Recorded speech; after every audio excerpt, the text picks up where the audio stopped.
All around the country this time, a great many Thanksgiving parades are held, and they feature those great big mammoth balloons of people and things. And the Mummers, I know, down in Philadelphia and Macy's here in New York have great big parades. We thought it might be interesting to call in Wally Ballou, who has gone up to the factory where they make those great big balloons, and talk to the man who does it. So, Wally, if you're listening, come in, please. This is Wally Ballou speaking from a Thanksgiving Day balloon factory. And all of the big balloons outside only represent a few of the many that will be seen in cities throughout the country this coming week in the parade. Some standing 50, 60 feet high or so. And here's a man who has a lot to do with them. Sir, just what is it that you do?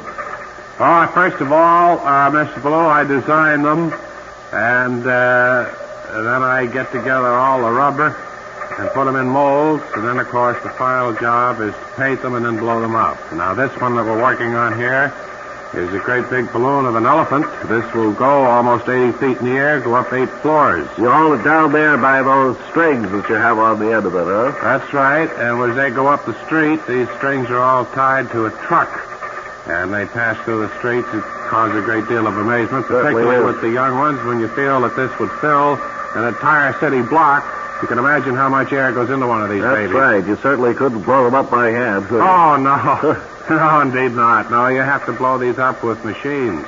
What is that over there, a brontosaurus or a pterodactyl? I'm sorry, I don't know what you mean by that. That's the big one over there at the end of the building. That's just a plain dog, but the size of it makes it look like one of those prehistoric animals. Pterodactyl or something like that. Yes, but if you're standing up the street, you can see that it looks just like a dog. You're just about to inflate this one here that's laid on the floor, is that right? That's right. When I get through, this is an elephant. This will be 80 feet tall, be 35 feet wide, and will contain over 1 million cubic feet of air. It's rising off the floor. It's about half filled with some kind of gas that you use. No, it's regular air. Regular air, huh? Just plain air. We get it from outdoors. Is that so? That's a good, inexpensive way to do it, I guess. That's right. All right, we're going to start to put the air in. All right, Eddie, let's go up. How long do you have? Well, we just have a very short time. Speed it up. Let's fill this elephant real quick. It's getting filled up quicker. Yeah, there's his trunk and his big floppy ears. Speed it up a little, Eddie. That's it. There's his tusks. Stand back there, Ballou. You're a little too close because it's going to fill up this hole. Boy, you can hardly turn around in this place after you get one of these things filled up. Keep moving back. That was pushing me right back to the wall. How much more you got to put in there? About another 1,000 cubic feet. That does it, I guess. That'll just about do it. Now, this is all set to take it down, put it on the parade.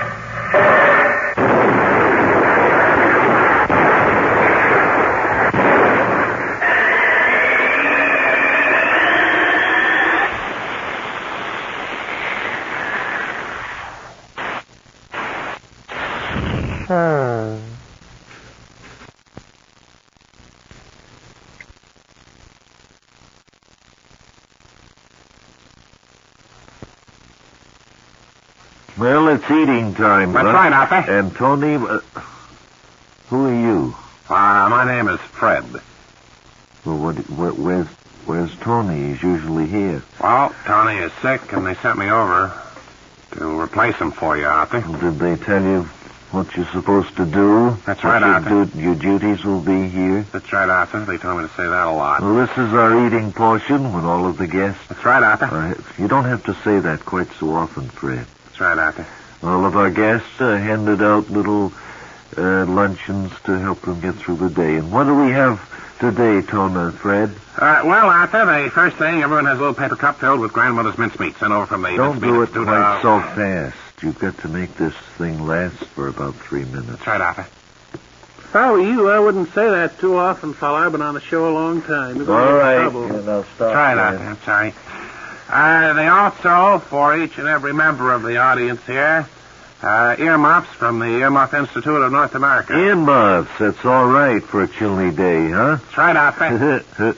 And also there's... How about do we have any little paper cups of coleslaw? No, we don't, Arthur. They were supposed to come, but they didn't get here. Arthur. That's right, Arthur.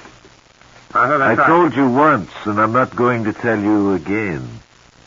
You don't need to keep saying that's right, Arthur. You just say it once in a while. That's And right. everybody gets a pair of socks. Is that right? That's right, Arthur. Everyone gets a pair of socks, and they're all through the courtesy of somebody here. All right. Well, let's Make have out a the handwritten note. Okay, let's have a little bit of music or Paper something bag. while we all don't leave Don't those forget. wrapper. I was Arthur, don't going to forget to- tell them about the paper bag. That's right, Arthur. You don't need to remind me of things because I have it all down here in notes. They'll all get a paper bag to take home there.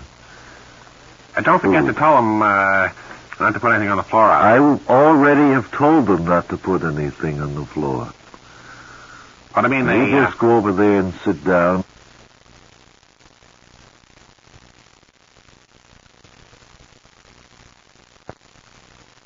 It's a very great pleasure for us to welcome another great baseball figure to our Bob and Ray booth this afternoon. One of the great first basemen of all time with the old Highlanders, I guess Right, it was. the old Highlanders. And later manager, Frankie Papp. Frank, it's a pleasure to have you in here today. And I Pleasure wanna- to be back, and I would like to say that I enjoyed that anecdote very much. They tell me, Frankie, Reminded you've me got quite a of few great- anecdotes of your own. Great many anecdotes. I have found through the years that baseball anecdotes go down through the years. In That's other right. words, if it happened to happen a double day in 1890, it's sure going to happen to Walt Dropo in 1955. Well, I guess that stands to reason. Frankie, tell us what you remember as one of the most maybe embarrassing moments you ever had on the playing field. Well, it's an anecdote much like Leo told here recently on your program. And I was the first day I was in the big leagues. I came up to bat the first time up. I was a little shaky up there, and I was a little slow on getting signals at the time. I was trying to remember them. It was my first day. I remember the third base coach had tipped his hat. That meant something. And Sure. the first baseman would bend over and pick up a stone. That meant something. That's right. And so forth. Go ahead. There you were, Oh, standing up there and trying to remember the signals and trying to figure Well, out. I was up at bat. I swung left-handed. And the pitch out there on the mound, I don't know if you remember him. No, I don't. But go ahead. And he was out there. He wound up, and they let them come in there. I could hardly... In fact, I couldn't see it. Uh-huh. And the stands around me. Send the bump back. Kind of trying to rattle you a little bit, Frankie, huh? That's right. And behind the plate, you probably remember him, the umpire. Yes, I do. And it was 3 high hardwoods. They went right by me, 3 called strikes. Well, I was mad. I took my bat and I threw it way up. Uh-oh. That was Way a up. pretty outward sign of anger there. It went up above the second tier of stands. Uh-huh. And the umpire said to me, young man, I was a young man then. Sure. He said, young man, if that bat comes down, you're out of the game. Well, there's a real baseball story, if I ever heard one. And I know that you've got a lot more, Frankie Papp, but it certainly has been nice talking to you. It's been swell. And that'll go into the annals, I'm sure. Thanks for dropping by. Will this be buried in Washington?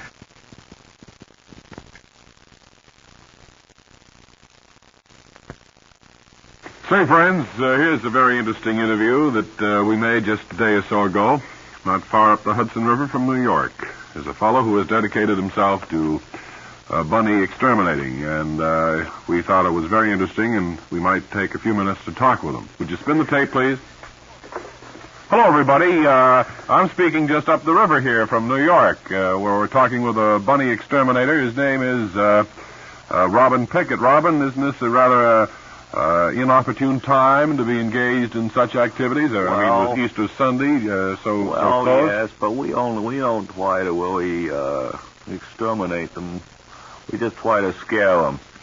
In other words, you don't actually try to kill the bunny. No, so what you try to do is stun them, is that right? That's right. Scare them away from the farmer's crops. What kind of crops do they attack usually, sir? Well, anything green, like salad greens, and... How about tulips?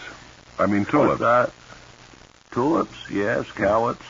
Cowards? Tulips, all golly, kind of stuff that makes I beg your pardon. Golly, Warbin, I was going to say, is that whipstick on your collar? Whipstick? Where, on my collar? Looks like I it. don't see it, no. Well, We use swing shots. You use the regular slingshot.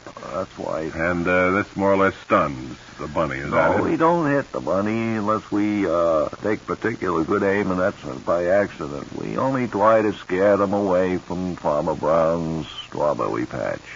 Is that the farmer's name? No, that's hypothetical. Oh, it's the hypothetical Farmer Brown. That's right. Could be Farmer Jones. Could be Farmer... Gray. No, it wouldn't be Farmer Gray. Oh. Well, whoever it would be a farmer. That's right. And we get paid for this kind of work. Well, do you wear traditional bunny exterminating clothing when you go on a job? Well, we try to camouflage ourselves so we look like rabbits. As you notice, these long ears, they're not mine. This is part of my costume. Uh-huh. But that cottontail is yours, isn't it? That's right. Yeah. Well, sir, it's been a pleasure talking with you, and I don't know when we've had a more idiotic... I'm crazy, incidentally. Yeah, sure. Well, we accept that, and I don't know when I've had a crazier interview. And now, if you'll excuse me, I'll switch back to... Say hello to Mr. Elliott when you get back there. Golly, I will.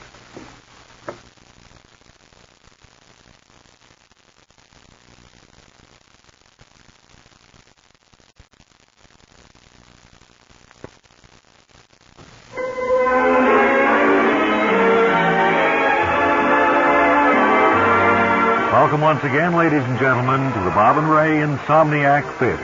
Today, for the first time on radio, the soundtrack from a 1931 motion picture, Varsity Variety, starring Fatso Cromwell as the hero at State University. We'll be ready to go in just 30 seconds. Well, wait a minute. Forget the 30 seconds. We couldn't sell this bomb, so let's get right to the movie. There are no commercials, ladies and gentlemen, so we'll get right to the soundtrack of Varsity Variety. Hey, Eddie. Yeah?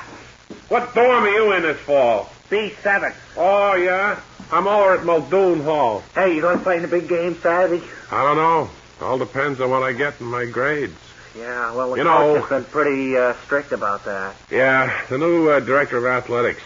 I don't know. He's pretty tough. I don't know how to figure him. Say I have to bone up on my chemistry or I won't play in the big game against Hey, it's Tech. going to be a big game between State and Tech Saturday. Yeah. Wish I could play instead of being just a water boy. Well, you're puny, aren't you? Yeah, I feel just like Johnny Downs sitting there on the bench all the time. Well, you puny guys seem to get all the girls at the dance anyway. It works out that way. We football heroes show up, with adhesive tape on our face and like that and a couple of teeth out. Yeah. The girls don't go for it. Well, you don't look so attractive that I don't know about that song. I'd like to be a football hero. Yeah. But it's the way it goes. Well, I'll see you over the malt shop I'd like later. to be a football... Thorn! Whatever your name was. Coach, Yeah? I'm the director of athletics here. Well, I hope you won't be interfering with I the just game here have today. the chemistry grades on McGlinchey. Yeah, what about McGlinchey? Get it out of uniform. I don't care what he is.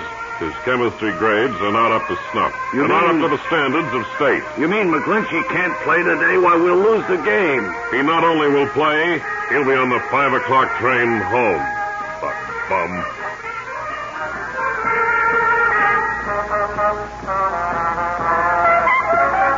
Well, Coach, I got the water pails here. Gee, I wish you'd let me play today. I got into this uniform just in case. Stevie, I think I may have to use you. Well, what do you mean? McGlinchey flunked his chemistry grade. McGlinchey? You mean not. McGlinchey won't be He won't. playing today? I'm afraid he won't be in the big... He won't be... But No. he's the... I know he's he's... a star. Of course he is. You mean I might get... Shut up. Go on in there and get McGlinchey's suit. Right, Coach. They got all of him in McGlinchey's suit. Oh, you guys shut up now. Coach is giving me my big chance. The sleeves are down on the ground there. Yeah, well, you'll see. All this season I wanted to play football. Now What, you got a size 7 foot or something? You guys just shut up. You're going to be on our team? Go on over and play with Tex, will you? We want to win this one. Yeah, you'll be laughing the other way. Hello, Margie. Hello. See you standing here right outside the locker room. What are you doing in McGlinchey's suit? Well, McGlinchey can't play. His grades weren't good enough, so the coach is putting me in. Putting you in place of McGlinchey? That's right. Ha! Ha! Oh, yeah, well, you'll be laughing a different tune after the game. The suit doesn't even fit you. You'll be smeared. Okay, let's go. That little kid go. And who's that out on the field now, taking McGlinchey's place? What was his name? My spotter says that, He's a little puny guy. I think he's wearing McGlinchey's suit. yes, it's Stevie, and he's wearing McGlinchey's suit. There's the ball spun back to him, and he starts off down toward the Tech goal. He's running. Look at that I've kid never go. seen anything like this, ladies and gentlemen. What's wrong? It's one of the greatest runs I've ever seen in all my years of broadcasting. And he's over for the winning touchdown. Well, congratulations, Stevie. Thanks, Coach. I never realized you were really serious Sorry I about can't football. stay around, Coach. I got a date with Margie. My hero!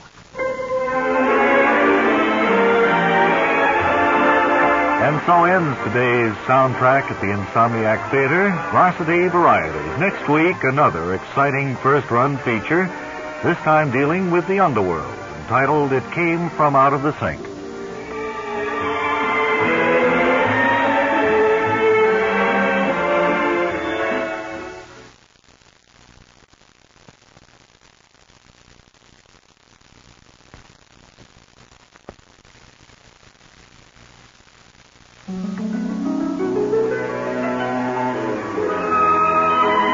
And now Panucci with or without nuts. The greatest name in fudge presents another episode of One Fella's Family.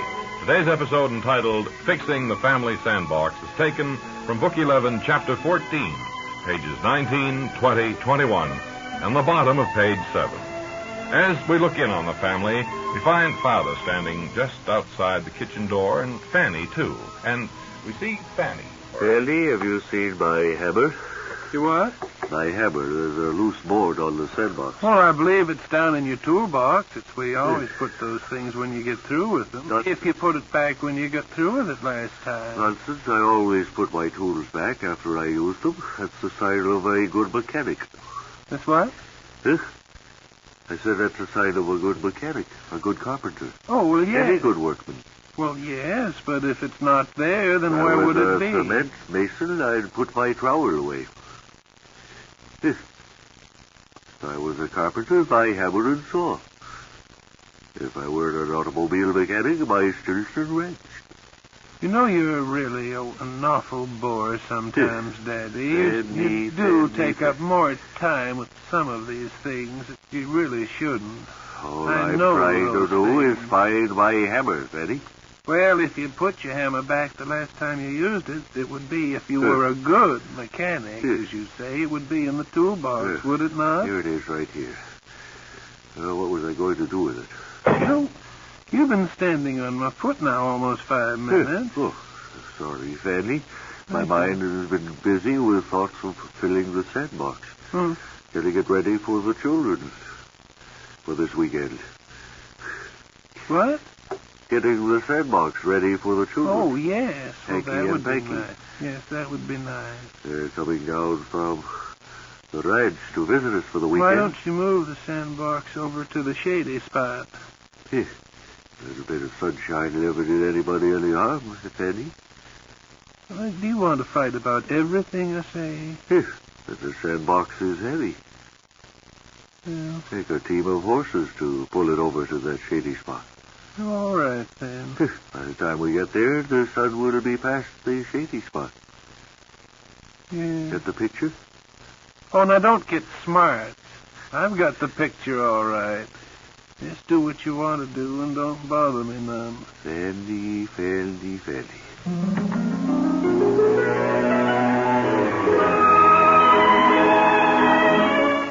You've been listening to One Fella's Family, brought to you by Panucci, with or without nuts, the greatest name in fudge. Today's episode, entitled Fixing the Family Sandbox, was taken from Book 11, Chapter 14, pages 19, 20, 21, and the bottom of page 7. One Fella's Family is written and produced by T. Wilson Messy. This is a Messy production.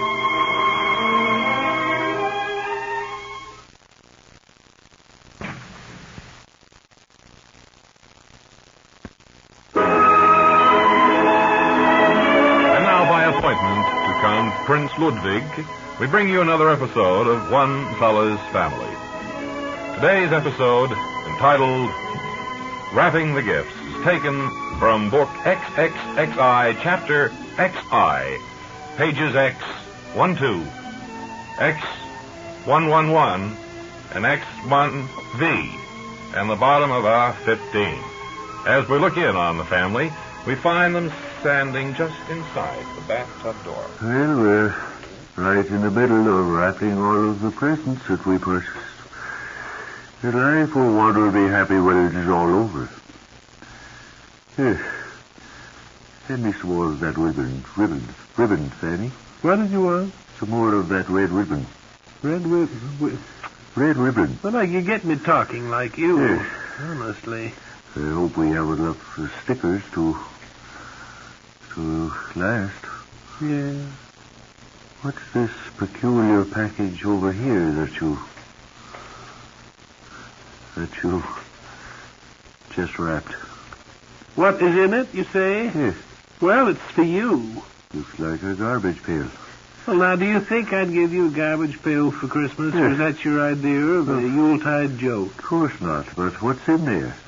Well, I'd tell you that. That spoils it. I don't think people should open their gifts until Christmas.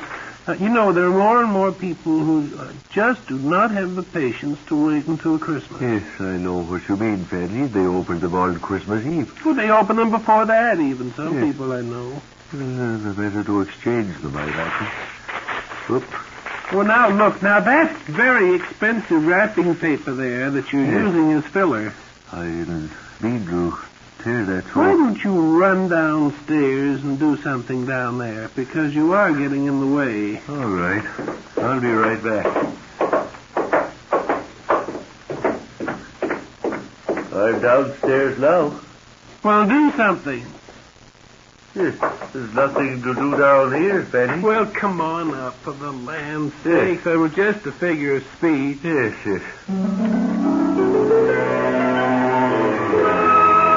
By appointment to Crown Prince Ludwig, we have brought you another episode of One Fella's Family. Today's episode, entitled Wrapping the Gifts, was taken from book XX Forget It. One Fella's Family is written and produced by T. Wilson Messy. This is a Messy production.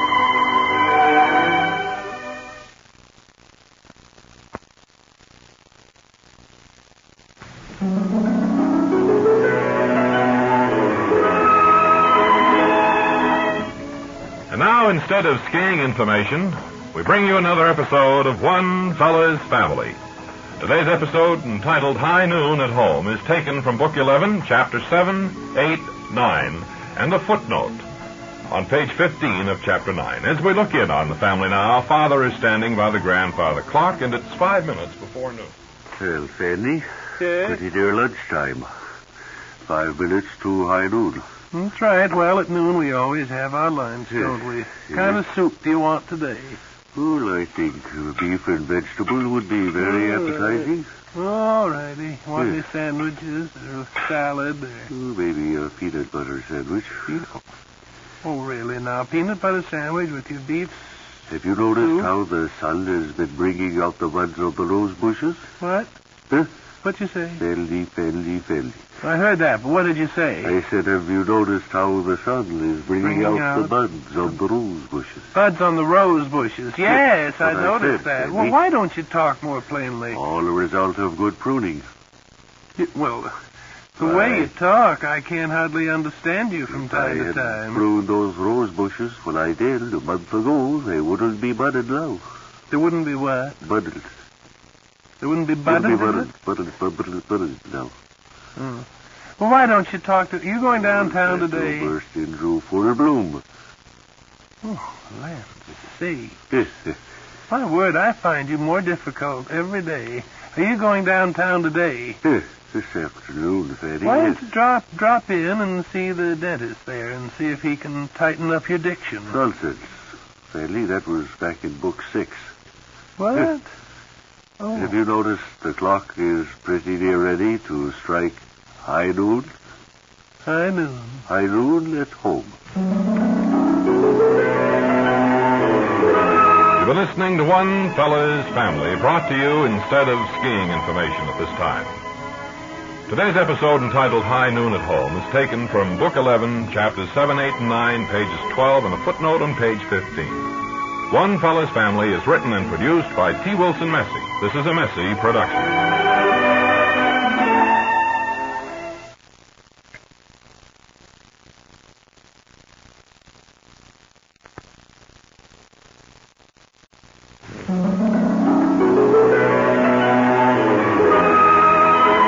An important Bob and Ray feature. We bring you another episode of One Fella's Family. Today's episode, entitled Jack Changes His Plans, is taken from Book IV, Chapter X, page 4 through 5. It's mid-morning as we look in on the family, and we find Pop. Stanley, have you noticed that new crack in the ceiling? No. Where is that? See, right over there, by the alcove. What would cause that? Well, I don't know. Some kind of a vibration, I would think. Well, those big, heavy trucks keep going up and down the street. What are they doing up there with all that structural steel? Well, they got a new superhighway. The steel must be for an overpass. I wonder if we could go to the authorities and have them use some other street. Yeah. So many of the old folks play on this street. That old grouch down at the corner was out on his tricycle this morning. He's wacky. He is as soft as a grape. He's been that way for years. What? Is that the mailman coming up the front walk? Let me look. Yes. No, it isn't the mailman. This looks like the boy that brings telegrams. That's just who it is. And he's ringing the bell, too. Here, you Telegram. Telegram, Fanny. It's for you, I think. For Father Butcher? Well, it says Mr. That'd be you. That would be me. You want to sign this? Here you are. Father Butcher. Here. Thank you very much. Oh, wait. You didn't forget something, did you? I see it's postmarked Honolulu. It's from Honolulu, Fanny. It is? No, I didn't... No, I didn't forget anything. It's from Honolulu, Fanny. That must be from Jack, our son. Better tear it open and read it. All right. Fanny, Jack has had to change his plans.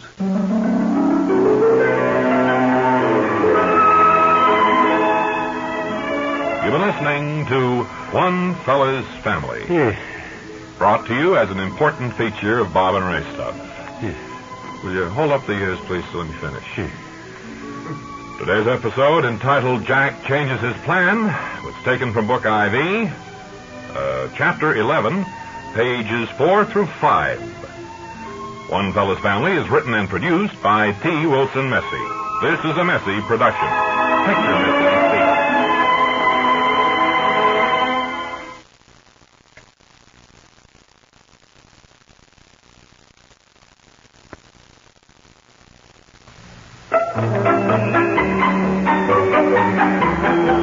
And hello again, ladies. It's time for one of Aunt Penny's true-to-life stories. And this is Danny sitting in Aunt Penny's sunlit kitchen. And what's that you just baked there, Aunt Penny? It looks delicious. Raisin cookies, Danny, and they're just lovely. Do you mind if I try one while I sit back to listen to today's story?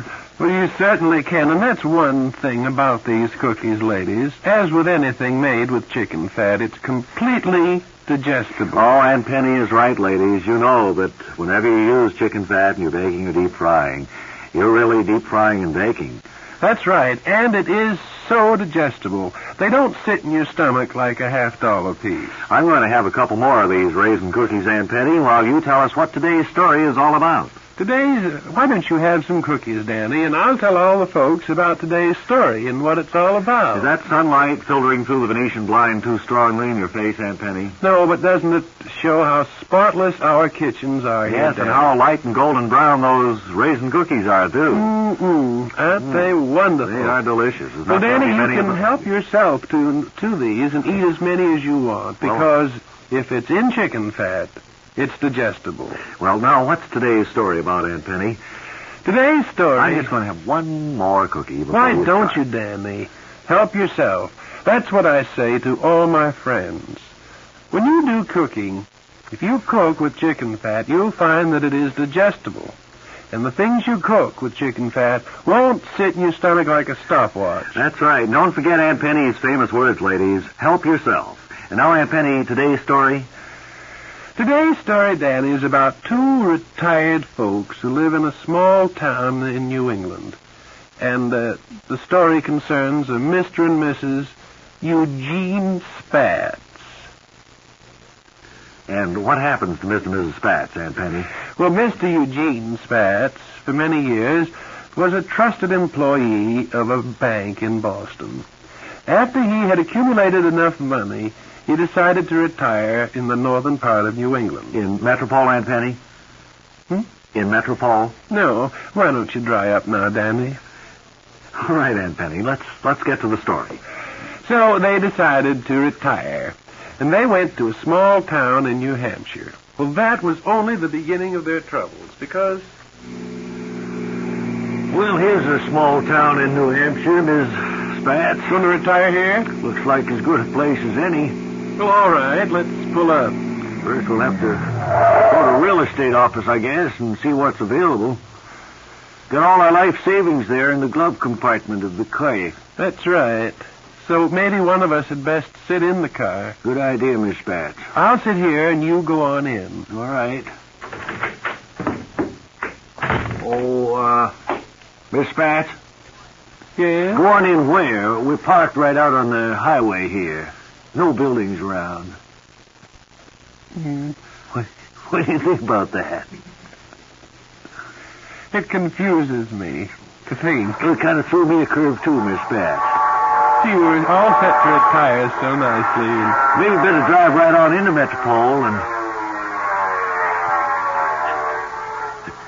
see what's available in the way of the Wasn't house. that car going speedy? That was was. going like 60, I declare. At least that. Yeah. Well, come on, let's go. Danny, I'll have to stop now. Oh, you mean the story's over for Yes, today, this Aunt Penny? could very well turn into a half hour, and we don't have that much time. Don't you ladies forget what Aunt Penny always says. Help yourself. Help yourself. Because if it's in chicken fat, it's saturated with fat.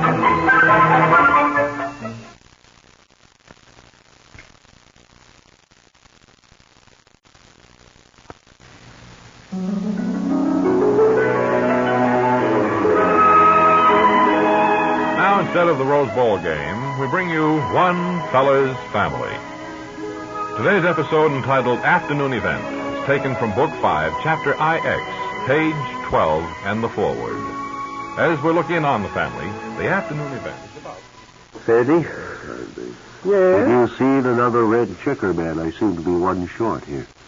No, of course I've never played those checkers. You probably have dropped it somewhere. Well, couldn't you improvise? You could put something down there. Cookie, maybe. Yes. Chocolate mint. It should be a red cookie. Do Well, you we have don't any have- red cookies? We don't have red cookies. Yes. Well, if you have any red mints, cinnamon would do.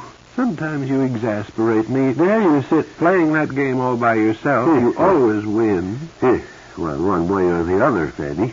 Well, I Either know. I win or my opponent, who is me, wins. Well, I know, but what fun is there in that? Yes, I try to outwit myself. Do you succeed? Seldom. Mhm. Well, that's encouraging. Well, ever since Jack's news, the house hasn't been quite the same. I say ever since Jack's news, the house hasn't been quite the same, Fanny. Well, I'm trying to write a note. If you want to talk to yourself, well, why don't you go to another room, or at least don't expect an answer. Who are you writing the note to, Fanny? The daughter. Claudia? Yes. Where is she now? India. In India? When did she go over there? Oh, must be 3 years ago. Was I told about it, Fanny? Of course you said goodbye. Some sort of foolishness this is.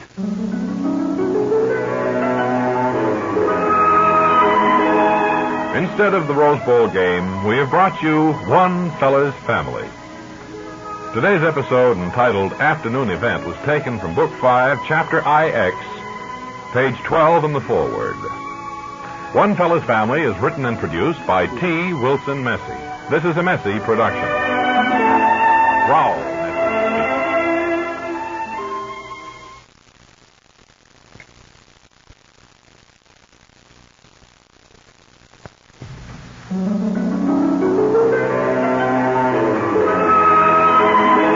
Well, hi.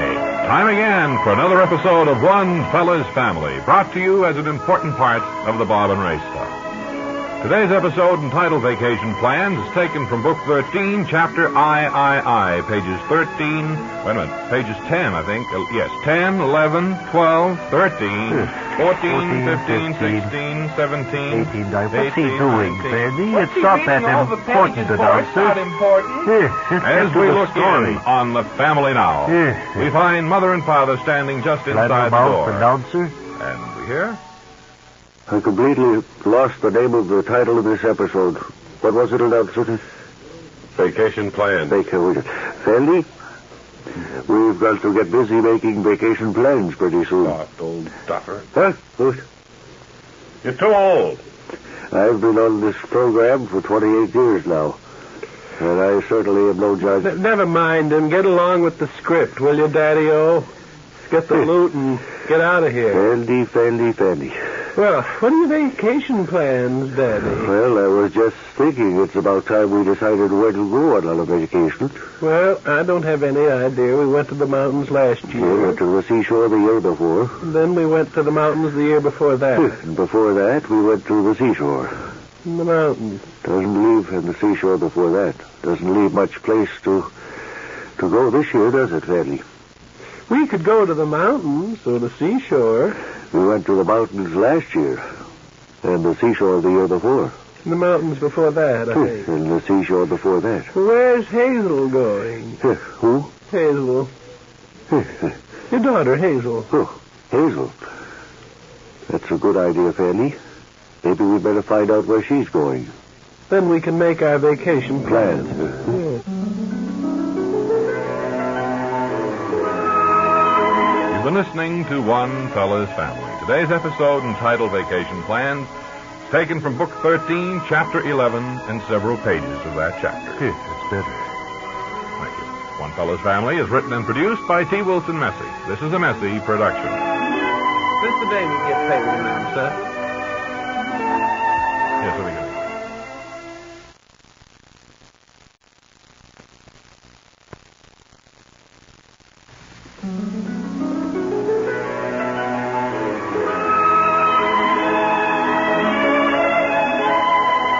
Now, another episode of One Fella's Family. Today's episode, entitled Clam Chowder, is taken from Book X, Chapter VII, page 4. As we look in on the family, we find Mother and Father standing just... Well, the rose bushes have never looked lovelier, Fanny. The rose bushes to Fanny, and then... I'm already into the script, announcer. Oh, I'm sorry. The rose bushes have never looked lovelier, Fanny. Well, it's an amazing thing that they ever came up this year, the way you kept pruning them all, spring Beautiful and year summer. for roses. It was a good year, and they're late bloomers, aren't they? Well, I've got them trimmed down now, so they'll be ready for the winter months. Well, they're practically down to a nub. Oh, they'll sprout green again come spring. Do you know how to make clam chowder? Is that what we're having for lunch, Fanny?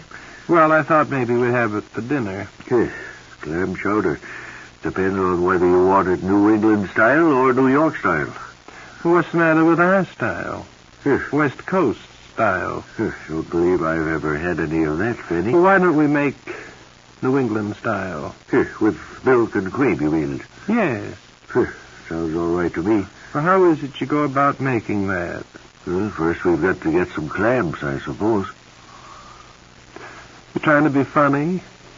Well, you need clams for clam chowder. Well, I Fanny. understand that. That's as obvious as those rose bushes of yours. Here, I Point put is- here 4 roses, Fanny. It was? Here, That's nice. But now about the clam chowder. late bloomers. Yeah. Here, Your teeth are slipping again, here, Daddy. here. Well, I'm going to see Dentist Tucker next week. But about the clam chowder, we need the clams and the milk and the cream, Onions? onions, potatoes. Would you dice those potatoes, do you suppose? Nice and real fine. What? And you'll have a clam chowder fit for a king. Clam chowder. For a king.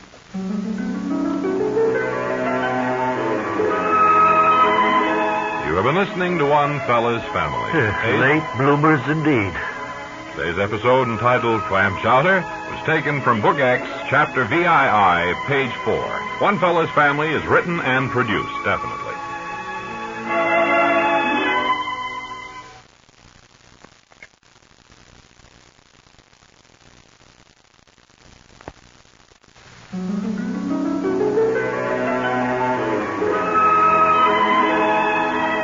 Hi, and welcome to One Fella's Family.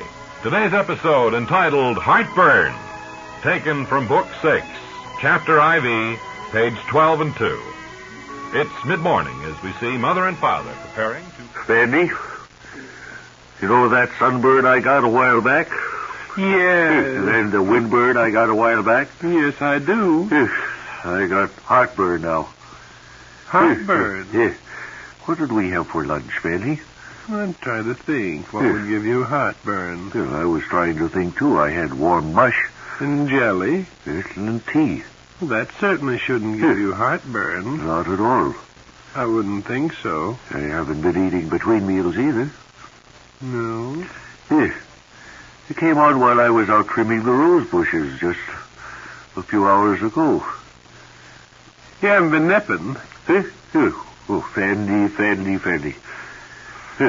Well, you never know. Well, you know better than that, Fanny. Well, when right out of the blue you have heartburn, Yeah. I begin to wonder maybe if you don't nip when you go out to the rose The only bush. thing that worries me is that address I have to make on Friday Where are you talking this week? with the Lions Club. With heartburn? Yeah, I hope not.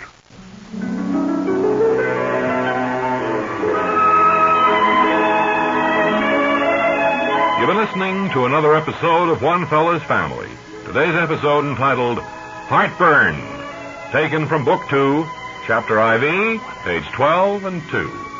One Fella's Family is... You didn't like the script? I thought it was fine, announcer. Oh. One Fella's Family is written and produced by T. Wilson Messy. This is a Messy production.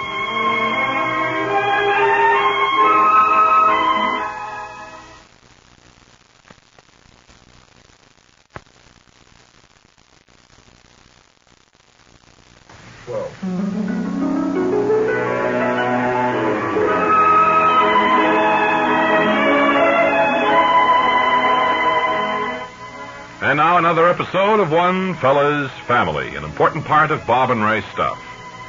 Today's episode, entitled Cablegram from Jack, that says he missed his plane connection in Hong Kong and that he will probably have to take a tramp steamer. Or, if he gets a hold of some real money, he'll take a luxury liner, if there's one in Hong Kong when he gets the money. If not, he'll just hang around Hong Kong and maybe buy a suit or something.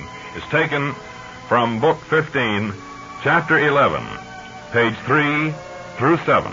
It's mid-morning as we look in on Father. Fanny, have you seen the mailman yet? No, he's a little late this morning. Well, it's Saturday. Sometimes he takes a little longer on Saturday than other days. Saturday? He doesn't usually deliver mail on Saturday. Well, it's him coming up the walk anyway. He's late. Something special. Front door. Doorbell. Yeah. Here, I'll go. You wait there, Fanny. All right. Yes? Got a cablegram for you, folks. A cablegram? Yes, sir. From whom? Well, I didn't read it. Oh, well, thank you very much. It's a cablegram, Fanny. Did you Forget something? No, I don't believe so, sir. Thank you very much. Here. It's a cablegram, Fanny. Oh, that's wonderful. Fanny. We tear it open here and see who it's from. Why, it's from Jack. I don't have my glasses, Fanny. Will you read it? Well, let's see. It says... Oh, isn't this a shame? He's missed his plane connection there. His plane connection? Yes. And, it says he'll probably have to take a tramp steamer. Oh, if this isn't a hint. He says if he gets a hold of some real money, he'll take a luxury liner. Poor boy must be broke. If there's one available in Hong Kong. If not, he said he'd just hang around Hong Kong. Well, I don't know. Do you have any extra money you could... Sure you didn't forget anything? Who's that, Fanny? I don't know. It's some man with a... Oh, the mailman. No, thank you very much. It was a cablegram from Jack. From who? From Jack, our son. Oh. Well, what do you know about that? It's a cablegram from Jack. I know that about it. Well, we can't send him any money. He'll just have to hang around Hong Kong.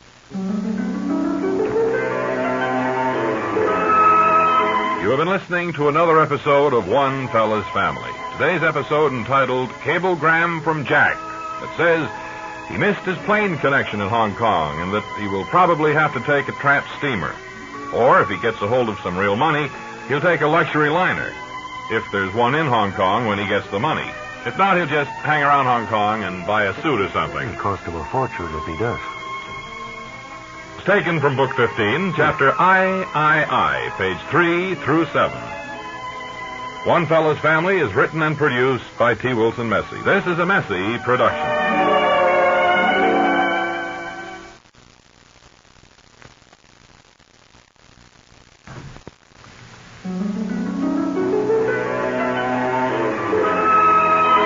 Now, instead of a roundup of sports or something like that, we bring you another episode of One Fella's Family. Today's episode, entitled Mid-Morning, is taken from Book 2, Chapter DLXIV, page 244. As we look in on the family, they're standing, trying to hold huge books. Stanley? Yeah? The last bloomin' rose bush has just about lived its life. I never heard you refer to the poor roses that way before. What do you mean? Call them bloomin' roses. No, I mean the last blooms of the last rose bush. Remember last year they bloomed right up through Thanksgiving Day. Fanny. Yes? Huh? What? I thought you called me. No, I was just ruminating on last year's roses. Oh. I'll have to be raking the leaves up within a few short weeks now. Getting ready to burn in the cool air of fall. What? The leaves. Oh, yeah. Did you see the mail this morning? Oh, I didn't know it had arrived, Fanny. It's a very interesting package. Looks like it's from overseas. Must be from Claudia. She's the only one overseas now. Didn't Hazel go over there somewhere? May have, but I thought she came back. I don't think so. I thought she was way up in India somewhere. As I Come to remember. think of it, maybe Paul is over there.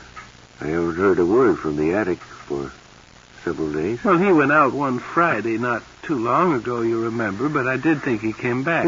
Paul has a lot on his mind. I sometimes wonder if maybe Paul isn't soft as a grape, Daddy. Fanny. Certainly is warm for mid-morning. What? I said it's certainly warm for mid-morning. Yeah.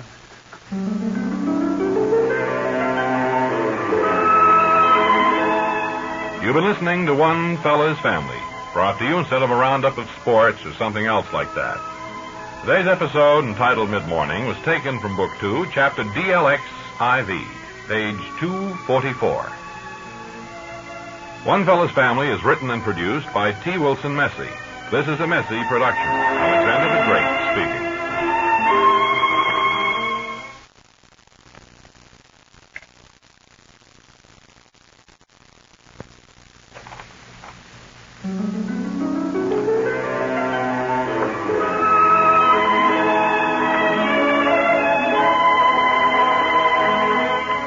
I guess we all know what that theme means.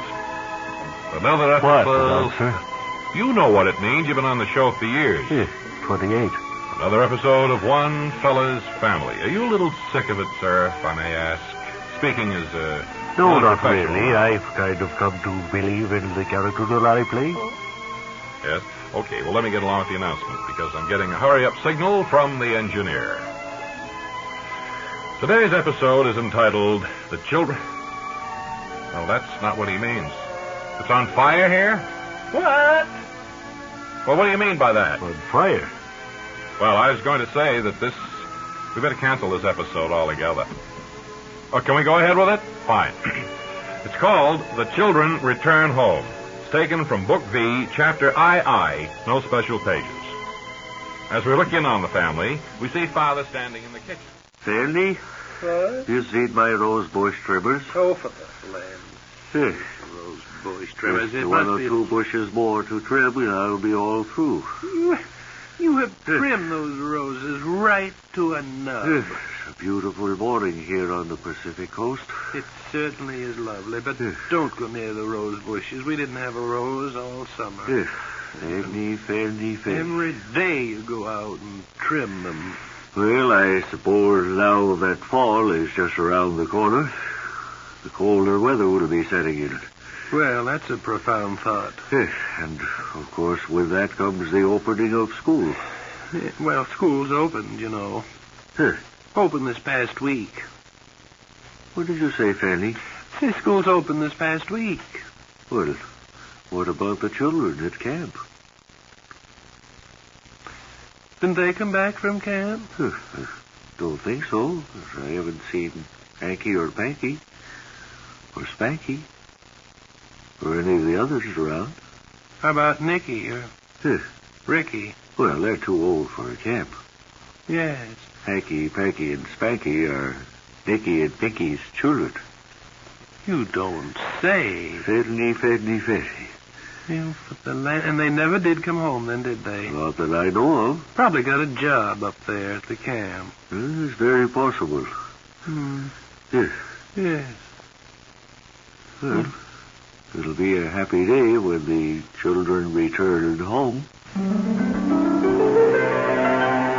You've been listening to... Would you watch your signals, engineer, please? It makes it very difficult here. You've been listening to One Fella's Family. Brought to you... Not brought to you. It was sustaining. It was called The Children Return Home and taken from Book V, Chapter II, with no special pages, I'm told. One Fella's Family is written and produced by T. Wilson Messy. This is a Messy production. Will somebody help Father up off the floor?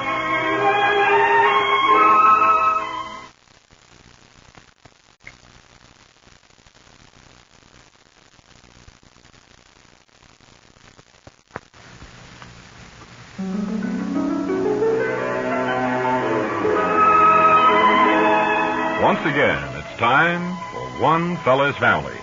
Today's episode, entitled High School Reunion, is taken from Book 12, Chapter 11, page 3. As we look in on the family now, the mailman has just departed. Yes, any mail for me, Fanny? Yes, it's the mail field here. Yes. Some for me, too, although I know this is from that salesman who dropped around. Yes, did we get any confounded telephone bill? No, it's not due yet. Yes.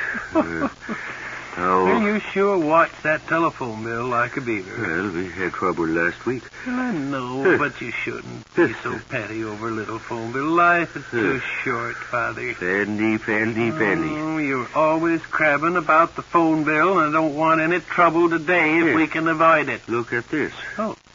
Stationery of the Centralia, Illinois High School. Oh, isn't that the school you went to? Yes.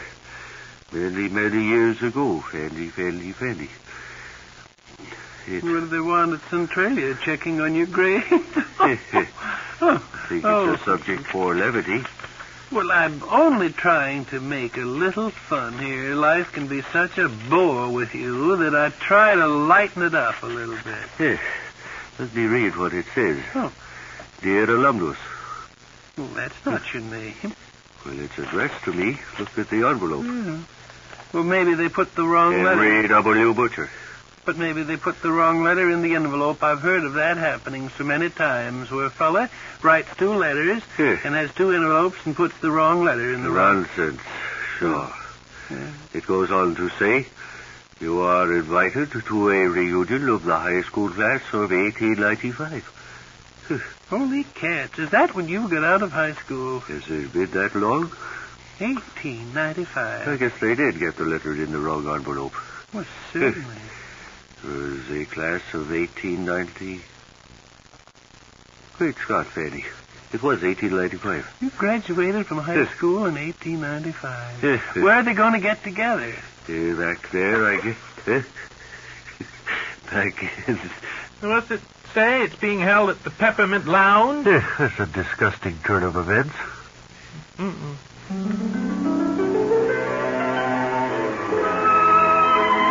You've been listening to One Fella's Family.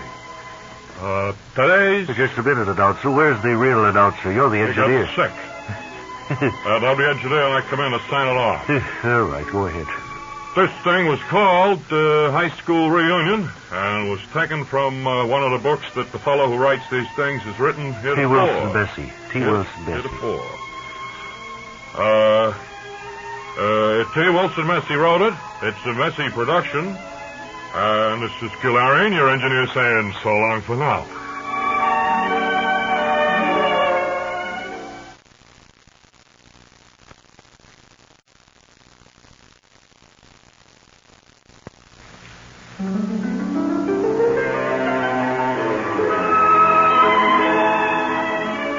Now it's time for another episode of One Fella's Family, brought to you by the Police Radar Unit.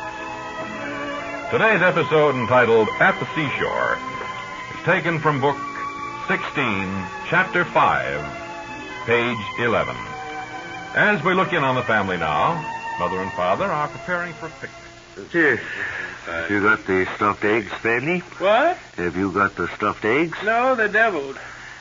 What's that you say? The deviled eggs. Oh, yes. And the celery, pickles, olives, Yes. mustard, Yes. and the sandwiches. Yes. Yes. Guess we've got everything in our basket now. We're going to walk down, or... Why don't we walk down the gravel path to the beach? All right. So close, we might as well. There was an important-looking letter inside that came today. I thought maybe you'd want to look at it. Letter from whom, Fanny? Well, I didn't open it. It was addressed to you. Huh? Well, I think maybe I'd better wait and open it after we come back. It might be bad news. Wouldn't want anything to interfere with our enjoyment of our picnic at the seashore. No. Well, let's go out the back door. Yes, Fanny, Fanny, Fanny.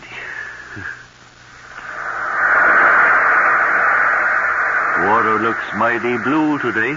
I was going to say it looked green. Now, isn't that funny? Looks mighty wet. Well, look out there. All those pretty birds. And those little sailboats bobbing up and down on the horizon. Mm-hmm. Little grapefruit halves are bobbing there in the ocean. Wax paper with jelly on it. Yes, always a pretty scene. Yes. Kind of makes you want to go down to the sea in ships. Well, we're almost there, Fanny. Where? Huh? Where? Almost where? Almost to the beach. Well, let's sit down now and enjoy our lunch here at the seaside. As we open up our picnic.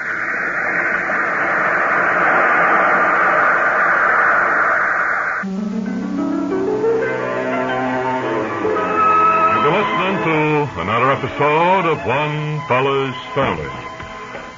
Excuse me, aren't you the engineer? That's right. Well, where's the announcer? Gets picked up on our radar trap. Today's episode was entitled At the Seashore, and oddly enough, this episode was presented by the Police Radar Units. It was written and produced by the late great T. Wilson Messie, and a Messie production. And now, this is your engineer in charge of maintenance, Gil Arian, saying so long for now, and 78.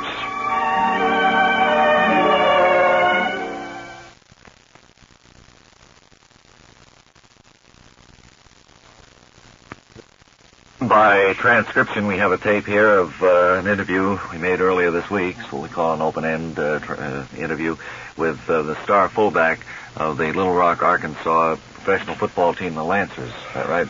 Is this Frank Fonsicle? Is this what we did, Ray?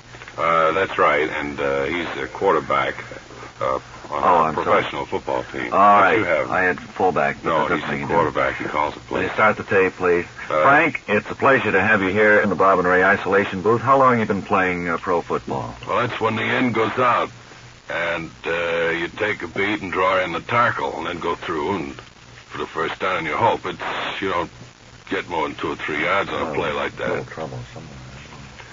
Frank, tell me this. Your team has showed up pretty good so far this year. What was the outstanding game, do you think, in your mind? 1938. That's the answer to the when he started, I think. Frank, I'd like to ask you just one question. Hello there. It's a pleasure to be here. And if you have any questions about football, you go ahead and roll that back. I'll try to answer them for you. Answer if you can. Yeah. Now we got it straight. Frank, tell me this. What do you think your toughest game this year is going to be yet to be played? 38. The same one, that same track. Frank? It's a pleasure. Well, our time is... Fire away with any questions, and I'll be very pleased to answer them. Running a little bit short. We've been listening to quarterback Frank Fonsicle of the Little Rock Lancers, and just a final goodbye, Frank, and thanks for being here. 38. Here with us today, and rather unexpectedly, too. Here's my microphone on. Yes, it is, Mr. Watney. We had to revise our log here a little bit because he has got to leave right away. Is Mr. Clyde R. Watney, the Regional Eastern Interbureau Coordinator of Administrative Activities for the Northeast States. And Clyde, Hap, you don't mind if I call you Hap. It's nice to see you back here again. No, indeed, I do not. First of all, I want to thank you and your employers for making this expensive radio time free to me in my office. Your office. Hap, it's been some 6 months since you were here last, and I imagine your field representatives have sent in a good many reports since we talked to you. Well, how do things shape up? Things are shaping up very well, Bob. Of course, the summertime is very difficult for my field men because so many people are not home when we call at their front door to help coordinate the interbureau coordinating activities I in my office. almost anticipated that would be your problem. However, during the winter, you must have arrived at some... During the winter, our problems, of course, are snow and rough traveling, walking, and driving conditions.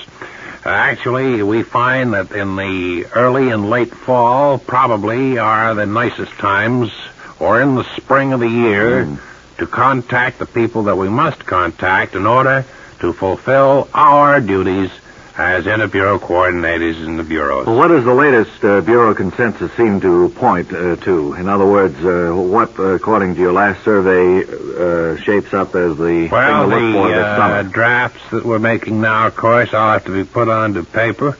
They have to be summarized, cataloged, and then sent off to Washington, where they made a permanent record of our Office of Interbureau Coordinating. Well, prior to collating, I imagine that you see personally all of these various reports, don't you? It's my responsibility as the manager of my particular division. Incidentally, I have the New England states, New York, New Jersey, and Indiana. Still, And it is my responsibility to check and to make sure that all figures are accurate, correct, and in proper form before they're forwarded to my immediate supervisor at the Interbureau Coordinating Office in Washington. Pentagon. Is your office headquarters still at Bar, Vermont? That's right. And I'm very pleased to say that we have 4 desks in there now. Wonderful. I've gone ahead and hired 2 more girls. And how many does that make in a total staff that you have? Well, the 2 girls. I see. And have the telephones been installed yet? I remember you were having trouble with that. No, we're still having a little difficulty with that. We have a party line there now. Well, that should make it a little bit difficult to... I'm trying to bring the government, or rather have the government take a firm hand so that we can get a private line in as much. Well, now, to sum it all up in a word, Hap, and that's about all the time we'll have is for a word, how would you say the outlook looks? I'd say the outlook, generally speaking... Is what? is going to be good. All right, thank you very much. Clyde L. Hapwhatney, Regional Interview Administrator of the Coordination Division. Again, I want to thank your employers Quite all right. for making this time available to my Very office. glad. We really appreciate it. Look for you again, Hap.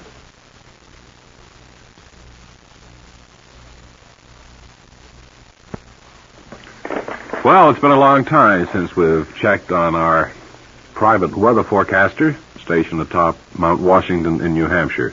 We're speaking of the good Cliff Fleming. So why don't we call him in now and see how things are going. So come in, please, Cliff, atop Mount Washington in New Hampshire. Bob and Ray in New York calling Cliff Fleming at the Bob and Ray Weather Station, Mount Washington, New Hampshire. Well, let me try it. This is Bob and Ray at New York calling in Cliff Fleming atop Mount Washington in New Hampshire. This is valuable time that we're wasting here, and unfortunately we didn't know that our lines were in such... I don't know why it is always whenever we're trying to call in somebody, we always run into this difficulty. Now, they can go to Washington, they can go out to Las Vegas, they can go any place at all, and it always happens at... No, Dave, as you know, summer arrived here at Mount Washington as it did in most other places, bringing with it some rather cold weather. On Monday, we had a temperature of 26 degrees and a frost in some northern portions of New England, Dave. However, Yes, Dave. Cliff, are you broadcasting from the Weather Bureau atop Mount Washington? That's right, the Bob and Ray Weather Station, Dave. Well, Miss Fleming wanted me to tell you how sorry she was she couldn't be here to chat with you as she sometimes has. Well, Cliff, the reason I asked... Yes, Dave. It seems to me that you're standing beside a busy highway. Oh, no. Can you hear that, Dave? Yes, very good. That's an acoustical phenomena, Dave. Those cars you're hearing are some 4 or 5 miles down the mountain. Is that so? That's right, Dave. They're traveling along Route 18, but due to the clearness of the air and the acoustical phenomena connected with it, Dave, we get the sound of the cars as if they're going right by the weather station. What do you know about that? What's that, Dave? Say, what do you know about that? Nothing except it's an acoustical phenomena, Dave. The clearness of the air or something like that. It's in the nature of a mirage, Dave. Uh-huh. They sound as if they're right on top of her. Wait a minute, Dave. There was one. There is one. One was very close there. I think one went through the kitchen. Those cars, Dave, aren't as far away as I thought they were. They're right there. There's no acoustical phenomena connected with this whatsoever, Dave. It probably is a detour or something. Must be something like that. Well, they're getting a little closer, Dave. I think I'd better send it back to you in New York. Happy weather. You've been listening to Clifford Fleming, Bob and Ray's weather forecaster, stationed atop Mount Washington in New Hampshire. It's a dangerous speed to keep on up there, isn't it?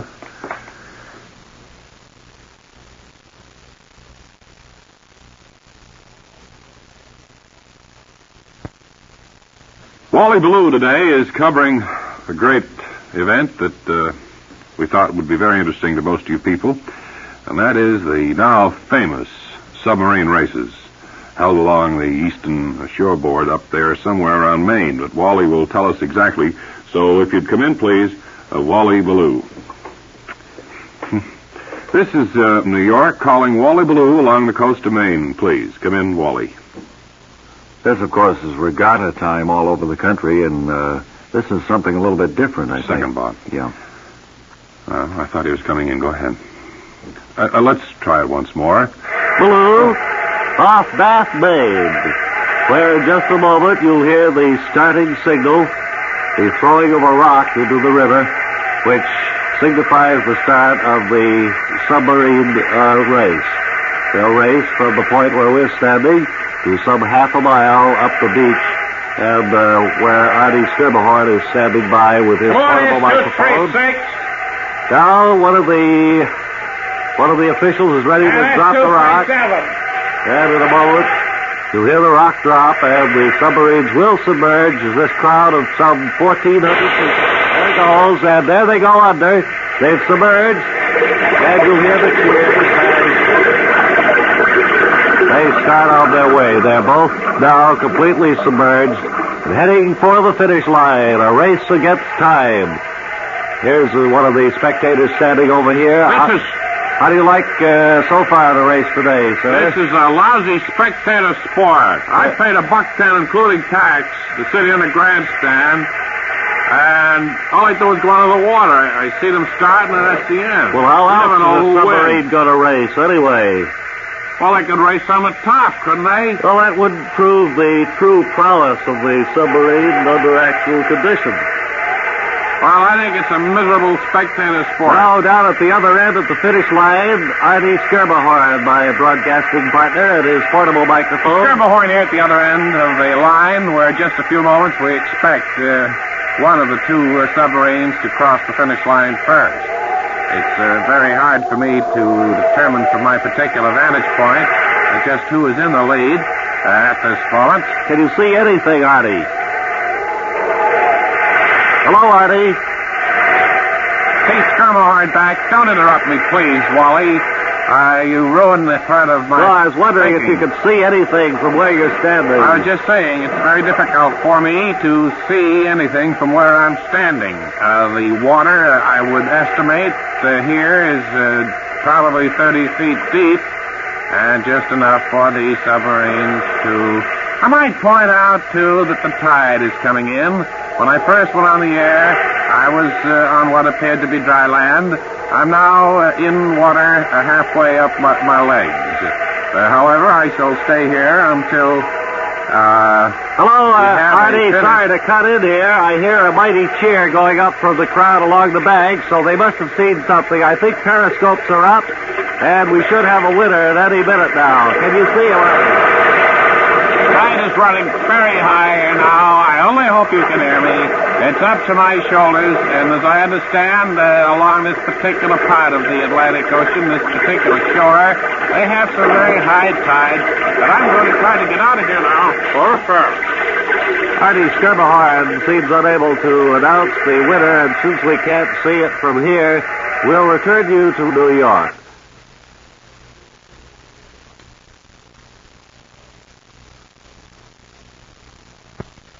Well, we're getting our signal now from the producer inside, which means that Wally Ballou is all set at Albany, Oregon, for a broadcast from the log rolling contest out there. So come in, please, Wally Ballou. Well, what did that signal mean, then? Is it time for Wally Ballou? All right. Now to... Hello. Now, why does this happen always to us when all these other people can... I don't know. They can go on remotes. Hold it, Bob. Yeah. Sister, go ahead. We take you now to Albany, Oregon, where Wally Ballou here at Albany, Oregon, where the great national log rolling contest is under full swing. I think, there goes one now. We haven't as yet had an interview with a gentleman whose chances seem to be very good. Your name is Pierre, is that right?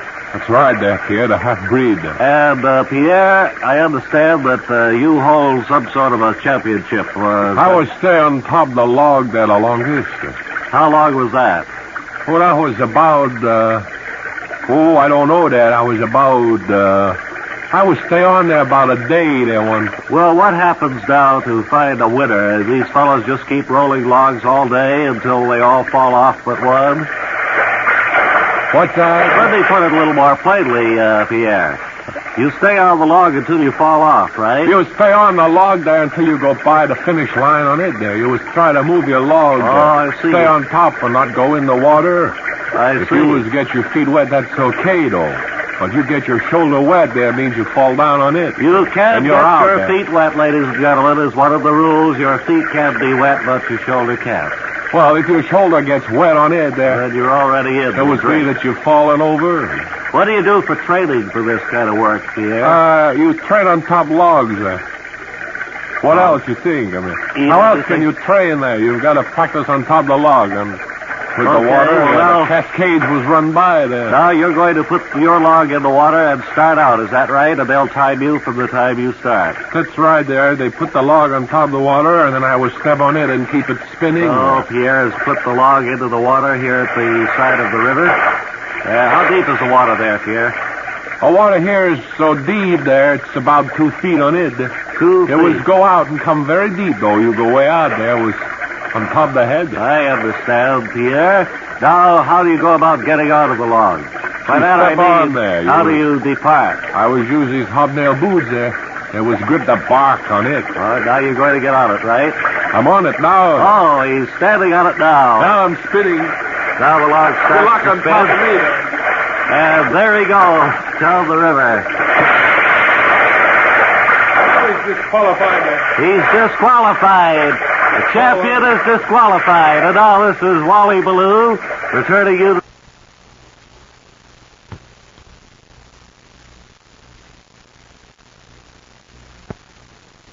Ray has taken a mobile unit out to an observatory close by to New York for a chat with Wilbur Feely, astronomer, who will give us some of the sky-watching tips for this month. If you can hear me, Ray, come in. I can't hear you very well, so I'm going to start right now. According to my watch, it should be just about the time to go on. Bob, I have Wilbur Feely here, who's going to tell us a little something about the stars in the heavens during the summer season. Hello, Wilbur. Hello, Bob. Well, Wilbur, tell us, just what can we look for in the skies in the ensuing few weeks? Ray, Mercury is speeding away from us on its trip to the far side of the sun. Mm-hmm. Superior conjunction. I'll be a monkey's uncle. What's that? I see. Now, for the first few days of this month, it will be low over the horizon to the north of east as the dawn brightens. What is this, Mercury? Mercury. Now, how can we spot Mercury, Let's Wilbur? turn our attention now to Venus, which becomes a brilliant morning star, very conspicuous north of east about 5 a.m. after the 15th of July, and reaching greatest brilliance at month's end. Uh-huh. Well, how can we tell Venus, say... Mars now becomes the most fascinating object in the sky, and most of this issue is devoted to it, which I'm reading from. What's that, Wilbur? A map on page 2, and articles on other... Well, you see, that's not doing any good for radio. Jupiter. Wilbur? Jupiter is still brilliant in the western sky Sure as it the is. evening dusk deepens, but it's seen constantly lower and leaves our night sky early next month. Uh-huh. That's about the picture as I see it now. Well, Wilbur, this is radio, and you're referring us to a map doesn't help us at all. I was asking you how we could tell Mercury, Venus, Mars, Jupiter, and Saturn Ray, from... here's an interesting fact. Sure. Did you know that on the 4th of July at 9 p.m. the Earth reaches aphelion, its greatest distance from the sun? On the 4th of July? Yes, and we were closest to the sun last January. 91 million miles. Well, how do you and account... some odd. How do you... Well, I'd say some of them are, but how could you account for the fact that it's warm then, Wilbur, in the summer, and cold in... Because it's summertime. I'm afraid I can't conduct this interview. The heck with this.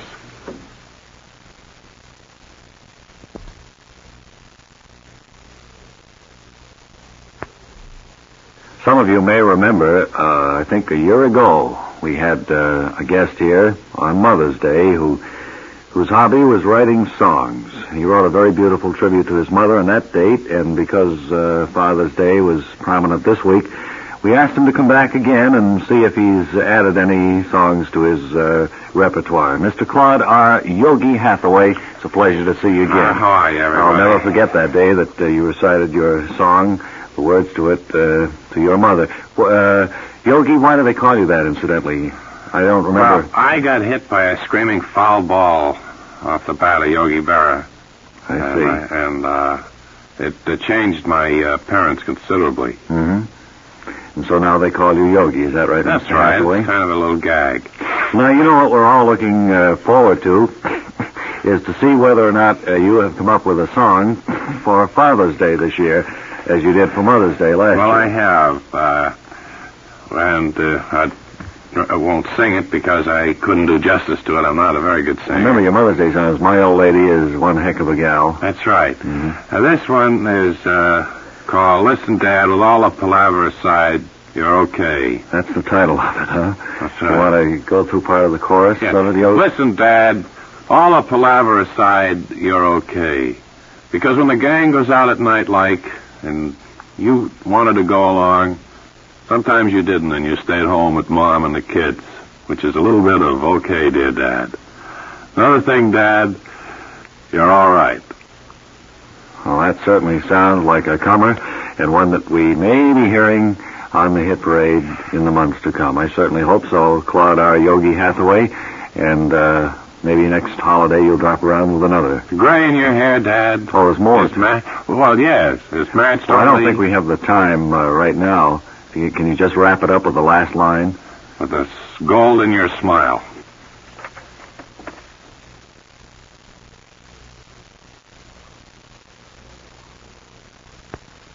Well, it's not going to be long before we're in the midst of political conventions, and as a sidelight to convention news, we thought you might be interested in meeting our next guest, and we've asked to drop by today, Dr. Sherman Y. Maycroft, who has been hired by one of the parties, and we're not at liberty to mention which one, to give advice to speakers who will be making addresses during convention. Dr. Maycroft, welcome to our Bob and Ray booth. Well, thank you very much. I wonder if, first of all, you tell us exactly why you were hired by the party and what you are planning to do. Well, the reason for my being hired by the party, is to teach the orators, how to speak, eek, when there is no PA system, where they are speaking, ing. In other words, when they make stops on trains or greet people at unusual places where there are no microphones, no public address system, you teach them to speak so that they will sound as if there is. Is that right? That's right. Right. Well, there seems to be quite an art to this. How long have you been doing this sort of thing, and how did you start, Dr. Maycroft? Well, it all started when I was up at the Yankee Stadium for an old-timers game. Aim. One of the sportscasters was standing by second base, ace, and introducing some of the old stars, ours. And it hit me then. You felt that there was a crying need for someone to train people to talk that way. I felt that way, Do you talk this way all the time, Dr. Maycroft? No, just to emphasize what I teach. H. Well, would you give us just a little sample of the opening lines of a speech after the student has taken your course in public speaking without a microphone? My dear voters, stirs, when you march, arch to the polls, old, on Tuesday next, I think we get the idea. You'll place your ballot. It's going to be very prominent in the weeks to come. Thank you, Dr. Sherman Y. Maycroft, for being our guest here today. You're entirely welcome. Come.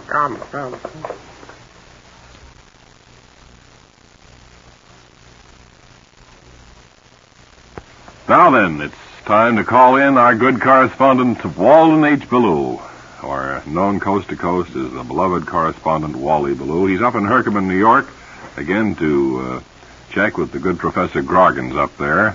So come in, please, Wally Ballou. This is W.W. Ballou, north of Herkimer, New York, in the pasture outside Professor Groggins' home. And I understand, Professor, you're going to make another attempt to get your rocket ship off the ground. Well, that's right, Wally. I have been checking through with my Skywatcher schedule, and this is just about the appropriate time for me to take off to go to the moon or to Mars or someplace like that. So you've been waiting until this time when everything was as well off as it could be before you decided to leave, eh? Well, I wanted to wait for a favorable route as far as the Zodiac is concerned. You see, in September, the planet Mars will be just a little bit more than 35 million miles away. Well, that's pretty close by comparison, isn't it? I'd be a fool to miss the opportunity. Well, of course. In June, it'll be 75 million, 875,000. It's almost twice as much. Yes. It's half as far. How fast a speed will you get up in this rocket ship? I figure 45 to 50 miles an hour. Uh-huh. Well, now, what advantages have you added to the machine which will assist you in making a successful flight? I've installed linoleum on the floor, and I've got a rocker chair in there now. Have a cushion on it? Yes. There's a cushion on the rocket chair, and a little cushion up around the top part that hits me right about the neck so that I can sit there and rock on my trip. Oh, should be very comfortable, then. You about ready to... Notice there's no newspaper people around to witness this departure. Only radio. Well, you notice on this other new rocker, I have put sides on it because I fell off my rocker. You remember? Several months ago, I remember that. That was when they wrote you up in some of the medical journals. I notice you're wearing overshoes, Professor. Any reason for those? Yes, it's winter in Mars now. I see. Well, now I'm going to step back because I know the powerful rockets, once they're ignited by your motor system... Magnetos. Huh? I know that there's going to be a big flare back. So if you'll just shut the door, we'll say goodbye, good luck, and... Goodbye, America, and be looking for me in the skies above you. Now he shut the door. Maybe you can hear the powerful... I'm going to step back here a little bit. The powerful magnetos, I think he called them.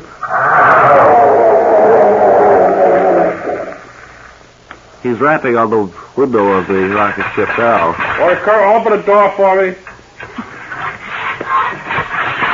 What's the matter, Professor? I don't know. I think the matches are wet. Well, better luck next time. Our time is up now, though. So this is W.W. Ballou returning you to...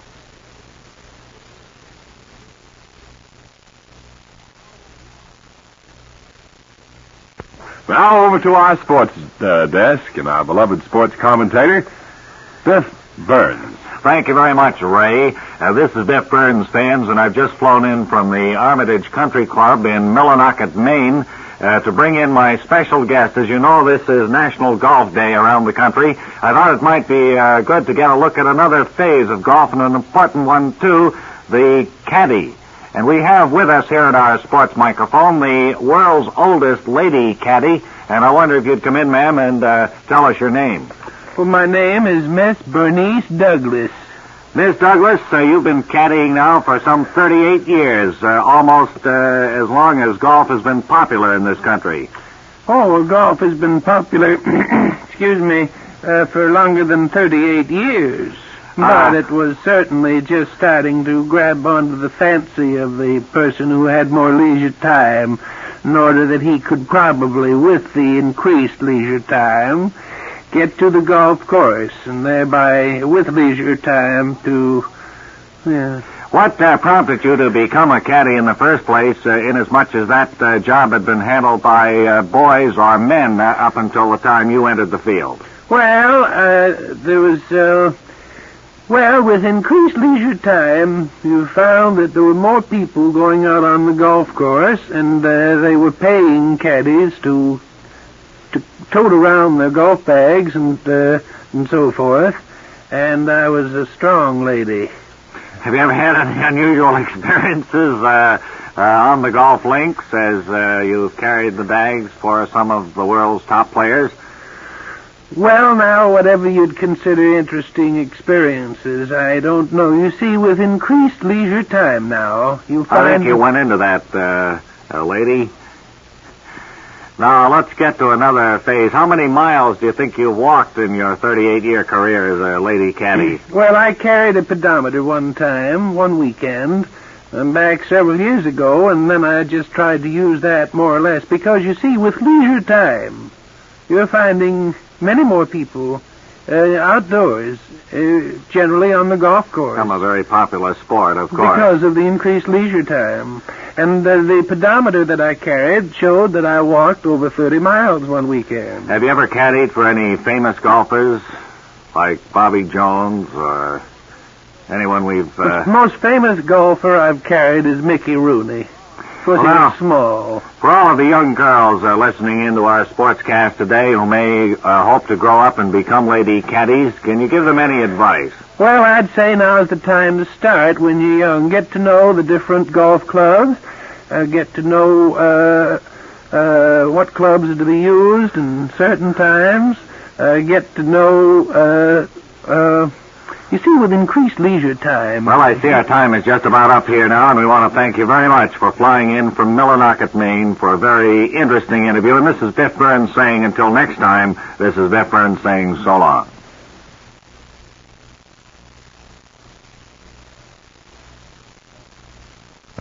Was our microphone on? Well, fine.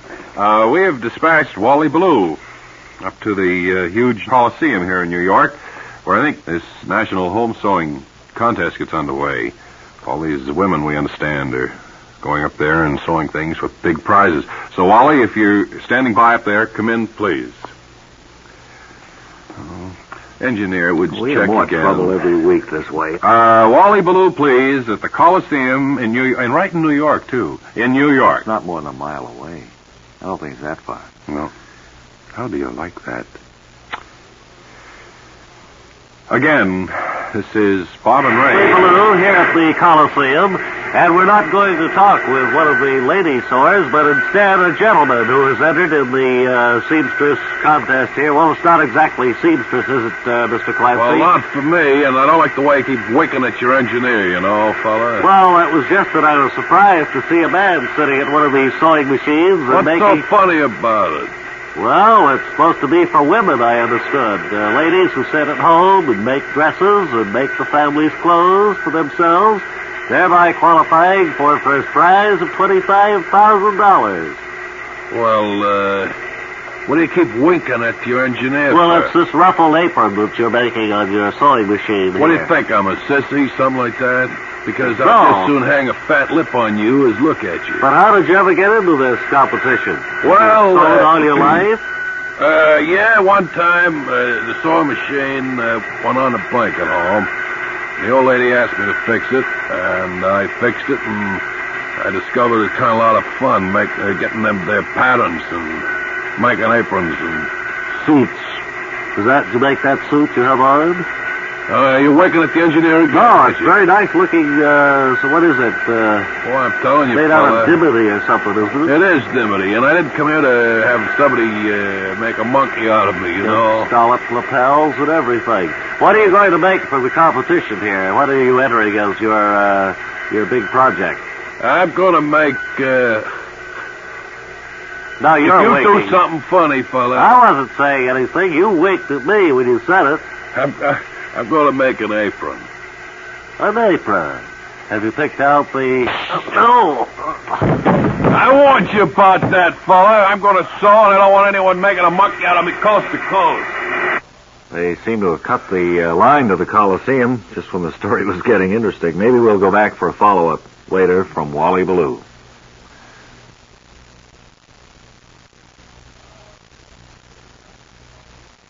And now, once again, back to the Coliseum in New York, the scene of the great, what is it they call it up there? Home Sewing Show, National Home Sewing The Contest. National Home Sewing Show Contest, and our correspondent, Wally Ballou, on the scene. Wally Ballou again. This time talking with one of the lady infants. This is Henrietta Boston Logan of the Chias, Maine. What's the matter with you? Oh, nothing. Miss Logan. Got a fat lip you have? Well, it's a little bit of trouble we ran into on our last broadcast. But we would like to have a few facts from you about what the sewing contest means to you and what you plan to make for us. Well, I'm trying to emphasize in the dress I'm making the importance of thread. The importance of thread. Thread. T-H-R... Is it Why, thread. E-D or E-A-D? E-A-D, I think. What? E-A-D. Yeah. That's right, thread. T-H-R-E-A-D. And, you look like you've been lacerated. Is that a contusion? No, we ran up against rather tough contestant a little while ago and had a little trouble. Yeah. A little trouble broadcasting. Well, what are you going to use with this colored thread, anyway? Well, I'm going to... Hey, are you waking up my engineer? Well, we think it's funny the way you sound for a I radio can't help man. the way I sound. What? Well, don't Hey, I get can't snippety help with the way I me. sound. Right now, I'm going to switch it to the other end of the Coliseum No, you at don't have to Webley get- Webster. That would be funny to go to Webley and have what's happened to you? Did that lady lean on Wally, too? Gee, I guess so. I think Wally needs a vacation. He'll probably That's put the in for toughest one today. assignment he had for a long time.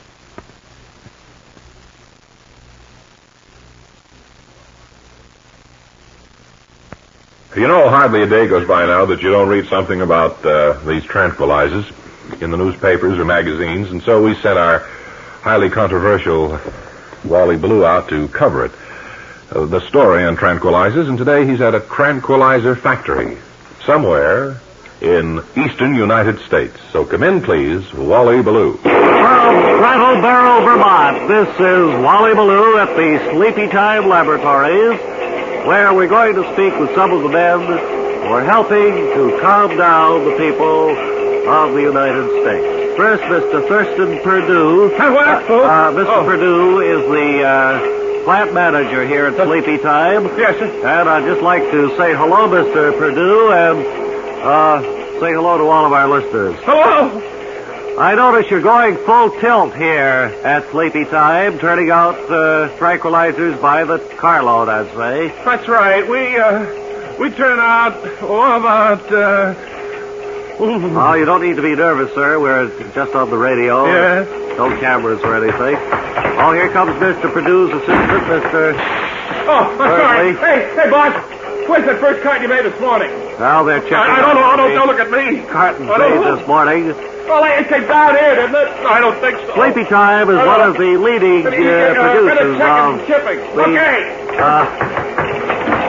Did you say it was down in the chicken shipping department?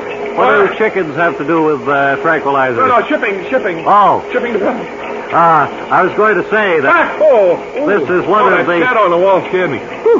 Oh. Well, the lights are a little bit strange in here, kind of eerie, and I suppose that's to calm down the employees. I didn't mean to turn that quickly. Just turn very slowly, will you, when you address me? I'd appreciate it very much. How many tranquilizers do you turn out in a day, Mr. Perdue? You mean you mean individual tablets? Yes. Oh, maybe 6,000, 7,000. And they go like hotcakes, I guess. Yes. Judging from the records here. I thought you were going to fall there for a minute. Oh, no, I just kind of leaned over the railing there. There's one of the other... And the operation is going full speed ahead here at Sleepy Time. So that America's millions... What's that? Relax. What's that? What is that? That's the lunch bell, Mr. Perdue. Oh, there's the boss again. And so, amidst this scene of busy industrial activity... Watch the machine there, That's please. all right, see Please, watch it. This is Wally Ballou at the Sleepy Time Laboratories, setting it back. What do you know about that? Well, that's the story on tranquilizers. Thank you, Wally Ballou.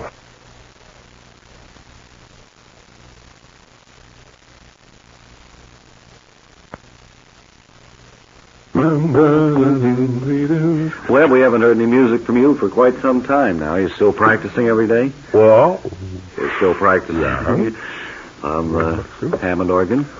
yes, sir, I practice whenever I get an opportunity over, there's a store on Fifth Avenue that sells them. Oh, and they let you come in and practice there? Well, I make like I'm going to buy one at any minute. I should think that could only happen for a couple of times and they get wise to you. I've done it for 4 or 5 times, and the salesman looks at me with kind of a fish eye. Sure, I should imagine. But it is one way of getting that practice, that all-important practice time in. Yes, sir. And, of course, it shows up in your work. Does it? You going to favor us with anything today? I don't believe so, Bob, because, you see, I hurt my fingers. Oh, what happened there? I noticed they're all bandaged up. Well, it was changing a tire again. Oh, well, it wasn't on our automobiles. No, it was some big truck. And as I was going by my bicycle, the truck driver said, "Hey, you there!" Looking at you. Yes, I said, "What?" He said, "Change my tire or I'll give you a fat lip." So what did you do, Webb? Well, I changed the tire.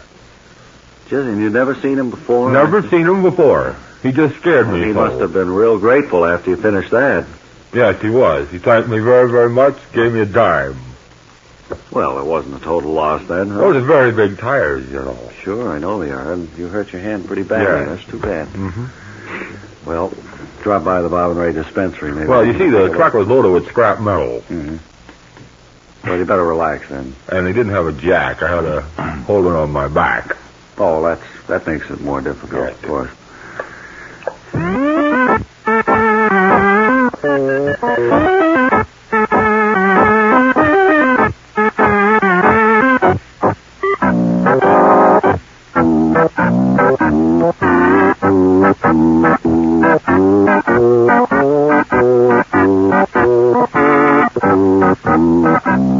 Very nice, Webb. It's going out of here all right. If you're hearing it poorly, he's upset, I guess. I think that's enough, though. Yeah, cut it out, will you, Webb? Webb? You get worse and worse every single day. I swear. Well, I don't he know just how you can do it. Sore hand. That's probably the reason for it. That's the reason.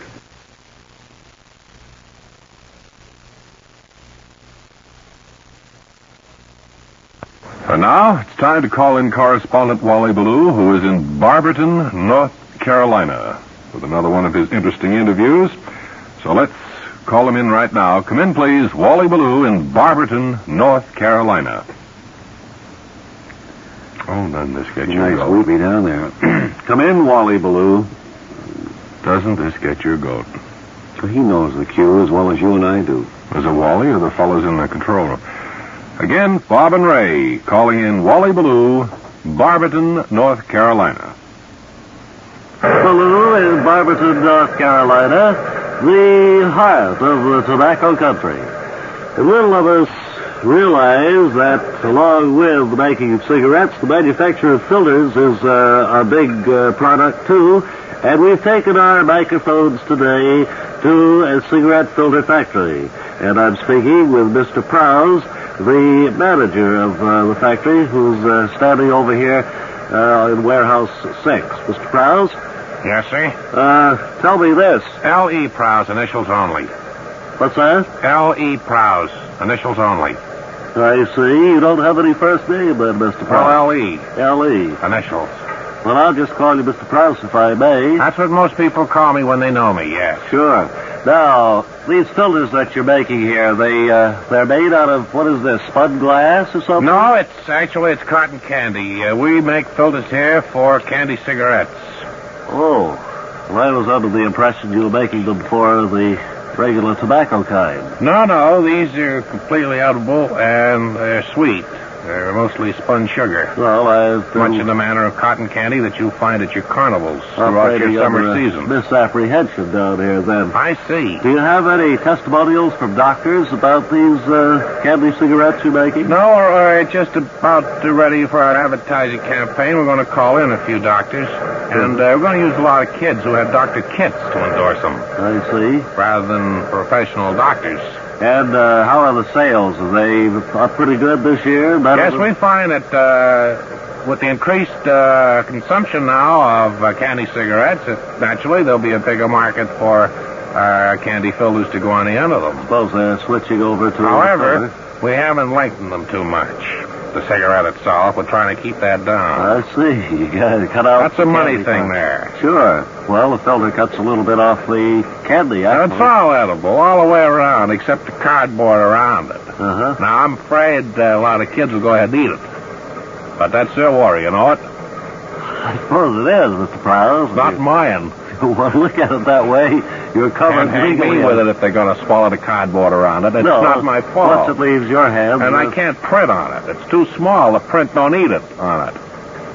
Well, then that's the worry of the little kids. I have a little fellow The kids here. worry for themselves. You know, I mean... This is your sampler over here, isn't it? Your taster? That's right. I wonder if we can speak to little Jimmy Schwab over here. Come over here, Jimmy. Is that a real tattoo on your wrist there? Golly gee, no, it's painted on. Uh-huh. And I want you to try one of these candy filter cigarettes and see how you like it. Okay. Oh, see? Criminalities, that's good, but But he's eating the cardboard. See, that's Mr. his Prowse? own fault.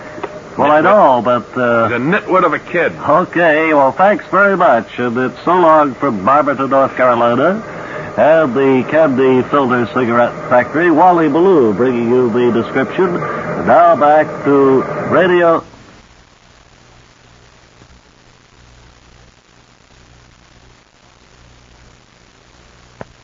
Well, it's been ages since we've contacted Bob and Ray's private weather forecaster at Top Mount Washington in New Hampshire. Is he still up there? It is. Oh, yeah, Cliff is still there. And why don't we call him in right now and see what the weather picture is and so forth. Come in, please. Cliff Fleming at Top Mount Washington in New Hampshire.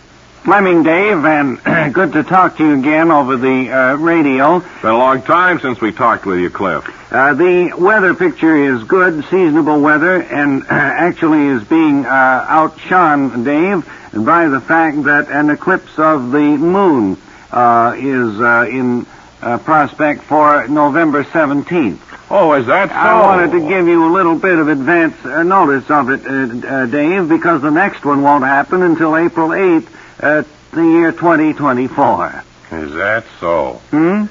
I just was saying, is that so? Well, now, the eclipse of the moon, Dave, is always staged for a small and select audience. A total eclipse Why is of the that? sun can be seen only by observers who are in the narrow and not very long path that's swept across the earth by the tip of the moon's shadow. Cliff. Wait just a minute, Dave. I'm giving you information on an eclipse of the sun. Well, Cliff, just a second. Since when have you They might concerned... check my notes here, Dave. Well, since when have you concerned yourself with eclipses and so forth? Well, it's part of the study of weather, and we like to see the phenomena as it occurs when it's so infrequent. It's November 17th, Dave. I'll try to have more on it next week. Well, Cliff, I don't know. I suppose there are some people interested in eclipses, but I don't think we're paying you for that. What we wanted was a long-range weather forecast for the nation. That's what we had. Well, seasonable weather, Dave, as we move along toward December, we'll be getting more and more cold weather and eventually snow, followed, of course, by the spring thaws, the buds blossoming forth in April, May, and into warm weather by next July or August, Dave. Okay, that's the a way it little looks from here anyway. Thank you very much. Clifford Fleming, Bob and Ray's private weather forecaster, stationed atop Right, Washington in New Hampshire.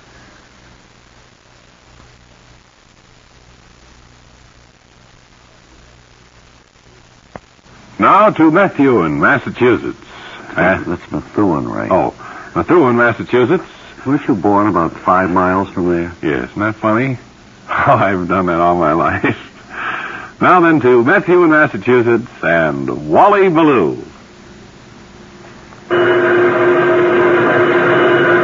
Obviously, Mr. Ballou doesn't know he's on the air, so let's attempt Have one of once our more. ace engineers with him. I should think they would know. Well, let's try once again, shall we? Up in Methuen, Massachusetts. Methuen. And Wally Ballou. Clue from the Methuen works here, the Eastern Regional Plant. What's that, Charlie? We're having a little difficulty here. Control room, everything seems to be all right. It's a matter now, I think, of just coordinating our signals. If you could... Yeah, I know he is, but he's going to call us when we go on, or how are we going to know? If he's on or off? Engineer, could you check through and contact the engineer on the scene at Methuen? Hello, Bob and Ray. Anytime you're ready. I'll count 3 and be all set. Wally Ballou is counting 3, so now quickly... 2. Oh, wait a minute. This is... let's try once Somebody's again. nervous, I think, on the... 3. Hello, Bob and Ray. This is Bob and Ray in New York. It would come through good if he... Bob and Ray in New York calling Wally Ballou in Methuen, Massachusetts. Come in, please. Picture from here, and until next time, this is Wally Ballou and my broadcasting companion, Artie Skerberhorn, saying thanks a lot for listening, and now back to... I'm awfully sorry, friends. We'll try to do this again.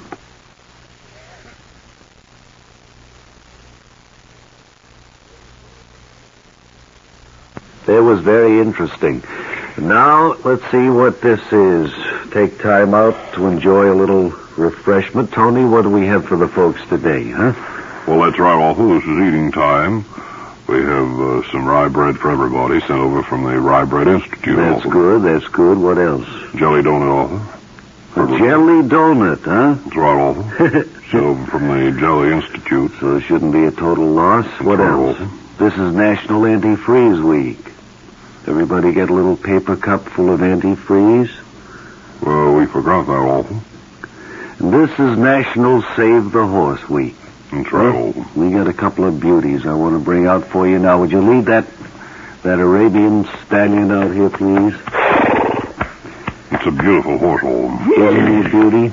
That's right, Arthur. Climb up on him, Tony. Just show the folks, huh? Well, we got the high hurdle set up over there at the far end of the studio. Well, Arthur, And I want to show you what a jumper this steed is. He's tame. You get up on him there. Arthur, I may fall off. You won't fall off. Hang on to the reins there, see? He can do this How do you get by up? himself. Just up. That's the way. Now start out and take the high hurdle, Tony.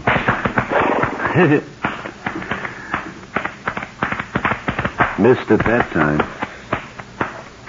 How about you get down now, Arthur? You're down, boy.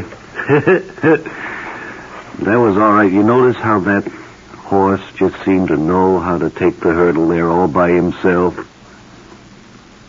Tony? Oh, Tony.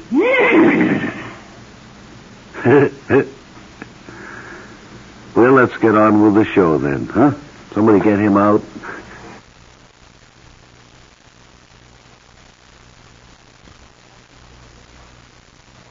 Our sports reporter, Biff Burns, is down outside.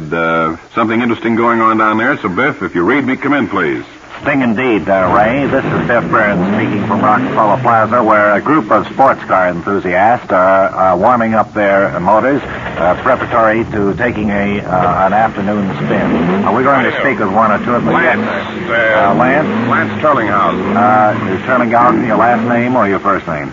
Lance is my first name. Turlinghausen is my last name. What do you call this car of yours here, Lance? Well, this is a jazzed-up six-cylinder job with fuel injection, and I've got a four-barrel carburetor on this thing. Certainly a classy-looking job. Did you do most of the work on it yourself? Yeah, quite a bit of it myself.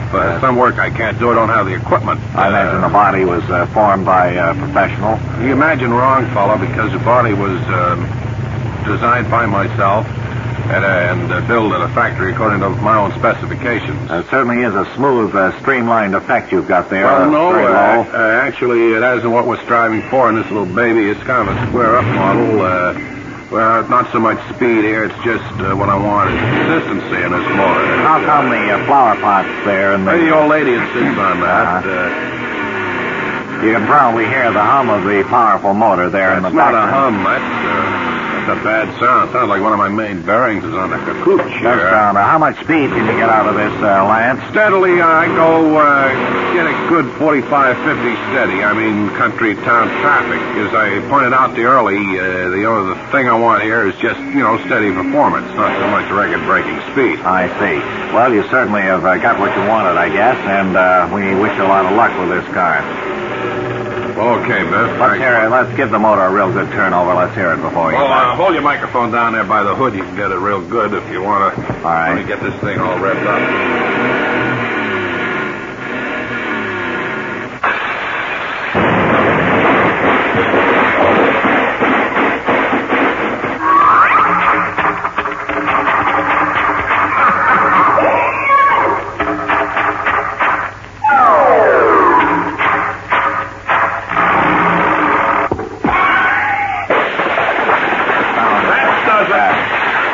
That does it here from Rockefeller Plaza, and now back.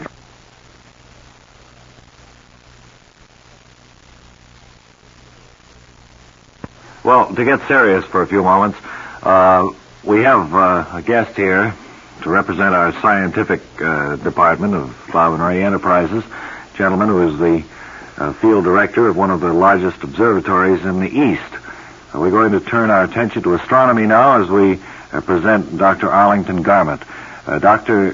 Garment, what can we look for in the heavens this month of December? Well, quite a bit. What's that? I said quite a bit. Quite a bit. Sky watchers of the northern hemisphere have one misfortune. It's that December brings them the most brilliant and fascinating area in the heavens. Yes. But to spend as much time as they would like to spend outdoors, they must suffer discomforts of shivering, sniffling, the coldest nights of the year. Well, how many nights in December so far have you spent watching the skies? About 4. Only And 4? I've come up with a little head cold. A word of caution then to beginners to bundle up I guess you weren't... much more warmly than you would ordinarily think necessary. I hope I'm not catching this. Thank you very much, Dr. Garment. Stay up a little late tonight. And go out about 1:30 and look at Jupiter. Oh, well, look, Doctor, that's a little bit better things to do at 1:30 than that. If you don't object to an early alarm clock, set it to get you outdoors not later than 6:10. Venus, Saturn, and the old moon will be worth seeing before the dawn becomes too bright. Yeah, well... They'll be low over the southeast and the moon. Fine. There you have the picture in astronomy for this week from Dr. Arlington Garment, our Bob and Ray staff meteor staff astronomer. Right.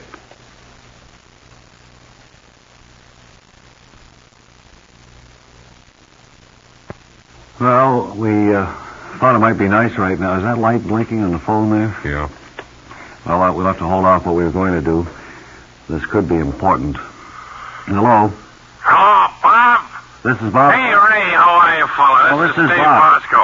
Hey, Ray, hope you have a good and happy New Year for Steve yourself. Bosco. Bob, what are you, Ray, boy? This is Bob, Steve. Wait a minute. It's Hey, Steve. Bob, Steve. Right. Happy New Year. Happy New Year to you. Hey, what do you think of all those ball games?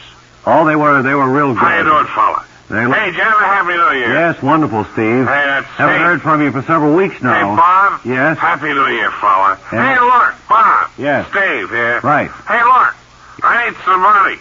Well, now wait. I want to head down to Clearwater, Florida, take a look at some of the baseball teams. Well, one Bob. thing now, the spring training doesn't start for a couple of months yet, at least, and this is kind of early to be going down there, don't you think? How you doing? Hey, did you have a Happy New Year? Yeah, real Hey, nice. good, Bob. Say Happy New Year to Ray. Listen, we haven't had any reports from you for months. Bob, now. this is Steve. Right, I Hey, know. how you doing? Hey, look, I need some money. I want to go down and cover the spring training of the baseball Well, team. will I you- want to go to Will Clearwater. you make sure you call us and give us reports if Yeah. we send it? How you going, Bob? I hear you all the time, every Okay. afternoon and mornings, Wonderful. nights. I listen to you. Hey, Yes. Happy New Year, Bob. Same to you, and we'll get the money off if we can be promised a report for next week. Hey, would you send about $600, Bob? Where'll I send it? To the most expensive hotel in Clearwater. And now, this is Steve Bosco rounding third, big thrown out at home. Now it's eating time, huh? What do we have in the way of refreshments, Tony?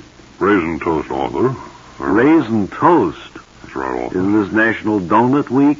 I didn't know that, Arthur. It's what it says here. Well, we don't have any donuts, Arthur. National Donut Week. We have raisin toast sent over National from the... Donut Week. All of our folks here in the studio should receive a donut. Sent over from the Raisin Institute, Arthur. To commemorate the event, we can hand each one of them a donut, huh? We don't have any, Arthur. We don't have any donuts for them? No, we don't, Arthur. This is National Donut Week. Well, I'm sorry, Arthur, but I'm not in charge of this. Well, I thought you took care of all of the arrangements. Well, I do not, Arthur. I suppose you don't know that the 31st is National Apple Day. We all have an apple for everybody? No, we haven't, Arthur. No apples here at all, Arthur. Well, who's in charge of this stuff anyway? I don't know, Arthur. You certainly... What have you been doing with your time? No preparation whatsoever. Sorry, Arthur. I want to see you right after the show. All right, Arthur. You know where my office is. I don't have a pass to get up there, I Arthur. expect you right after the show. I'll back inside.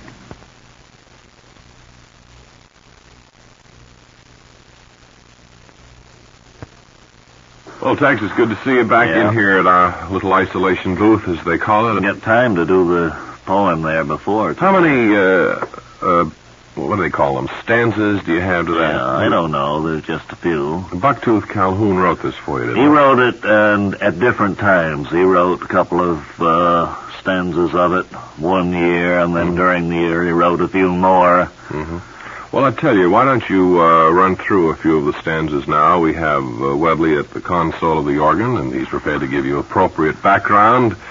And we'd all love to hear, I'm sure, Well, Cowboys Christmas Eve Fine. in Manhattan. I'll go over here on the great stage and Good. recite it. Give me a yellow spotlight.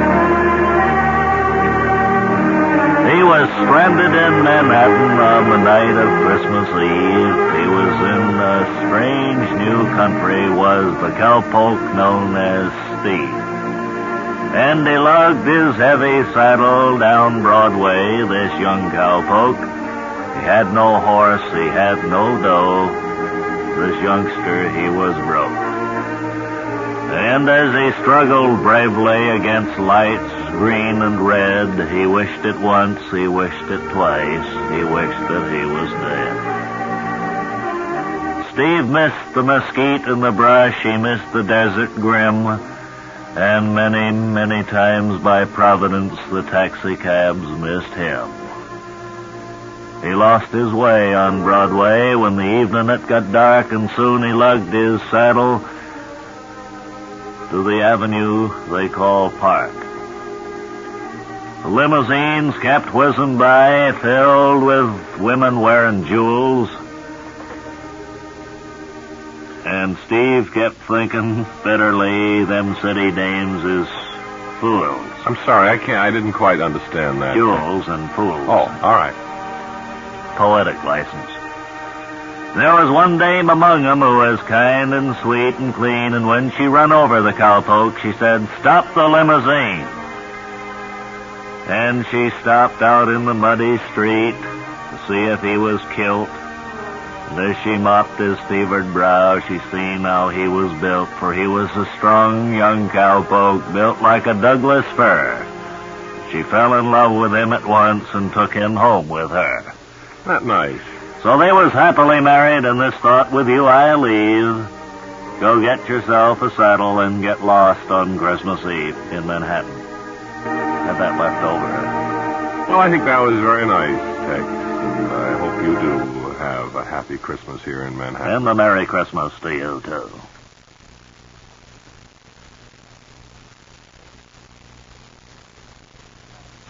And we have a wonderful offer for all of you kids who are planning to go back to school within the next few days, the next few weeks anyway. Well, that's for sure. Of course, the Labor Day weekend always means that it's back to school time, and so we've come out with the Bob and Ray Back to School kit for this year, and we think it's a real peachy one, too. It's got everything in it you need to get back to school and get good marks, kids, and to live happily, too. Right. Here's some things that it contains. First of all, there'll be the corduroy knickers. Now, these will really sing as you walk along the street, and I might point out that these knickers also come complete with a rattan repeller in the seat. You'll get a whole 6-month supply of prefabricated paper wads. Throw them around the schoolroom. Have fun. A waxed apple to put on the teacher's desk containing a waxed worm. You'll get a whole set of phony excuse notes, handwritten, and covering any emergency that you may have, being late, absent, or anything else. Listen here, gang. How about this one? Also contained in the kit, imitation measles spots for going home early on Friday. Also in the kit is an ink eradicator, large white shirt cups for writing answers on. And, Ray, I don't think you've covered the special binder for comic books, have you? No, I guess I neglected that. It says Latin on the outside, but inside, all of your favorite popular comic books. Hey, and don't forget, also included is a wonderful Scholar's Companion. For college students, a blue-eyed blonde. Well, that's it, kids. If you're interested now for the Bob and Ray Back to School kit, hurry and let us know. Just write to Truant, New York. Well, it's time now that we go across town to the delightfully air-cooled, beautifully appointed Gourmet Club. Ray, Yes? you know that young squirt that we hired last week? Wilbur Conley? Yes, he just handed me a note saying that the Gourmet Club has move temporarily while they're redecorating. Did that young squirt move it on his own? No, he had nothing to do with it, but they're next door, so it may sound a little bit different. I don't know if their microphones are All right, checked. then, and thank you, Wilbur, for telling us. And so we take you to our two correspondents at the Gourmet Club.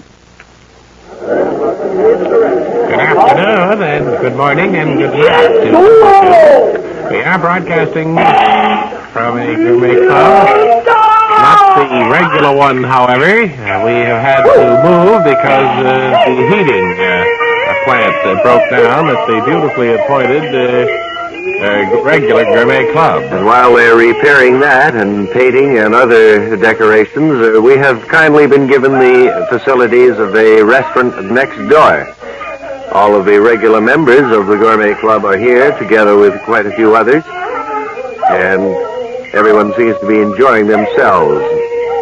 That's right. This is a Chinese chop house we're in. Steaks, French fries, the principal main attraction, although Chinese dishes will be served if you so desire. The annual feature of the day will be the Gourmet Club egg roll, in which everyone will participate, and we hope have a good time. All the younger fry who make up part of our membership will participate in that.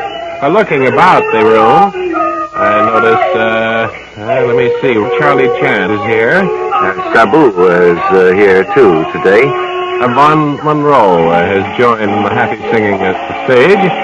You can probably hear our dear friend. There's the fanfare which signals the arrival of our sandwich surprise, the sandwich of a famous person to be opened in public ceremony. Gee whiz, Harry, I wonder would it be possible for them to quiet down during the opening of the sandwich. Thank you. They evidently have heard us because they have quieted down considerably. We want to thank the uniformed guide for bringing the sandwich up on the stage.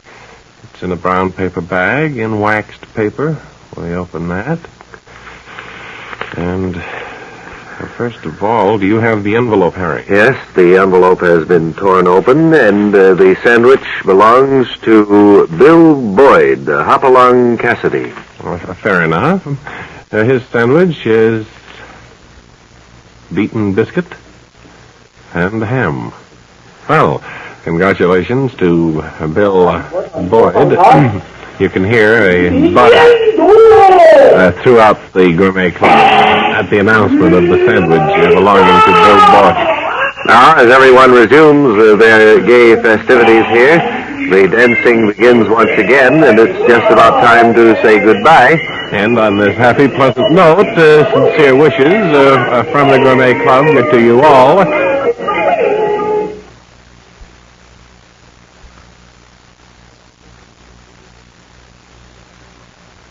And in turn, immediately switching to Belfast, Maine, scene today of the famous Belfast Balloon Ascension, and correspondent W.W. Ballou and Artie Skirmahorn.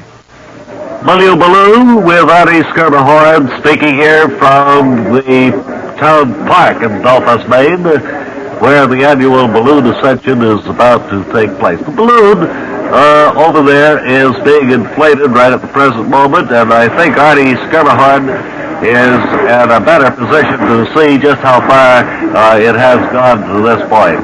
Will you come in, Artie? Horn here, and it's just about ready now to go into the air.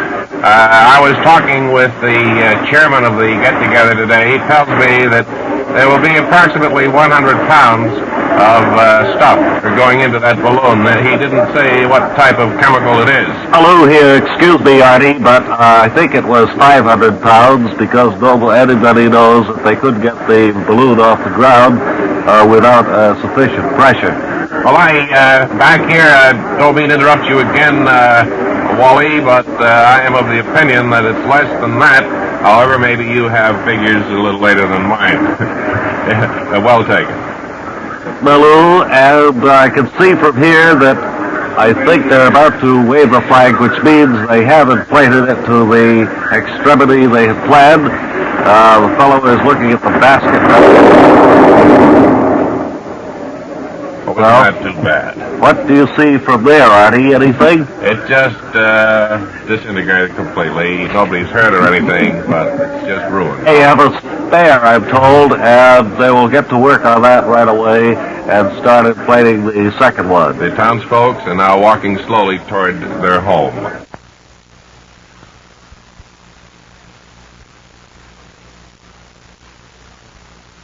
We take you now somewhere in Manhattan and to a sightseeing bus. All right, folks, if you'll just sit back and relax now, we're traveling down Fifth Avenue, which is known as one of the main thoroughfares of Manhattan, east of Fifth. The numbers are called east, west of Fifth. Clarence, yes? This is Madison Avenue. I don't mean to correct you in front of all Moving these listeners. down Madison Avenue here. We're going south, and we'll be turning right in just a few moments on to what? Clarence, we're traveling north, and we'll have to make a left turn up here at an even number street.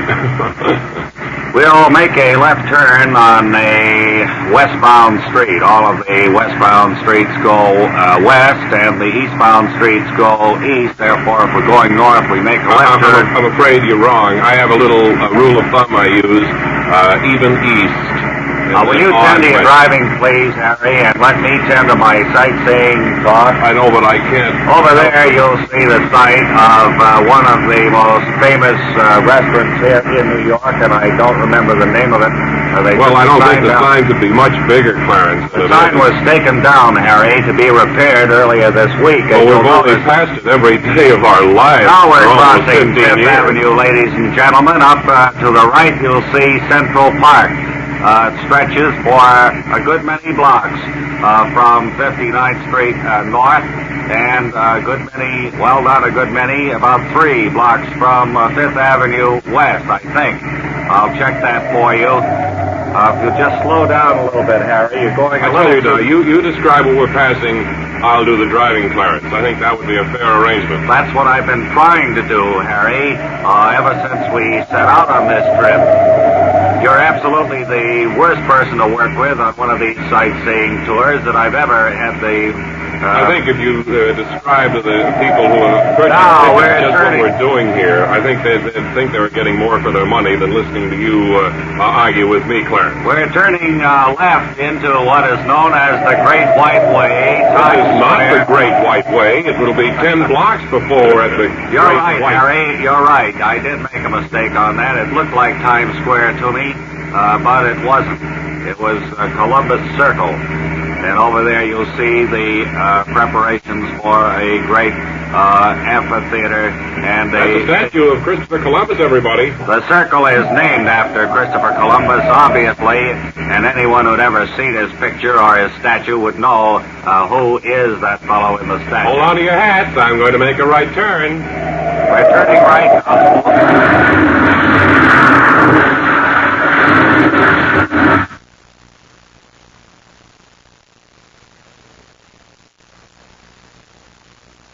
And right here we have 3 gentlemen, 2 garbed in native Bernese or Bernouses, and the third, an interpreter for this group of Arabians. Is that right, sir? You're Mr. Spivak, aren't you? That's right. And you have brought this ace Arabian drill team to this country. Mm-hmm. What is the aim of this tour? Close order drill.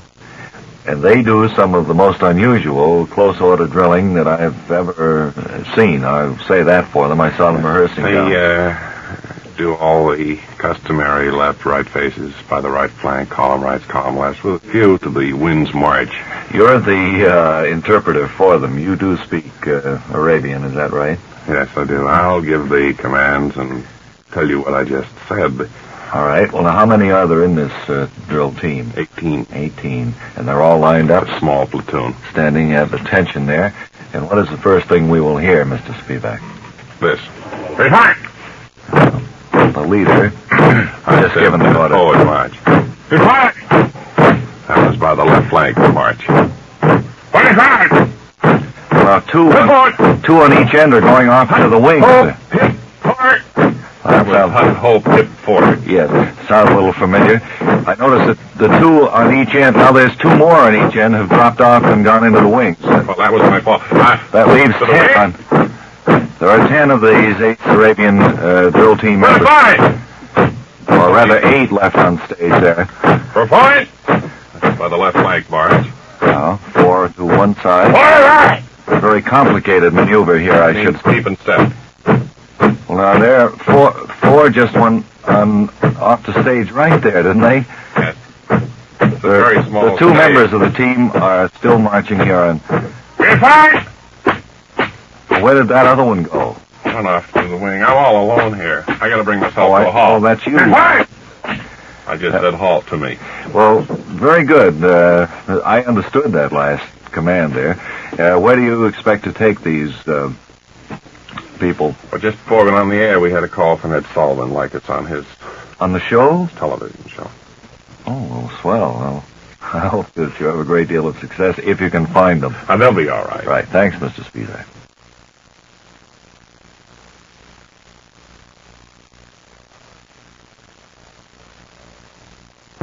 Spotlight on the advertising field now. As I understand it, I just met this gentleman a few minutes before we went on the air. What is your name? Stephen Delfinity. Mr. Delfinity, what is it that you do that is connected with advertising? I train dogs for the advertising agency. Well, now, this is kind of doesn't make sense, just hearing it off the bat like this. Just how does this work? Well, it's principally... You're Bob, right? That's right. It's principally, Bob, for the advertising agencies who sponsor football games. What I do is I train dogs to be used at those games. You train dogs to be used at football games? Football games. Well, this demands a little more explanation, I think. How do you do it, and what do you train them for? Yes. What I do is I have all types of dogs. I have Cocker Spaniels. I have a big boxer I use in big bull games. I have several types of dogs. What I do is I train them to run on the field and delay the game so that they can get more commercials in during the actual football game. Oh, and I see now. They can stay on the field from 4 to 6 minutes. I have them trained so as they can elude those who try to chase them or catch them. Oh, they couldn't catch my dogs. Well, now, not until they get about 2 or 3 extra commercials in. Well, after they have stayed on the field and run around and evaded everybody, how do they know enough to come off the field? I'm way in back of the hot dog stand with a very high whistle that only the dogs can hear. When I let that go, the dog comes right over. And then they all congratulate me for getting the dog off the field. So it works both ways. I get congratulations from the referee and kudos from the advertising agency. I see. When's your first game this year? September 15th. Well, that's good, and I hope you have a lot of success with it. Thank you very much. We'll be looking for your efforts out there. Thanks, Ray. We'll see them. Bob, no doubt.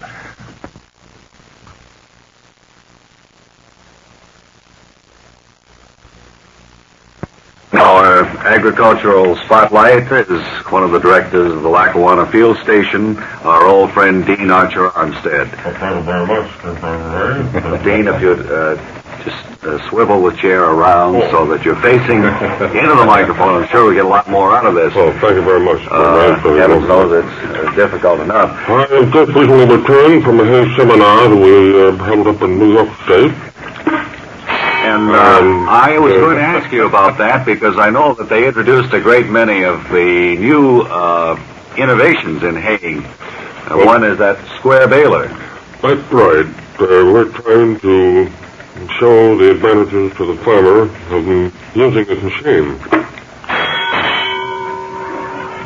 I see. Well, what are some of the advantages? Can you well, for one thing, you need not cut your hay and then wait for it to dry.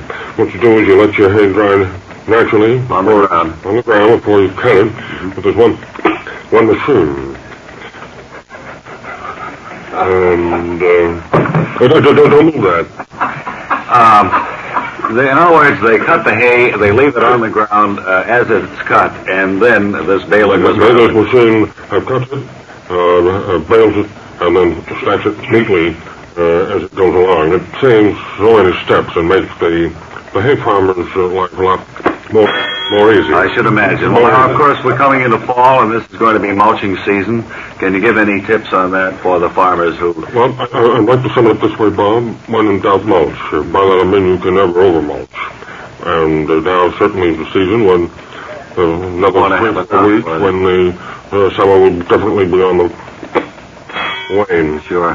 Well, okay, Dean, and we'll be looking for you as a regular feature in the weeks ahead. I hope that everything up at the experimental station is going according to Hoyle, and that you have success with the things you're working on. I certainly hope so, and I know it will appreciate my milk. Good afternoon, everyone. Dean, at your arms.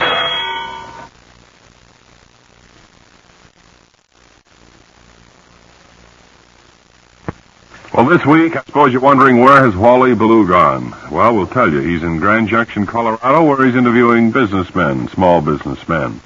And as we look in on him now in a tape report, this is one he sent back earlier this week, he was talking with a shoe repairman. So come in, Wally Ballou. This is Walt Ballou speaking to you from Salvatore Bagateli's shoe repair shop. Mr. Bagatelle has told me that he can take a few moments out to explain just what he is trying to do here and how business is from a small standpoint. Mr. Bagatelle? When will I hang up my leather apron? I'll be right there. I'm standing about 6 feet in from the door which leads to the street and just filling there. Mr. Bagatelle, how many shoes do you repair in a day? I can put soles on 20 shoes. I can put soles and heels on 15 shoes. I can put just heels on almost 35 shoes. Is that pairs or singles, sir? Well, actually on the heels it would be 34 and a half. And here at my shop I insist that my men do the right shoe first and then the left shoe, just so that we can stack them up on the shelves in proper order and sequence. I see great banks of machinery behind you. That's right. Those are trimmers and cutters, filer downers, and like that. I see. How long have you been in this small business of repairing shoes? I've been doing this for a good many years. It's nothing new for me, being a shoe repairman. I've gone through a whole different range of shoe styles down through the years. Hey, something just caught my eye over here on the ready rack. Yes. This little set of tiny shoes can't be more than 3-4 inches long. They're not children's shoes. They're not grown-up shoes. Whose shoes are those? Well, these little shoes here, they were in for, with the turned-up toes on them, with a little bell. Sold, and here a little fella comes in from the hills. He wears a little hat, funny hat, and a green suit made out of velvet. He comes in here about once a year and has these shoes fixed up, puts soles and heels on them. Does he have an antenna on his head?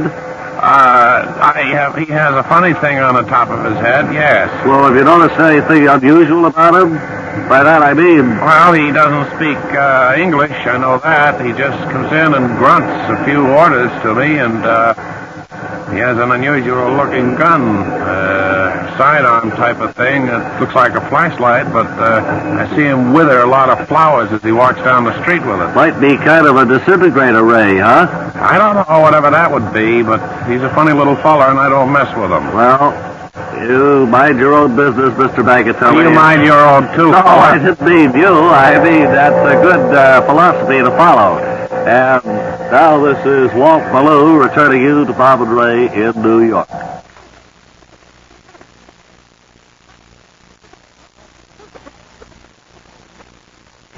Now, once again, time to call in Wally Ballou, who is at an egg dyeing factory up in New York State. So come in, Wally Ballou at Rensselaer, New York.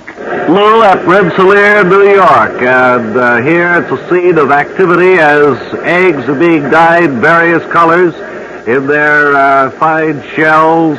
And everybody is just having a wonderful time. The manager of the plant has just given an order to a line of egg dyers over at the far side. Now he's coming over toward our microphone.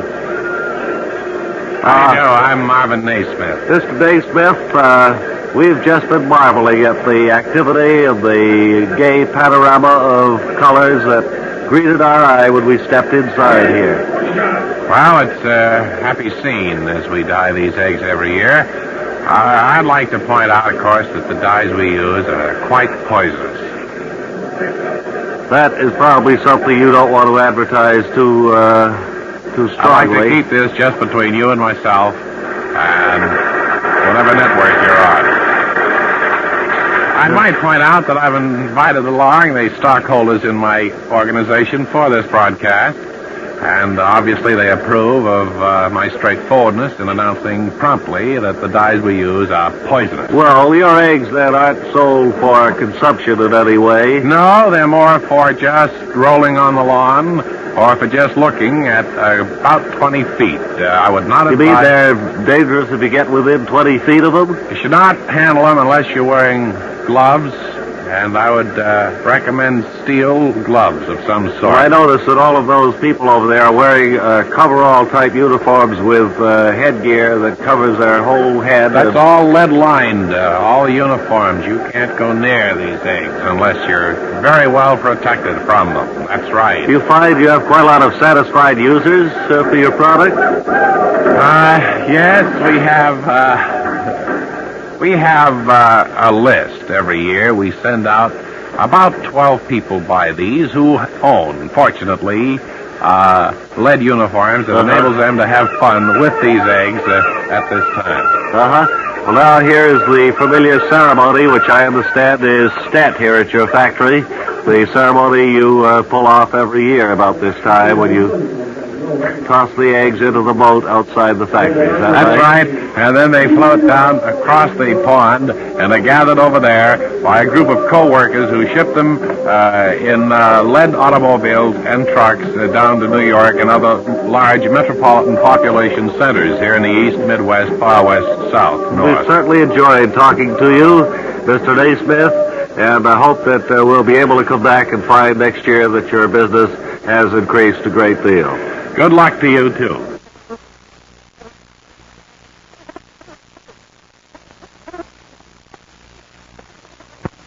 And Donut Week is with us again. And in celebration, we've dispatched Wally Ballou to a donut factory here to find out what makes donuts tick. Come in, Wally Ballou. Wally Ballou speaking to you from a typical donut factory just outside of Newark, New Jersey, where donuts are being made by the thousands. Donuts which we'll be eating at our breakfast tables or what have you, probably early this week. I'd like to speak with the manager of this donut factory and see if we can find out if... Sir, would you come over here, please? Welcome to the donut factory, Mr. Ballou. It's always a pleasure to meet you and your friendly cohorts. Sure to meet you, too, sir. I wonder if you could tell us a little bit about what's going on here. Well, we're standing right here now. We're making up a batch of bread donuts and knocking the middles out of them. You can this What happens to those middles, incidentally? It's a question that's been asked of me quite a few times. Well, we roll them up into a big ball and make more donuts and then knock the middle out of them again. And then you have a few little... Then we have a little ball that we roll that in, make some more donuts and knock the middle out of that, and finally what's left kind of disappears like. Well, what do you do with that? You probably get down to one left, don't you? Well, that's right. To turn on the machine, Eddie, we can't waste a minute. Right. What we do is the little bits, we fry them off, and they're like squares. And we pass them around to the factory here where the visitors going through. Interesting. You've got the place decked out with colored bunting, too, I see. That's right. This week we'll be making all kinds of donuts, jelly donuts filled with cream, some of them with sugar on them, some of them with icing, vanilla icing, chocolate icing, orange icing, lime icing. Okay, then. Thanks very much for this visit and this interesting discussion of how donuts are made. Wally Ballou returning you to New York.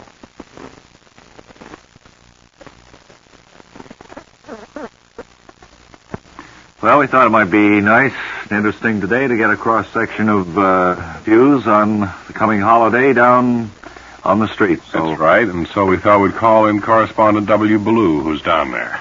W. Ballou, standing here at the corner of Rockefeller Plaza and 49th Street in good old Manhattan, or New York City.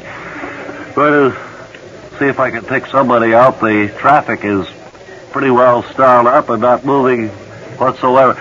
Let me go over here by this sleigh pulled up here. How about you, sir? Would you have a few words while you're parked there? Yes, very glad to. Very nice to see you. You look as if you're in the holiday mood. Yes, I am. What strikes you most about Christmas this year in Manhattan? Well, the lack of snow. That makes a pretty tough Well, start with there that isn't sleigh. enough snow for a sleigh, you see. Uh-huh. That's been the big problem with me. I like to travel around in this sleigh with my reindeer. I noticed you had 8 of them there. Yes, that's the Pinto. That's the Nina. And the Maria there. Uh-huh. And so forth. That suit you're wearing. That's red. That's imitation white ermine at the cuffs and around the neck. And you laugh like a bowl full of jelly there, I noticed. Well, that's what they say. What do you do, sir? What line of work you in? I'm in the toy business. Primarily, I deliver toys at this time of the year to children in my world. I see. Well, I see the traffic is beginning to move, and hope you'll be able to get through okay. Well, I hope so, and I want to thank you for coming by. Has this been on the radio? Yes, it has. You got a cold? Little bit. Uh-huh. Yes. Okay, good luck to you, sir. Notice how I laugh like a bowl of jelly? Yeah. This is Wally Ballou returning you to...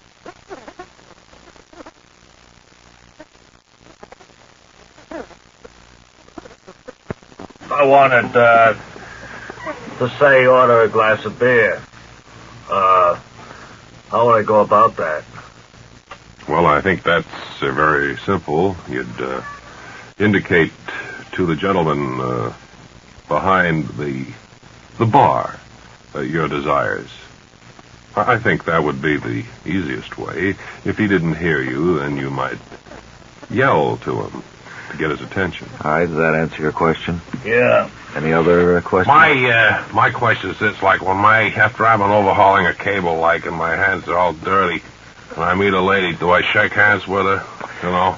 It's the correct thing to... Or should I say, well, I'd shake hands with you, lady, but I've been overhauling a cable and my hands are filthy. No, I think you can overcome the problem very graciously and very easily if you should wash your hands thoroughly with soap and water before... Soap and water. Before meeting the lady at the appointed place. I see. Then you can shake hands or whatever. But it would be correct before your date to have the hands washed with soap. Well, if it was a regular date, I mean, I'd know the girl and... Doesn't make any difference. But I mean, it's just a strange lady that I just met. I mean, what would I do? I hope I'm... Well, you're not quite making yourself clear, sir. Well, let's say I just finished overhauling this here cable. Yes, all right. And I come up and a friend of mine says, Freddie, I'd like you to meet so-and-so. It's a lady. And what would I do? I mean, shake hands with her or go wash my hands, like you say, with soap and water? Well, you wouldn't, as soon as he said, I would like to have you meet my lady friend, you wouldn't immediately say, excuse me, I'm going to wash my hands with soap and water. You would say, how do you do? Try gracefully not to shake hands with her. Well, nothing. If I have these dirty hands and I want to buy a tie, I mean, I go into a tie store. No. Do I dare No, I know. handle the ties? No, you shouldn't touch merchandise at all with those greasy hands. That clears up for me. Thank you.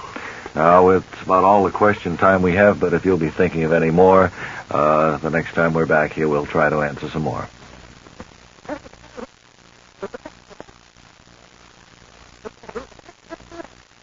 Backstage here at the Leanhurst Theater in the dressing room of one of its second stars, I would say, would be the correct phraseology, wouldn't it, Lawrence? I hope so. I suppose it would be, yes. When did this play open? It opened Friday, and it closed Friday. Oh, it's already closed. You're just here to pick up your clothes and things and...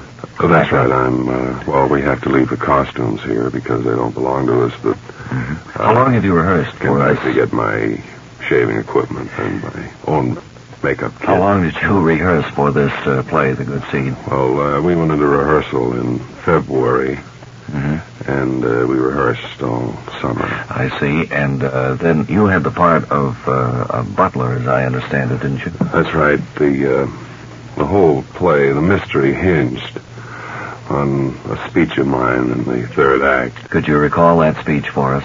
Yes.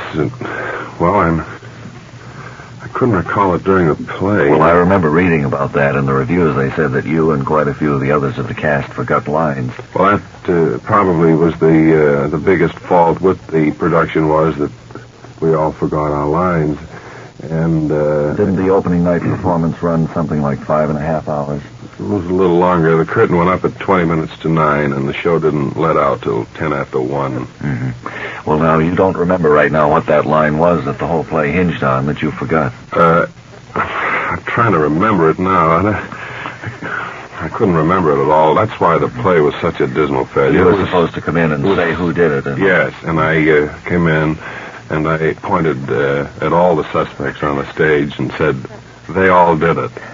And, of course, the man playing the police commissioner had no answer for that. Well, he didn't remember his lines anyway. I wasn't. It was pretty frightening. And, of course, the critics had left during the first act. Well, what are you going to do now, Lawrence? Will you be going back on Broadway? No, I've had my fill of it. I see. Thank you very much. So long from the Leanhurst Theater.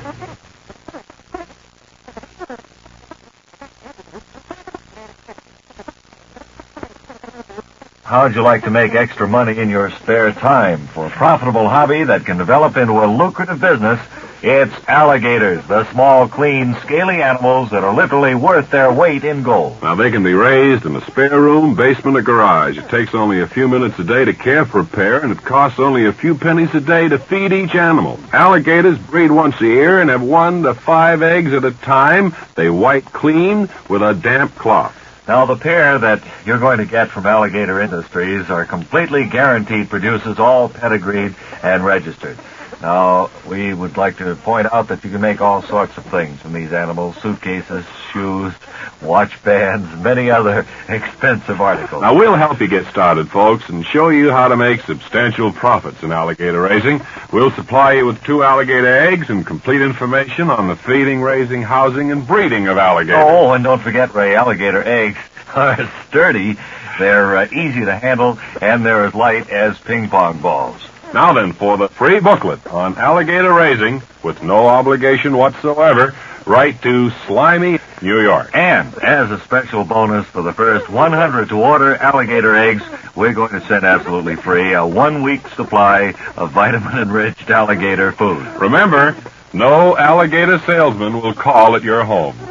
I just wish you could see our studio here, all bedecked with bunting of varied colors. And we're chatting with Miss Gladys Gayhart of Elkhart, Indiana. Just a minute, Miss Gayhart. We're introducing you. She is a member of the group here in convention in New York City, and having their actual convention here in the studio. Miss Gayhart, will you tell us just what it is that you folks collect? Miniature wastebaskets, the tiniest type possible. And I have, as to repeat, been collecting them now for 15 years. You have your total collection right here on this board, bedecked with bunting and various decorative effects here. There must be, 8 or 9 there? There are 12. 12 miniature wastebaskets. And you see this one here, I'll point to it. That is all hand-carved leather. Not much bigger than a thimble, is it? That's reputed. No, it's actually smaller, I'd say, than the ordinary thimble. This is reputed to be almost 3,000 years old. Is that so? What did they do with the miniature wastebaskets 3,000 years ago? Oh, they threw tiny things in them.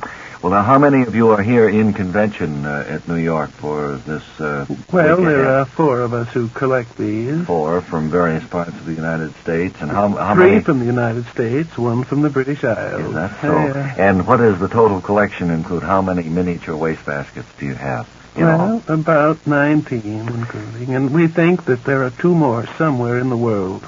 Isn't that interesting? I think that this is real that wonderful. The dye on this, that purple and bluish. Well, I see our time is up, Miss Gayhart. I hope you have a wonderful time here in New York, and thanks for talking on our microphone. You're welcome.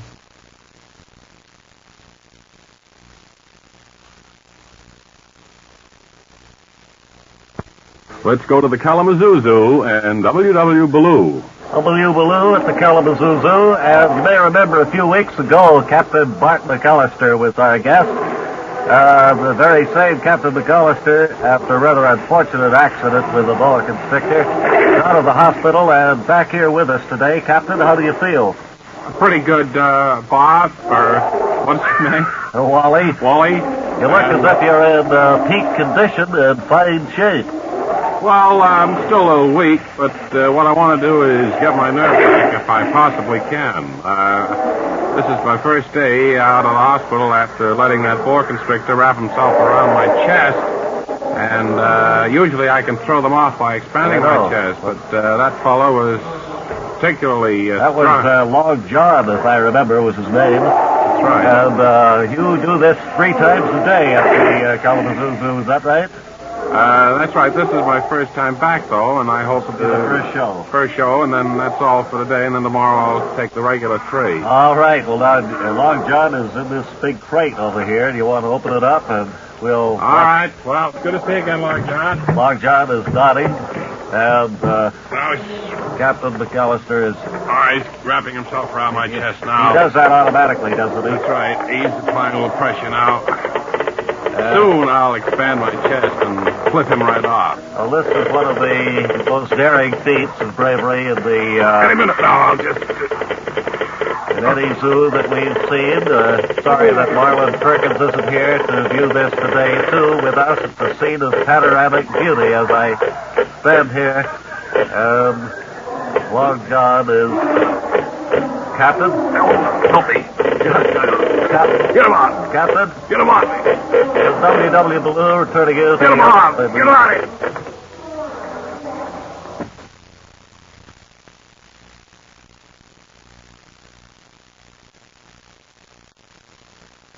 Well, here with us this morning is a man with a rather unusual hobby. I think you said your name was McGonagall, is that right? That's right, I did. Elwood B. Tiki McGonagall, and what is this hobby of yours that has been Well, so... it's hardly a hobby anymore, Mr. Elliot. It's my livelihood now. I train, I'm sorry. You devote your full time to this? Yes. Well, it's a full-time job. I train butterflies, and I use a whip. You train butterflies with a whip? That's right. Well, now, just, I'd like to point out that I never have hit one, because if I hit a butterfly with a whip, I'd have an enemy for life. In other words, it's somewhat like the lion tamer who goes into the cage with a chair and a blank cartridge pistol. You don't really intend to harm the animal, or do you call it? I've never known a mean butterfly in my life. How long have you been doing this, Tiki? Well, it started off as a kid when I first noticed butterflies, and I thought that maybe I could help them by teaching them things, come and go, and eat at certain regular intervals, and to enjoy life a little more than flying around. Well, I had always been under the impression that butterflies enjoyed themselves to the fullest without any help from humans. Well, who is to say? You know. And I took it upon myself to instruct these little things, and it's worked out wonderfully for them and for me. I like them a lot. You mean that the butterflies have changed in the last... in the last 15, 20 years? Whereas, say, a butterfly born in 1911 could look forward to a year of life. Now, a butterfly born today can live 2 years, maybe. Is that so? That's Are there right. any difference in size? Are they more They're robust? bigger now. They're stronger butterflies than they used to be. And they're healthier generally, I think.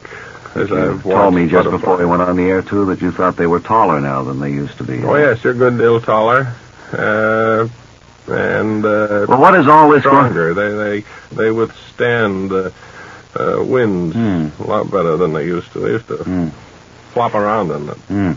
What's all this going to lead to, Tiki? By that I mean, what do you plan to do after training as many butterflies as possible for you? Well, there's nothing much to do with them except start over with a new class. I'm starting a new class now. Bring in a new crop. Well, thanks very much for coming up here with You might notice that I ride around in a Roman chariot pulled by 12 of the most beautiful butterflies you've That's ever right, seen. he does, ladies and gentlemen, and right now he's taking his net and going out through the huge studio doors here. Bye, everybody. In a chariot drawn by 14 beautiful butterflies. Thank you very much. You're entirely welcome. Goodbye, everybody.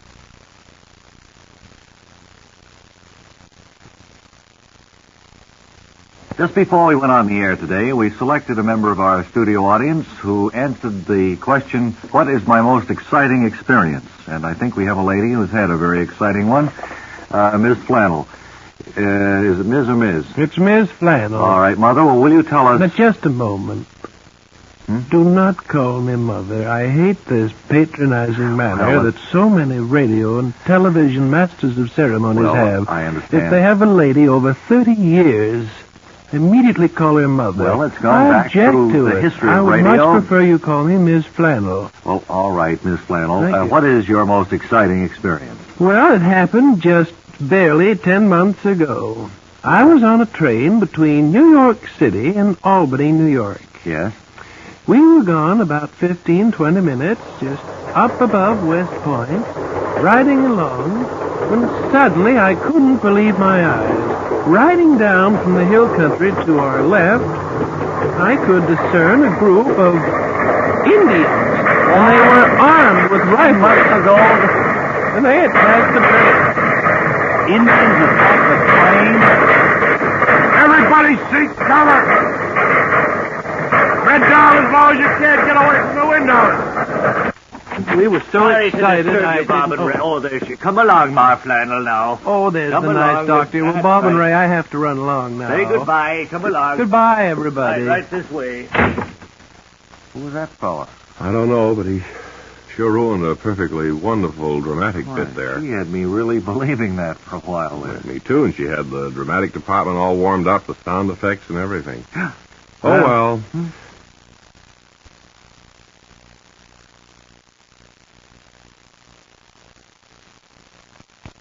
Hey, boy, have we got a terrific announcement to make now, huh? That's right, folks. Bob and Ray have another blockbuster for you. Remember we've told you about the big warehouse that's always bursting with war surplus bargains? Well, last night it burst, and what a mess. But our loss is your gain. We have exactly 164 bayonets, complete with scabbards, which were never used in the war. They were sent back from Cuba right after the Battle of San Juan Hill, absolutely untouched. And that's not all. We have 226 pair of canvas leggings, which were only used once at the Battle of San Juan Hill. What's more, these leggings were used only going up the hill, not down. And we have 314 pair of heavy-duty campaign boots, sizes 12, 14, and 17. Now, some of these pairs match, and all of them have only slight mud stains from San Juan Hill. That's not all. We have 36 flagpoles, which fit the hand perfectly. If you have a flag and plan to run up San Juan Hill waving it on your vacation, don't miss this bargain. Hey, listen to this, too, fans. We have left exactly 22 slightly used ammunition wagons, which were damaged just a bit when they slid back down San Juan Hill.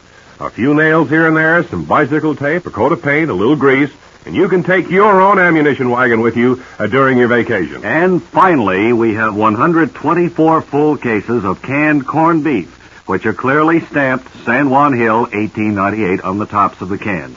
Now, if you do not find this corned beef all you hope it to be, just leave word for the executor of your estate to return the remaining unopened cans to us. So if you want to snap up some of these terrific war surplus bargains, you just write today to Teddy Roosevelt, care of New York.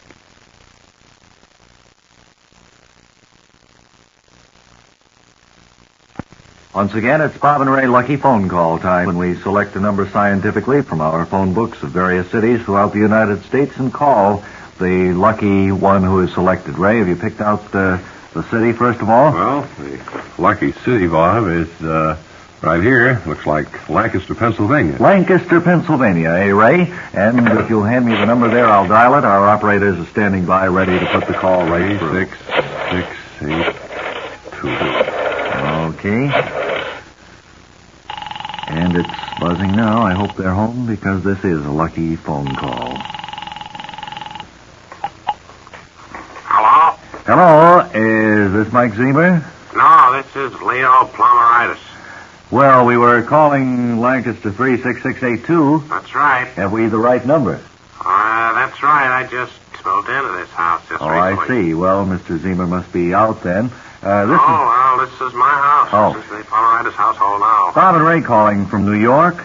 How do you do? This is our lucky phone call for today. Well, isn't that wonderful? It certainly is, and do you Well, realize... this is a lucky phone call. Looks like we won something. Wonder if you realize how many chances, how big the odds are that we should happen to pick you, Mr. Plumeritis. Well, I imagine out of the millions of registered phones in America, to have you call me, the odds would be pretty staggering. We have them all here on our... Is Ms. Plumeritis there with you? Well, she's busy right now. Uh-huh. She's putting some icing on the cake. We have all of our phone numbers here on the stage, and we picked them scientifically, as you know, if you've ever I heard know, the we've been program. listening. Well, I'm an apple dipper down here. I make candy apples. And, very interesting. Saturday's our big day. I dip them here in the kitchen, and it's a big seller in the fall, isn't it? Around Thanksgiving and Halloween time.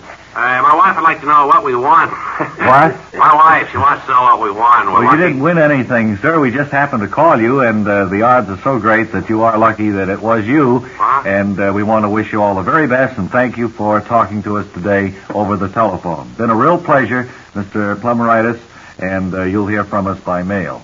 Well, thank you. We'll inform you by letter Oh, that yes, you I are am our lucky. lucky phone call It is receiver. unusual, huh? Righto. Bye-bye.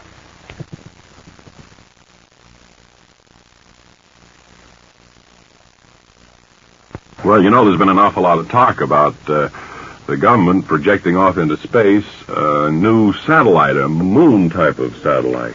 Not to be outdone, we at Bob and Ray Laboratories have been quite busy in the last week or two. Well, actually, we didn't do all the work at the laboratories. It was down in my cellar, and we have made up a satellite sun so that we hope, while because of the weather this week, we won't be able to project it, but we hope soon to have the sunshine 24 hours a day, folks. We're going to launch it from the famous Bob and Ray Zeppelin, which was featured in a show that flopped a few years ago, the Zeppelinorama, that we were behind at the time. Now, Bob, you have the technical details there on the lights that are going to go into this satellite, and... Well, I don't want to get too technical because it does run into... For those who listen who are scientifically bent, maybe they will glean something from this. Yes. Well, I hope you're listening then. It's going to be powered. Well, not powered, actually. No, I'm using the wrong word. Yeah. It's going to have something like 16 to 20 candles inside this thing that's about the size of a beach ball. Mm-hmm. And we're going to send it off the first next week, and we hope that we'll be able to tell you more about it. Maybe you'll be able to see it out there in space. You know, space is way out there, and it's way out. And if we can get it out there, we also hope to man it. We want to send Wally Ballou with it. I haven't spoken to him about it yet, but if he will go, we're certainly all That's ready. right. We hope to fill the satellite with 2 lights that will burn all the time, and Wally Ballou. And the only problem right now is to get it round. We've got little lumps in this thing, this satellite, and if we can smooth those off and make it round, it'll probably work much better, we think. So, but that's enough. We don't want you to think that we haven't been keeping up with science, folks, here at the Bob and Ray Laboratories. So you keep watching the sky. If you see a bright light, it'll be that.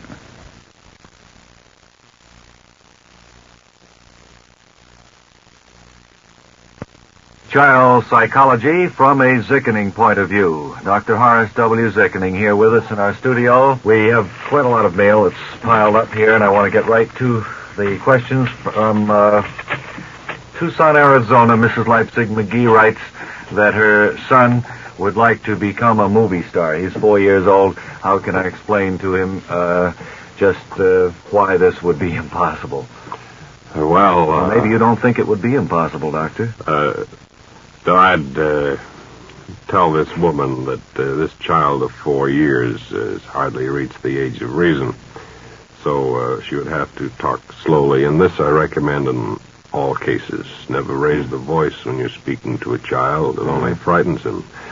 Explain to him in simple language how at 4 years it's impossible for him to become a movie star. Explain it over to him several times so that you're sure he understands. In other words, that the long climb to Hollywood fame, to through dramatic lessons and screen tests and so forth would be well out of his reach. That's right. And then if he persisted in this desire, whack him.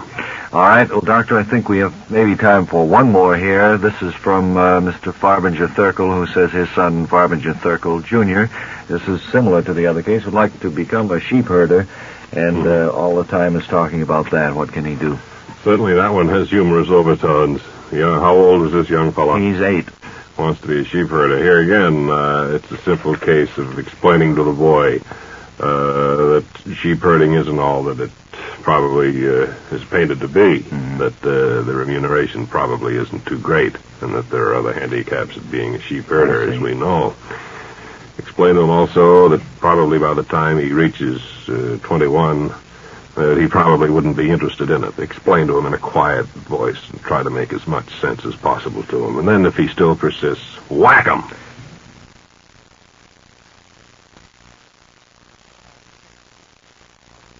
Well, what do they do at a remote rural firehouse? We thought now you might be interested in hearing a cribbage game being played at the Ogunquit, Maine Fire Department firehouse. Wally Ballou speaking. And the game has been on now for about 2 hours. And so far, it's tied 4 games to 4. My crib's on deal. That's right. There you are. Okay, throw him away. Throw these away. You Your cut. crib, huh? Yeah, you cut. Okay. Oh, there's a jack. You get 2 for that. You, you'll need it. Let's see. 8. 15 for 2.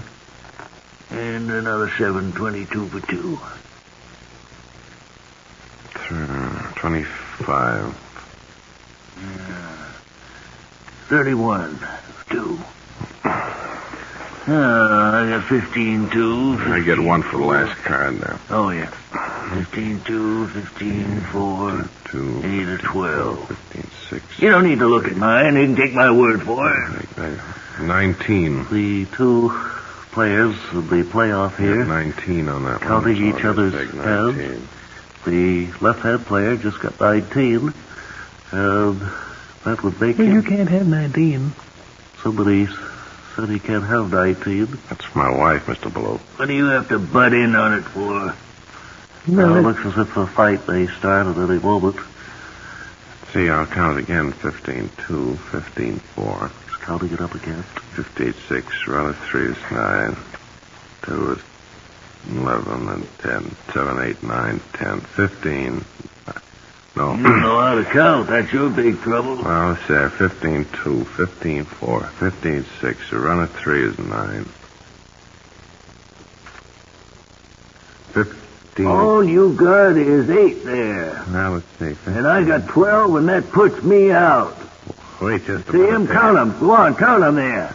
Well, let's see. You have 15, 2. Well, I can see 8. I don't see where you get 12 out of that. See them 4 there? Now, listen 2 here. pair. That makes 4. Wait just a minute. I've been playing cribbage here with you for a good many years. You don't have to Only start 12, getting puffy 12 with put me. me out.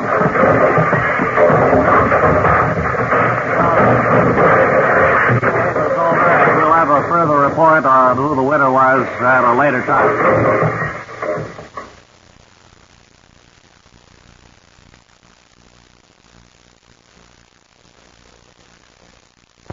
And here with us, the man with a rather interesting job that we picked out of the audience just a few moments ago. Mr. Bird, I think your name is. Is that right?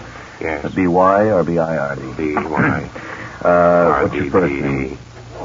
Fleming. Fleming Bird. Do you mind if I call you Fleming? Is that all right? Certainly.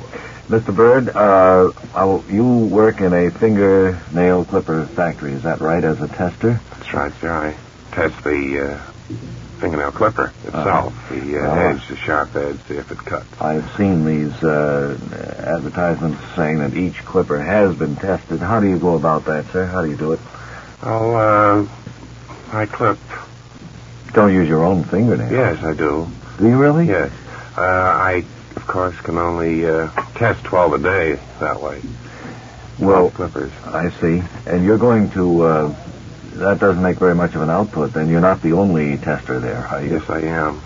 So when you work a 5-day week, that's 60 clippers a week they turn out. See, 12 times 5. 60. 12 twos are 24. 12. No, it's 2 5s are 10. 1 5 is 5 and carry 1 there. 60. Make 60. That'd be 60 a week. That's right. And they get a quarter apiece for them? Yes, 25 cents a piece they get for them. That's $15, isn't it? Well, let's see, 25. Well, this isn't important. I wanted you to actually test one. Wait a second. 25 times... What was that figure you had? Well, sir, our time is a little bit valuable here. We don't have all day. 25 times 5. 5 fives would be 25. I was thinking the economics of the thing. Would you carry a 2 two Yes, I think you so. would. Now, will you test one of these clippers? I'd like to see you do that. Well, I saved one thing now so I could test it here. One hand, you mean? Yes. All right. There. There's one. And now another. That does work. Good. Now, can you tell at this point whether the clipper's in good shape? Yes.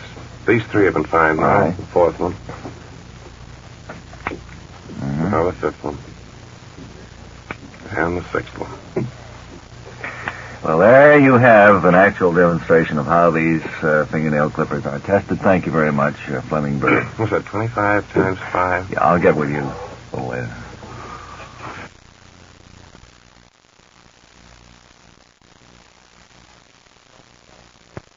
Happy to welcome back today, and especially with the additional network affiliations that we have, the Regional Coordinator of Interbureau Administration for the Northeast States, Clyde L. Whitney, or HAP as he is known to us here. HAP, it's a pleasure to see you again. First of all, Bob, I want to thank you, your employers, and the entire network for making this time available to me and my office absolutely free. Hap, I know a great many things have taken place down at the Inter-Bureau Coordination Administration since we've seen you, and I wonder if you'd bring us up to date a little bit. Well, as you know, we have an office here in New York. We have a field office in Rutland, Vermont, and we cover the 6 New England states, Pennsylvania, and Indiana. And it's our hope to be opening shortly field office in Muncie, Indiana. I'd like first... Excuse me. Go ahead. Oh, you ahead. You still have quite a sizable number of men in the field reporting in on a weekly or bi-weekly basis. I wonder if you'd tell us how the cooperation with your administrators in the field has been. The cooperation has been excellent. However, the morale at my office is at a low ebb. As you know... Would you like me to hold that ice cream cone for you? No, this is all right. Thank you. All right. As you know, we have not had any money forthcoming from Washington. We've been functioning now for over a year. So that when I get into the office on, well, say Monday morning now, I'll get the shifty glances from all the employees because they haven't been paid in over a year. I've made several trips to Washington to find out who my immediate supervisor is. Nobody seems to know. Well, you're still working on the basis of Army directives, isn't that right? We have one office here, and in it we have about 12 folding chairs, one desk, a phone, and a complete list of Army regulations. So that's the only book that we have to go by. Well, in other words, you haven't been able to get any satisfaction. Go ahead. I haven't been able to get any satisfaction down in Washington as to where the money's going to come from. Well, I can imagine that there should be a little bit of... I'm an optimist at heart, and because of that, I've gone ahead and leased 4 more floors in the building where I am, and have taken on 250 more employees who will be typing the records that our field men will be bringing in from time to time. And you're still coordinating, collating the records, sending them on to Washington on a regular basis. Sending it on to Washington on a regular basis. So that they will know what you're doing. All know what we're doing down there. All right, sir. Well, thank you very much for bringing us up to date, and anything further that you have to report, make sure that you bring it to us first, will you please? Clyde L. Hap Whitney of the Interbureau Regional Coordination Administration for the Northeast States, Pennsylvania, and Indiana. You let me have 15 cents to get home.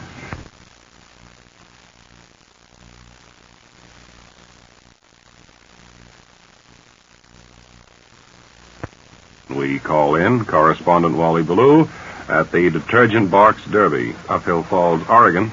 W. Ballou at the Detergent Box Derby, as we have reason to believe you've been told that they push these little wagons that they have built themselves up this hill. Just a correction here, Wally. Here's these Hammerhard ladies and point gentlemen. out that rather than mislead the public, they all these kids did not build these themselves. They could have help from their fathers. I think that it's probably proper that we mention that, Wally. Lou, from my vantage point, a scene of panoramic beauty spread out up ahead of thee. And you're right, Artie. And as a matter of fact, looking over these little cars, I would say that in 90% of the cases, the old man made it for the youngster. Just a correction on your figures. Before we went on the air, Wally, I took time out to check with the chairman of the Derby. He tells me that there were only 4 fathers, actually, who helped any of these kids. Well, considering there are only 5 in the race, I would say that was pretty near 90%. Well, actually, it wouldn't be 90%, you know. If you know your mathematics, Wally, that would be one... Excuse me just a minute, Artie. I think it's been made known to you now that out of the 5 who started, only 4 are expected to finish. 1 dropped out. Well, that's true.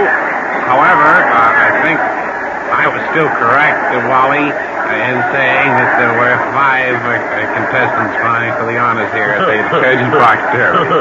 Well, at that time, yes. When I said 90% of the contestants' cars had been built by their fathers, there were 5, and I was wrong. But now, actually, 100% of the 4 contestants still in the running cars were built by their fathers. That's all I just wanted to say about Artie. Right, and I think probably the term running is wrong, Wally. You know, these are just regular boxes, and there is no motor in them. They're pushed uphill. So I think when you say running in the race, I think that's running I used as a purely rhetorical phrase. I didn't mean that the cars were running by themselves or under any power of anybody else. But it's just that so long as you're on the air and people would like to know exactly what's going on, I think if you use a better choice of words, here's a note just handed to me. It says, get on with the description of this Detergent Box Derby, and I think that's a good idea. Take it away, Artie Skerberhard. Thank you, Wally Ballou, from my vantage point. They're now about a third way up the uphill falls. This hill rises about 700 feet. They started, scarcely 40 minutes ago. I would estimate that they have accomplished probably 300 yards. All these little fellas who are pushing just a minute, Artie Skerberhard. The entire race is only 280 yards. Therefore, they couldn't have accomplished 300 yards at this time. Now, look, Wally, if you'd care to take just a little time out to take a look at the map that was handed to both of us by the committee here. I have the map right here. All right, just take a look at it now. Does that look like 200 yards to you, fella? It looks like 200, but I'm told it's 280 yards, and I don't think there's any need to argue about it while we're on the air. I don't think you do. Every time we do a remote broadcast, you try to make an idiot out of me, Wally. I'm not trying to make any idiot out of you, Artie, any more than you're already doing. When you say the 280 yards is the same as 200 or 300.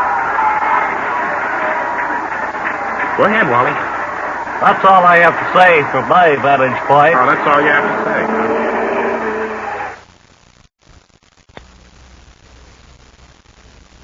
Now then, do we have a lady guest who would like to traipse up to our microphone and have a word or two with us? Somebody with an interesting story, who has an interesting occupation. A lady innkeeper. A lady who maybe has an unusual job that, for the sake of being a lady, would be a little bit different. Something that a gentleman would more or less. Do we have anybody like that? I'm a lady innkeeper.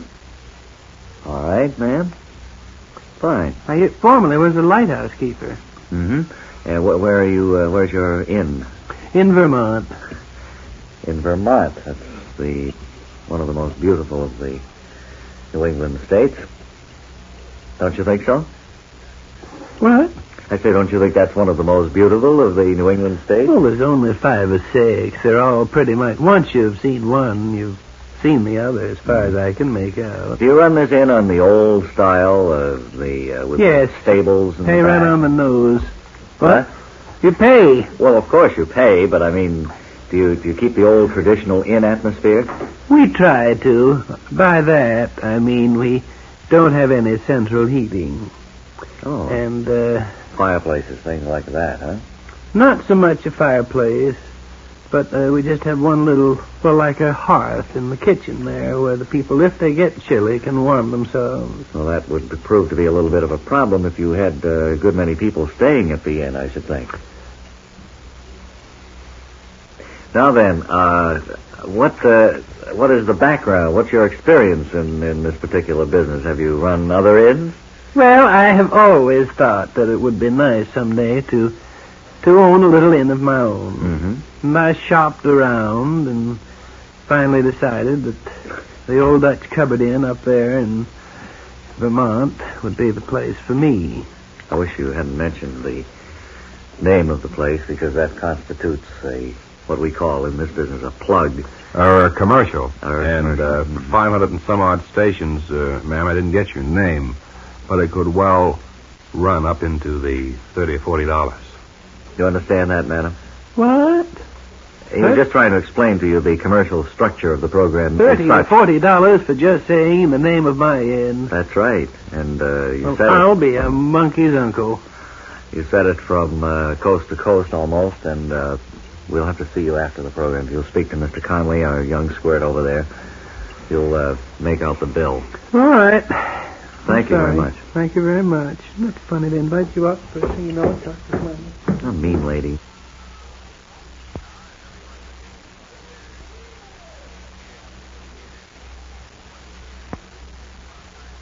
Ladies and gentlemen, I would like to have you meet two of the sweetest fellows in all the radio industry today, Bob and Ray. Thank you very much, sir, and I hope we can only live up to that wonderful introduction. We have sent Wally Ballou. You will. Thank you, sir. That faith is unbounded. Aren't you going to stay? No, he decided to leave. I don't know whether he has so much faith in us as that. Well, if I must, I suppose. Okay, if you can be seated there. Wally Ballou is at a tap dancing school for adults. And we thought that might be interesting to see what's going on. Now, these not youngsters, they're children. These are grown men and women, some of them in their 40s, who are learning to tap dance just for the fun of it. They're all in full possession of their faculties, too, which makes it even more unusual. So let's call in Wally Ballou now at that adult tap dancing school in New York. Ray Ballou at the Adult Tap Dancing School here in New York. Maybe in the background at our parabolic microphone. No. You can hear the Look. tap dancing music. Look, if you're going to tap, you gotta be light on your That's the dog. impresario speaking now. You're dancing around here like you're just trying to get out of a forest fire. He's dressed in long underwear. Now, you gotta be a little gingerly on your dogs. Now, let's try it again. Freddie at the piano, if you would strike it up. Right. All of the tap dancers here have One, beanies on. It's a scene of panoramic tap dancing This course is costing upwards of $80. All right, stop. He's explaining how much the course costs This is now. costing you upwards of $80. Several of them Down are here, blanching and visibly. It's obvious that you haven't practiced at home. Now, you remember last week when you were down here, I gave you a couple of little steps. I said I wanted you to have them digested by this week. And you're back here now, as ignorant about tap dancing as you were a week ago. Now the tap dancing Now, if $80 impresario. means that little to you, then let me quickly assure you that my time means more to me. He's opening a Freddie, sandwich tell it which again. he's going to eat while he instructs the class. And one of the No, Freddie, not that. Freddie! What do you want, faster or slower? Well, faster. Who can tap dance? What you Well, I'll tell you what I want. What I want to tell you. I own the studio, don't I? I don't know what tempo you want me to play. Well, I don't want any of your got. Seems to be a little bit of rivalry between the impresario and the piano player. Okay, now, Fred. And now they're going to start 1, again. 2, 3. Three of the dance students just left, a little bit heavy on their feet. What's your meatloaf for dinner, fella? Now, two more of the dancers have just left the floor, leaving three to accept the instruction from the impresario. I'm going to try it once more. Now, if you don't cooperate with me, I'm going to have to ask you to leave. Try it. One of them did leave when he said he would have to ask them to throw. Two of them. Freddie, I'm going to ask you to leave now. If you're going to sit here and make a see if you can teach tap dancing without a piano. I can. Let's see if you can. You there with the microphone. Try to get out of here. See, sir? Yeah, you're But on we're that- broadcasting over the radio. Wally Baloo. No, not the right broadcast. You didn't check with me. No, but we're just trying to put our finger on the pulse of New York life. Well, I may put the fist on your pulse in a minute if you don't get out of here. All right, why don't I just leave with my mobile equipment, my paramount microphone? Ow! A little bit of Americana there, and an adult tap dancing school.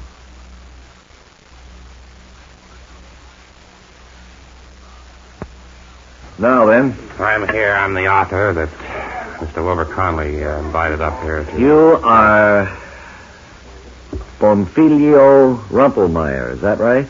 No, sir. It's just my writing again.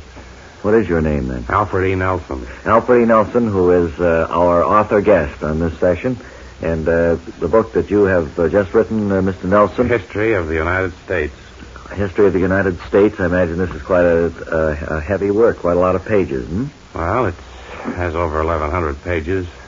And, of course, I'm just beginning to scratch the history of this country. Well, now, Ray and I both got a preview copy of this last week, and there are a few questions I'd like to ask you about it, Mr. Nelson. But first of all, you had Abraham Lincoln driving to his inauguration in an automobile. Well, that was... Did you check on that at all? Yeah, well, there's several glaring errors in the book that, unfortunately, I didn't catch. That was one, referring to the father of our country as Nelson Washington, too. I thought I was just thinking of my last name, and it was a misprint. Well, Actually, of course, his name was George. George Washington. Yeah. You had several things like that. I remember you had the editor, the publisher of Poor Richard's Almanac. You had Benjamin French. Yes, instead it should have been Benjamin Franklin. When did all of these things come to your attention, these mistakes, these glaring errors that you had? Well, a friend of mine brought them to my attention. After the book was published, of course, I sent out several books to reviewers of papers, and then I send some to my friends.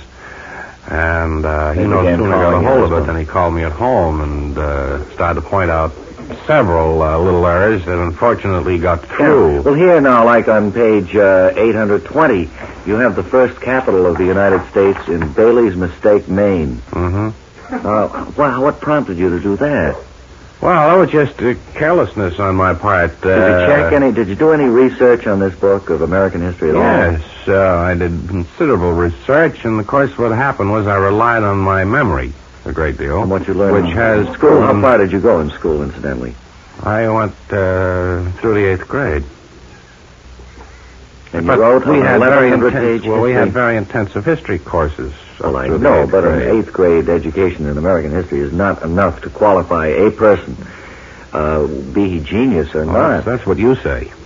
Well, your book proves it, Mr. Nelson. Well, it was just that I had all the facts. It was the names that were wrong. I had dates wrong, for instance. I had Civil War happening in 1911. I know. Which was wrong. And that, of course, I could have checked by just asking almost anybody, but here again, I'm so dogged. When I sit down at the typewriter, I just like to start and finish. Frankly, I think, and Ray agrees with me, too, he's mentioning just before we went on the air, that this is a pretty sloppy piece of work. It's a shabby piece of work, and I'm one of the first to admit it.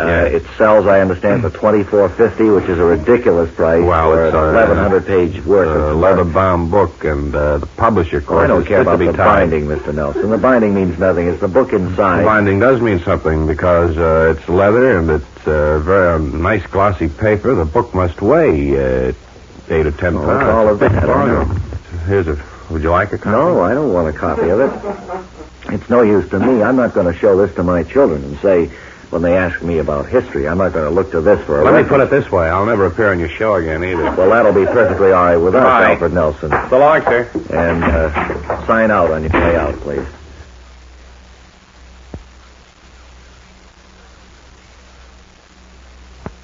Next, it's out to Elizabethtown, Kentucky. Wally Ballou there at a fire engine factory. Come in, please. Wally Ballou. Wally Ballou speaking from this famous old landmark in Elizabethtown, Kentucky, the nation's oldest manufacturer of fire engines, at least,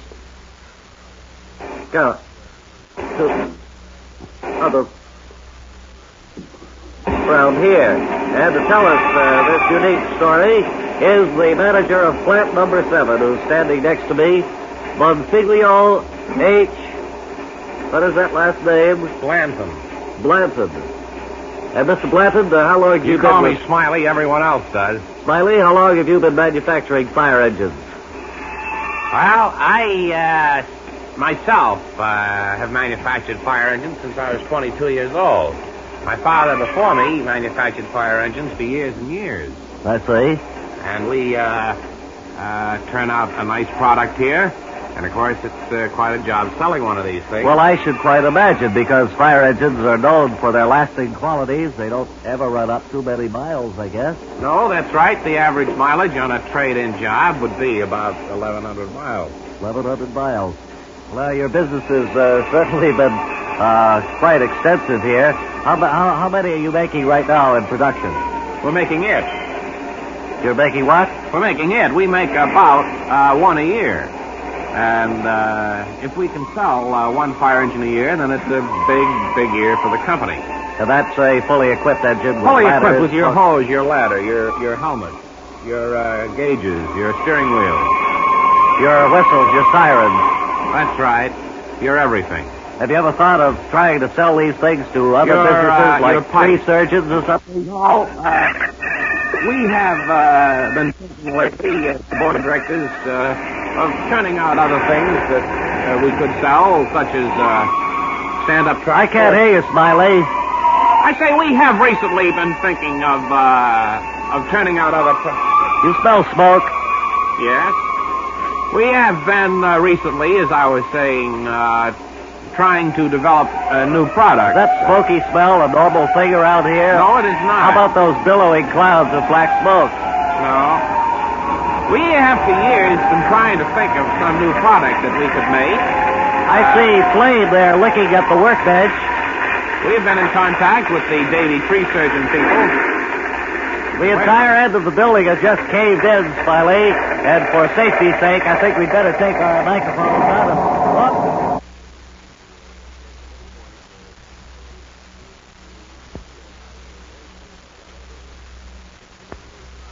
Now, what do you say we make our lucky phone call for today? Call has been placed, and I believe the operator is standing by with our lucky recipient, who today is in Eugene, Oregon. And in just a moment, we hope to make the connection. Hello. Hello? Hello, Eugene, Oregon. Bob and Ray calling from New York. Yes? You're the recipient... Long distance from New York. Yes, it is, sir. This is the recipient of our lucky phone call. Is your name Bonfiglio D. Branton? No, sir. Well, who are you, please? Whom am I talking with, please? I'm Dr. Carlos P. Efnith. Do you live, Dr. Efnith, at the Branton home? Yes, I have been rooming here while studying. And, at the school. Is it true that you haven't hung out your shingle yet? What's that? I say, is it true you haven't hung out your shingle yet? No, I haven't hung out my shingle yet. In other words, you're an intern, doctor, is that right? No, I'm taking some advanced courses. Oh, I see. The doctor degree I have, of course, is in English. Yes. Well, now you made a little mistake there, I suppose. Oh, you're not a medical doctor? No. Yes, I did think you were a physician. I know quite a bit about medicine. I'm associated with a good many physicians, but I haven't studied it. All right. Well, now, have you, did you know about this lucky phone call coming to the Branton home? No, we had no idea it was going to come here, and I know that the Blanton folks will be they just went downtown to do some shopping. They'll be very excited when I tell them. Sure. I wouldn't want the prizes myself. I'll see that they get them. Well, there aren't any prizes, Doctor. You might tell them that. What? There aren't any prizes. It's well, then what do you bother calling people out in clear across the country for? No, it's only... I was upstairs studying. Now, if I came down here... Well, you're not studying to be a doctor. I think you're studying. I know, but... And if you're going to just call around the country and make lucky phone calls... Well, do you realize the odds against us calling you on this particular day? I'd say they're upwards millions. Millions to yes, one. But to one. So what? Well, really, that's it. What did we There's get out our of it? operator. That's it. We've finished our call. All right, Doctor. We did talk to Dr. Efnith instead of Mr. Blanton, but I'm sure they'll all be happy out there in Eugene, Oregon. Thank you for your cooperation.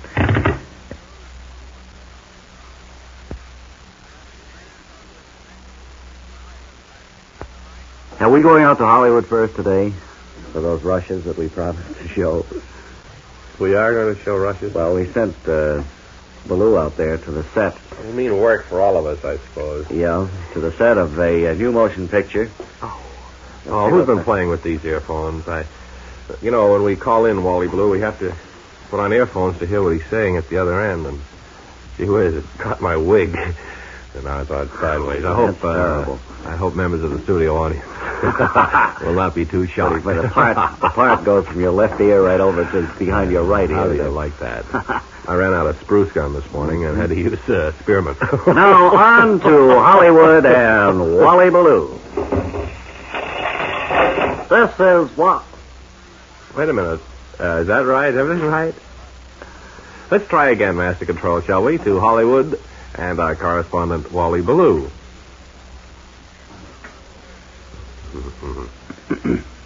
Come in, Baloo. This is Wally Baloo on Sound Stage 7 at Repulsive Pictures, where rushes for the new film The Proud and the Pooped are about to be run off.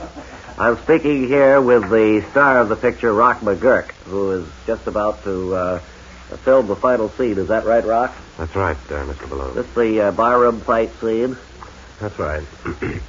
And we're going to see some of those breakaway chairs in action. Well, I think might be of interest to your listeners that I perform in these actual fight scenes. There's no seconds or anything like that. We just don't have any... Alan Ladd and I both fight each other here. I see. Who comes out the victor? Alan Ladd. He does, eh? It's a pretty good fight, and it lasts about 2.5, 3 minutes. And he hit me with a pitchfork handle. Well, then he would end up in the role of the Proud. Is that right? And you? Well, we're both pooped. But he has more pride than I have. Well, I see the director calling for attention over there, so we'll just stand by. Attention over here. Watch for the I want attention. final scene. This is the fight scene 1150. Take 2. Sound. Quiet on the set. We're rolling. Roll 'em.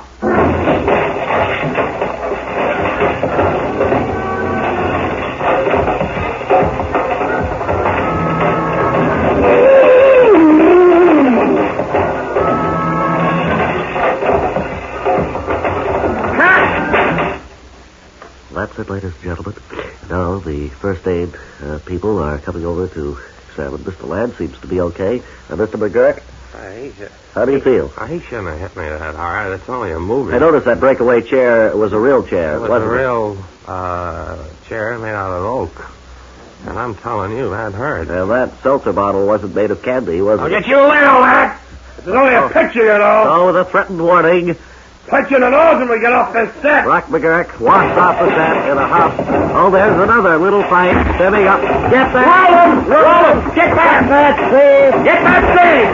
Well, this certainly is a surprise. And from the set of Repulsive Pictures, Wally Baloo returns to... Up and right.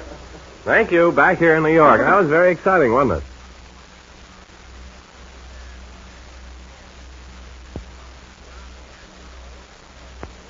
Just like to say a hi and hello to one or two of our guests here in the studio.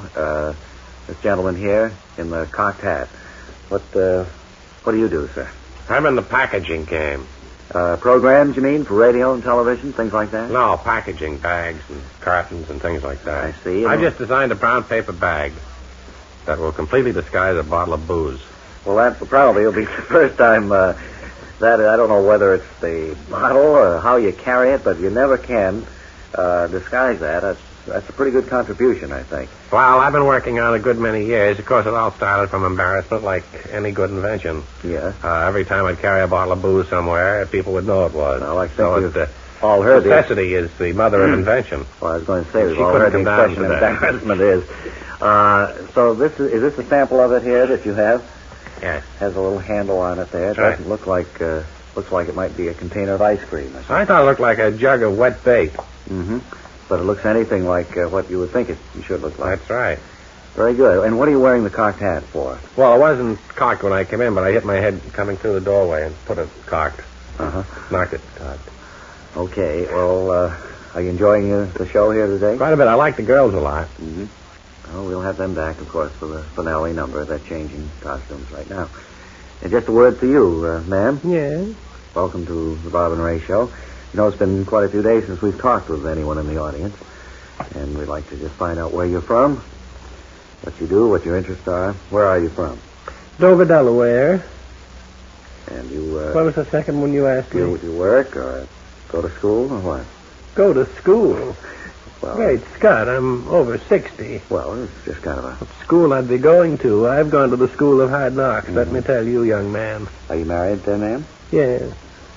And, what do you do besides keep your husband happy? Well, we have a small little variety store down in Dover. And, he couldn't be with me this weekend. He's tending the store, huh? That's right, he works. Next time, when I go back, he'll go off for a few days. Well, I think you've proved that you live a very exciting life, and thank you very much. Well, I don't think so. It's real boring down there. Yeah. And I got Okay. sore feet. Back now to the giant stage.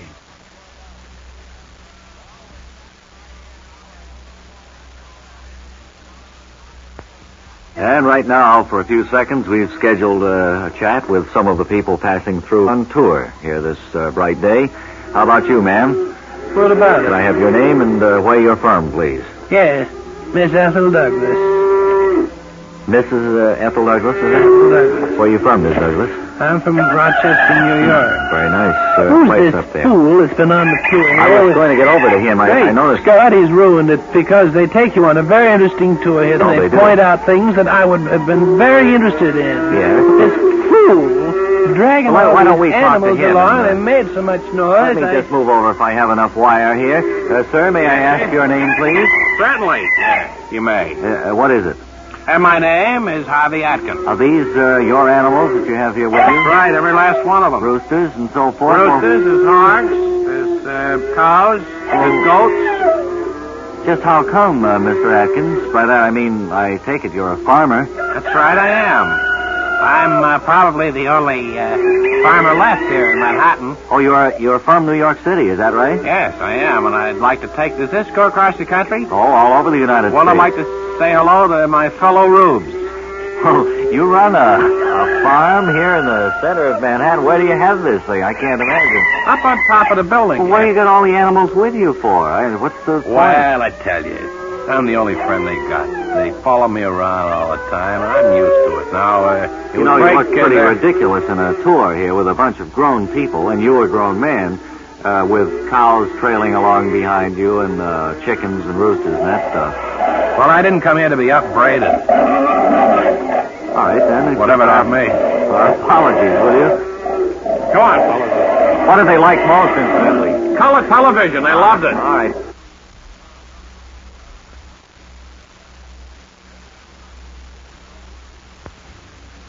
Thought it might be interesting to find out what some typical people received for Christmas presents. Wally Ballou has taken the mobile unit out to a village not far from New York, so if Wally can hear us, he's up, we understand, in front of a well-lit home in Westchester. I'm rapping on the door of a Mr. Lancelot Whitcomb. Yeah? Mr. Whitcomb, Wally Ballou of the radio. Come in. I wonder if we could just talk to you about how your Christmas was. Did you get everything you wanted, sir? Well, I got most everything I wanted. I notice you're wearing a... This blazer, sport car blazer. Yes. Says Jaguar on it here on the lapel. Uh-huh, that scarf. That's good. Scarf, it's Those goggles for driving? Yeah, those are the goggles I got. See there, Polaroid. Uh-huh. Pretty Bends good. the rays of the sun. This cap, I haven't taken out of the box here. You can see it still in the box there. It's a sport cap. Yeah, there's a gift certificate for 100 gallons of gasoline. That's right. You must be pretty happy, huh? Yes. You're a sports car enthusiast, I certainly am. Did you get a Jaguar for Christmas like you were Yes, hoping? I did. Could we see it, sir? Certainly. It's out in the garage. You want to come with me? Nice breezeway you have. Yes. A friend of mine gave this to me. You don't look very happy, sir, for a man who has received all of this stuff for Christmas. Let me If I open the garage. woke up and found a Jaguar under my tree, Let I'd me be... just open the garage here. Oh, yeah. This Jaguar hasn't eaten for 2 days. See what you mean. Shut the door. Merry Christmas. Wally Ballou returning you.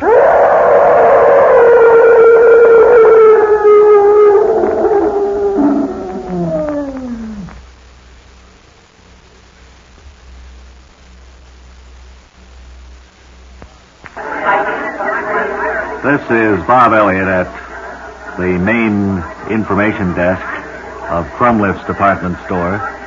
Rather than speak with the information clerk, I'm going to go up to a floor walker who's standing just a few feet away wearing a carnation and have him tell us something about the Christmas crowds and the rush that he's all a part How do you of. do? I'm William McKinley Duxton. Mr. Duxton, we spoke to you just before you went on the air. I wonder if you'd tell us how you operate during a big rush like this. Do you get more questions at the Christmas season?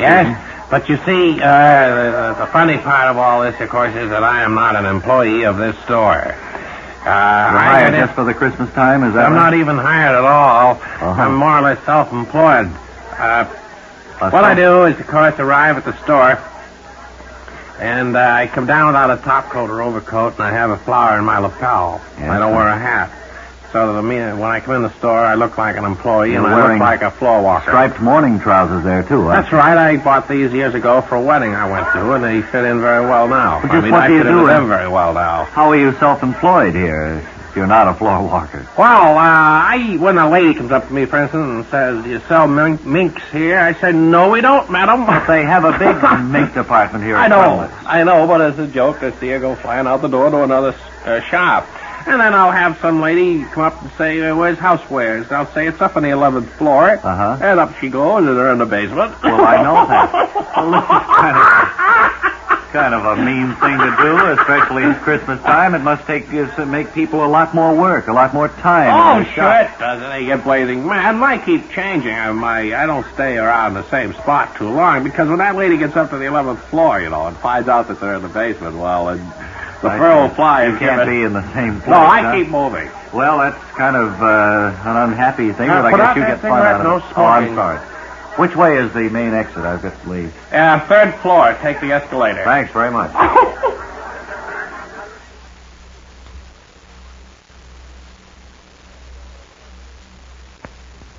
And a little earlier this week, I made a trip out to one of the foremost toothpick manufacturing factories, and I'd like to run that tape for you right now. We'll have the story of toothpicks from the very beginning. Welcome here to the toothpick factory.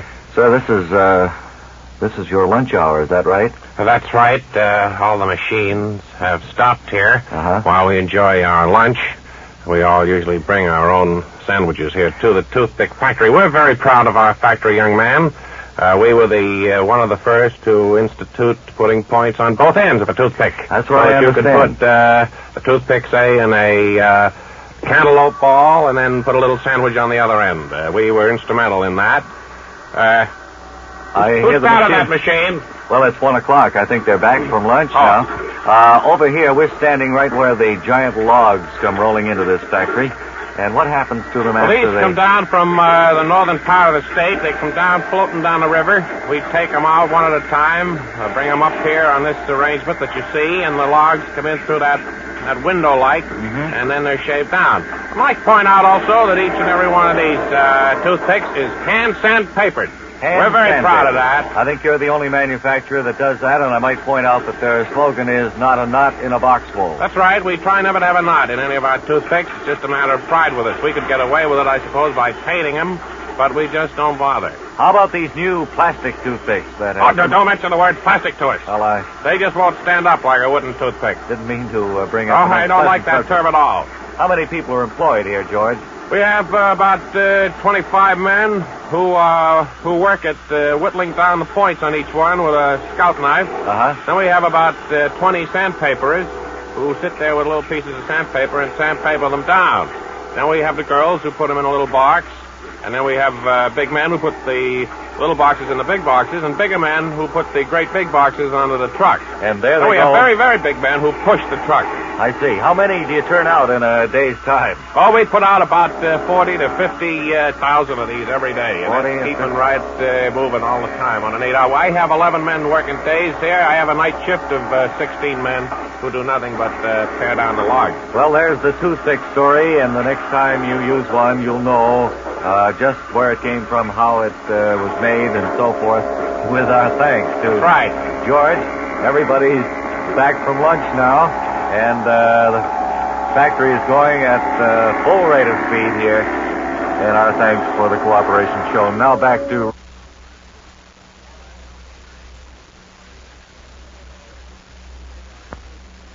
Hello, everybody. We were going to answer some questions about radio from our studio audience. And I think they've all been written on cards, but I'll ask you to stand and give your question, audience, as we point to you with the electronic pointer there. Okay, you, sir. Your hand is up. What do you want? How about that lady over there? Do you have one about radio you want answered? Yes. Where's Mary Marlin? Mary Marlin was a dramatized serial story that was on for a number of years. Mary was married to Joe Marlin. Where is she? Cut out all the palaver, Buster. David Post was a good friend of the I know family. all that. Where is she? Joe went to the Far East, as I remember, and I don't think he returned. She was elected to the United States Senate. Yes. I think you neglected to inform the people. That's right. There. Now, just where Mary is now, I do not know. I'm sorry, madam. Thank you. Well, you could have said that in the beginning. Can't answer that. How about that old gaffer over there in the second row? You mean me? Yeah. Well, I'm not too old. Your voice is much younger than you look.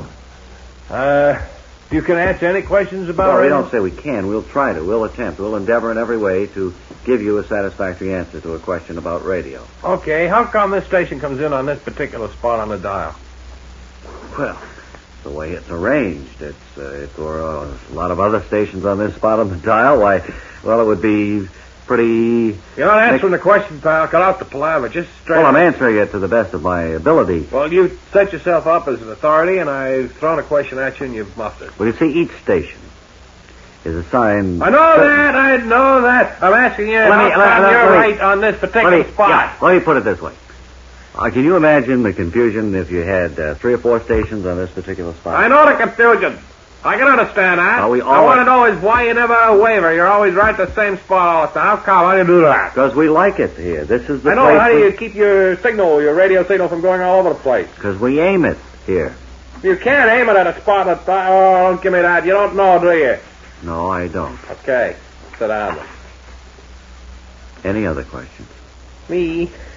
All right, Who's Mary Marlin? You asked that question I know, before. but I wasn't satisfied with the first answer. Well, I gave you the best answer I could, and I didn't have any other.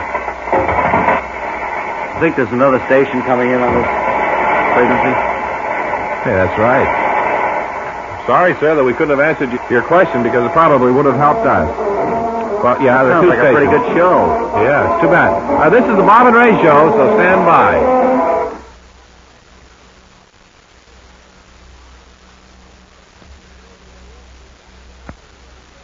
Ray Ballou speaking from the crossroads of the world, Times Square in New York City. And a goodly group of people is gathered around me here on this calm, beautiful evening. The night before the holiday, tomorrow with parade and so forth, we want to get the holiday plans from 1 or 2 of the passers-by. How about you, ma'am? Hello. Could we have your name, please? Yes. And, are you going to be watching the parade tomorrow? I don't know whether I'll be able to get on downtown or not tomorrow. It depends. What are you doing in town this evening? Just finished work, and then I'm heading home now. What kind of work do you do, ma'am? Well, I work with the telephone company. Oh, I see. An operator, huh? No, a line woman. Oh, you mean you climb the telephone poles? That's right. Whenever there's any problems? That's right. Well, there aren't many to climb in New York City anymore, are there? No, there aren't. Most of it's underground work now. Uh-huh. What do you think of weather we've been having?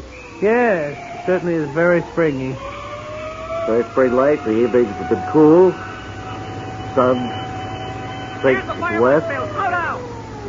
Well, I don't know. The weather is very hard to figure in this part of the country, I found. Well, I found that, too. I have not been here too long, but I find that a little bit of variety, all kinds of weather. Well, our winters, I've noticed lately, have been a lot more open, and the springs just don't seem to exist at all. Uh-huh. In other words, my feeling is that we go just exactly from winter right into spring. That's right. It's kind of summer, I mean. Just a quick jump, and spring is kind of forgotten. It's a funny thing, the way this has turned out. But we have had some good snow this winter. I don't suppose we should complain because Generally speaking, though. Okay, Lieutenant.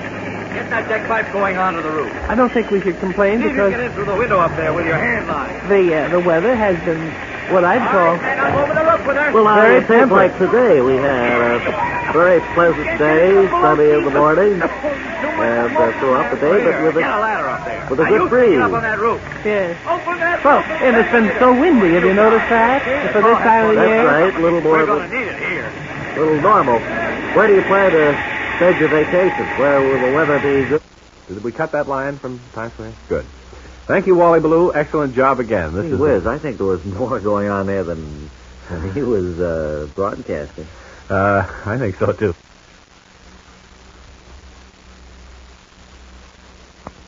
We have a top songwriter here with us.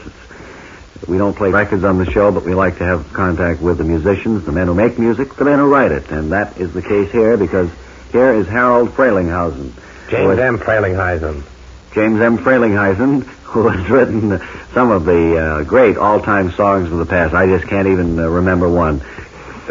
James, what was... I know you write holiday songs. That's right. I specialize in holiday songs. You wrote one. The last one I remember was way back there for Father's Day, wasn't it? Or Mother's Day? Well, I wrote one for each one of those days. I wrote one for Arbor Day. I remember your Mother's Day song. My old lady is one heck of a gal. Yes. And my Father's Day song started, you may be a jerk, but to me, you're my old man. Yeah. And then, of course, we've had Thanksgiving songs and so forth. And today, you have brought us a Labor Day song. Right. And we're going to have a chance to preview it for the first time on the air, without music, of course. But it'll be kind of a musical appetizer for things to come. Okay. Holidays may come and holidays may go, but, brother, give me Labor Day. It's a little bit of all right in there. I don't mind Christmas, and I don't mind the 4th of July. But when I know Labor Day is here, then, boy, I'm right up in the skies. Labor Day is a peach of a day for me, and I know that Labor Day will be a peach of a day for you, Labor Day. James L. Frelinghuysen. James M. Frelinghuysen, one of the top lyricists in the musical business along Tin Pan Alley in this day and age. Holidays may come and holidays may go, but, brother, when I know it's Labor Day, I'm really on the go. It's a peach of a day, right? Another chorus? That's not the same thing you did before. It's the second chorus. Oh, it's... Arbor Day may be okay, and so may the 4th of July. But when I know it's Labor Day, I hope that you'll be with you and I. Thank you, Harold Frelinghuysen. James M. Frelinghuysen for dropping by.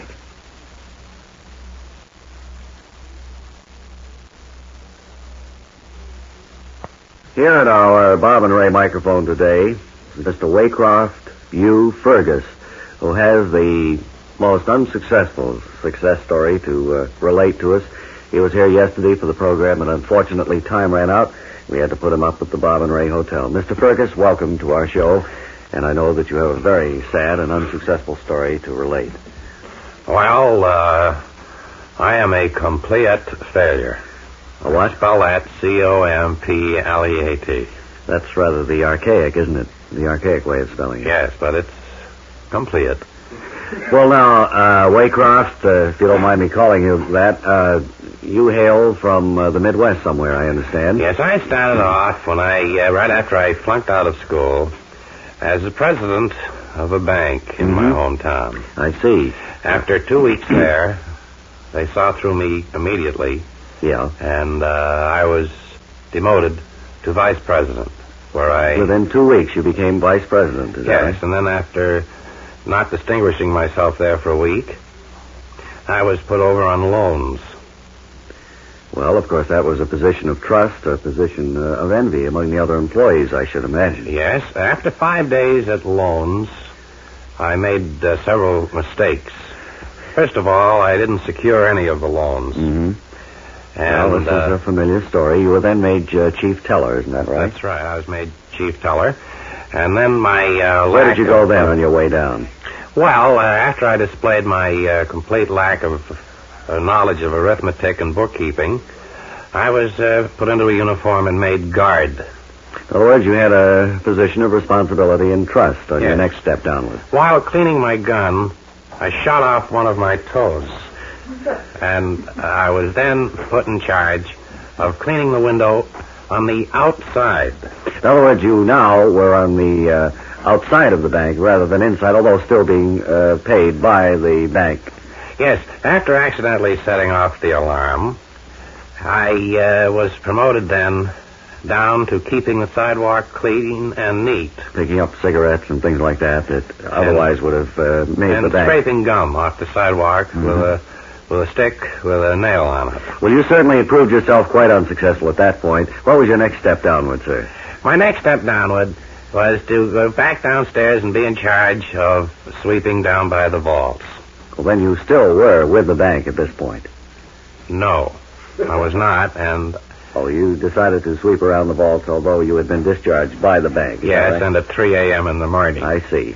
And from there, you spent some time in prison, I understand. Yes, one of the state-owned institutions. Mm-hmm. And upon your release, did you continue your unsuccessful No, climb that's downward? where my story is now. I just wanted to prove that I am a complete failure. Thank you very much, Waycroft U. Fergus, for having the nerve to come here today. I know you're masked, but even so, we know who you are, and we certainly wouldn't want to help you in any way possible. Well, thank you again very much. To keep your claim to that title. Thank you. Goodbye. Goodbye.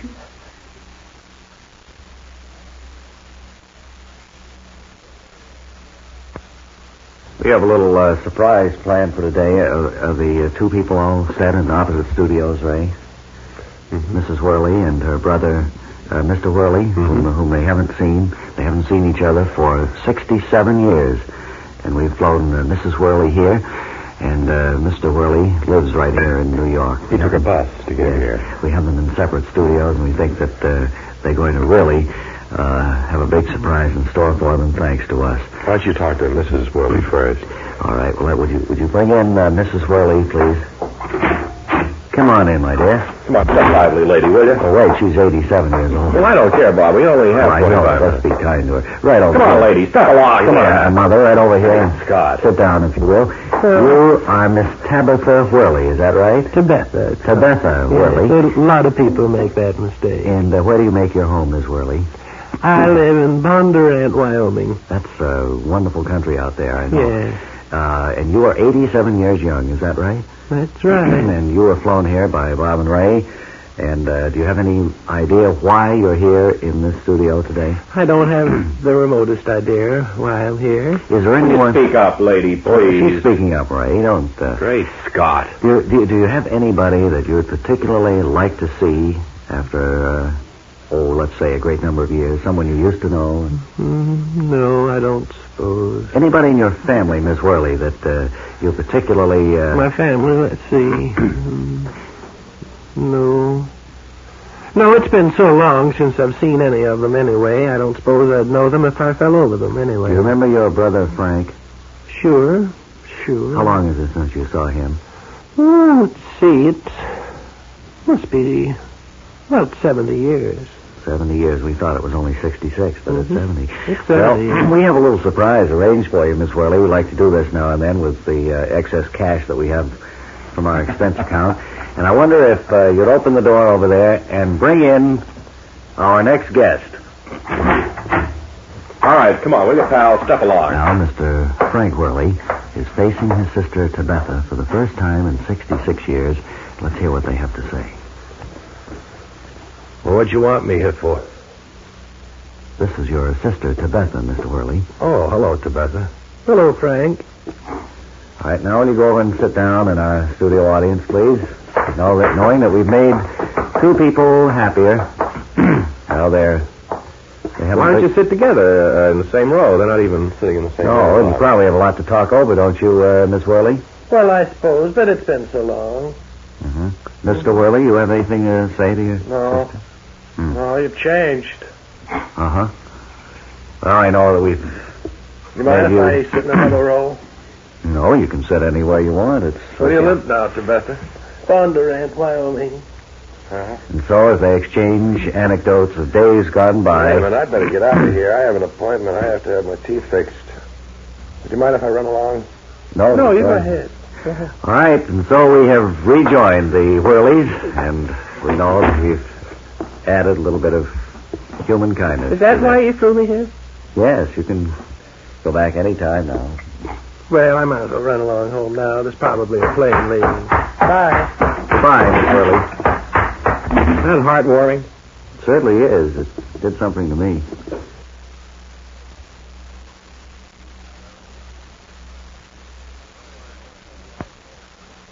An old friend of ours, Ferris Gallagher, is here today. I suppose you have something on your mind, Ferris, don't you? Yes, I certainly I haven't have. seen you for quite some time. Mr. Gallagher is the friendly proprietor of your neighborhood supermarket, And Gallagher's. Mr. Gallagher wanted us to point out, too, that whatever he says does not intend in any way. He doesn't want you to take it as a criticism of his customers. No, Gallagher's supermarket puts service foremost, and Mr. Ferris Gallagher would be the last one to criticize his customers. It's just that Mr. Gallagher, who usually stands near the checking point at the front of the store, is worried about the condition of some of his customers' clothes. Seems that an unusually large number of customers are not taking care of their clothes. Mr. Gallagher would have told you this himself, but he was a little embarrassed to mention it. See, when they enter the store, everything seems okay. Their pockets are neatly creased, the coats fitting at the neckline. But when they leave, their pockets are all out of shape, kind of bulgy, and their coats sag as if too heavy for them. To use Mr. Gallagher's words, they look lumpy.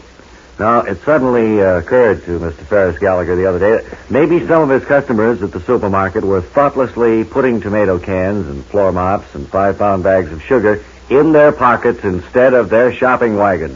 You know how it is. You have your mind on something else, and you stuff a gallon jug of vinegar up under your sweater, something like that. Mr. Gallagher just thought that he'd have us mention this to you today. He also asked us to remind you of the new all-mirror ceiling he had installed recently. And he can see you from all parts of the store with that mirror. So, in closing, Mr. Gallagher says he's going to have cops in if you bums don't stop cribbing.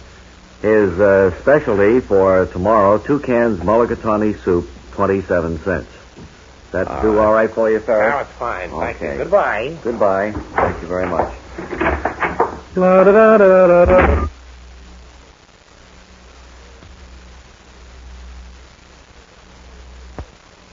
Oh, incidentally, before we call in Wally Ballou, just a word here. We've been asked to make the following announcement by our popular building superintendent, Alex Snedeker. I hope I pronounced that right. Mr. Snedeker has charge of the Civil War cannon and the cannonballs which decorate the lawn at the entrance on Forbush Avenue.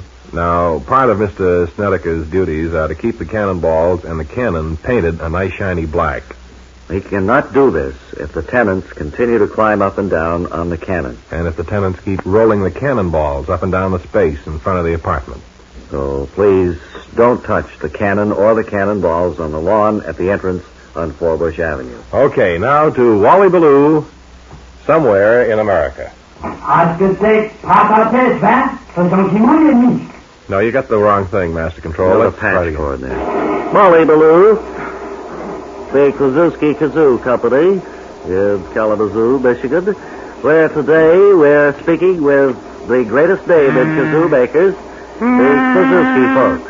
In the background, you may hear one of the chief testers.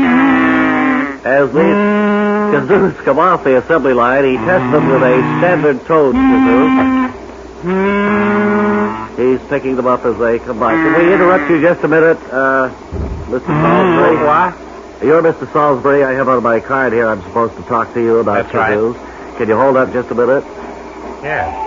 Or do you want to test them while we're conducting the interview? Well, I can test them That while way, we're conducting an interview because they're piling up on me. If I stop for 5 or 10 minutes, Right. I'll be all day tomorrow trying to get ahead of it. Well, now, what you're doing is picking up a kazoo. That's a dudaroo. Now, what do you do with that one? Throw it down. Send it back for another new little piece of paper that goes in there that makes it vibrate. What was that, sharp or flat? I don't know. It's up to you to decide. Uh-huh. I just have one note I hum. Well, if you hum it, wouldn't you be the one that's flat? Rather than Yes, this is the kazoo that will ever be flat. It's the Hummer. Well, why don't you throw yourself out instead of the kazoo? Why take it out on the poor kazoo that Well, way? no, what I test is see if there's any holes, any perforations in that little paper that vibrates when you hum to it. That's a perfect a good one. I'm going tone to take there. that home myself. That's a peach. Do you take quite a few of these home, Mr. I Salisbury? take 5 or 6 a day. They are fun, though, and Would you like to have me hum something? Sure, just so to have a song if it's squared. Take me out to the ball game. Oh, what was that other sound there? That's a wise guy. Does that happen quite a lot? I'll be right back. Mr. Salisbury's walking over to the assistant checker. Ooh. And he goes down with one punch. He got up again, Mr. Salisbury. I'll be He right seems to have the same reaction. So we see industry in motion here at the Kazoo factory in Kalamazoo, and that's about it. Wally Ballou, as we return to in New York.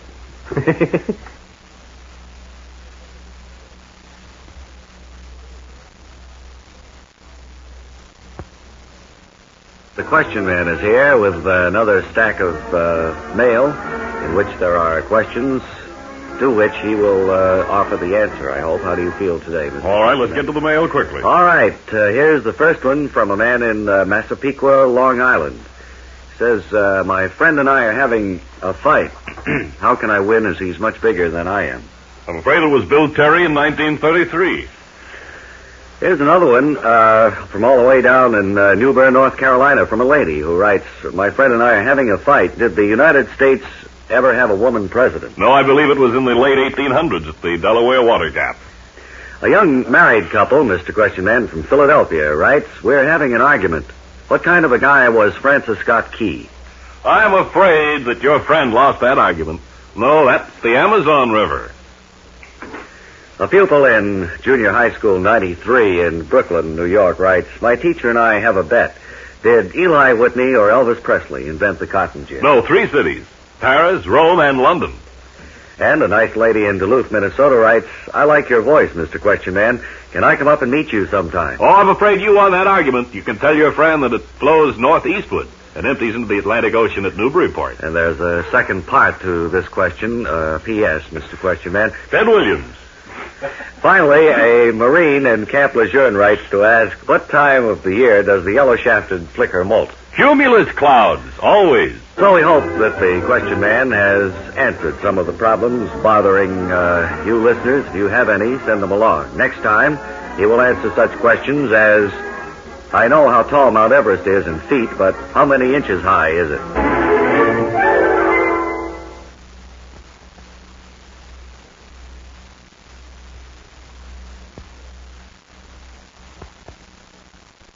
Bob, I think it's time that we place our good luck phone call of the day to somebody. Just before we went on the air, we asked the audience to write down a phone number of some near and dear friend of theirs in some part of this country. It was picked at random, and we've placed the call, or rather, we're placing it now. Operator, we'd like to place the call. Right, this is Bob and Ray in New York. 61948. No, wait a minute. 1 moment, please. This is our lucky phone call feature, operator. We're calling Detroit. Hello? Hello. Long distance. I know. Did you wish to place the call, please? Yes, Detroit, Michigan. Your number, please. Oh, well, this number is... Thank you. Do you wish to Give me the call, phone, Bob. please? Give me the phone. I can't. She talks. Operator? 63134. Operator, this is Bob and Ray in New York. Anyone at that number? Yes, we'll talk to anyone at that number. Tell her it's our lucky phone call. Station call. What? Thank you. 1 moment, please. Tell her. Yes. What is the route to Oklahoma City, please? Well, wait a minute, By way of Operator. Chicago, Kansas City, and St. Louis. Thank you. 151 plus 121 ring down, isn't it? Then let me take St. it. Louis, please. Operator, The wires not to St. Louis. No. No. Operator.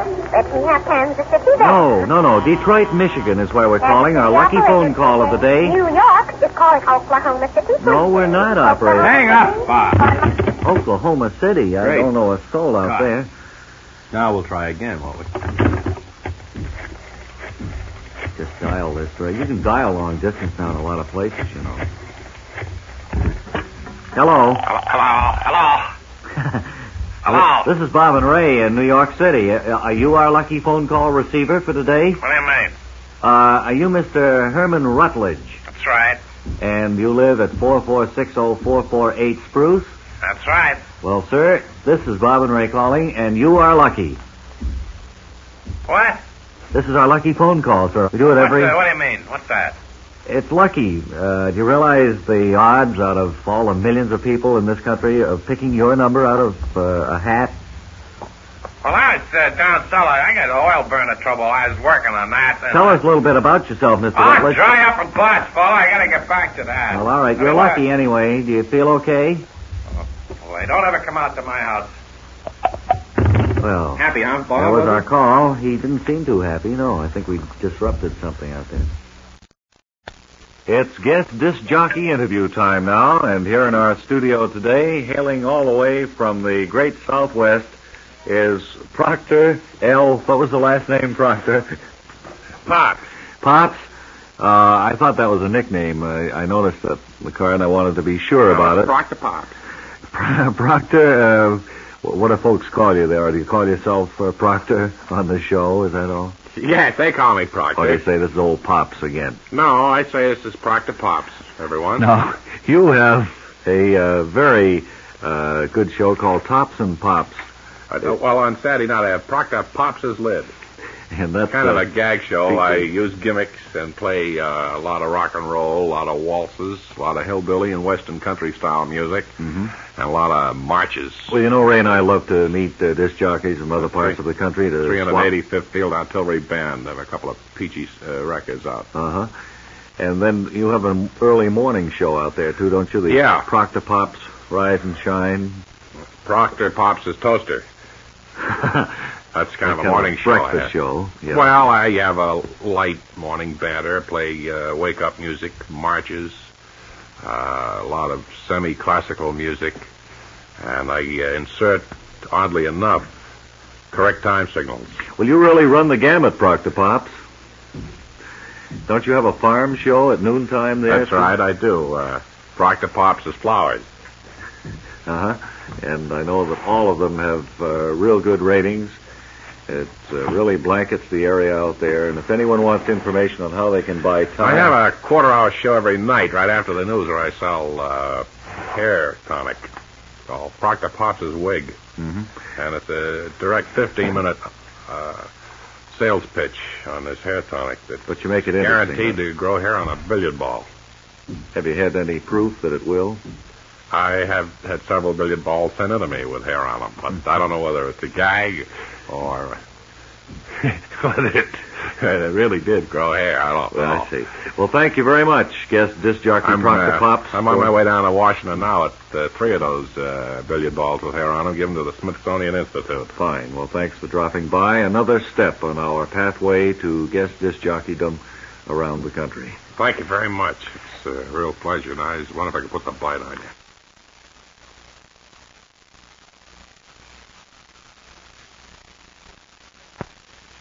Good evening. The name of the show is Bob and Ray. It is all on tape. It is not very live. Nothing live. Hello, I'm Proctor Pops. I'm staying around for your other show. Oh, I have to reintroduce you, Proctor, because we have a lot of different listeners at this particular time. Ladies and gentlemen. You know, I was talking about wait just gliders. a minute. Yes, wait a minute, Proctor. On our parade of guest disc jockeys, we're presenting today and saluting one of the Southwest's best-known performers, Proctor Pops, who is on just about all day long from what I... well, I think it would be called split shifts. You're on in the morning, at noontime with a farm show, in the afternoon with a pop show, rock and roll at night. That's right. Then I have the Betty Bye-Bye show just before sign-off. That Betty Bye-Bye with Proctor Pops. Is that the name of it? No, it's Proctor Pops into bed. That's well, now, what were you saying about gliders? You had you brought that up earlier today on another show that we did. Gliders. When I was a kid, you'd walk up a street. On every porch there'd be a glider with either an old man sitting on it or an old lady reading the afternoon paper. And the old man would give you the cigar band off the cigar. Yes, or you'd be smoking a pipe. And you just don't see that anymore, and it's a little part of Americana that I'd like to see come back. Well, I don't see what this has to do with your work as a disc jockey down there in the... Well, I'm full of philosophy. I think that's half the secret of my big success on those disc jockey shows that I have. Aren't you known as the good-hearted, freckle-faced kid? No. Because I noticed you didn't have freckles. I don't know why. I'm not good-hearted either, you'll find. Well, you run now quite a lot of civic affairs down there, dances and things. Where does the money go for this project? Well, it usually goes into me, right into my own pocket. In other words, you run these for your own benefit. I run them for my own benefit. But don't you make out like they're to benefit some... Well, I phrase it so that you think it's like a charity. Yeah. But when you pin me down, it's not. Well, is this legal? Have you checked all the legal aspects of it so that you can't No, I haven't given it much thought in that respect. I report it. What? I report all that money. On your income? Oh, yeah. I know that, but I mean... It's kind of misleading to tell people they're contributing to a charity, and then it turns out that it's I don't actually phrase it that way, Bob. Bob? I don't actually phrase it that way, Bob. How do you phrase it so you get around the problem? I usually say, don't forget now, Friday night, that big thing I'm running over there for the benefit. Well, if you don't say benefit of what, right? No, I just say for the benefit, and people come by. I see. I give door prizes, toasters. Last week I gave a pastel-colored refrigerator. No motor in it, but... Proctor Pops, ladies and gentlemen, our guest disc jockey. If you'd like to stay around, I think I'd love to. I like to watch you fellas work. Potato sack race is coming up. I'll tell you how to run those benefits. Hey, I think right here we should make mention of the big benefit, Bob. The Bob and Ray benefit that we'll be going to be running this Friday night. For a wonderful cause, and all of you, of course, within easy traveling distance are invited to attend. Be held at Grange Hall, Carlisle, Massachusetts. So you all try to get up there. We'll tell you more about it as we learn more about it. It's a charity thing. Suffice to say, it's for the benefit of, and we know that you'll all want to get in back of that. And incidentally, thanks, Proctor Pops, for dropping by here this evening. I think you... Yeah, you're working it okay. Is that right? I think that you... Wait, we're charity, still on... Bob, that's wrong. We're still on the... Keep saying benefit. Benefit. Right. This Proctor Pop saying, so long for now. Hey, he is a sharp apple, isn't he, that little Proctor Pops? He does okay for himself. Well, you gotta get out early in the morning, I guess, if you want to make a buck these days. Incidentally, that Grange Hall up in Carlisle, it's a big hall, and it can hold upwards of 400, 500 people. We may get up a train that will leave New York to bring you folks from that area up there to the big thing that Bob and Ray are running for the benefit of. All right, boys. Yes, sir? You're all under arrest. But, I don't... Phony is a $3 bill. We've had your... wait a minute. We got to sign the show off. From the Better Business Bureau. All right, well, we talk to you after we leave the air, okay, sir? Just sit down over there. Now, just let me put on these bracelets. Yeah. Okay, sir. Come on, Bob.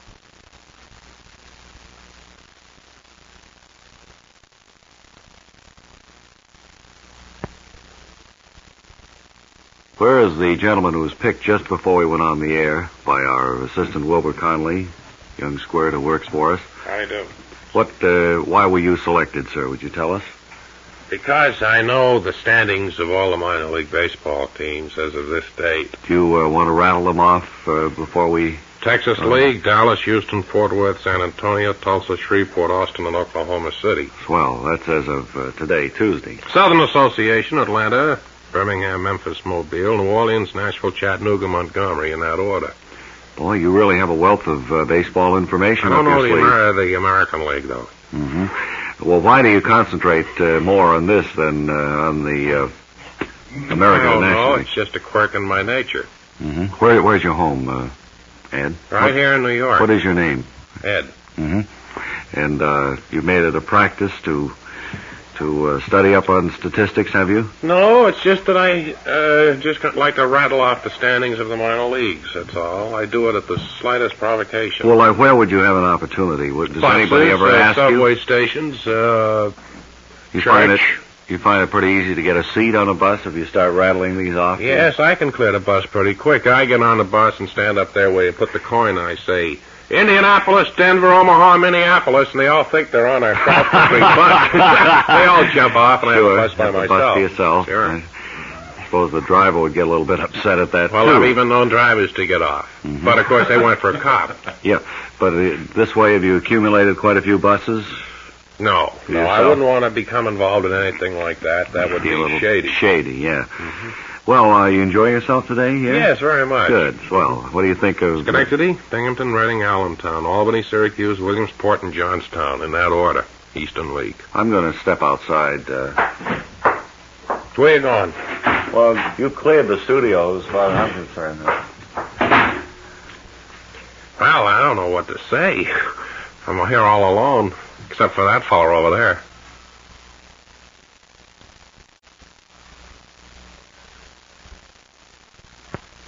Now, it's time to check on the whereabouts of Wally Ballou, who today has gone up to Connecticut to an antique factory.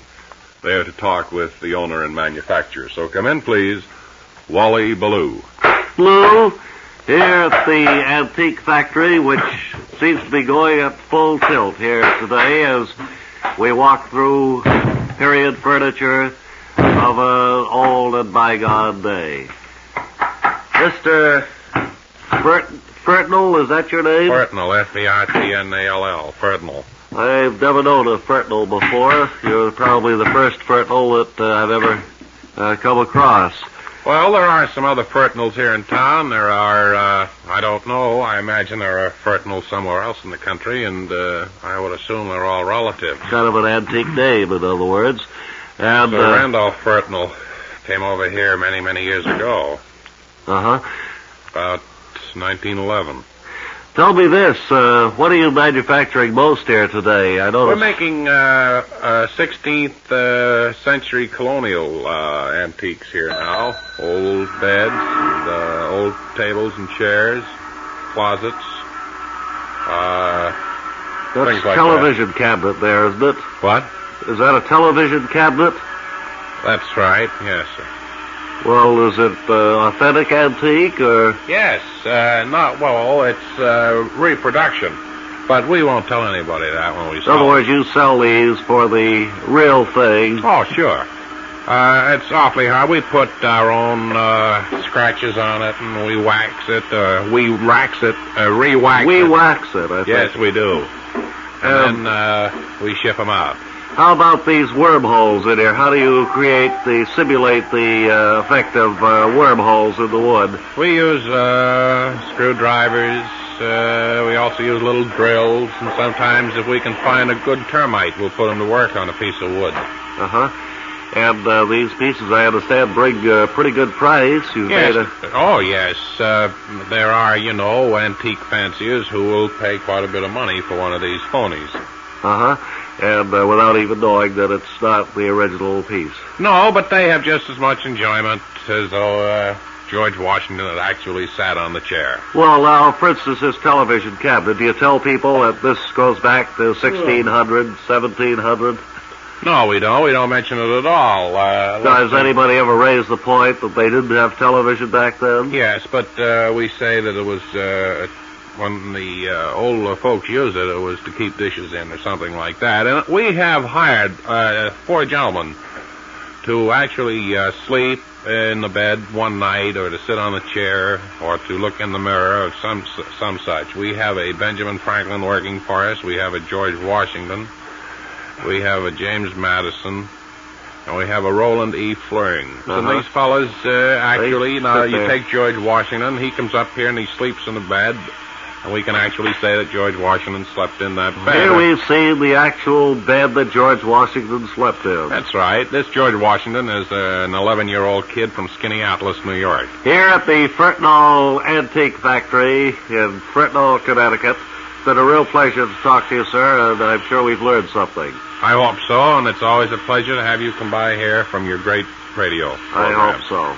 This is Wally Ballou returning you to Bob and Ray.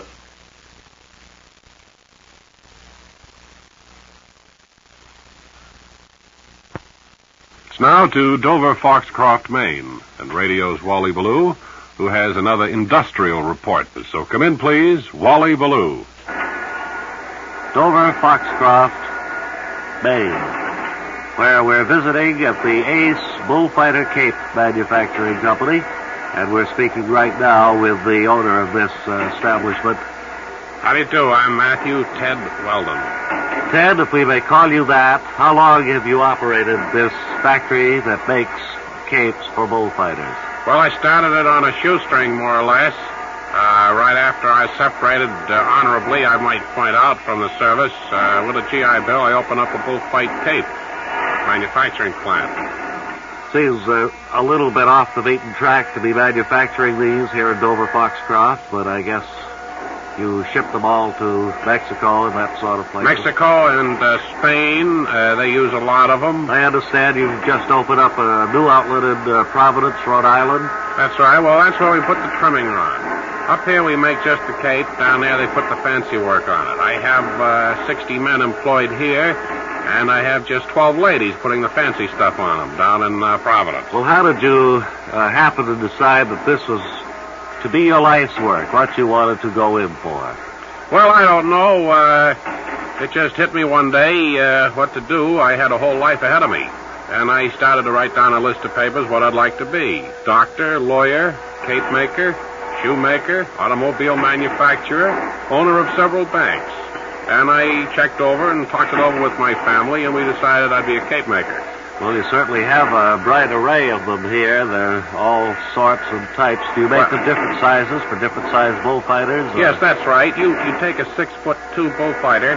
Can we take one of these down and hold it up for the radio audience? Certainly, there it is. Now, you'll notice this is made from extruded rayon.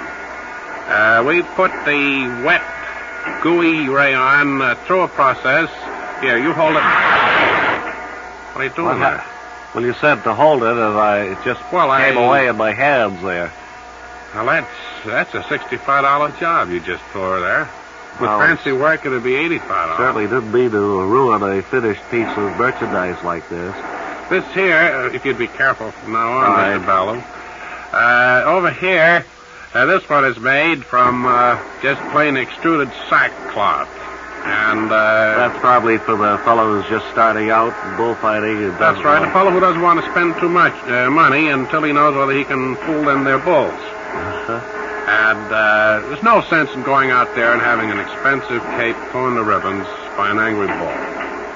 The fellow who'll buy the expensive ones is the fellow who knows his way around a bull ring. I guess you're right there, and I think I'm right there.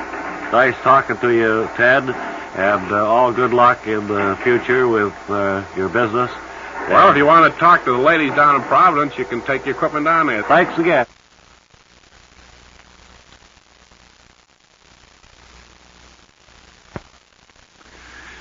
One of the most unusual people that we came across during this past week was a gentleman farmer in Henderson, Vermont. And the following was taped on location at his farm by me just a few days ago. I wonder if you'd roll that tape, please. Hello. One of the most unusual people we've come across in the past week is this farmer who's standing here with me in Henderson, Vermont. Would you give us your name first, please, sir? Yes. Nelson Malaman. Mr. Malaman, I understand that you run what is the only one we've ever heard of a four-leaf clover farm. Is that right? That's right. I have hybrid four-leaf clovers that I have developed over the years. And you sell them for good luck. Good luck charms. They put them in these plastic keychains and like that. I know that you said this was going to be a banner year for you. Why did you use the term "was going to be"? Well, unfortunately, we had a few tough breaks happen. For one thing, my first load of four-leaf clovers that I had my assistant run over in a truck over to Bellows Falls. We put them on the train there for New York. These were in bulk. They weren't went off a cliff. The truck went off a cliff. This was one of the big orders that you had planned. The biggest order, and it was my whole first crop. I'm working on my second crop now. Fortunately, I've been laid up, and I couldn't be on the job to supervise the thing. You've been ill?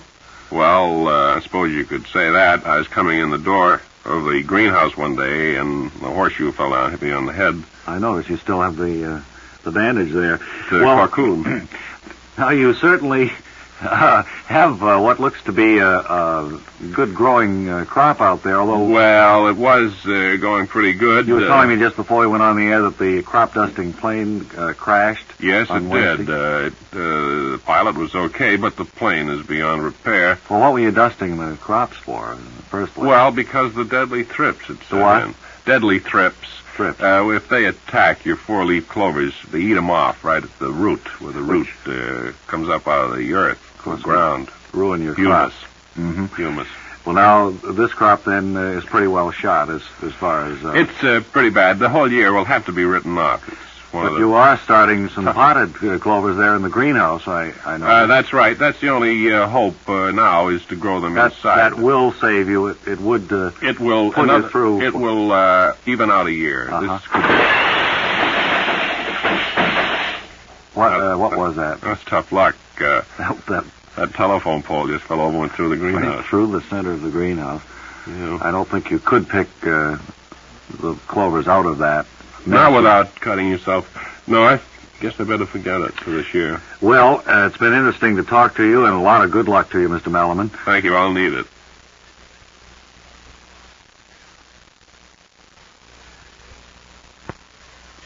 We had a great deal of mail since Webley Webster's last appearance, at which time he gave us a book review, and he's here today. Webb, quite a few people have requested that you give us another one, you with the help of the Webley Webster players. I see you have them assembled out there in the big studio. Do you have something for us? Yes, that's right, Bob. I thought we might dramatize what I think is one of the most interesting scenes in a new book that I'm going to review for you, Tom Swift and his Atomic Fertilizer Spreader. Oh, this is one of the Tom Swift series, of course, so familiar with the younger generation and the older. Well, it's the latest, I think. The latest Tom Swift. It must be. He never employed atomic power before. Energy. Well, atomic energy.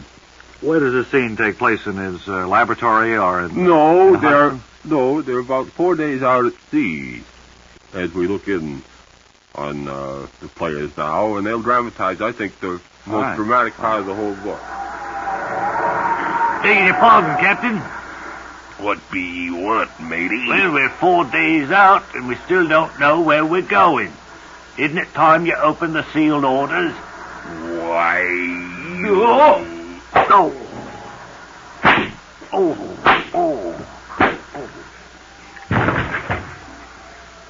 Now get up off on the deck and talk to me with a civil tongue in your head. Begging your pardon. Belay, matey. What you mean coming by here and giving the good captain orders? Well, it's only that the men are getting a little shaky, sir. They want to know where they're going.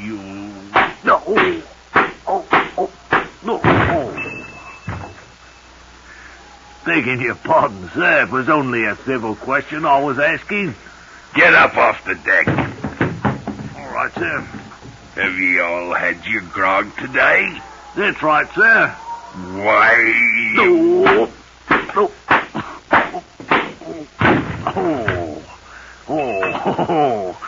Taking it easy, sir. Now I think maybe you'll be keeping that civil tongue in ye head. Aye, aye, sir. Take off ye now to the galley. Get me some food. Aye, aye, sir. Why? No. And that's the scene, huh?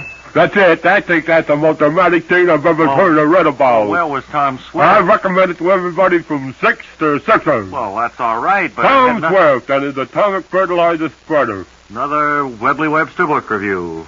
We're now back inside.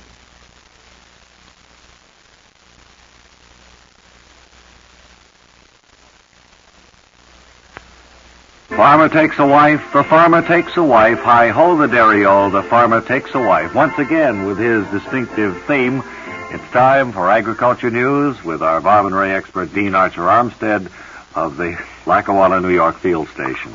Hello again, Bob, and hello again, friends everywhere. Well, Dean, once again, of course, fall is really upon us. You can feel it in the weather. Oh, certainly in the pretty air, and there's pop and a pumpkin. And I know there's quite a few questions here from our listeners who are perplexed about various problems around the farm. I'd like to be here for, Bob, if you care to read some of the letters. I'd be very pleased and happy to take a few moments of my time to answer them. Well, one in particular here is concerned over storing alfalfa or feed for the winter. I wonder if you have any... Well, that, of course, would be peculiar to one section of the country. However, I assume that we have enough victims in that section of the country of the alfalfa farmers that I should spend a little time with them.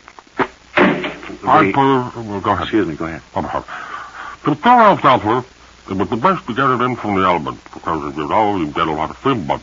And keep it dry, I suppose, too. That's right, because we get alfalfa rot. And then one or two... were you through with that one? True, definitely. One or two others are concerned over fruit trees, whether they should prune them here in the fall or wait until next spring. Well, it's a matter of taste. It's a matter of taste and... whether you want to prune them in the fall or prune them in the spring. Now, I personally prune my apple trees in the spring, and I prune some fruit, my peach trees, my pepper trees in the fall. In other words, it would depend on the type of tree, the type of fruit. And, of course, where you're located. Whether you have severe or mild winters, makes a very little difference in that respect. I see. Well, now, is there any parting word you have for the farmers who are listening to us right at this moment and who follow your words of advice with great sincerity? Yeah. Goodbye. Dean Archer Armstead of the Lackawanna Field Station, our Bob and Ray Special Agricultural Consultant.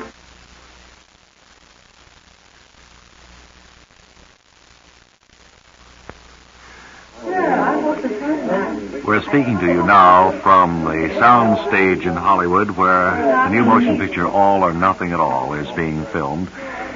Of course, the movie, as you probably have read, stars young Lurch McBain, a new teenage idol of America's millions.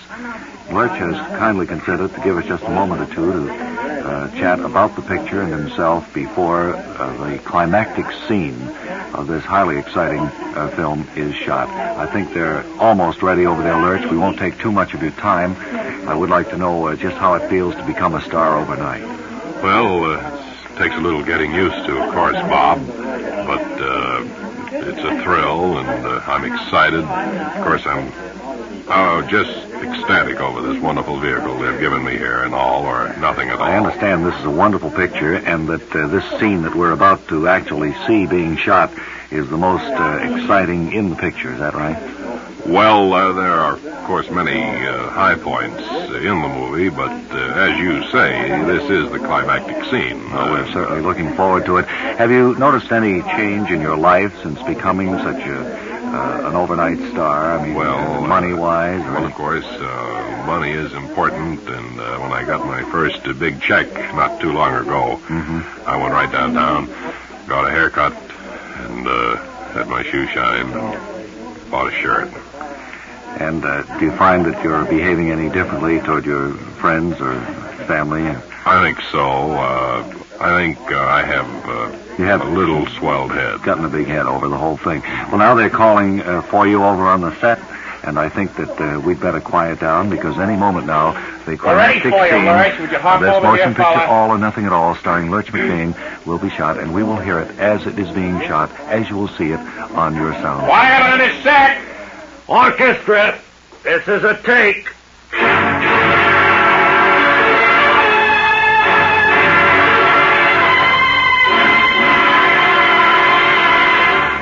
Okay, that's it. Goodbye. Cut! Nice! Terrific, Lurch. Terrific! So we have seen the climactic scene of All or Nothing at All starring Lurch McBain from the Hollywood sound set.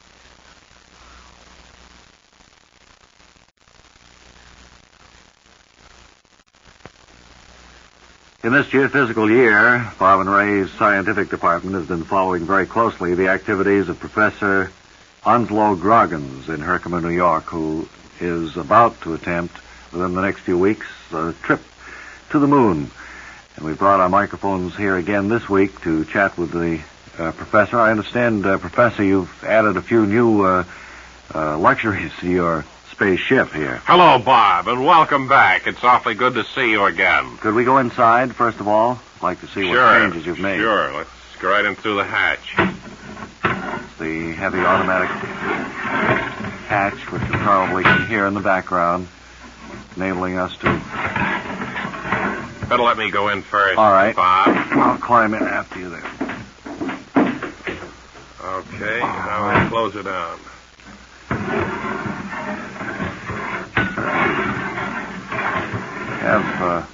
There we are. Gone to a great deal of expense in remodeling the ship after the first 2 or 3 unsuccessful tries. Well, you like it? I certainly do. The drapes here were picked out by my sister. The new linoleum is certainly outstanding, too. Yeah? You hear right. That's the grandfather's clock. Grandfather's clock, yeah. Well, of course, time is probably the most important thing on this trip. And I had to have a good clock. And this one's been in the family over 150 years. I've been reading in the press releases that your publicity department has sent out about the new improved high-efficiency jet-propelled engines that you've installed. Well, now that, of course, is wrong. These are not jet-propelled. These are an L-head 4-cylinder engine.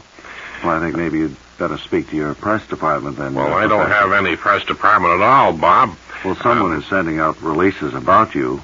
Well, it could be the folks here in Herkimer. You know, they think I'm pretty much of a jerk, and they probably want to make a fool out of me. I wonder if could we hear the roar of the powerful motors that will propel you toward the moon? Well, you frighten me. It's not so much of a roar, but as a gentle ticking sound. As I pointed out to you in an earlier broadcast, Bob, these are converted, as you know, power lawnmower motors that I've assembled here. Well, now, this says starter button here. What would happen if I... Well, I push that, and then I turn the crank like this. Well, you'll hear the gentle, not roar, of the powerful motor. Make it much more quiet for your trip. And I have the crank inside, too, which is important, because on the way to the moon you might bump into some bum weather. You would want to be outside cranking it. I can understand that. Maybe you can hear the... What's happening exactly there, Professor? I'm just turning over.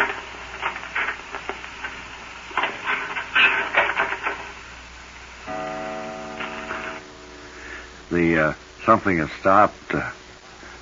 The clock just struck 1, Professor. Does that mean anything? Signal? Means I gotta go back to work. 1 o'clock. Well, we'll be following. When you get word of the exact date of your departure, will you let us know? I hope to do it next Tuesday. Leave around 8 o'clock at night. Now, that'll get me to the moon, maybe the next day sometime. But you'll see me go over to New York. All right, and wave if you get a chance. Sure.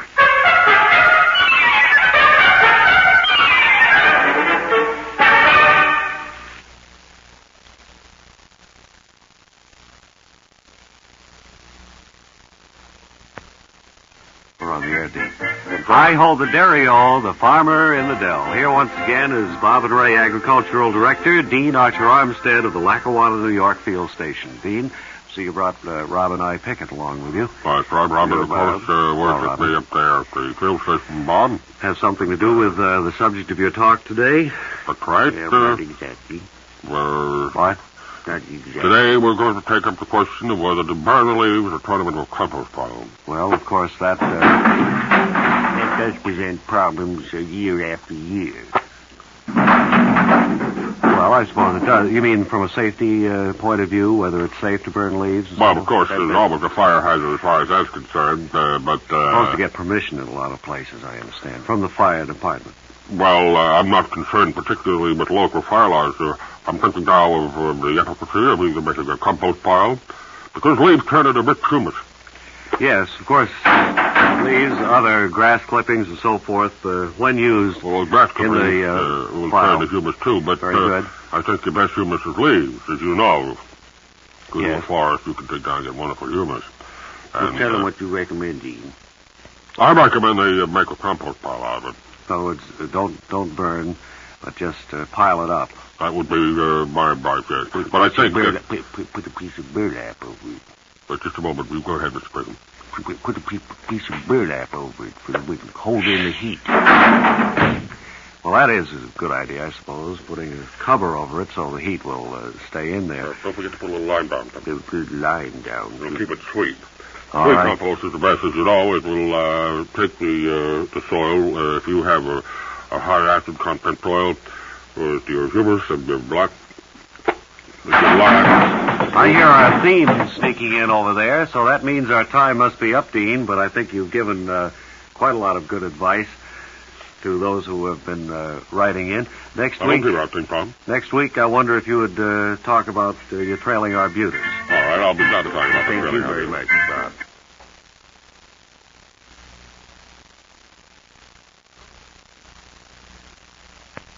Bob and Ray's scientific report time now, and the fellow that we've been following for the past 2 or 3 months is here with us, Professor Groggins from Herkimer, New York. Professor, it's nice to know you're not upset with us after leaving in such a huff a few weeks back. Well, I want to correct that impression. I'm certainly not in a huff, but... Well, you did walk out of here, you'll remember, with a chip on your shoulder. You thought we were making fun of you for trying to build a rocket ship that would go to the moon. I guess you've changed your opinion now. Well, no, I'm firmly convinced, however, that I was on the wrong tack there. I've consulted what I think are great of minds.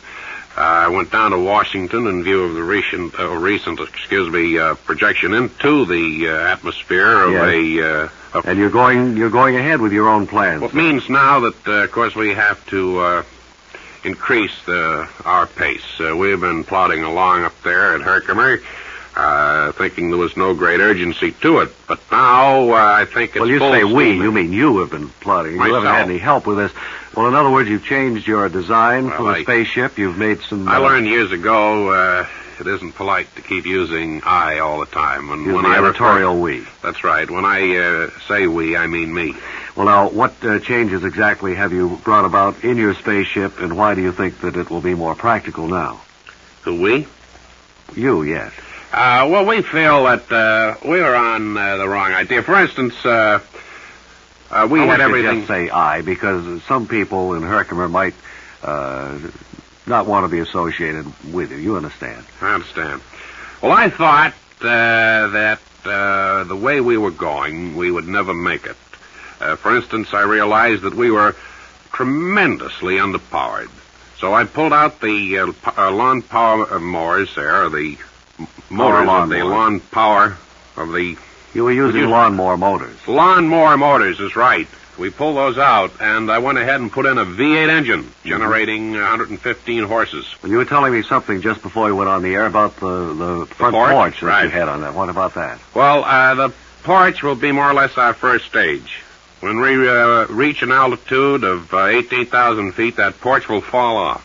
In other words, from 18,000 feet onward to the moon, you won't be able to sit out on the porch and enjoy the trip. No, it'll be all business in there. And, of course, that porch will burn up when it hits the heavier atmosphere as it gets closer to the Earth.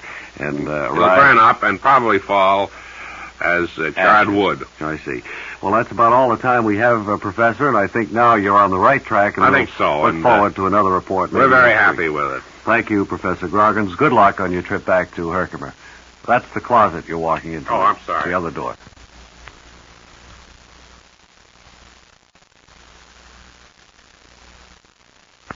Well, now let's take a look at the sports scene, as long as we have a very appropriate guest for this time. Manly L. Cheswick is your name, sir? Yeah. And the card that you filled out, you said that you are a football team mascot. Just what do you mean by that? Well, I represent... Speak up a little bit. Well, I represent our mascot as a human. Our mascot is a bear. And at halftime at all Stamford games, I run out on the field looking like a cuddly bear and roll around the 50-yard line. That, of course, explains the cute little suit that you wore up here today with the bushy tail there and the little floppy brown ears. How long have you been doing this, Manly? And Well, first too of all, long. how old are you? Well, I'm 27, but you have to make a few allowances there because I had to repeat 2 or 3 years. But I have been a cuddly bear going on 7 years now. Who suggested this to you, if I can be so bold as to ask? Head cheerleader. The head cheerleader. Well, he said he asked for volunteers one day. We're all sitting there at our pep rally, and he said, who would like to be a cuddly bear? who would like to be a cuddly bear? That time, I understand you were the star center on the football team, is that? Well, no, I had turned out for football, but I didn't like it. Oh, I see. It hurt. Uh-huh. So you settled for... Cuddly. What are you laughing at? I'm not laughing. Well, you're winking at your engineer there. Well, everybody's I didn't come up here to be made a fool out of. Getting a big kick out of So your... I'm a cuddly bear. Costume. Do you wear One this... Indian wrestle? No. Do you wear this on the street? No, I don't wear it on the street. I wear it at the football game. And, of course, a lot of people laugh, like you're doing now at me. Think I'm a... Well, I'm not laughing at you. I know you take this all in the spirit of good, clean fun, too. Seems to be rather ridiculous for a grown man to be parading around in a bear suit like this. It's not a bear suit. It's a cuddly bear suit. It's made out of very soft fabric, and you have to be a pretty good man to fill this out. I'm probably the biggest cuddly bear there is. I guess you are. It certainly would keep you warm on a cold fall day on the gridiron. Yeah, laughing again. Well, Manley, where's your next game? Very funny guy. Where can we look forward to seeing you? Well, very funny. Manley Cheswick, ladies and gentlemen. I never liked the program anyway. I'll tell you that right now.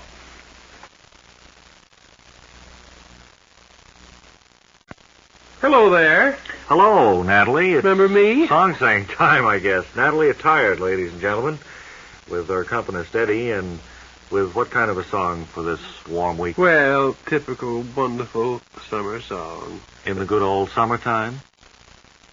Well, you must have seen it. I did, yes. I was looking over your shoulder. Well, why wouldn't you let me introduce it? Well, you can introduce it. Well, I know, but you've taken all the fun out of it now. Yes, it is in the good old summertime. Now, is this a particularly different arrangement, or, Natalie? Nothing. Is this a new arrangement, or different, or anything different about it? No. Of course, it features Eddie on the drums, and that's about it.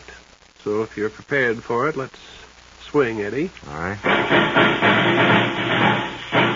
There's a time in each year that we always hold dear, good old summertime, with the birds and the trees. No, I don't remember that part of it. And the sweet scented breeze. What? I don't remember this part of it. I remember in the good old summertime, in the good old... Well, that's the chorus. This is... Oh, you're doing the verse, too. Good. Why don't you All right, well, try out? Go ahead. Let me just do it my way. I've never known you to be such a pest. Go ahead. Eddie, please. There's a time in each year that we always hold dear. Good old summertime. I don't think I ever heard that With part the of birds, it before. I as a don't matter care of whether fact. you ever heard it before. All right, Eddie. With the birds and the trees and the sweet scented breezes, good old summertime. When your day's work is over, then you're in clover, and life is one beautiful rhyme. No trouble annoying, each one is enjoying the good old summertime. This is the part you probably know. Well, let's see. I don't remember any of it up to here. Eddie? In the good old summertime, in the good old summertime. That's the part I know. Strolling through the shady lanes with your baby mine. Yeah. Will you dry up? Who, me, Mr. Tired? No, you're all right, Eddie. It's this fellow here. Go ahead. You hold her hand, and she holds yours, and that's a very good sign that she's your Tootsie Wootsie in the good old summertime. Well, that's our song said this week by Natalie Attired, who until next time says... I hope you mind your business next time.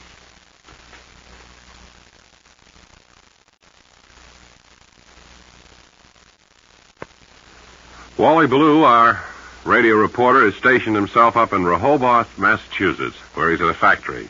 So, Wally, if you'd come in, please, take it away. Wally Ballou speaking, and we'll find that story out here where they make them. We're talking with the foremost ventriloquist dummy manufacturer in the country today, and I believe you told me you'd prefer not to mention your name. Is that right? And is there any reason for that? Well, there's no special reason for that, Said Mr. something about Ballou. people laugh at you and you say you make dummies. When I say that I'm a dummy manufacturer, it brings a certain amount of, ridicule. Although I've made a very good living at it, I've managed to accumulate X thousands of dollars in the bank, which is a lot more than those who laugh at me can Well, say. I can understand that. But that you pipe and smoke it. Just refer to you as Two kids to college. I have a late Wonderful. model car with fins. Right. I'm doing all right. We'll refer to you as the dummy manufacturer then. I don't think you will. Well- That's the kind of stuff I don't like, and you're winking I at the see. engineer now. think I'm some kind of a fool. We're standing right now in the testing room, the final step before these dummies go out to the ventriloquists around the country. Is that right? That's right. And what do you do here, sir? Test the dummies before they go out to the ventriloquists in the country. Could you be showing us how this works? Well, I'm not a very good ventriloquist myself. Well, it's all right. It's just the effect that we get on radio. It wouldn't make any difference anyway, you see. Well, now this... Your lips move a little. Who cares? Well, mine will, because I'm not very good. All right, now this fella here... That's a cute one. Is that, sailor suit. Is that consigned to any ventriloquist that we might have heard of? Well, any ventriloquist who would like to do a bunch of sailor jokes would buy this fella. I see. All right, now I have him on my knee, and I'll say, how are you? Fine. What? Fine. See how Well, I saw your lips move there. Well, of course you'll see my lips move. I'm not well, a that ventriloquist. isn't very good dummy, then, is it? Well, the dummy is... To me, it didn't look like it was coming out of the dummy's mouth. Well, I'm... By that I mean, the illusion wasn't created very effectively. Well, I think you're a little confused. Would that be a defect? Would you throw that one out, or It's what? no defect. This is a very good dummy. I explained to you, I thought. Well, try it again. Let me see if we can get the effect there. Well, sailor, going ashore? Yes. Sounds just like you, too. There's no difference in the voice at all. Well, of course not. I'm not a ventriloquist. I just make the dummies. Hey, waking up the engineer again, huh? This is Radio's Wally Ballou, who has been speaking with a dummy manufacturer in Rehoboth, Massachusetts. You're looking for it, fella. Returning out.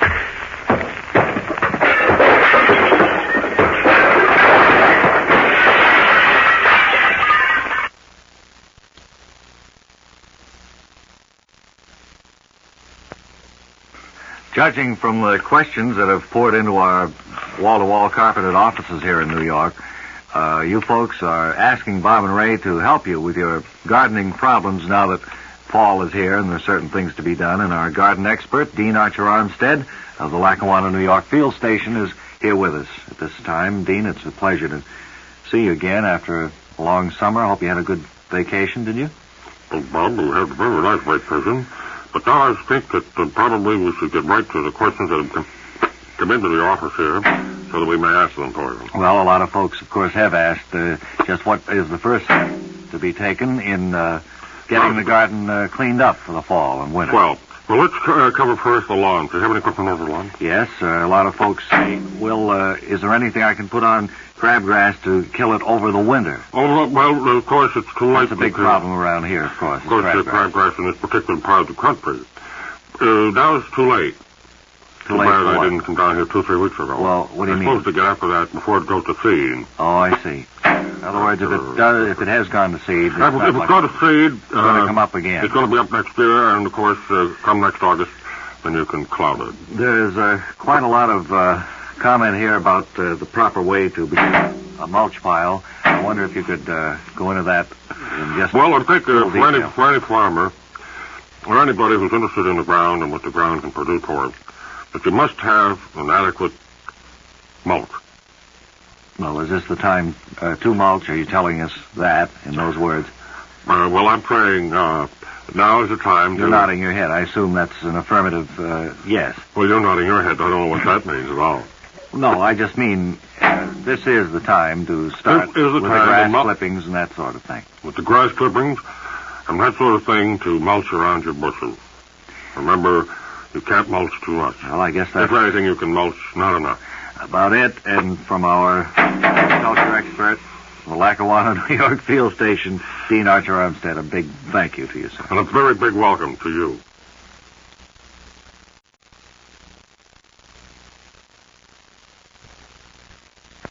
Well, our Bob and Ray staff has been busy on fall features for the past week, and one of those which you have requested most is the Webley Webster Book Review, which, of course, has been quite popular in the past. And, Webb, I'm looking forward to a fall and winter of great books brought to life in vivid description by you on these weekly visits. You put it real pretty, Bob. Well, as you know, in the fall season, most of the publishers go to work to get out a lot of books in the fall because people are back inside the house and they read. Webley suggests that people in the fall are ready to settle down and read a good book now and Oh, then. Bob, you don't have to translate for me. I People thought- know what I'm saying. Thought maybe it was a little difficult for some That of gets them. my goat. I don't know if I've ever told you that or All right, not. well, I won't do But every that. time I say something, you say, what Leslie means to say, ladies and gentlemen. Well, all right, I they won't- know what I'm You're saying. taking all the time now. Let's get, what book have you got to review for this week? The Fanny Farmer Cookbook. Mm-hmm. This then would have to do with food, and what recipe do you like best about? Well, there's so many wonderful recipes. I think on page 20, though, is the most interesting part of the whole book. Uh-huh. This ship is at sea for about 4 or 5 days. And as we look in on them... Ship at sea in the Fanny Farmer Cookbook? That's right. You sure you have the right book? You're reviewing the right one? Look, you mind your business and on my mind. But I see the On page Webley 48. Webster players over there. What are they? They're here to dramatize what I think is the most interesting part of the book. Sort of They're to gonna whet your dramatize appetite. the cookbook, huh? Well, that's I don't what I'm remember going to do. All right. Page 48, then. It's shortly after 4 bells, and the ship's at sea for about 8 days. And we look in and... You sent for me, Captain? That's right, matey. Take a look at this here chart. Why, sir, you Where? got the chart upside down. Why, you... No. You'll keep a civil tongue in your head when you talk to the good captain of this tub. Begging your pardon, Captain. I just took a quick glance at the chart there. I want you to take a good look at this chart, matey. And tell the captain where we are. Well, if it were me, sir, I'd say we're about 200 miles south of Hatteras, sir. What do you mean, if it be you? What kind of lingo is that to say to the good captain? Well, you ask me, Why, sir. Well, you... no. Get up off the deck, matey. Try to keep a civil tongue in your head. Now then, Begging your pardon, sir. what be we have to eat? Well, we got some corned beef below, sir. A bit of blood pudding. And Well- some pilot crackers. Why, you... That's no bill of fare to recite to the captain, mate. Now get ye out of here. Aye, aye, sir. So, that's Wow. pretty exciting, Oh, isn't it's it? exciting. Yeah, but That's the Fanny Farmer Cookbook. Get it at any bookstore, I guess.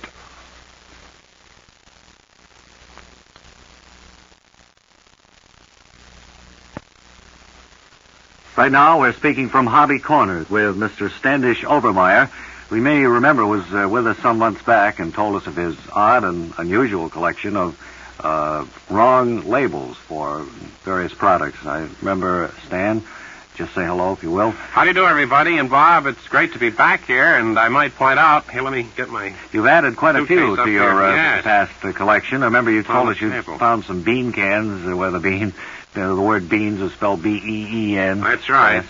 Yes. What have you added? Well, here's an interesting one that's come along recently. This was around a cake of soap, and it's spelled S-O-P-E.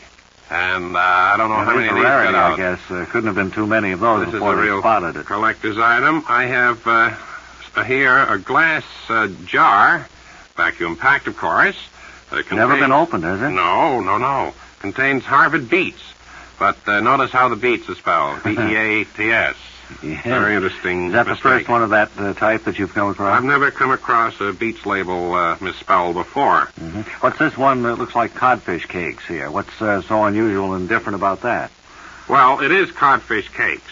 But on the outside, you'll notice it says tomatoes for stewing. How did you discover that inside, instead of tomatoes, were codfish cakes? Well, I had bought 2 of them, and actually to use at home. And when I opened it up and found the codfish cakes, I knew I had another prize winner. Mm-hmm. Here's another one. I have asparagus.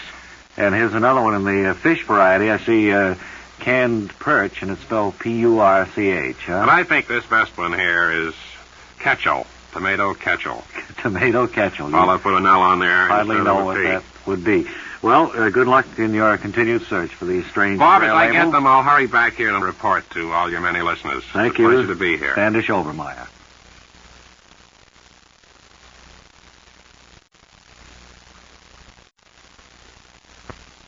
One of the most unusual personages that our Bob and Ray vast staff has come up with, probably in the last 5 years, is seated here on the table with me now. A gentleman from Lansing, Michigan, I believe, whose name is Mr. Prentice L. Wilson. Mr. Wilson, will you say hello? How do you do, everybody? And I might explain that Mr. Wilson is the shortest man that our staff has ever uncovered, standing in his stocking feet, and their cute little socks, too, about 11 inches. Is that right, sir? Now, let me hasten to caution you that I am not what you might call an oddity, in that I don't like to make a show of myself. I understand that... Referring to my cute little stockings yes. will only hold me up to ridicule. I wasn't trying to I'll treat you as a gentleman. I trust it's reciprocated. Standing as you do, 11 inches, I think you're just slightly short of 11 inches, isn't that true? Must present some problems to you, and I think our listeners would like to know, aside from the fact that, well, for instance, you have to sit here on the edge of the ashtray on our broadcasting table to reach the microphone. Are there any other things that complicate your daily life, Mr. Wilson? I have runways set up in my home, excuse me, so that I can go from room to room or visit with people who are paying a You do entertain quite frequently, do you, sir? Yes, of course, in my business, it's practically essential. Sure. Well, I have these runways through the living room, dining room, butler's I believe pantry, you told kitchen. me before the show that you had one up to the bar, is that right? That's right. What's your recipe, let's say, for a good Manhattan? Well, a good Manhattan, For yourself, I mean. For myself. I'd take 1/3 a thimbleful of sweet vermouth, then just a dash of dry vermouth, and then a complete thimbleful of you know what. And a dash of, well, it's not a dash, actually, a spray of bitters. What kind of, like 2 cc's or something? Or it'd be less than that. Less than that. Mr. Wilson, a very big thank you for dropping by, and we want to thank you for taking the time out to drop I might here. point out that I don't usually go on the air to be interviewed in this way, and I wonder if you'd point out that I don't want to hear from any of the listeners. All right, fine, sure. The mail only embarrasses me and the missus. All right, fine. And there he goes, walking to the other end of the desk in his little half-inch shoes. Cut out that little half-inch stuff. I don't Prentice like L. that stuff. Wilson, gentleman 11 inches tall, and our guest here at this time. Now back inside.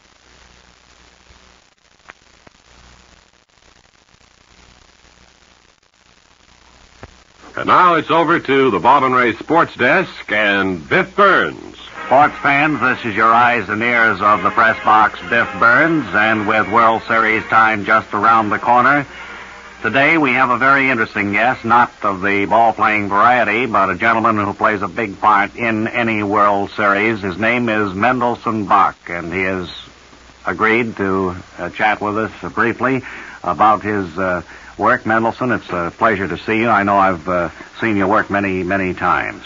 Well, thank you very much, Biff. It's always a pleasure to be on the air with you.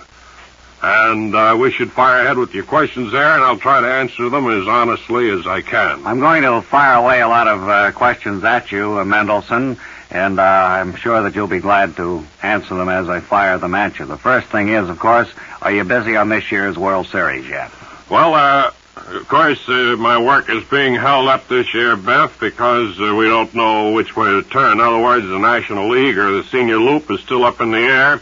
Or at least we think it is until the final gun will be fired. And pretty much so in the other league, too.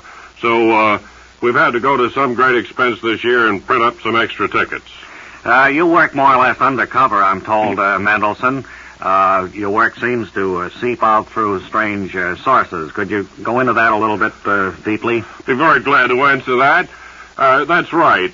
We do most of our work in my cellar, and what I do, of course, is counterfeit World Series tickets, Beth. And I haven't, as you know, I didn't know whether to print Milwaukee or St. Louis or New York or Chicago or... Quite a problem. And what is that going to develop into this year? We couldn't take any chances. We've gone ahead and as far back as June, we started turning out World Series tickets for every team. So you were covered in any event, no matter who wins. That's right. Now, of course, after the series, we get a lot of money as souvenirs, for instance, selling Washington World Series tickets. A lot of laughs, a lot of Pittsburgh people buy the Pittsburgh World Series tickets and laugh it up. I get 50, 60 cents a piece for those. Something to kind of hang in the game room and laugh at. A lot of people frame them, put them under their coffee table glass, so forth. You were telling me a while back that this year you're running into a particular problem in the fact that you've been so rushed at the last minute. What's that going to involve? Well, that will involve, of course, extra expense, and we can't color up the tickets until we see what the real one looks like. And in other words, this year's counterfeiting job may be a little bit shoddy. Is that right? That's right. The printing and the colored ink and so forth will run in many instances and will be a very cheap imitation of the real ticket. So the advice is keep them out of the rain wherever possible. That's right. Well, that's about the story from the Sports Desk fans, and this is Biff Burns thanking Mendelson Well, entirely for welcome. the time and saying until next time. This is Biff Burns saying until next time, so long.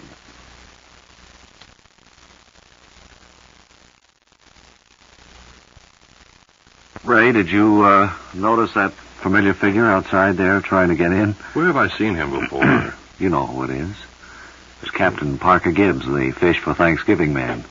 Oh, he must be out of work by now. You want to come on in through the swinging door there, Come on in here, Captain. Gibbs. Talk to us for a while. Captain Gibbs had an idea that he was going to try to get the public educated to serving fish for Thanksgiving. How are you, Captain? Pretty good. You can skip all that now. Well, I thought so. I've, He was such a flop. That was a true flop, as you say. I've forgotten that. I've been hired by another group. And Oh, you've left the fish industry, have you? That's right. Of course, the fish hasn't left me entirely, has it? Oh, I got wind of that. Well, of course, who are you connected with now? I'm with the Pizza Institute of America, Bob. I see. And we're out now to try to educate the public, to bring them around to serving pizza for Christmas rather than the traditional turkey. Well, Captain Gibbs, well, you know, I there know. are 17 varieties of pizza. Yes, All sir. the way up from the plain, up to mushrooms and Anchovy. You can put almost anything on. Sausage. What? Sausage? Sausage, yes.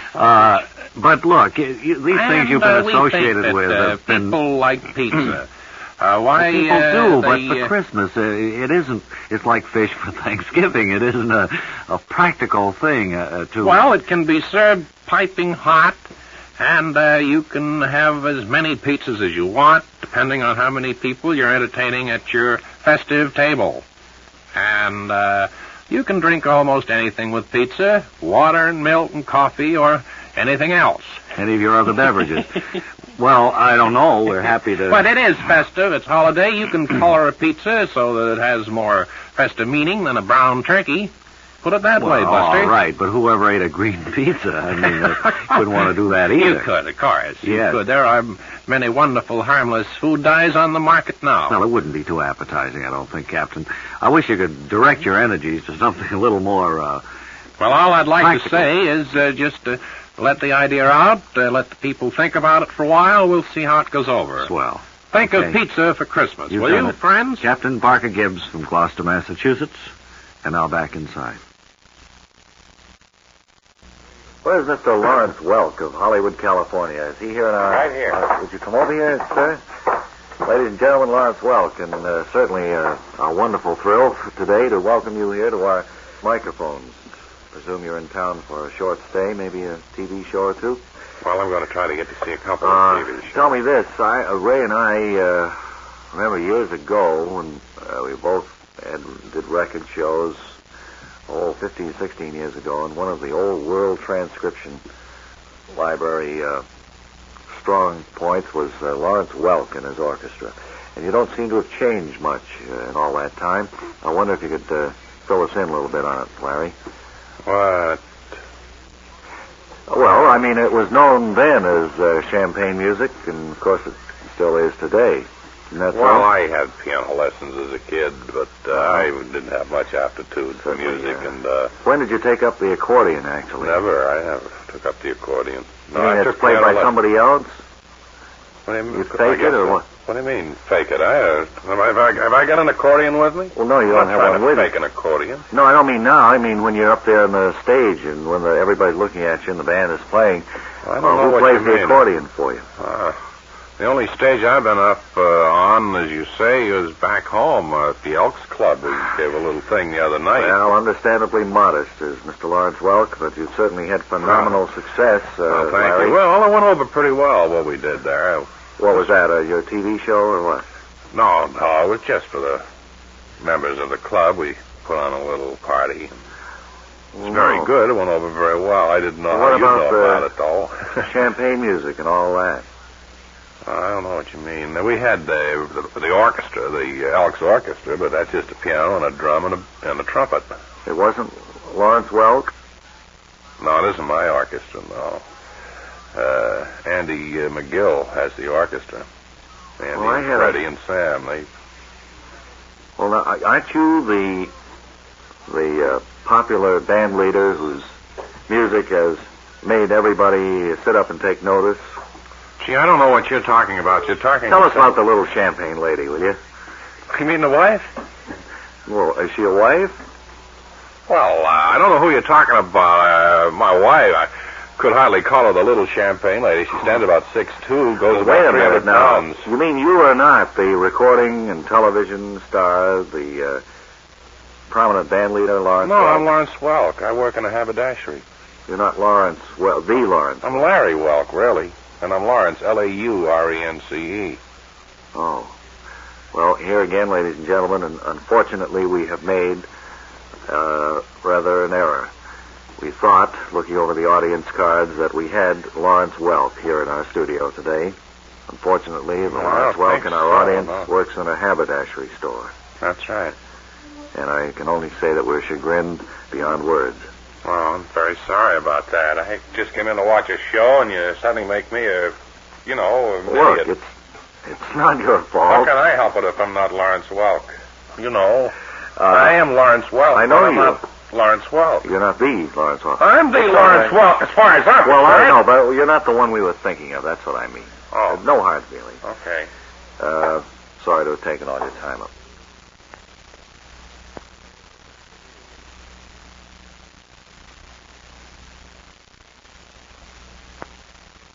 Every now and then we like to spring a surprise on our studio audience and ask them if they have odd or unusual items, which we call out.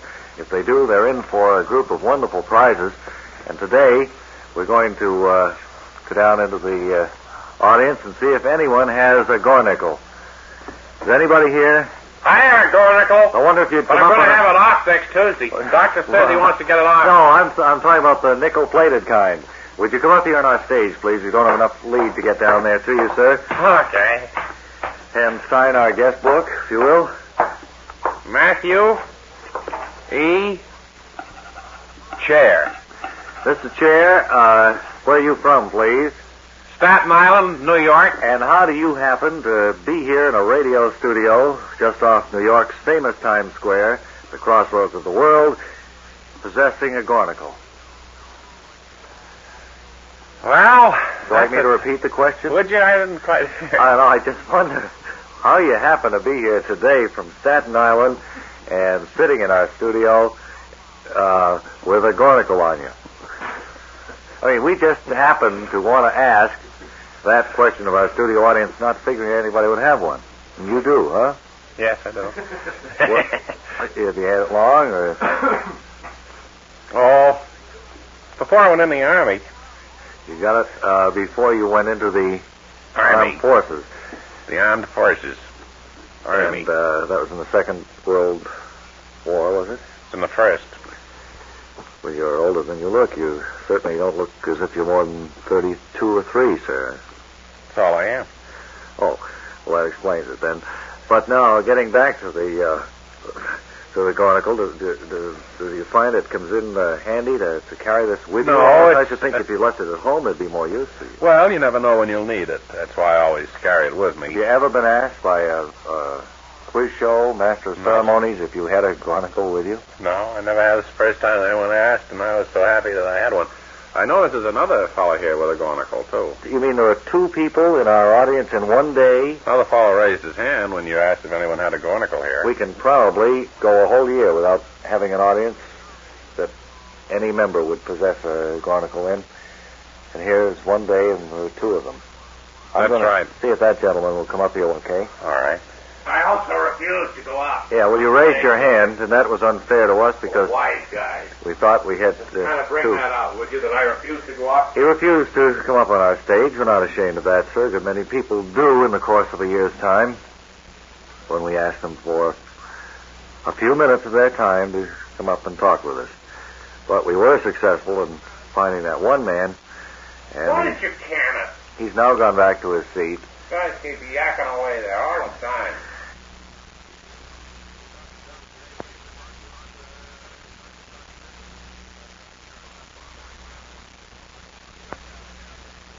Ray, I have our lucky phone call all ready to dial here. Oh, we are sober-sized today. Well, okay. Let's tear open the envelope. And our call goes out to Terre Haute, Indiana.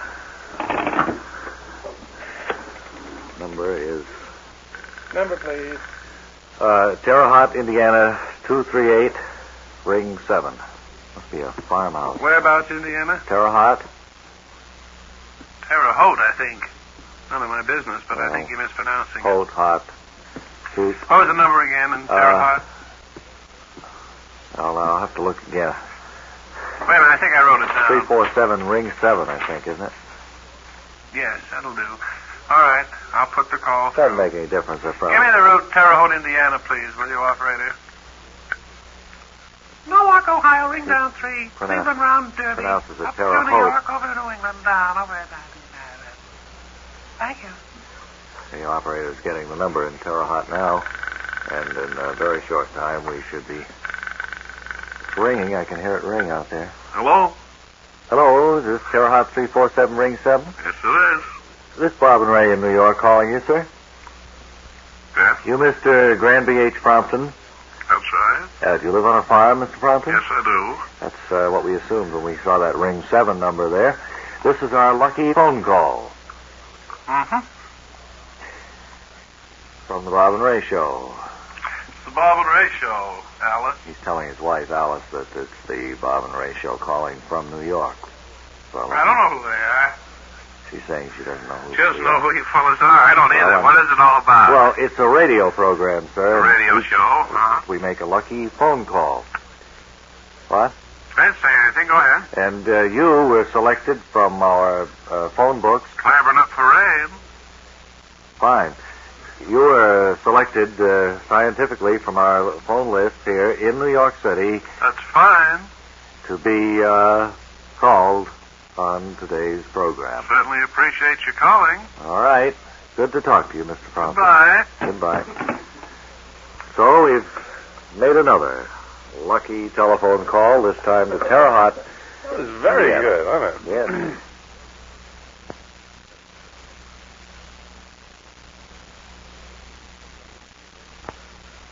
Dr. Hannibal Bugby is here with us I'm right here. today.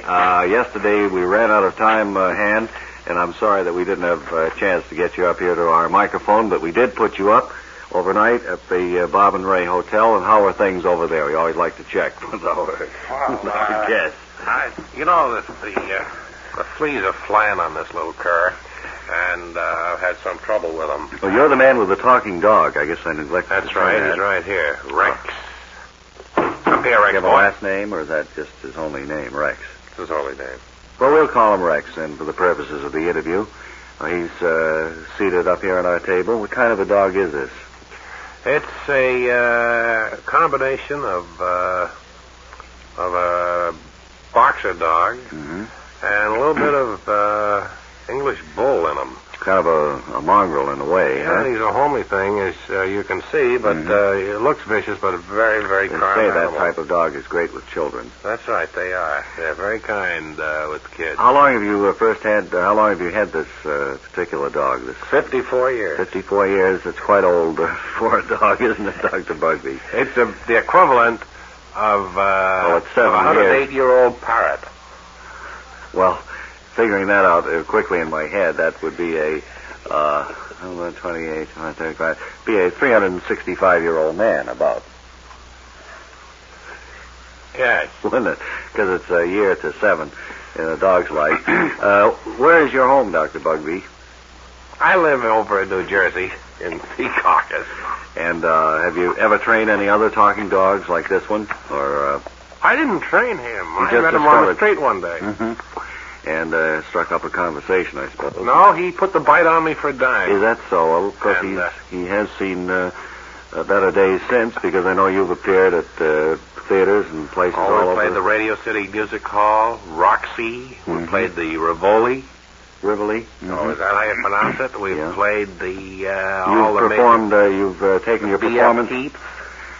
You've taken your performance to Europe too, haven't you? Yes, we played there at the David Garrick Theater in England? London. London, yeah. We played at the La Paris Parisienne in. It's French, isn't it? No, I think that was in Italy. Well, I know that you've had a lot of unusual and interesting experiences, and I'm very sorry for yesterday you're not He having played time. at the Old Oak and Bucket. It's a small little nightclub outside of Brussels. Leominster, Massachusetts, isn't it? But anyway, I'm very glad that you brought the talking dog up here today, and it's been a real pleasure talking to you, Dr. Hannibal Bugby. You haven't And, been talking to me. I'm the dog. Oh, well, thanks anyway, and good luck on your trip long. home.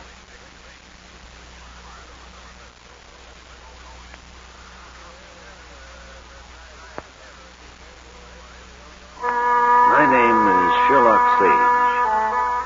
I was sitting in my Baker Street lodgings one cool October afternoon when Dr. Clyde rapped on the door, and I shouted, "Who's there?" It's me. Knowing immediately it was Dr. Clyde, I made my way to the door to open it. There, standing before me, was Clyde himself, but looking like he had never looked before. Hey, Scott Sage. Yes. Clyde, what's the matter with you, man? It's a dreadful thing. Here, come in out of the cold. Yes. Take off your greatcoat.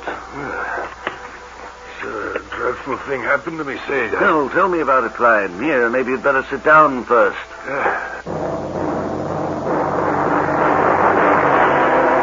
I had never seen Dr. Clyde look as upset as he did this very moment. And as he sat there by the flickering embers of the fire, I could tell that something was preying on his mind. Oh, Sage, I saw something I hope I never live to see again. Well, what was it, Clyde?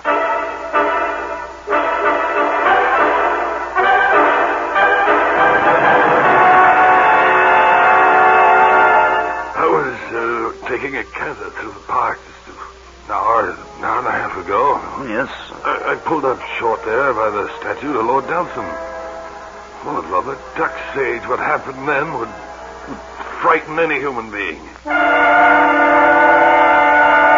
At this point, Dr. Clyde seemed to drift into a sort of stupor, and he sat gazing into the fire, saying nothing but breathing heavily.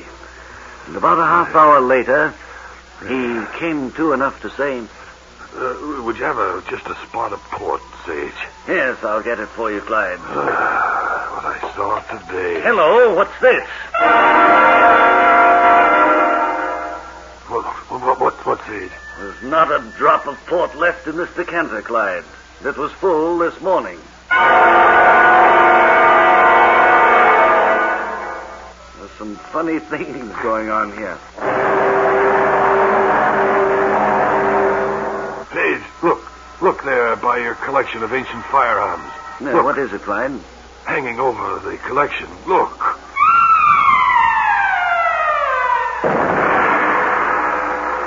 Dust. I've never seen so much dust, Sage. Yes, but in that dust, Clyde, are fingerprints of one who will lead us to the perpetrator of this dastardly crime.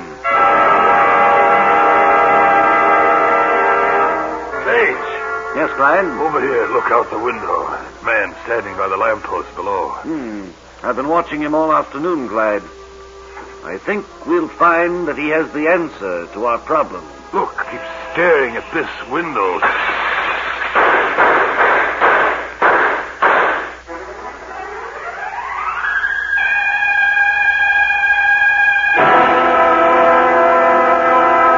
Well, don't finish this Well, today. Clyde, I don't that's know. all. I'm sorry, actor. Oh, there were several more pages there. I was going crazy with the orchestra playing all those little stings in that. Oh, it sure did. Boy, that really made the show sting.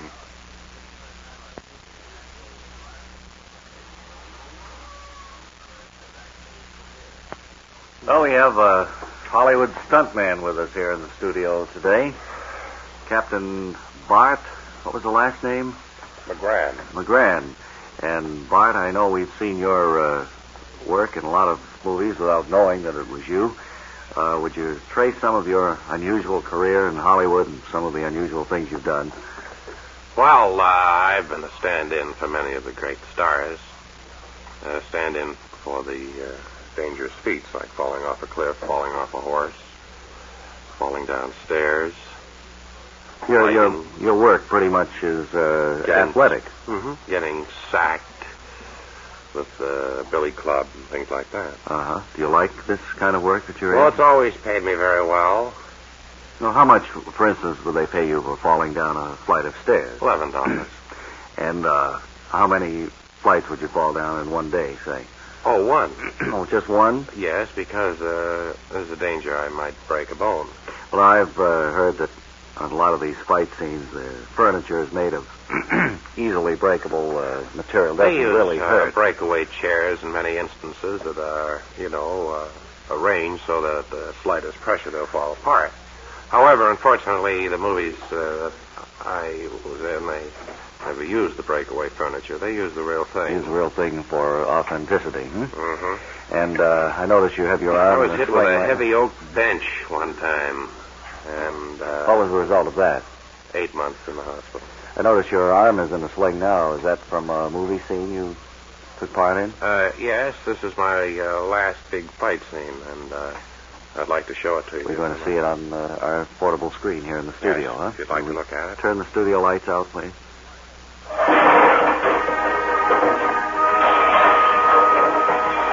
Oh, boy.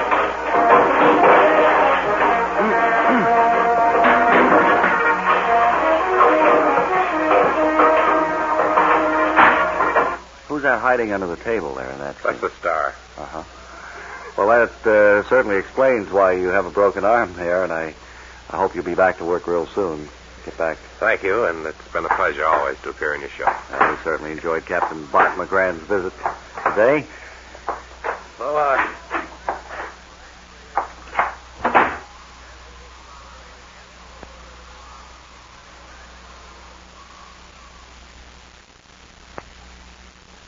We have a well-known kegler here in our studio with us today. How you doing, everybody? Cornell Breakish speaking. Cornell Breakish, famed bowler. What's new in bowling? Well, there isn't very much new in bowling, except, of course, it entirely depends on what kind of pins you try to knock down, whether you use the candle pins or the duck pins. I see. And what is your particular forte? I'm best at candle pins and the big balls, whereas, of course, with the duck pins, you use the smaller balls. Uh-huh. And what's your record score, Cornell? Oh, I hit 300 fairly regularly. You do? I hope they get on TV with it. Well, I've seen more and more bowling on TV. I understand they're going to have a championship. The fellows out in Chicago, they go on there all the time bowling. Yes. I'd like to get on that show and win something. Have you bowled ever since you were a young man? No, You're not very old now, but... Well, that's right. I don't know. I started to How bowl. old are you, Cornell? I'm 46 years old, and we bowl twice a week. It's an industrial league with the Junipers.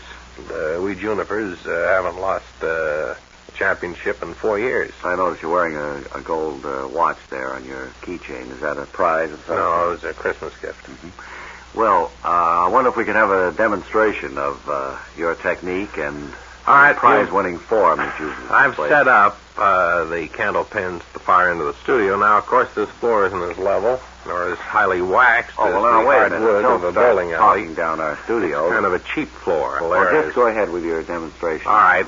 Now, you'll notice with this, I put my thumb here, my forefinger here, and I don't know what you call this finger here. So Yeah, uh-huh. And then you just watch. What happened there, Cornell? Can you tell us? Oh, I don't know. It just missed. I'll try again. The floor seems to be leaning. Well, let's just few places there that... You see, I put my thumb here, I put my forefinger here, and I don't know what you call this It'll finger. be your here. ring finger on your left All right. hand, but it's your right hand you use. Yes. Okay, here I go. What happened? Would you I tell don't know us? where are they going. Well, you're Where do they go, those? I can't see them. Oh, I only have one more with me, and these are the only three I have. All right, well, just stand back put your there. thumb here, your forefinger here. And your ring finger if it was your left hand there. And my ring finger if it was my left hand here. All right, now. Somebody's been opening the door down there. Opening the door, and the bowling balls have gone right out into the hall. Who knows? Now, those are the only 3 bowling balls I have. And one of them was a gift from my teammates. Mm-hmm. Now, I have to get them back, or I'll sue you and the network, and right up to the top here, right up to General Santa. We'll simply say, get out. Get out, and thanks for your time.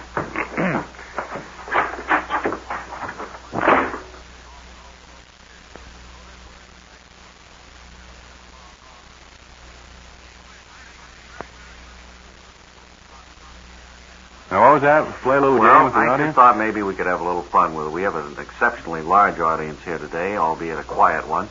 And we thought maybe 3 or 4 folks would like to play a little game with us. Do we have 4 volunteers from our studio audience? All right, I want you, and you. Come on up. You 4 right there in the front. Come up. Sit down here now, and what we're going to do is see if we can come up with the lyrics to a song. But it's going to be up to you 4 people to provide the words, you see. Now, They're all nodding their head. The first contestant, that lady in number 1 chair there, will give the first line of the song, and then the gentleman next to her a follow-up second line, and so forth. We'll see how it works out, okay? Well, madam, you're first, and I don't think we have to have a subject. You start off with any line. Well, let me think. Remember, it should be a love song, maybe, a romantic song. Well, there are rocks on the road to love. All right, sir, you. But the sky blue is... The sky above is... But the sky is blue above. Very good. There are rocks on the road to love, but the sky is blue above. Third one. So let's go to the movie tonight, baby. All right, and it's up to the last lady to complete the first chorus here. I think we're doing pretty well. What time do you want me to meet you? Oh, I don't want to meet you. All we want now is the 4th. I'm just writing a line. Oh, see, that's your 4th line? It doesn't rhyme with anything. What was that? What time do you want me to meet you? Yeah. All right. Well, now let's see what we have. There are rocks on the road to love. Can we have a little music with that as well?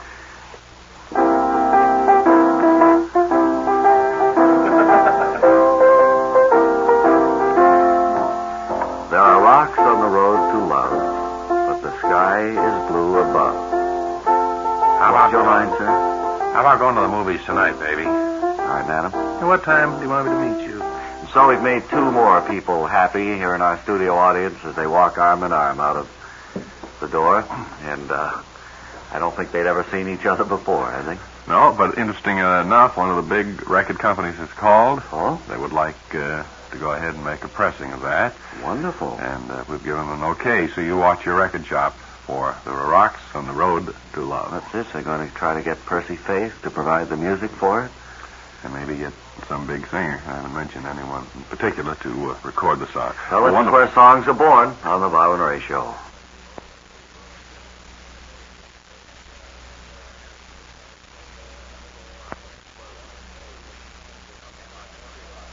Well, today we thought we would poll the audience and try to find someone who has a worthy cause or a banner that they're carrying for some organization or private institution that could be aired publicly over the nationwide facilities of the Bob and Ray Show. And I think we have just such a gentleman. Me, yes. What is it? 57 Nelson. 57 Nelson. And where are you from, 57? I'm from New Jersey. I've never heard of a 57 Nelson before. That's quite an unusual name. My father was 56. Mm-hmm. Your family names you after numbers, in other words. That's right. I have a sister, 83. You have a son, 58, is that right? Mm-hmm. Her name is Ethel. Well, now, tell me this.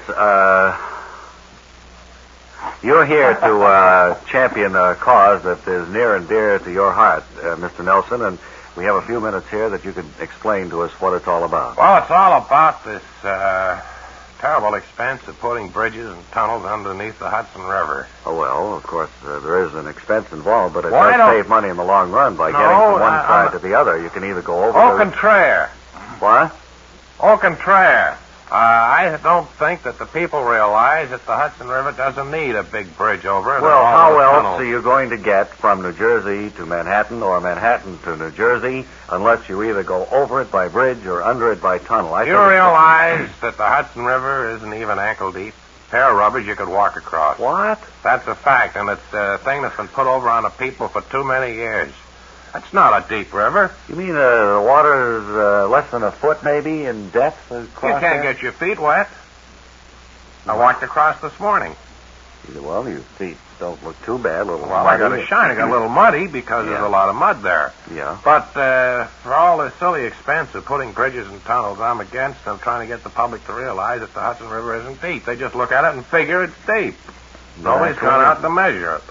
Well, I think we brought a case before the public here that Something maybe that should be done. needed airing, didn't it?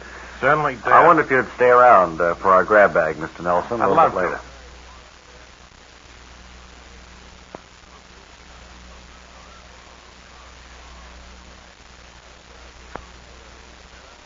Hey, we got big news today for all anchovy lovers. Anchovies, as you know, friends, are small little fish of the herring family, noted for their peculiar flavor, and used for pickling and as a sauce or a canopy. Anchovies come curled up like little snails, and there was a time when this was considered fashionable and decorative, but not anymore. No longer should anchovies be served all rolled up in a little ball, friends. Today, anchovies should be served long. Anchovy strips, we call them. And if you haven't had anchovy strip salad or an anchovy wedge, you haven't really enjoyed anchovies as they should be Now, enjoyed. if you'll bring in camera one, please. You'll see here on the table, friends, a small ironing board together with the new Bob and Ray anchovy ironer. Now, you can iron your own anchovies right at home there with very little trouble and at practically no expense. Now, we're going to iron a few anchovies right here in the studio so that you can see for yourself how easy it really is. Oh, if you can iron a shirt, you'll have no trouble ironing an anchovy. No buttons to iron around, no pleats to beware of, and nothing to starch. First, you gently test the iron by wetting your finger and touching it to the bottom of the iron like I did there. That's a little too hot, isn't Yeah. it? Then, taking the anchovy... See, it's set for wool. Oh, yeah. Try it on... I'll have to set it for fish. Wait a minute. I'll try it. That's better. Better. Now, take the anchovy between your thumb and second finger, place it on the table, put the point of the iron at the base of the anchovy. Now you gently press the anchovy out, prodding with the point of the iron until flat, like I'm doing here. Now, that's all there is to it. Lift up the iron, take a sharp knife, and pry the anchovy from the base of the iron onto a plate. Now, to get this bargain of a lifetime, write to Pressed Flat, New York.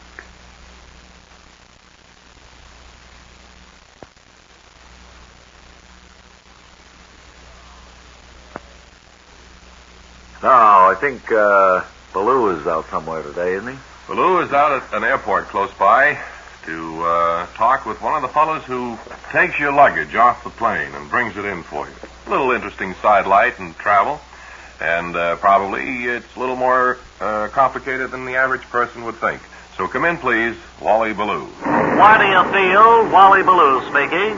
And we're chatting with Herbie Poltergeist, one of the gentlemen who makes possible the arrival and departure of baggage without a hitch for folks traveling all over the United States and to foreign lands. Herbie, I wonder if you'd come over to our microphone. I know there's a lot of interesting points to your work that we'd like to cover. You want to say hello to anybody? Hello. Got it down pretty well now. Very nice greeting, Herbie. Well, now let's get down to what you actually do here. You just came on duty about 10 minutes ago, and you said there was some important person arriving. Who would that be? That's right. We expect on the next... Okay, they'll be pretty well covered by everybody. I didn't read that anywhere. Is there any news on how long he's going to be here and just what he's going to do when he visits Washington? Well, I don't know too much except this.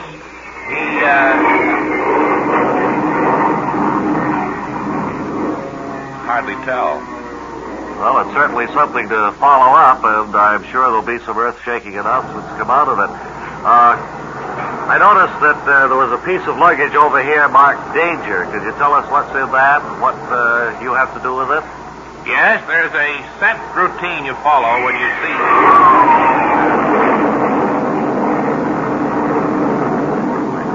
Down through the years, it's always worked out very, very well. You mean there's one of those in that big trunk over there? What if it should get out? Well, in that case, of course, we have this emergency phone. I would put in a call, and the gentleman...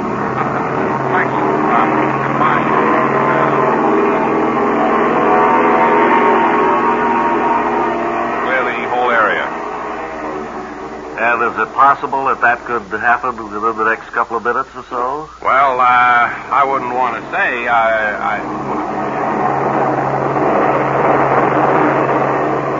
Run for your lives, the thing is out. A little bit ominous, certainly. And this is Wally Ballou at LaGuardia Field, returning you to...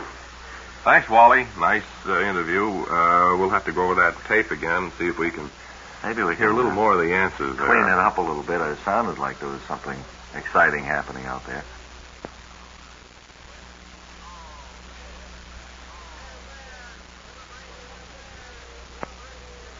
We were talking about books this morning and mentioning we haven't had a book review from Webley Webster. I guess you've been spending too much time on music, Webb, huh? Well, I've just read it. Wait a minute. What are you doing? Just a book that I Oh, you do? You have read a book? Yeah. You can give us a short review on, maybe a minute or so? All right. Where did I find it? Well, don't you remember the title of it? No, it's something about snakes. Well, this book, Bob, is called... Don't you make out your notes there? There. Snakes and Snake Hunting, and it's by Carl Costfeld. And it's published by Henry House, and it was $3 for 5. Snakes and snake hunting, eh? Boy, it would scare you. Well, what did you like? All about boa constrictors and the copperhead. Copperheads, he said. Oh, all kind of snakes. The kind that poison you and the kind that don't poison you. Garters? What? Garters? No, thank you. Well, did you like the book? Is it... Did I have some garters, man? Yes. Well, at the bookstore. Yes. You had any experiences with snakes yourself? Oh, yes. I used to unload bananas. Well, of course, they have become quite prominent lately with the Banana Boat song and everything. Well, bananas come up, from Central and South America. Yes, I know. And, of course, a lot of... You want to talk about it? Well, sure. I if you get have goose any pimples when particular... I get going on this. Or what are you going to talk about bananas that gives you goose pimples? Well, because, a lot of times there are snakes in the banana stalks, and they ship them right up, and when you take the bananas off the boat, who's looking at you? Yeah. But a boa constrictor. How about that? I've heard that. A lot of times they kind of almost like stowaways. They're in the... They entwine themselves around the stalk of bananas. Yeah. And their head looks out at you, and boy, I took off. And you worked unloading these bananas, did you, at one time? 1 year. I'll tell you what I found in 1 year. You want to know. Well, I suppose so. If it's not too gory, we can go into it. Well, I collected 3 boa constrictors, 17 tarantulas, a spiny-tailed iguana, 2 scorpions, an owl moth, 3 tree frogs, 10 spotted night snakes, and 1 spotted rat snake. Boy, that was a shipment, wasn't it? My hair turned white that year. I can well imagine. How did you get it back to the original color? Maybe we could work into a commercial somehow. I don't know, Bob. Overnight it came back to regular checkered color. Well, it really scared you then, Webb, and you gave that up and, of course, went on to literature and radio. Studied medicine. It was after that you went to MIT, I think, if I have the story right. And then, of course, at the Sorbonne, you studied for some time later. Thank you, Ralph. Thank you very much, Webley Webster. Ladies and gentlemen, a nice hand. Sit down, Webb, will you, fella? What? But he's soft as a Oh, grape. boy, is he wacky, folks.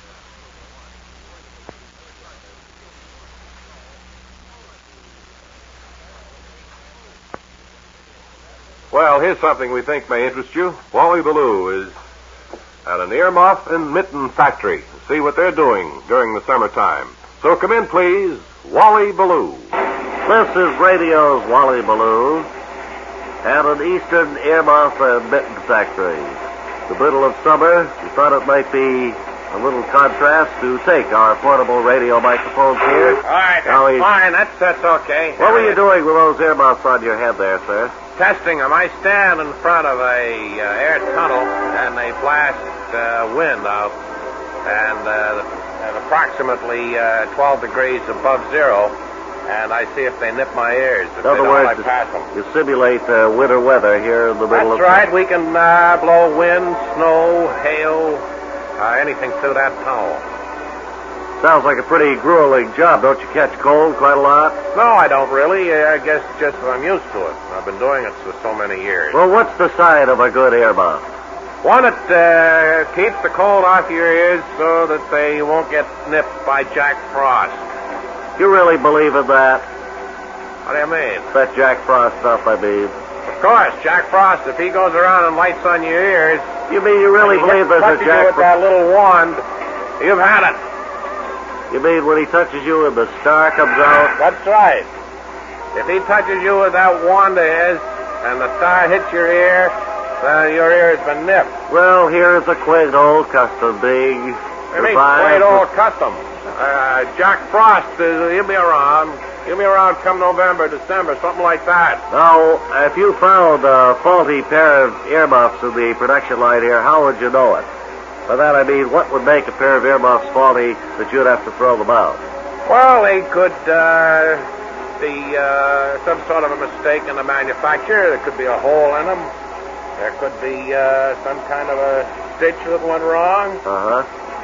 And it could be so many things, really. You ever have any come through that are... Yes, I've found Jack Frost has found them. You really believe in that? I was here just 2 days ago, and Jack Frost found a hole in one of the earmuffs I was trying out, and he nipped me. Right here. I see. He's got a real good frostbite there. Yes, sir.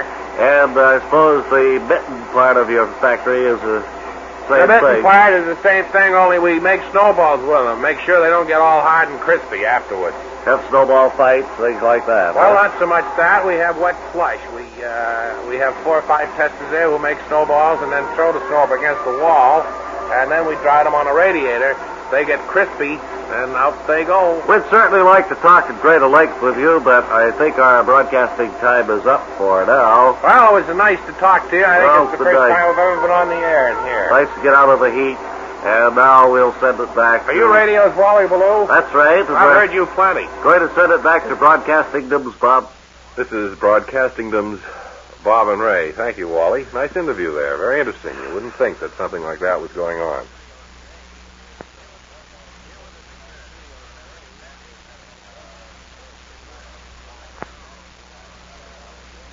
And now to Coronado, California, Artie Schermerhorn and Wally Ballou.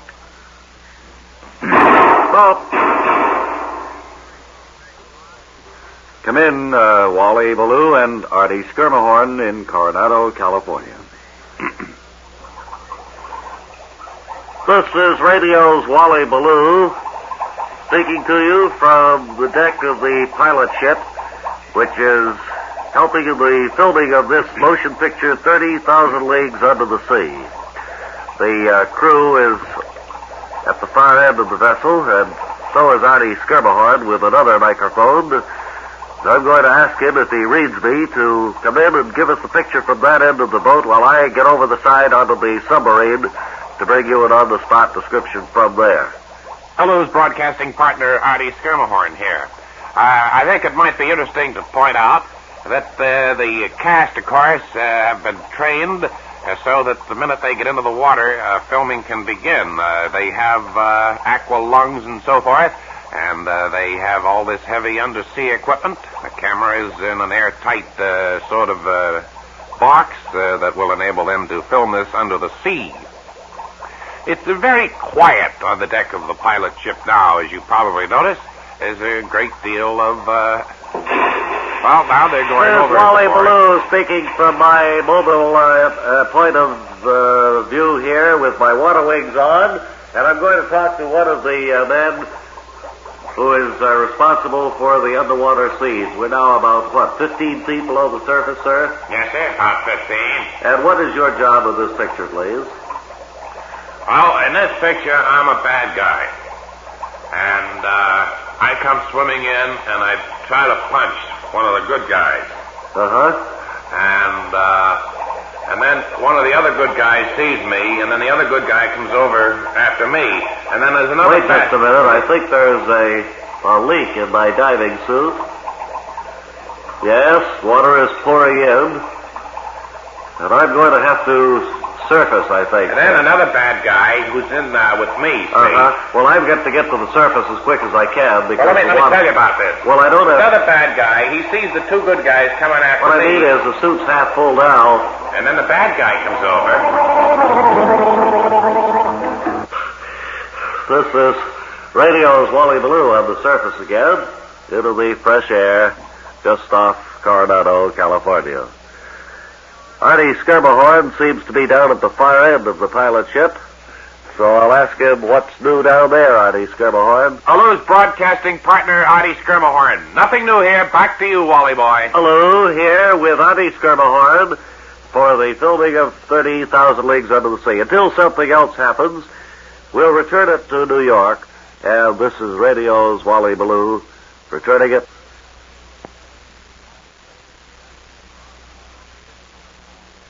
Happy to welcome back to our studio today after an absence of some several weeks, Mr. Clyde L. Hap Whatney, who is the Regional Interbureau Coordinator of Administrative Coordination for the Eastern States and the Midwest. Hap, it's real nice to see you here today. I notice that you're about to have your shoes shined, so if you'll just pull the microphone over so that you can just go ahead with what you're doing, we'll say... First of all, Mr. Elliott, I want to thank you, your partner, and your employers here at this great network for making available to me in my office this free radio time. Well, it certainly is always a pleasure to see you and to give you time to bring us up to date on what's been going on at the office.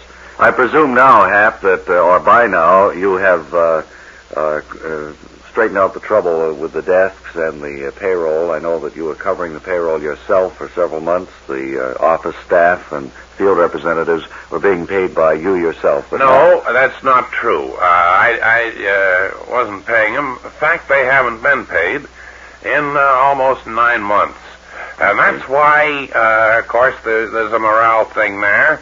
I get fish-eye looks every time I go into the office in the morning. Of course. All these people that I've gone ahead and hired are beginning to look for a little compensation for their efforts. Looking askance, huh? What's that? They're looking askance when you come in. Yes, and I've been to Washington trying to determine who I should see. See, I'm not fully up to date on exactly what division we're in down there. Well, have they been forwarding directives to you so that you at least have a name, a place to... No, the only thing I have, of course, is a book of Army regulations. Mm-hmm. See, my office handles the New England states, Delaware, and Indiana. And I operate from my main office in Rutland. Well, they haven't added any more territory to your already heavy area. See, Mr. Elliott, my problem is one of guidance. I'm not too sure, as I said, who our immediate supervisor is in Washington. Well, what have you done to find out, Hap? Well, I've heard this so many times. You've come up here time and time again. You seem to be floundering, just going along from day to day and not trying to improve Well, the I'm just situation. trying to coordinate our interbureaus as best I can. I'm trying to do a job that my supervisor, whoever it may be, and the people will be satisfied with our work. That's all I can do. Well, you've been listening to Mr. Clyde L. Hap Whatney, with the Regional coordinator of interviewer administration for the Northeast Bob? states and Indiana. If I may be that Yes. familiar, I want to thank you before I go and your employers of this great network for making available to my office this free radio time. Well, we'll look for you again within the next few weeks.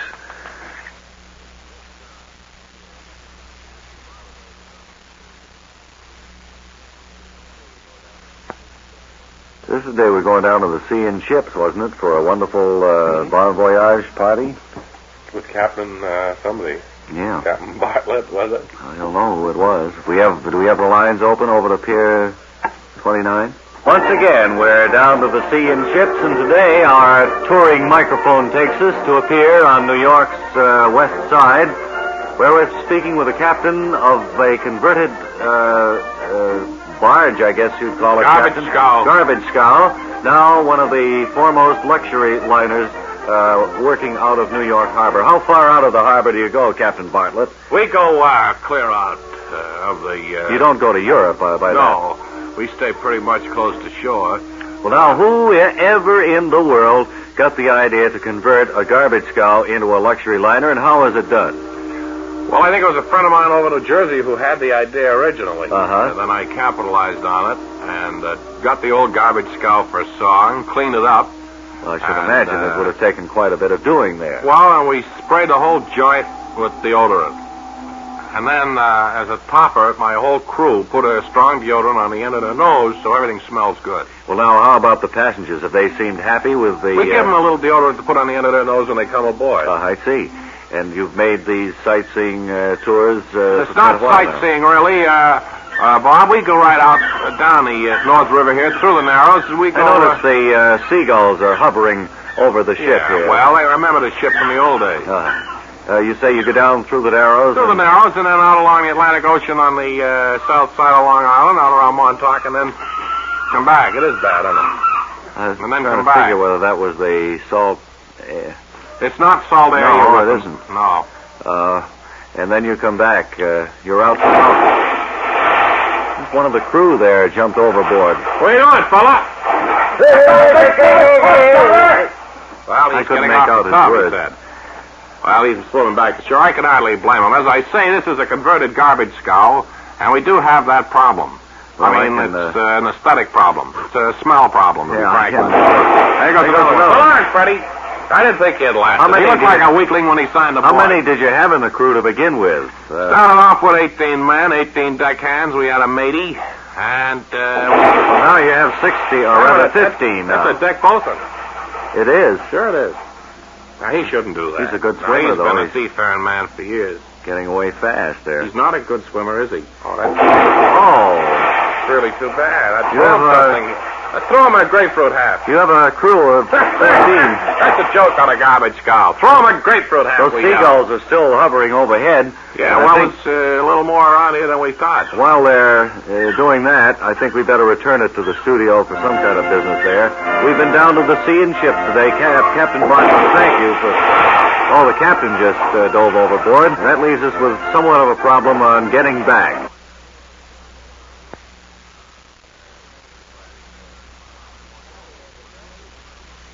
Howdy, everybody. How you doing, fight fans? How you doing, boxing fans? The Bob and Ray Show here. We have a couple of midget boxes, and you don't get to see fellows like this often, particularly out where you live. Midget wrestlers you see sometimes. That's right. But out around our neighborhood, we have these quite regularly, and we've invited two of them up here to the studio today. Gentlemen from the Nat weight class, aren't they? That's right. Yeah, would you two little fellas come over here? And there are two midget boxers. Wilbur Conley, the young squirt who works for us, would you put those two little fellas up on the table for us here? Well, I'll help this one. Boy, you are a little fellow. Yes, I am. You're both in the Nat weight class, and do you find it hard to find opponents? Yes, there aren't many Nat weight fellows who like to box. So, how much do you weigh, first of all? 30.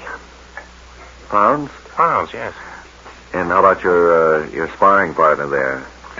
He, I think, tips in about 28. Well, it varies. Off his fighting weight, huh? He's gone up to 31. He's been down to 25. He varies. I find I do that quite frequently, too. Well, we hit interview you. You're going to interview us. Oh, no, we'll get back to you now. Where did you get the crown? What city were you in? What do you mean? What are you talking about? Well, you fought for the Natway crown just a week ago, didn't you? Well, there's only the two of us, and the crown has changed hands several times.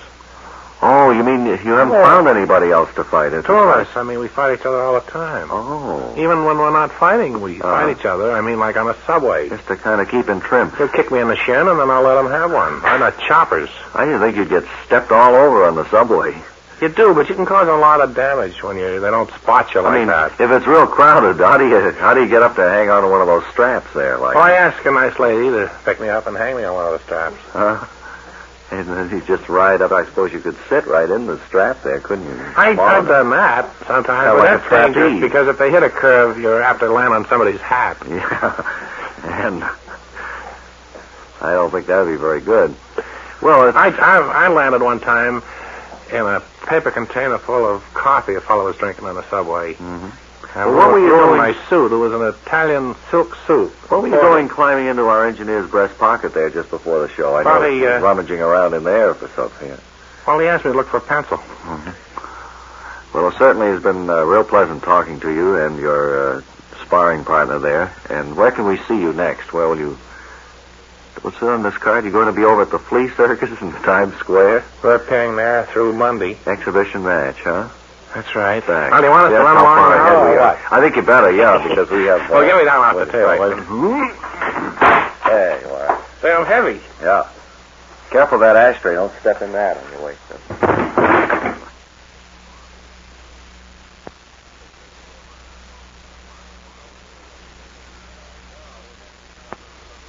Now, will the two spellers come over here and sign in, please?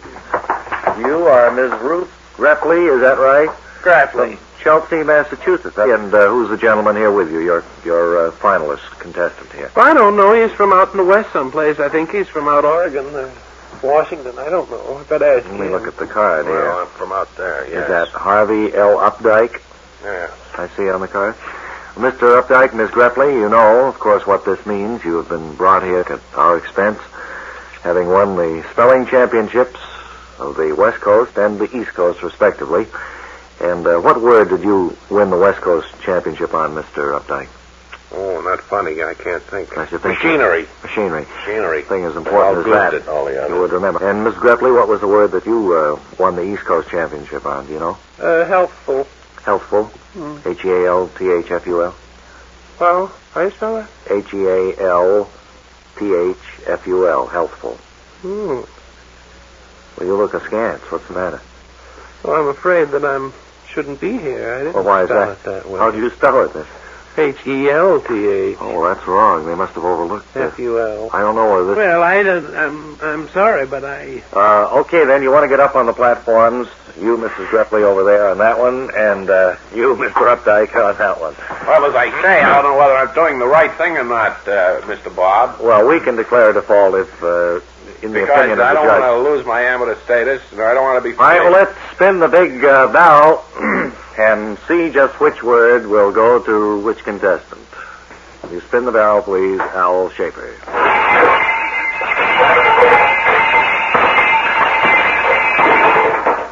Barrel with its gay bells on it for... Here we are with a word assigned to Miss Ruth Grepley of Chelsea, Massachusetts. You ready, Miss Grepley? Yes. Your word is healthful. Miss Grepley, you heard the word, did you? I know, I'm thinking. Well, let me remind you, this was the word that won your East Coast Championship. You should remember it, and certainly it's a coincidence despite the fact that... would you rather wait? I think it's... Could I wait? Yes. I'd love to wait. All right, well, let's go to Mr. Updike then, shall we? Okay. And spin the barrel again, Al Schaefer. Certainly the most mixed up kind. Here's the word for Mr.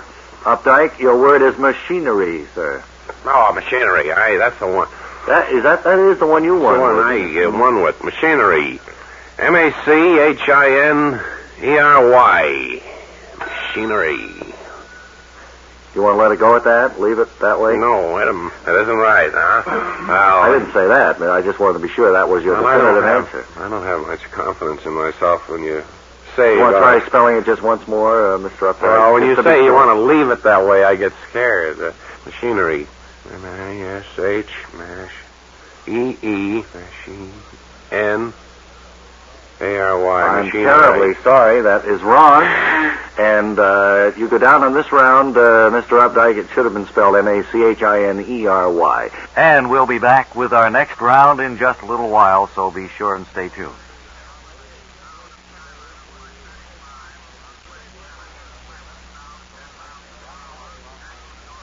Back now at the Bob and Ray Grand National Spelling Bee and the finals, and we're ready with Miss Grepley. And do you want the same word or another word? Another man? one. All right.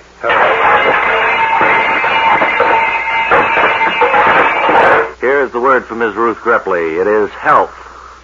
You're kind of in a rut, Miss Grepley. I don't know how this has worked out this way. Health. Could I wait and think? No, you'll have to spell this one Oh. because you haven't spelled any word yet. H-E-A-L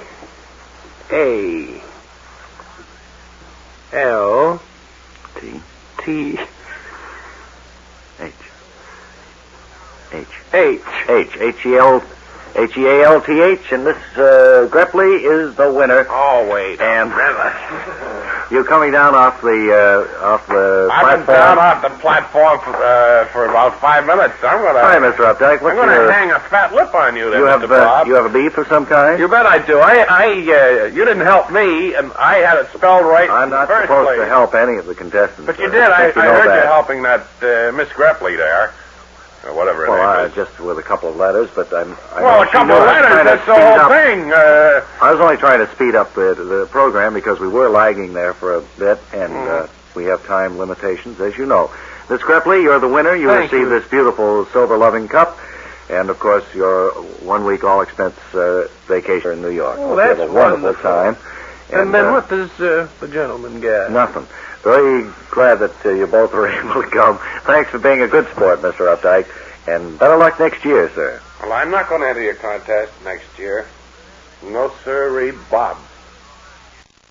Hey, it's time for the audience to get to know us a little bit better. The time we throw open to questions from those who are gathered here to watch us broadcast. And who would have a question they'd like to start this session off with? This is a feature that I don't cotton to particularly because people oftentimes ask us embarrassing questions, so I hope today you'll ask us sensible questions, please.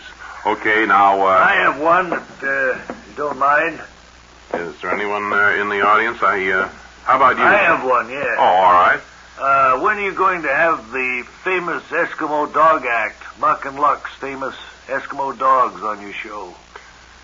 I think they're great. I never heard of them, and even if I did, I doubt if we'd ever have them on a program of ours. I just can't see an Eskimo Dog Act with Well, dogs. if you ever decide to, I'm Muck.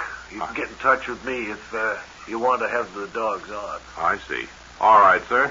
Ray, Continued success in the entertainment field. I think that sissy-ish-looking gentleman there has his hand up in the front row. How would you like a fat lip, buddy? That's your question, sir? Well, not originally. I switched it when you started that sissy stuff. Well, no, I wouldn't like a fat lip. I didn't get a good look Okay, at then you. my original question was, what's your favorite food, Bob? Well, I suppose I'd have to say the pizza pie that my wife makes is quite special.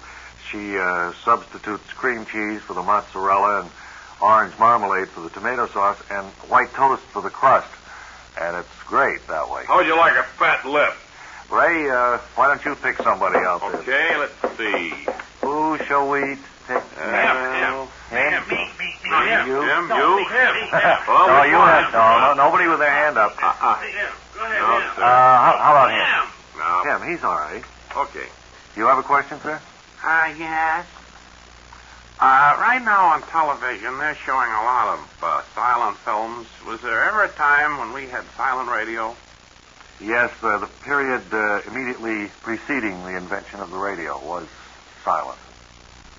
Does that answer your question? Not entirely. I thought it was a better question. I think it's better right now if I switch over to this other microphone, the one they say is funny, and we have time for about one more question from someone in our group here.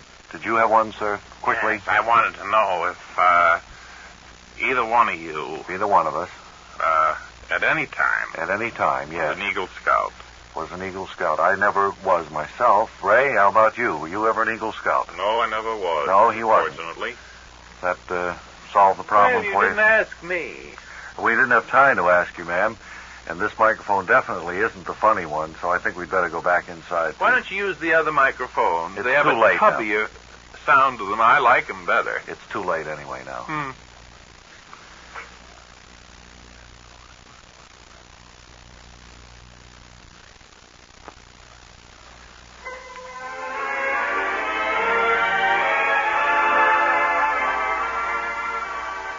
Welcome now to the new Day in the Sun feature of the Bob and Ray program, a feature that gives ordinary people in dull, humdrum jobs their day in the sun.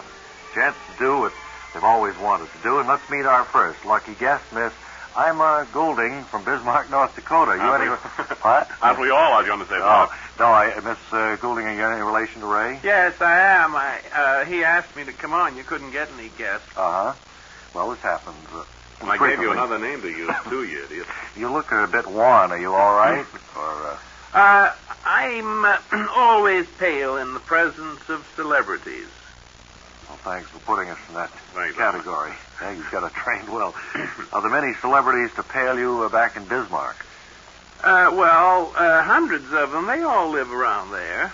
There's a big sign as you drive into town that says, "Welcome to Bismarck, where the celebrities hang out a lot."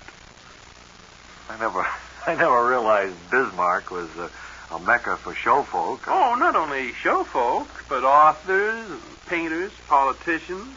Now, as I understand it, you mix cement. Is that your job back in Bismarck? I mix cement for the elbow prints in front of the Skupti Pakistani Theater there. Bismarck. For the elbow prints. Can you tell us about those? That sounds I don't know if you remember them. Ray probably does, old man Skupti.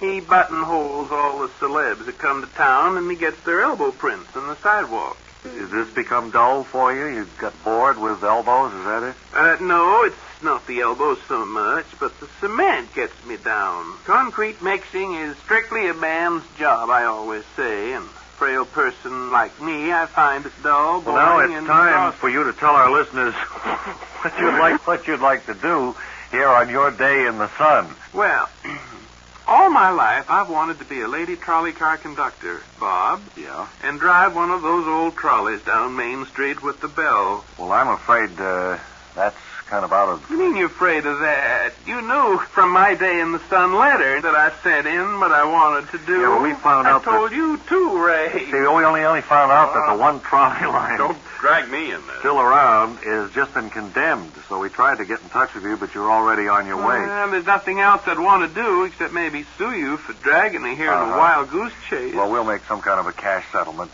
maybe half your expenses, and the Day in the Sun plaque, which goes to each of our guests. All right, lady, let's go. Thanks anyway, Miss Ima Goulding, our first guest on the new Day in the Sun series. Goodbye, Emma. Say hello to Neil.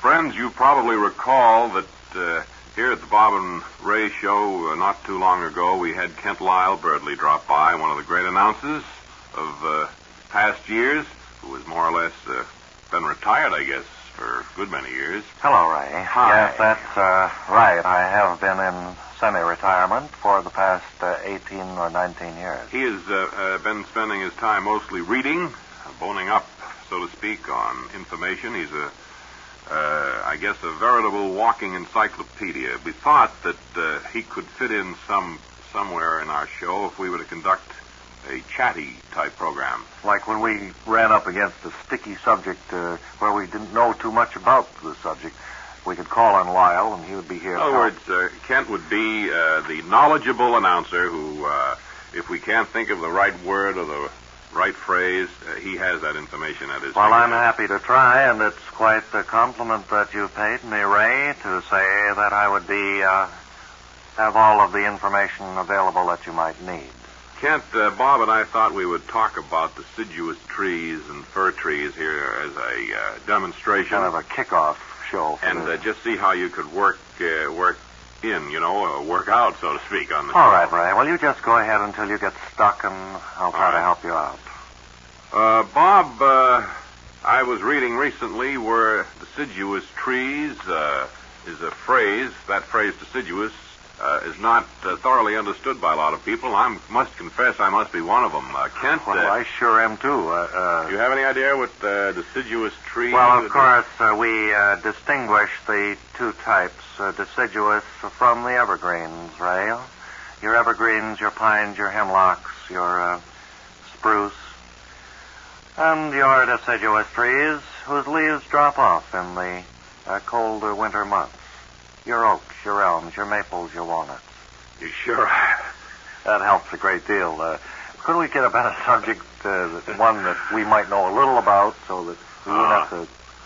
Okay, let's see what else we could talk about. Don't forget your conifers. What? Don't forget your conifers. We don't want to limit the description of trees to just two types, the deciduous. Kent, you have a quality that gets under my skin. Have you been drinking, Kent? I don't think this is going to work out, Kent. If there's one thing I can't stand is a know-it-all, and you're coming through now to me as a big bulbous bore. If you fellas need me, I'll be down at the corner. Kent Lyle Birdley attempting a comeback. That's not the way he's going to do it.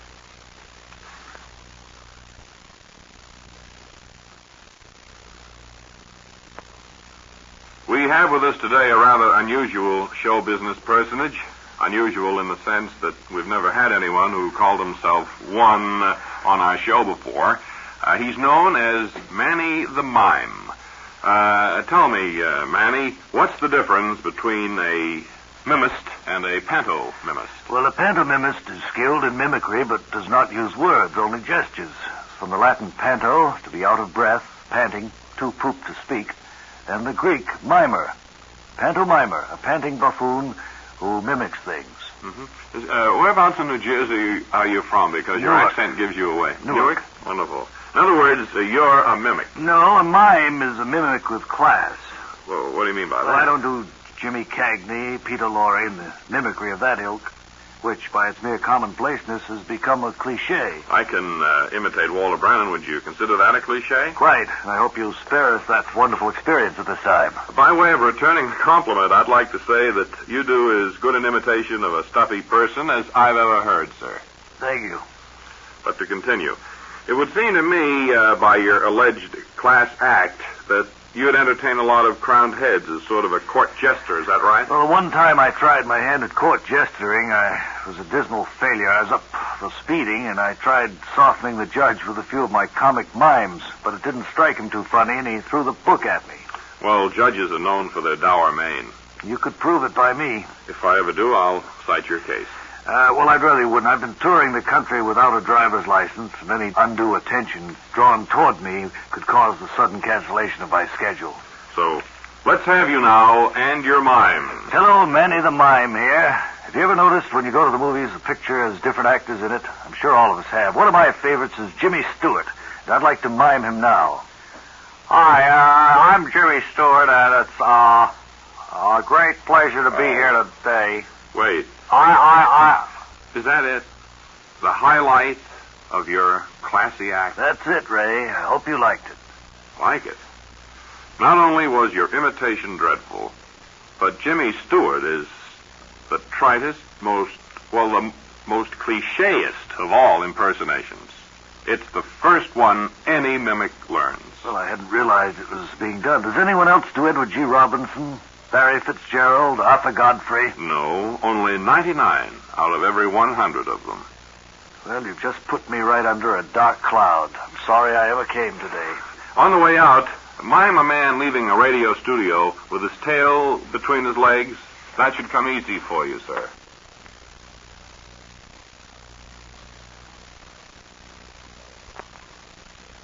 Now it's time to present another of our Bob and Ray family, and Mary, it's been some time, Mary, since we've had a chance to chat with you across these microphones, and Yes, you sound as bad as an imitator you had on your program once. Manny the Mime. Is that the one you met? Yeah. I think that was. I forget his name. I dismissed it immediately. He did Jimmy Stewart. You Oh, were they trying all to do do that. Bing Crosby then, weren't you? Yes. Well, let's do it. How the Rosemary Clooney. No, we're not here to do imitations. I wanted to hear about Fun. It's fun. I don't mind doing it. I've had a couple All of right. blasts. All right. Well, Rosemary, what are you going to sing for us first today? Well, I'd like to sing a little ditty. No, this is just wrong for us, Mary. And, All you, right. and you said you had a big plan afoot that you're going to Bob, tell us I'm about. delighted. I don't know how much time you have left right now, but I'd love to remind everybody that I'm rebuilding my inn up in Maine. Wonderful news. I knew it was something big, and I hardly hoped it would be this again. Well, yes, we hope to have it open within 8 to 10 weeks. Wonderful. If the plumber comes by. He's been holding us up, the plumber. That'll be, well, they do that at times. It'll Then be... we have another feller out there trying to find a well with a dowsing rod. He's holding us up. Tell us just whereabouts it is so folks can begin to make plans for a visit to Maine this spring or summer and stop in at Mary Magoon's Inn. Bob, it's located in Turhan Bay, Maine. Beautiful country up there. It's lovely. Wonderful Lovely. view of the ocean. We're changing the whole motif of it. Before it was an old New England type inn. Now it's going to be Changing? more or less modern. Oh? We're going to have, although the same genuine home cooking, Oh, that's good, because but that's we're going to be more modern in our approach. folks travel miles around for some of those Mary Magoon specialties that came out of your Have a kitchen. slogan and see if you like it. Mary Magoon's Landmark, for those of you who might be hungry about now. I think that'll really catch on, and we'll be right. following up with progress reports as the weeks go by. Oh, that? Thank you, Mary Magoon, for coming here to our Bob and Ray microphone.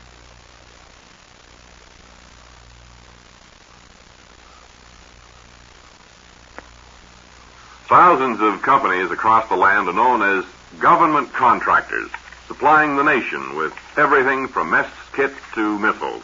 Wally Ballou is visiting one of the more unusual companies. Come in, please, Wally Ballou.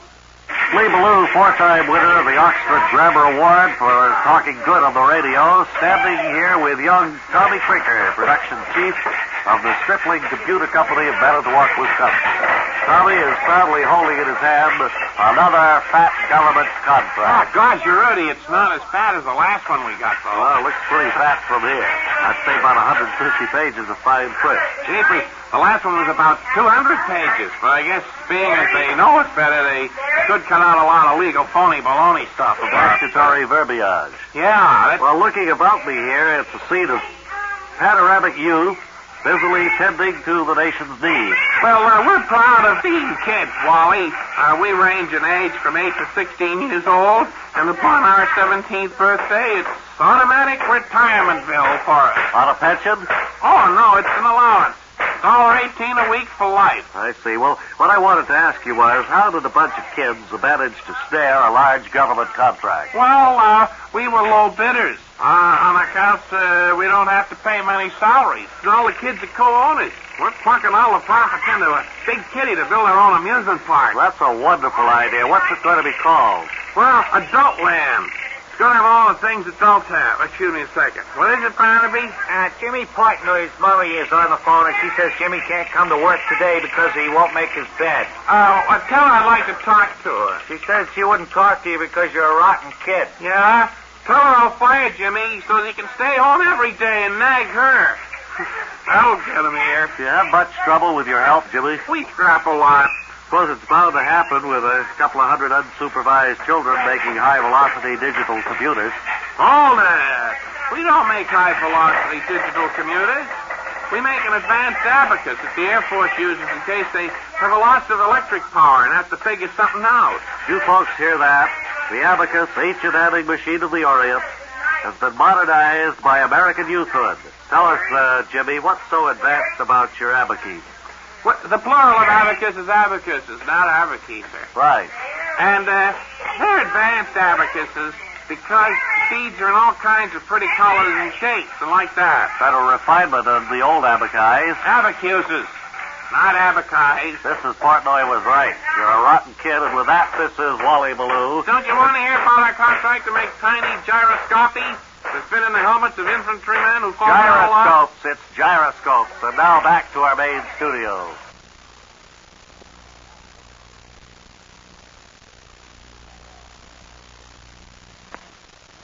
Time now for another in the series of Bob and Ray Announcer School broadcasts with Wally Ballou handling it today. I think the subject is interviews of celebrities, right? That's right, Bob. And we have young Arthur Schreck here with us. Arthur, say hello to everybody. How do you do, everybody? It's a real pleasure to be here right now saying hello to you on these microphones. Wally Ballou, it's always a pleasure to appear opposite you, and I hope that the folks listening at home will enjoy it as much as I do. And I know that somebody told you that you never should allow any dead air to creep into your broadcast, but... That's right, Wally. That was the first thing I realized many years ago. That dead air, sometimes people think the power's blown down. They change... But you see the way you talk... I've gone right along and try to maintain a constant pace. Try to keep your voice... Arthur, you make people nervous because they don't hear you take any breath. You just keep talking without the normal breaks. Well, I have very good control of my breathing, and that came back many years ago. You see, I used to be a professional balloon blower-upper before they had the little gas gadgets, and that's why I can go on today and talk for 10 or 15 minutes just without making me terribly nervous sitting here listening to you, and we did want to get to the portion of the lesson which has to do with interviewing celebrities. Wally, I understand that you're a great teacher, and I'm here to learn. That's why I want to sit and listen and to absorb everything you have to say. I know that if I'm going to go out and interview important people... All right, then. Would somebody in the audience like to come up here and play the part of the mayor of the town? We'll do a sample interview, and I'll show you some of the tips I've picked up in 28 years of radio broadcasting. Would you like a lady mayor, or would that be tough? I don't see any gentleman with his hand up ready to come up here, so... All right, we'll take you, ma'am. You be the mayor. Now, Arthur, I want you to listen to how I do this. A few tips before we start. Get out of my office. Lady mayor with a sense of humor. The way we do I wasn't listening, Wally. Just what do you want me to ask the lady mayor now? First of all, you got to remember that you never want to repeat an answer that the lady gives you. You always want to have a question ready. I'll ask you a question, ma'am. I'll show you what I mean, Artie. All right. Mrs. Mayor, or Mr. Mayor, how do you think that the recent what do you mean, local... Mr. Mayor? Well, I'm just calling you that, lady, so we can show this demonstration to Arthur. All right, Miss Ballou, go right ahead. Mrs. Mayor, how do you feel the result... You hit it. This is Edgar F. Mayor. Oh, you are Mrs. Mayor, then? I am, yes. And, are you having a good time here at the program? I'm having a lovely time. Having a lovely time. Wonderful. Well, that's a sample, Arthur. Would you like to take over and try it a little bit yourself, or do you think you want a little more Okay, practice? that'll be fine. Mrs. Mayor, I want to ask you a few questions. Before you do, I'd like you to grab hold of your desktop, because I think these are very, very serious questions, and questions that I think you've been avoiding for a long, long time. Take a breath, Arthur. Take a breath. Well, I can't stand it. I can't stand him. He'll never make out. Well, it's too late now anyway, Wally. Our time is up, but maybe you can prepare a lesson Well, how next about week. sports? Maybe that's where I belong. Up there in the broadcasting booth high above, a cheering throng. All right, Bob, maybe and that's Bobby, it. what's going on down below? Maybe I think that's that, it, Arthur. Maybe I should take up sports. All Hi, right. fans. This is... Drop back again next week, will you? All right.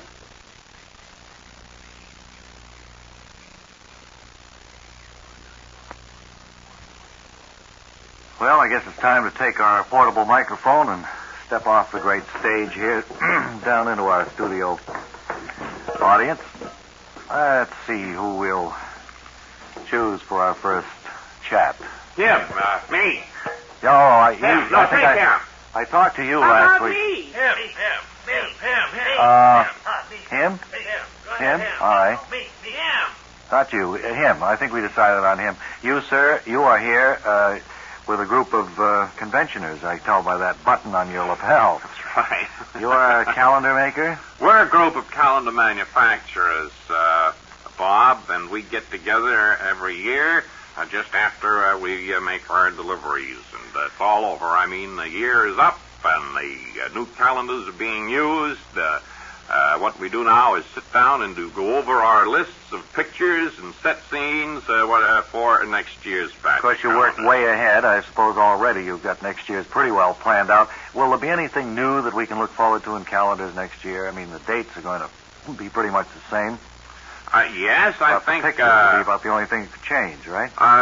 No, we have more or less stuck to a set pattern on our pictures. We will employ fall scenes with covered bridges in New England.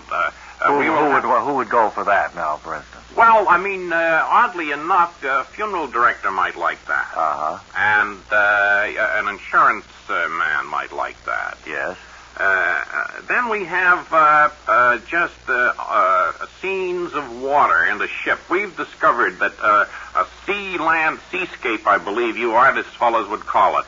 A marine landscape, we call it. But with an old ship. Yes. Schooner type. Galleon. What's that? A galleon. Mr. Galleon, you want to come up and No, talk to I him? meant a ship. Oh, yes. Well, Mr. Galleon, oddly enough, is vice president of our organization. Is that so? Well, maybe I should have have talked to him instead of you. You're the circulation manager, I guess. That's right. Now, we have discovered, of course, for garages, you're pretty women, pretty girls. Oh, yes. Well, Your pulchritude will still be your there. what? Your pulchritude. Your pulchritude, I think. Yes, the lady is right. Pulchritude. That's so? Mm-hmm. Well, anyway, they'll be there at the garages this year as they were last year, over and back of the spark plug cleaner. Well, it'll be interesting now that we've talked to you to see some of your handiwork in the way of calendars. And as long as you can't tell us anything particularly more interesting about it, I wonder if Mr. Galleon could add anything. Mr. Galleon, has your man covered the situation? He's covered. Oh, I see. Right. Okay, Ray, take it away back there on the big stage. He's covered it. Plenty. He's covered it. He left out something, but he covered it.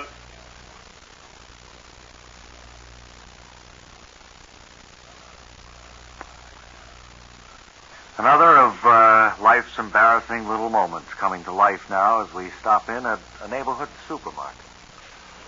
So, Mal, what's new anyway? Oh, nothing much, Fred. I just figured I'd get the shopping done, get home early. How's the missus? Oh, great. How's yours? Oh, great. See, you painted your house the other day. Yeah, I got that all fixed up. Well, I'm lucky in that respect. I have, so much stone and all. I just know have you do. trim to do and all. Yeah, well, I remember when you did it. Yeah. I helped you out there last summer when you did it. Yeah, you're working overtime, too, aren't you here? See your car coming home late at night. That's busy. I was thinking Friday night, Bertha wanted to know if you and Madge could come over. Well, nothing important or anything. Come over and we'll shoot the breeze. Sure. Like to, and I'll ask Madge just as soon as I get home. I'm sure. Look, come any time after 7, as soon as the kids are all in bed, you know? You know, we were talking about the other day is maybe we can take that summer vacation place we had last year, the cottage for the four of us. See if we could get it again. Wouldn't that be great? Oh, wonderful spot. Yeah, the kids had a wonderful time. Wonderful time. Hey, didn't realize the time it was. I got a check for $12.50. I'd like to cash you, Fred. Okay, personal? Yeah. See, that's over $10, isn't it? Mm-hmm. I didn't realize it was so late, actually. Hold it just a second. Attention, please. This is checkout area 3. We have a person who says his name is Malcolm E. Sledge. Oh, that's the signature on a personal check for $12.50. Hey, Fred. We would like 2 witnesses. Oh, Two witnesses. Would you come look at the person at checkout 3 wearing a dark coat, gray hat, and unshine brown shoes? He stands about 5'10", blue eyes, weighs about 185 pounds. Hey, Fred. About 5'11". Would you please come to checkout area 3? He wants to cash a check for $12.50. Fred, what'd you have to do? You've known me for 15 years. What's all this? Clam up, buddy. It's over 10 fish, isn't it? Well, sure, it's $12.50, but this is kind of embarrassing. I don't see anyone coming around. I'm sorry. I'll. Well, look, could I call the boss, have him verify it, or? I can't go to the boss and tell him that I have a fellow. I know, but you know. Let me finish. Okay. I can't go and say I have a fellow here who wants a check cash for $12.50. There is a regulation. You have rules. I know you have rules. I tell you what, Fred, can you lend me $12.50? Attention, please. Attention, please. He's back down now. He doesn't want the personal check cash. He's trying to borrow $12.50 from me. Look, you we know do I'm not good, need Fred. witnesses. We do not need witnesses. He is borrowing the money from me. Well, can I have it? Sure, here you are. Oh, thanks a lot. I'll see you Friday then. Right. Say hello to Brett. Okay. Or Madge.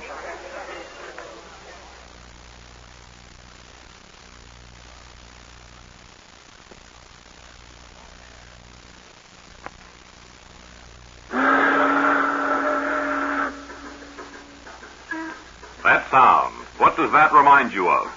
Certainly boats and water and lighthouses. Here on page 12 of Bob and Ray's personality sketchbook, we're writing in the name of Captain Caleb Fremont, an old grizzled lighthouse keeper who is here at our microphones now to answer a few questions about lighthouse keeping. Well, thank you, Ray and Bob, and I'd just like to say that sound really does kind of make me nostalgic for the old house.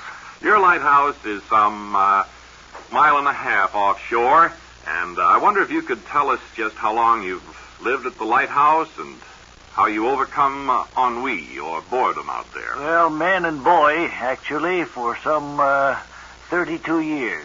32 years as man, about 18 years as boy. Certainly by now, truly, a grizzled old lighthouse Yes, keeper. well, I've wound up those stairs a good many times and wound down the same way. Do you have any favorite by that? I mean, do you like the foghorn or the lights better, or do you care one way or the other? Of course, it's a lonely existence out there. I'm one of the few remaining manually operated houses. Lately, of course, automation has come into the picture, and the lights are run mechanically so that they don't require a man up there all the time. So, a fellow like you, a grizzled lighthouse keeper, is becoming a disappearing breed, so to speak. Extinct, almost. Yep. But it still gives you pride to keep the light polished. And you ask me what I like best, I don't know. I think probably the sound of the foghorn itself on a foggy night. Well, I imagine that has a nostalgic sound to you. Sending out its signal of safety to the mariners on the high seas. Captain Caleb Fremont. May not even be able to see the light as it turns round and round in the top of the lighthouse. Captain Caleb Fremont has raised a family a mile and a half offshore, and by a rowboat, I guess, you took the kids to school in the morning every day. Brought them back home in the afternoon. And you've been there how many years again? 32 and 18. Make it 50 years. 50 years, certainly. A grizzled lighthouse keeper indeed. Well, Captain, thank you for coming by. I know this is your day off, isn't it? That's right, Ray. And what are you going to do today? I'm going out and get grizzled, I guess. Right. Page 12 of Bob and Ray's personality sketchbook, Captain Caleb Fremont.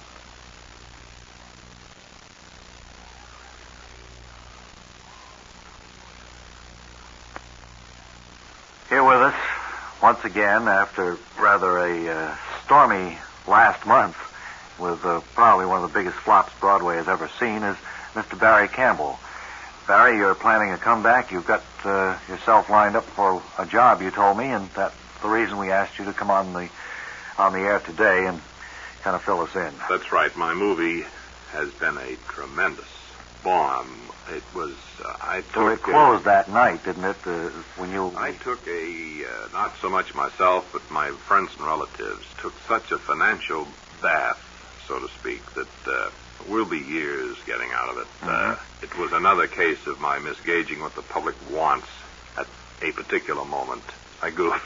Have you ever thought of giving up entertainment as a career in any form, in going into something like insurance or... Well, I had, that... How about the doctor field or something like that? Well, I'm too old now to start into school again, but I did, you recall, one summer have that custard ice cream truck. Yes, well, that wasn't any more success than... evidently everything you touch kind of... turns to...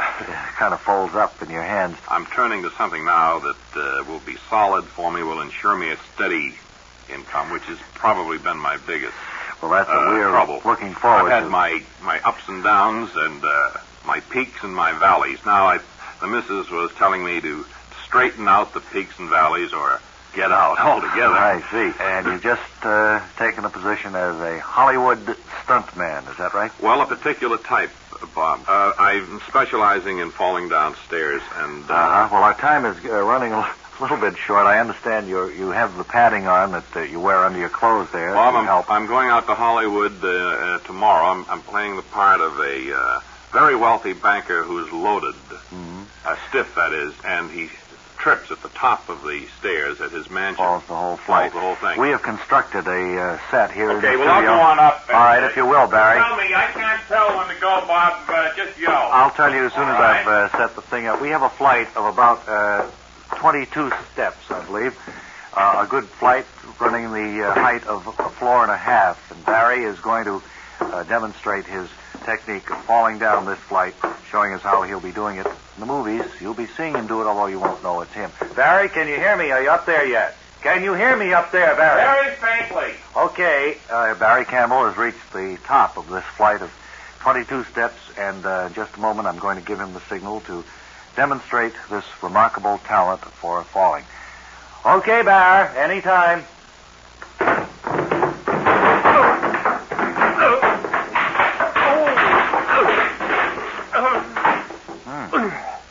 Barry Campbell has fallen the full 22 steps here, and he's now rolling over. Barry? Don't touch me. No, I know that's the first rule. Don't touch me. Get a doctor. Right. And we'll check back. Stand back and let me get air. Will you let me out to the telephone, please? Sorry about this, folks.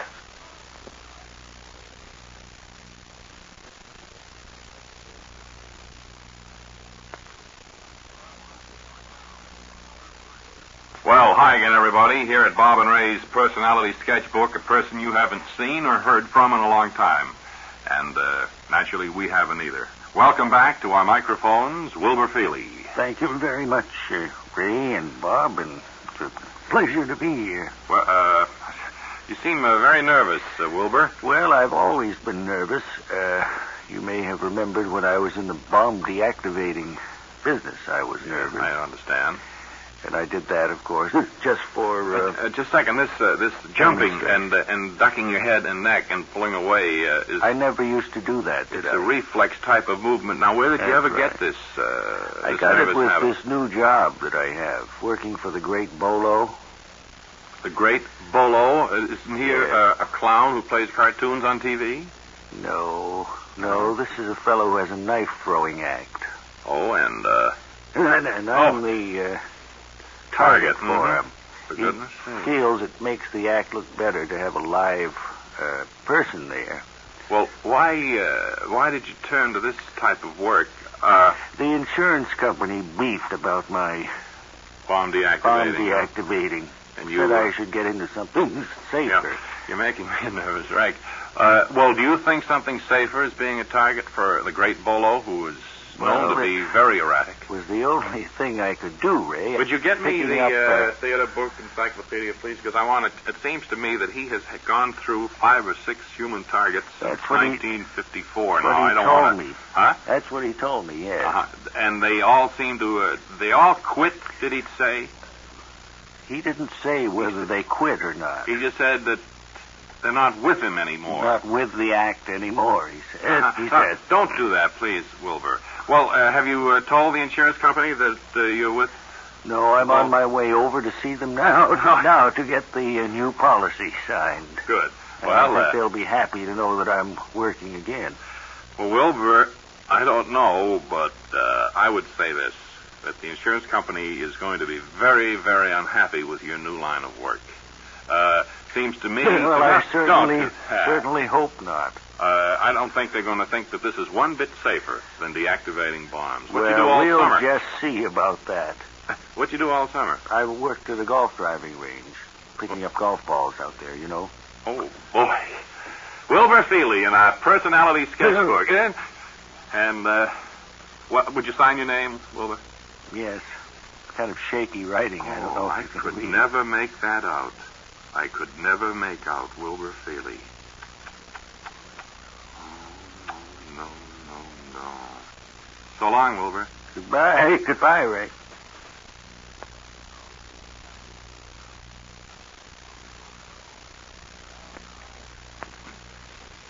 Now it's time for a few interviews here in the audience, and we have a great group with us today. How about you, ma'am? You look as if you're quite exuberant and giggly and happy.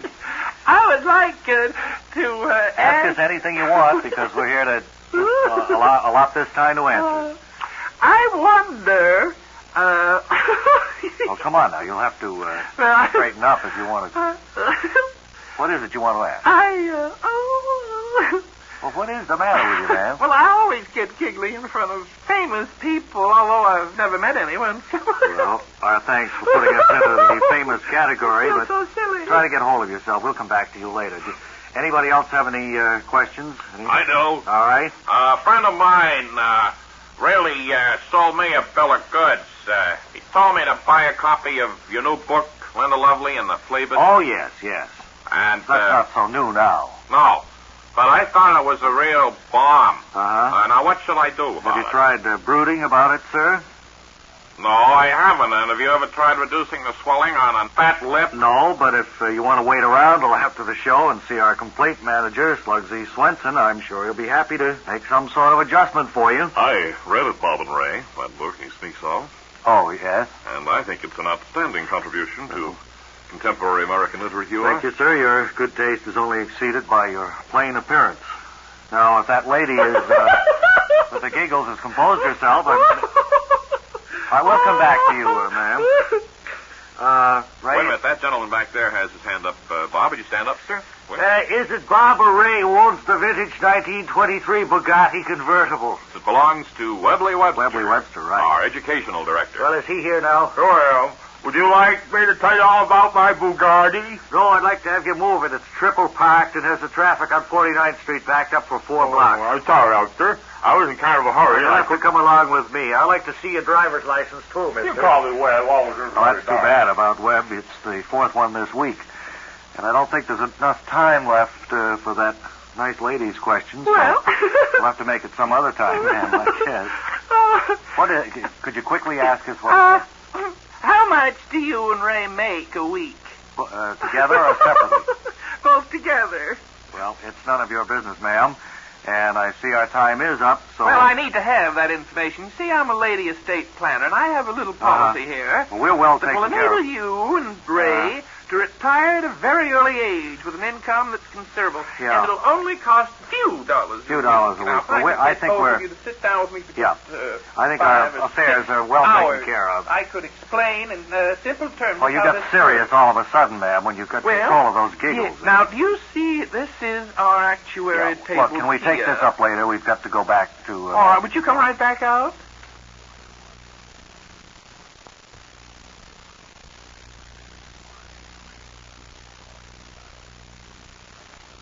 A new feature this week, Ray, one that is very near and dear to our hearts, I'm sure, and we hope will be to folks listening in, and that is the time when we reunite old friends, or in this particular case, two relatives who haven't seen each other for some time.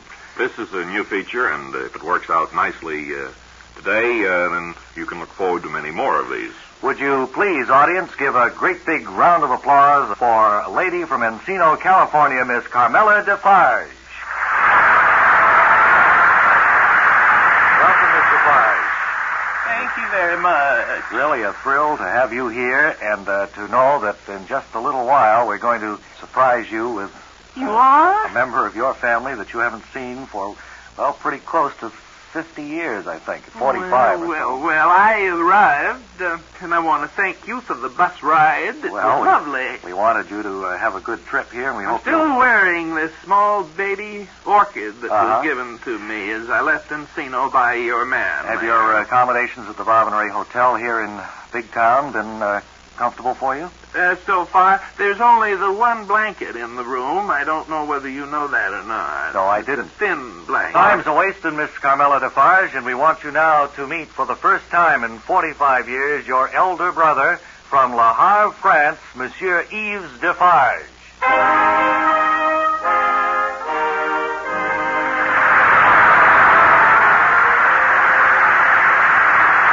Bonjour, Monsieur Defarge. Well, Bonjour. I don't... Carmela, do you remember no. Yves? No, well, he's older than me. He must be 20 years older than me. Keskeldi. He said, what did you say? He just speaks no English. Is that... where are our assistants?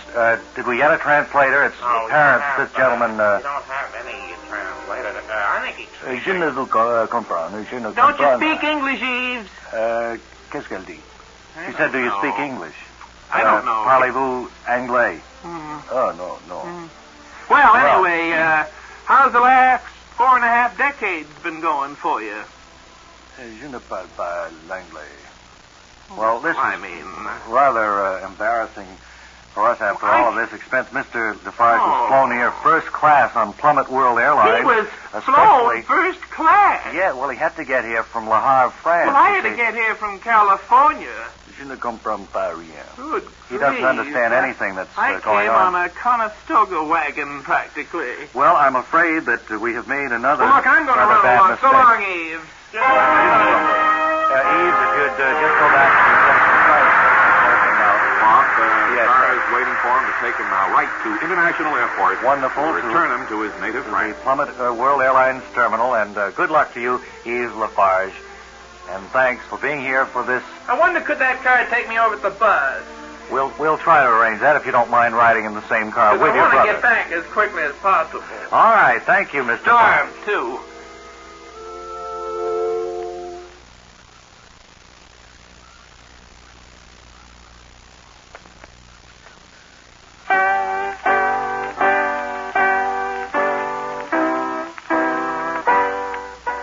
And once again, with the theme Old MacDonald Had a Farm, played on a recording by his wife, we present Dean Archer Armstead, head of the Lackawanna, New York Field Station and director of Bob and Ray Agriculture Products. Dean, what's the good word from Ms. Armstead? Well, I'm here from mutual friends. She's down the hill of Columbia. Riding around on a mule owned by some coffee farmer down there. Oh, that's all. She's really traveling around. She had the nerve to write to me just about 10 days ago. At the field station for money. For money? From you? She won't get a nickel out of me. I'd Well, just soon lie down with a bed of poison ivy. I wouldn't can give her a understand. nickel. Well, Dean, let's not go into your personal problems here. You brought it up. You're going to present some sort of an experiment that you've been working on at the field station, is that right? Yes, we discovered at the field station, Bob, that chickens respond to authority. By that, they can take orders, you mean? Orders, Is that and so? it helps. You wouldn't. See, they're the vulture family, Bob. They need discipline. Yes, They're excellent. vultures at heart. What are we going to see and hear in the way of chicken commands? I have a tape recording. A tape recording, yes. That we're going to hear. We use Charlie Hasselby. Mm-hmm. Now, he's a former sergeant in the armor. Oh, a drill instructor kind of. Does he use uh, foul language on these chickens? No, he's I didn't know that you cracked jokes, Bob and Ray. No, but you'll see just how he controls these chickens and how he gets more eggs. All right, can we see this demonstration as Drill Sergeant Charlie Hasselby from inside the chicken house gives the orders to these chickens? Fall in, let's go. All the foul and coupe, line up. With the guide, hold up his wings so the others can fall in beside him. Okay, fall in, let's go. Well, this is amazing. They're standing Straighten at out that attention. line. Okay, Pretty ready? much at attention. Quiet. Okay. At ease. Now listen, chickens. When I give you the command, you're to jump up into the nests that you'll see right in back of you and lay eggs. At the count of 1, 2, 3, 4. Is that clear? Any questions in there? Now, prepare to jump into nests. Jump. Following that command, all right. Okay, you're all right. At ease in there. At ease. Now, let's prepare to lay eggs. Ready? Lay eggs. Hop, forward, hip, forward, hop, forward, hip, forward. Now, any chick in there who didn't lay an egg indicate by clucking once, would you, please? Really What a fine bunch of chickens you are. About every one of them. Now, let me clustered. tell you something. We're going to stay here all night till we get some eggs. So let's get on the ball. I've got all night. I haven't got any All place right. to go, you know. Can you cut the line Here to we the go. chicken house, please? Dean, that sounds like a pretty chicken outfit to me. Bob, I had no idea that you were a comedian. So actually, how is the military technique working out at the field station? Well, we've found it's not working too well. It's still experimental, as you know. You see, you get one bad, unruly chicken, and he can ruin a whole outfit, a whole flock. They become an undisciplined mob. Well, Dean, I'm terribly sorry. Boy, I hope she falls off that mule. You have been listening to the director of Bob and Ray Agriculture, Dean Archer Armstead, head of the Lackawanna, New York Field Station.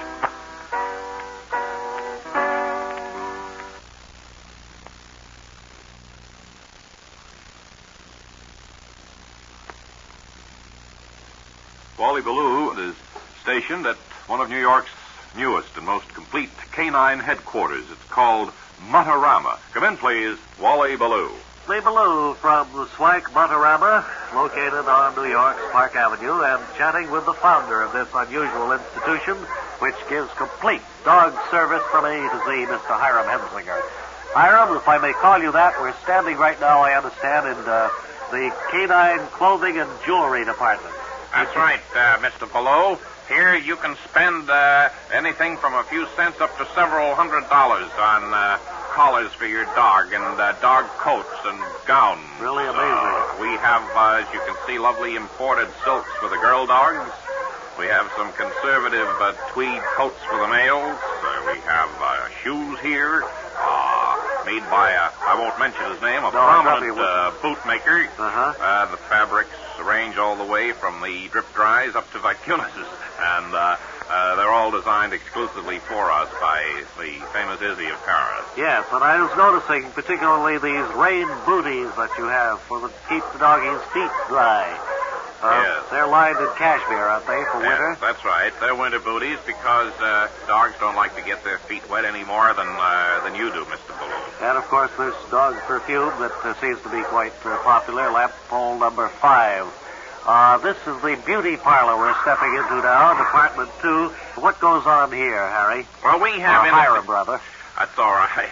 We have here, beside the clipping, we have a staff of plastic surgeons who can do nose bobs and ear jobs, tail jobs. Well, what's the newest thing in dog hairdos, Hiram? Your poodle cut is the most popular right now. I thought the poodle cut was always popular. Well, never on Irish setters or Airedales or Cocker Spaniels or English sheepdogs they weren't. No. How about the wire-haired terriers? Can't do much with that. You can't do much with it. Iron it.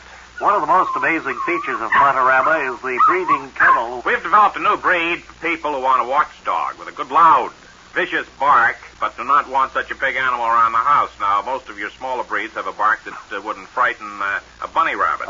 We've developed a miniature dog with a big, spooky bark. Would you bring Brutus out, please? Yes, I will, Harold. Here he comes. Do you like him? Say, yes, he looks like a Pekingese, ladies and gentlemen. He's about 8 inches high. Strictly a lapdog type. Can you get him to bark for us so we can hear his yes, scary bark? Make him bark, will you, Luther? Wow. Boy, that's really big dog frightening power and compact dog economy and convenience, Hiram. Yes, it is. I'm sorry we don't have time right now to visit the canine furniture department, but I understand they sell everything from doggy four-poster beds to tiny kitchen sets. However, we will return a little later to attend the session of the Mutarama Dog Obedience School, so stay tuned. Come on up on the 5th floor, Mr. Ballou, up to our cafeteria. I'll treat you to a bite to eat. Wonderful. Makes its own gravy.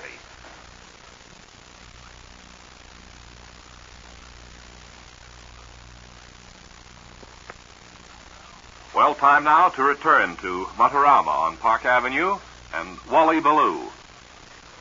Mutarama, again, speaking with Hiram Hensinger, who is the founder of this dog institution. We had a delicious meal a while ago, Hiram. I do want to thank you for that. Glad you enjoyed it. And now we're about to listen to one of America's leading canine educationalists, Professor Yvette Shatner, teaching a class of dog owners and their dogs' obedience commands.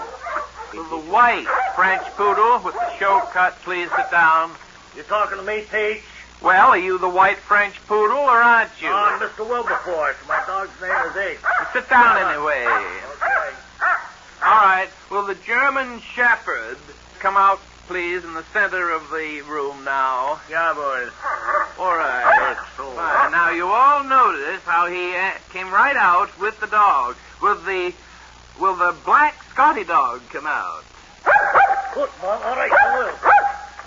Now, the Mexican Chihuahua. See? And The Great Dane, sit down. Yeah, no. All right. Now, the English Bulldog come out, please. Now, just a moment. Let the German Shepherd return, the Mexican Chihuahua go back, and would the Afghan Hound come out? All right. And give the command to sit and to stay. When are we going to get our report back, teacher? Well, when dogs perform badly, that means dogs flunk, you know. I guess I got a few more weeks to go, huh? All right, I think that's about... All right, now, Hugh. That's it. Good boy. Sit, stay. Sit. Will the boxer please come out? Could you tell us what you're doing right now, Miss Shatner? Our time is running a little bit short, I'm afraid. What command should I give for my St. Bernard when he goes for somebody, teacher? Tell him to drop dead. I'm quitting this. I've never worked with a group of stupid people like this. Well, this is the dumbest class of dogs I've ever had. Miss Shatner seems to have an unruly class here. So, as a vote of bedlam against the cream. Return down, boy. Returning it to that dog off his ankle.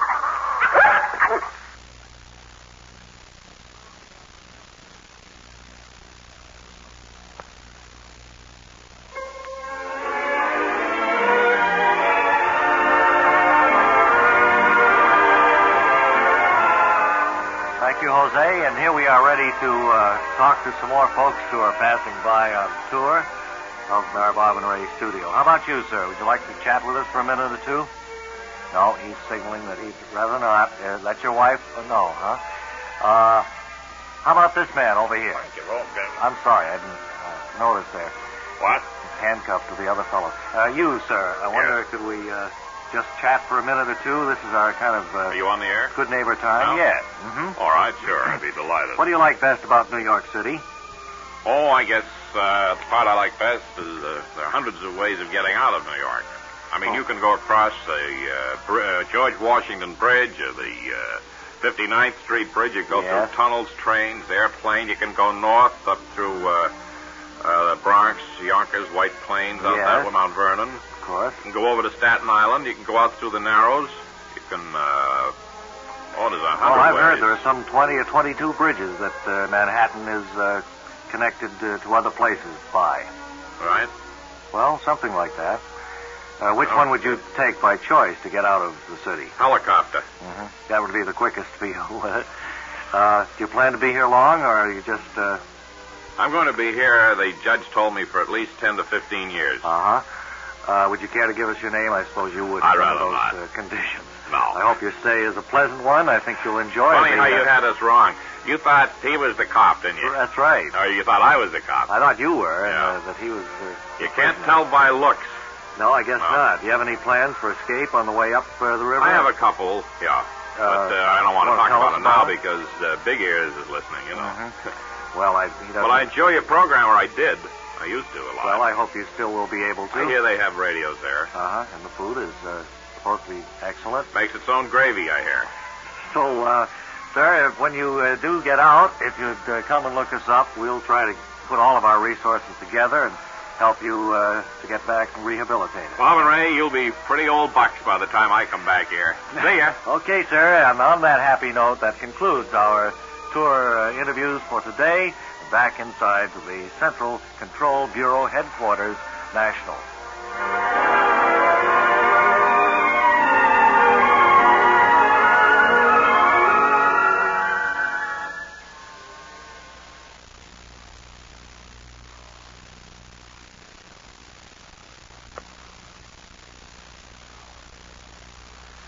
Now, for the next few minutes, if we may, would like to answer some of the letters that have come in to us in the past week. I think this letter that comes from California probably is the most pressing one of the moment. They're wondering if we could come out there. There's a get-together of a group of a club of some sort. They would like to know if we could come out and spend a weekend with them. It's one of our old organizations. It's the Hedgehog Association of Southern California. I'm sorry. I didn't realize you're on the air. I don't know as folks have ever met you before. This is Herb, or Herbert, as his mother calls him. He's our helper. That's all right. Did you see any of the other mail? There's only 3 or 4 pieces here. There's a whole bit down on your desk?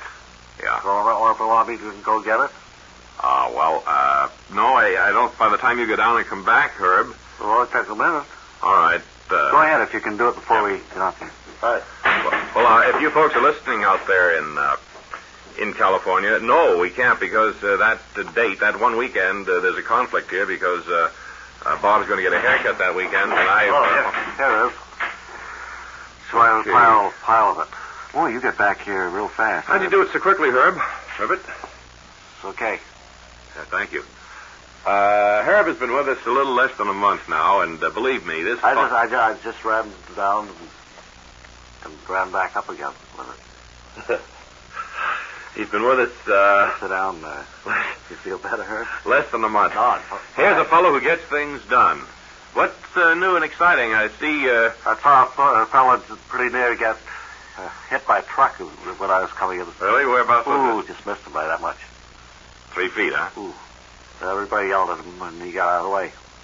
Bob, I wonder if you could put your haircut off to another weekend. What weekend was that, Ray? It was next August. Next August. Well, I could have it maybe in September, or get it in July. Really doesn't make that much difference to me. Look around. Let me see if you'll need a haircut by then. Who, me? Yeah, you too, Herb. Well, you'll need one, Herb. I don't have as much Where hair. do you get your haircut, Herbert? Herb? Oh, Herb. Huh? Herb, we did asking. Where do you get your haircut? Well, sleep. Minute. I wonder, could you run downstairs and see if... I just ran down and brought it right back up. No, I know you did, but I'm talking about something else now, about the car in the parking lot. Oh, we missed him by that much. Everybody yelled at him, but he got out of the way, all right. Do you know what kind of a car I have, Herbert? No, but I could find it if you tell me where it is. It's a blue one, and it's down on 6th Avenue. I wonder if you'd run down and put a nickel in it. Sure thing, Ray. Yeah, I'll get some, he's probably really one of the most helpful people we have, and trustworthy is the best word I can think of for Herbert. He really gets things done, and he's fun to be with, as you can all see and understand. He could make it. Oh, okay. But towed away? Huh? Was it towed away? It's towed away, but I put the money in. It's just the same. Just as they pulled it away? Missed him by that much. Thank you, Herbert. Our new helper. Here once again is Bob and Ray's agriculture director and head of the Lackawanna, New York field station, Dean Archer Armstead. Dean, would you come in just a little bit closer? Hello there, Mr. President. I've just been going through the farm over there. Been quite some time since we saw you. To grin and to talk to bring people with something that development. And it's just utterly fantastic to me. It's something that's the Old Farmer's Almanac. Well, they predict... That's what I'm talking about. The Old Farmer's Almanac. It's just for public. Well, that's why you're here. That's what I mean. And we want to discuss just what you think of the winter ahead from an agricultural standpoint. Several methods, of determining what type of winter you can expect. Several methods, yes. Expect. Several winter you can expect. To detect what kind of... Expect. And I believe one method is where you check the brand on the woolly bear. And there's another method where you just check conclusively with the Farmer's Almanac. Yes, well, a lot of people... I just do not go 100% along with the Farmer's Almanac. I predict the word of a very cold winter. You have your own prediction to make then, in other words. I predict we're going to have a general open winter with snow and ice, and we'll have a general cold weather. But I just don't believe we should go wholeheartedly with the Farmer's Almanac. How do the woolly bears feel about it? It's the same, because of the woolly bears, but very determined climate. That's somewhere the other day. I'm sorry. Go ahead. And I just we're going to go on the blue end, and it just is another horse of another color. Well, in other words, they seem to be undecided themselves. Okay. I just feel it's Well, thank you, Dean. I think maybe this has been an eye-opener in a way to people who have been worrying about the winter, and I want to thank you for coming all the way down. I'm talking for this. The winter's already going to have right into spring. Okay. Dean Archer Armstead, ladies and gentlemen.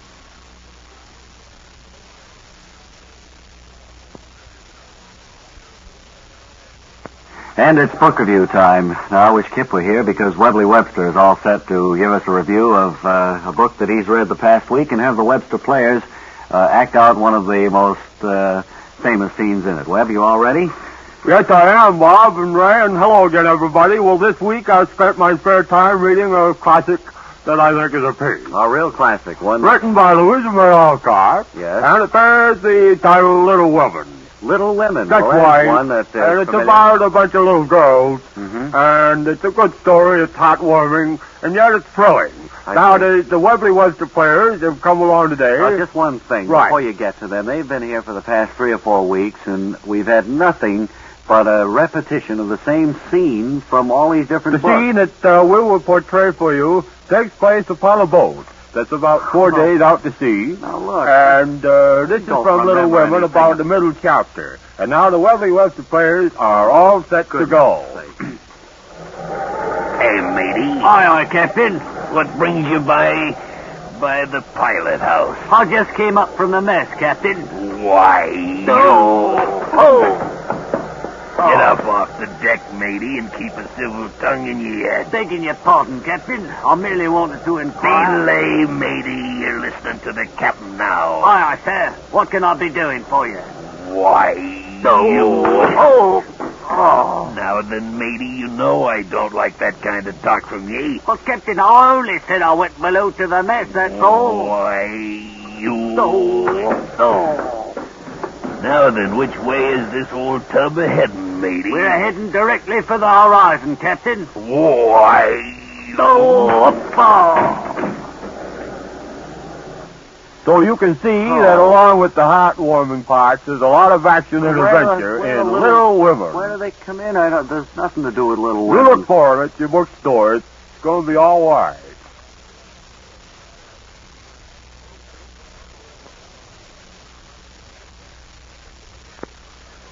Come on there, Slim. Let's let's ride. You onto your horse yet? Wait till I get up on the horse before we start Oh, off. no, we're not. Pull up there. Gracious, every time we try to ride someplace, you get trouble getting up on that horse. I see you put my foot through. Is my foot through that stirrup? Yeah, That one side? is. That is. All right, then I'll swing this way.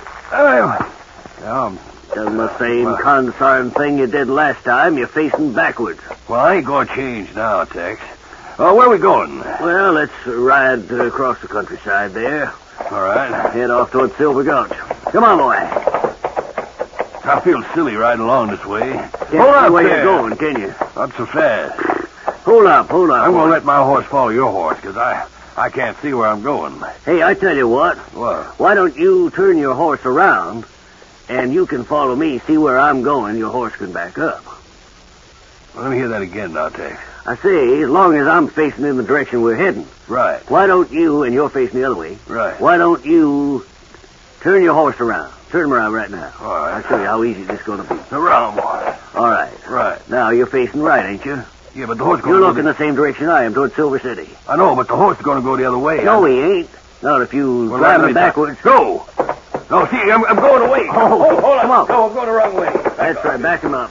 No, this will never That do. ain't gonna work. Wait. No, you're facing east now, ain't you?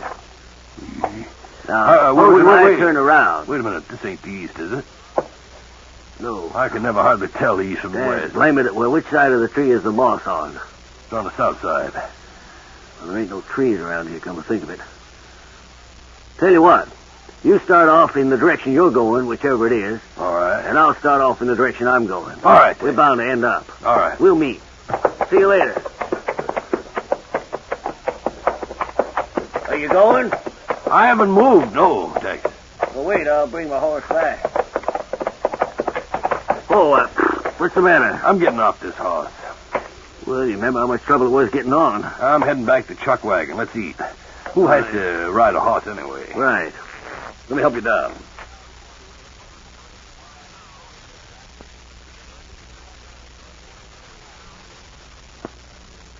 We take you to Wally Ballou, Correspondent Ballou, and Correspondent Skirmahorn, who are at this moment atop the world at the North Pole. Come in, Wally Ballou. Lee Ballou of the Roots of the World, where we were sent earlier this week by the Bob and Ray staff to cover things. Mahorn here, standing just at the other side of the pole. This is the time of the year when the pole is painted and made ready for the winter. As you know, the temperature gets way down below freezing here from one time. Just a moment Lee here. Ballou, over here, Artie. I think I could get a better view of the activity which is going on right now. they're bringing up the paint buckets in great ox wagons and parking them down at the foot of it. Mahorn here. Who is in charge of this operation, you probably ask?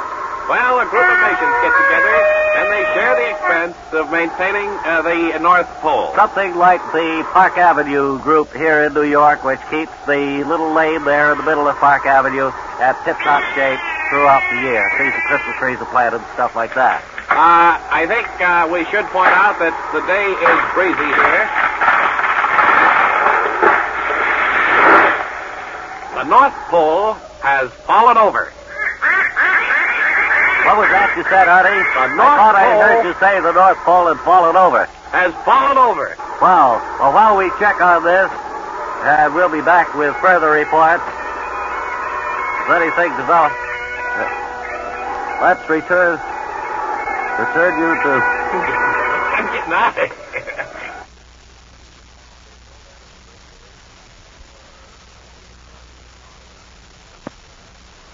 Great pleasure now to present the director of the Bob and Ray Laboratories, who has come... Just a minute, sir. Hello? Bob and Ray. Hello? Hello? Hello? Hello? This is Bob. Hello, Ray? No, Steve. no, this is How are you, Bob. fella? This is Bob. Hey, I've been listening to you, okay. Hey, look, Just put a on minute, Bob, will you, sir. Ray? Doctor, will you? I think it's Put Steve. him on. So. Hello, Steve. How's everything going? Where's... Hey, look, I'm really tearing down. This looks like a great year. I'm sitting here in my room, and I'm going over all the facts and figures. Well, I'm glad you're heading south anyway. How far have you gotten now? I'm a little town just south of Jacksonville, Florida. Hey, Hello, that's Ray, fella? No, this is Bob. Hey, Poncho, boy. Right. Hey, look. We're Hey, heading put a on straight... Bob. This is Bob, Steve. Now, look. Bob, Steve. One thing you got to realize is the difference in our voices if you're going to be broadcasting all summer down there. You got to know which one you're talking to. Yes, well, I'm closeted myself in my room here, and I'm going really bad on this year. I'm going to bring you all the accurate reports that you fellows expected. You're paying me for. Say you're in your room at the hotel now. That's right. Hello? Sounds to me like you're near a beach or a resort area of some kind. Get out there. Hi, Ray. Steve. This is Bob, Steve. Hi, Bob. Steve. Right. How does it look for the opening games down there in Florida? They look great. They look like they're going to open up as they scheduled. And I don't think you got any worries. You know they're going to be playing ball. Well, that's the idea, That's yeah. the whole picture. Hey, look. Can I have about $400? Oh, now, wait a minute.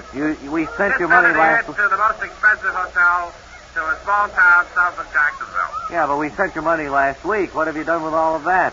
Hello? Hello? Well, let's get out there for a minute. Okay, thanks a lot, then, Bob. This is Steve Bosco around Experience Beach. Get out of there. Big turn on home.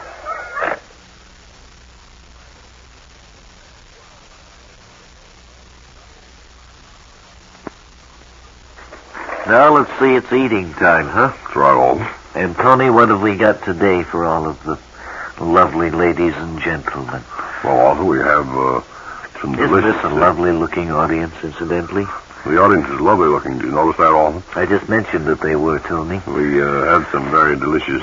beautiful-looking groups of people that we've had in a long time. Some salmon, Alton, and a paper... Salmon! From the salmon industry, no doubt. That's right, Alton. We sent it over, and it's all been boned, but there shouldn't be any bones in any of those little paper cups, Alton. So we won't have a bone to pick, huh? That's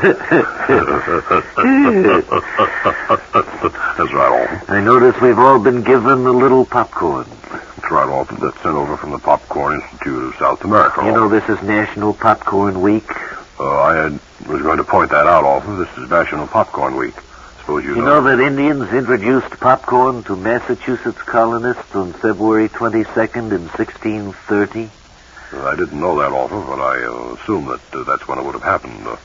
The popcorn has always been associated with Indians, Arthur. I'm reminded of a story. Well, let's not go into that now. What's this other stuff over here? Well, Arthur, that looks delicious. That's a little piece of rhubarb pie, Alton. Rhubarb pie? Sent over from the Rhubarb Institute, Alton. Didn't the Lasagna Institute send over a little piece of lasagna for everybody? That's right, they did, Alton. But I decided not to give it out, Alton. Well, why did you do that? I mean, it's delicious stuff. It smelled funny, Arthur. All right, and a pair of socks from Webley Webster for every gentleman in the audience, so it shouldn't be a total loss, huh? Try on. Don't forget the basket, Arthur. They all have a bag. Oh, the bag. That's right, Arthur. And remind them, too, about Pretty that. paper bag, too. That's sent over from the Pretty Paper Bag Institute, Arthur. North America. Arthur, point out to them not to throw anything down on the Yes, floor. I was going to mention all of the food wrappers, containers, and paper napkins. Please don't leave them around on the studio floor. It makes an awful lot of work for fellows who have enough to do without being bothered with that. Okay, swell.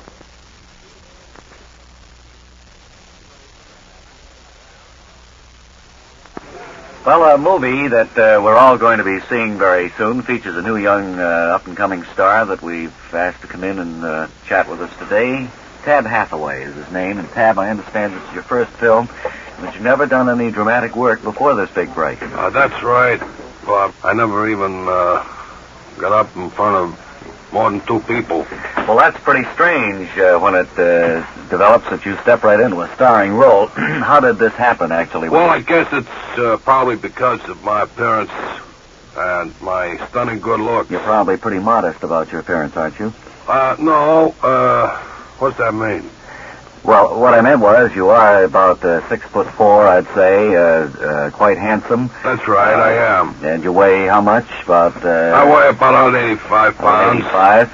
And you've done a little boxing in your career? That's right. I've done some fighting, mostly fist fighting. I see.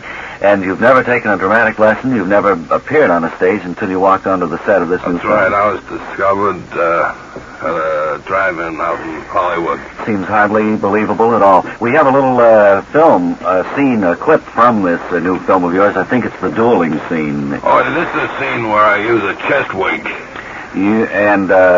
You're portraying one of the great lovers of history, as I understand it. That's right. I'm Marvin Botticelli. Could we run that film and just see how he appears on the screen and how he sounds? Here it is. All right, now. You don't recognize me as the poor woman that you had whipped Lord Studley because she took some scraps of food from the pig trough? It's Marvin Botticelli. That's right, and you'll pay now and pay dearly. Oh. Well, that is amazing. That's a beautiful scene, and I want to wish you a lot of luck, Tab, when you make any more pictures. Well, okay, thanks a lot. You know what I mean? Tab Hathaway, friends.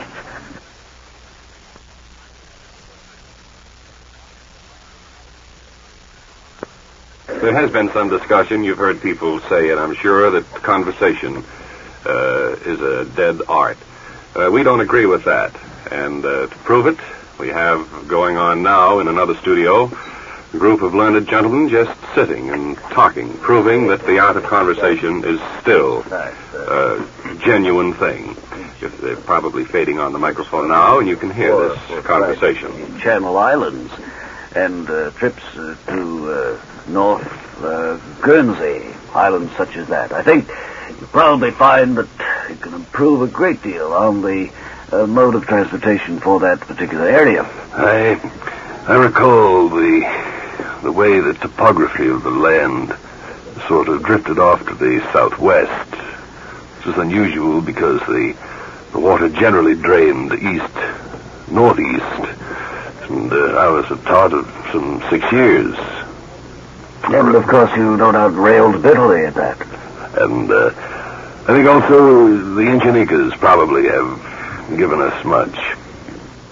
Well, if you want to make it come down to an actual fine point, or to reach the epitome of the apex, I would say that the culmination of all of this does go back to the Channel Islands. Genuine.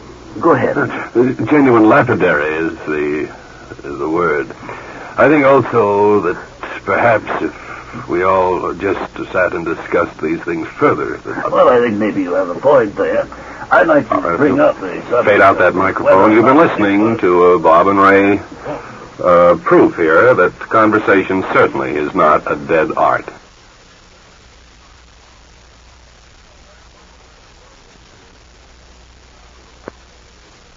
Book review time, and here is our literary expert, Webley Webster, and I presume that over the week you have covered another volume, Webb.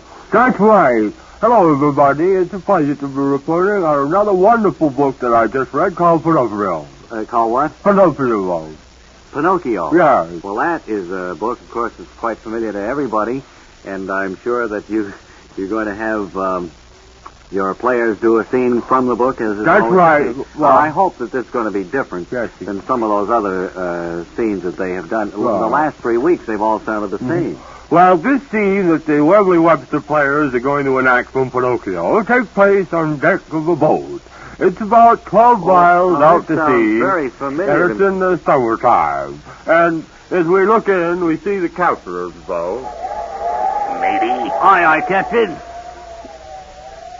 Step up here, matey. I want to talk to ye. Right, sir. Delay. Oh. You do your listening to the old captain now, won't ye, matey? Righto, Captain. What can I be doing for you? Why, you... Taking it easy, Captain. Up off the deck, matey. Now you gotta keep a civil tongue in your head when you talk to the captain of this old boat, now don't ye? Aye, sir. I know that. Oh, why, you... Up off the deck, matey. Begging your pardon, sir. Now then, who's been in me room? Well, I don't know. Did you find your duffel missing? Why, you... All right, matey, off the deck, lad. But, Captain... Now, all I ask ye is to answer the question that I put to ye. Aye, sir. Were ye in drinking the captain's port? No, sir. I wasn't. Why? No. So, that's just one exciting episode in this wonderful story, Pinocchio. Look, I don't remember that in Pinocchio. I read Pinocchio, and I don't remember that at all. And besides, it's just like every other scene this group of yours does. So if you want exciting reading that'll keep you really glued to the chair and the book, read Pinocchio. This is Webley Webster, your literary editor, returning you to Bob.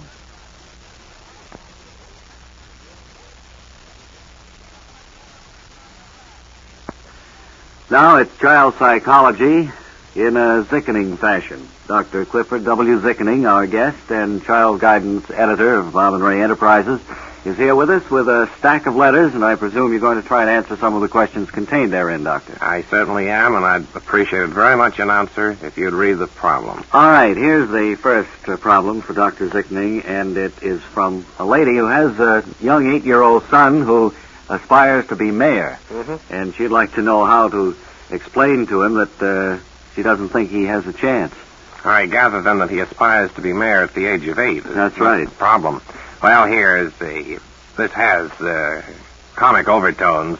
Here you have a youngster who is very anxious to participate in the running of his own community, which I think is an admirable trait in any child. Yes. I would advise the parent in this case to speak to the child in conversational tone.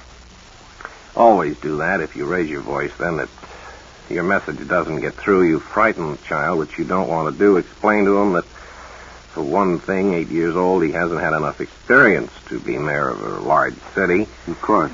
And to tell him also that it's nice of him to aspire to it, but to stop thinking that way until he's old enough.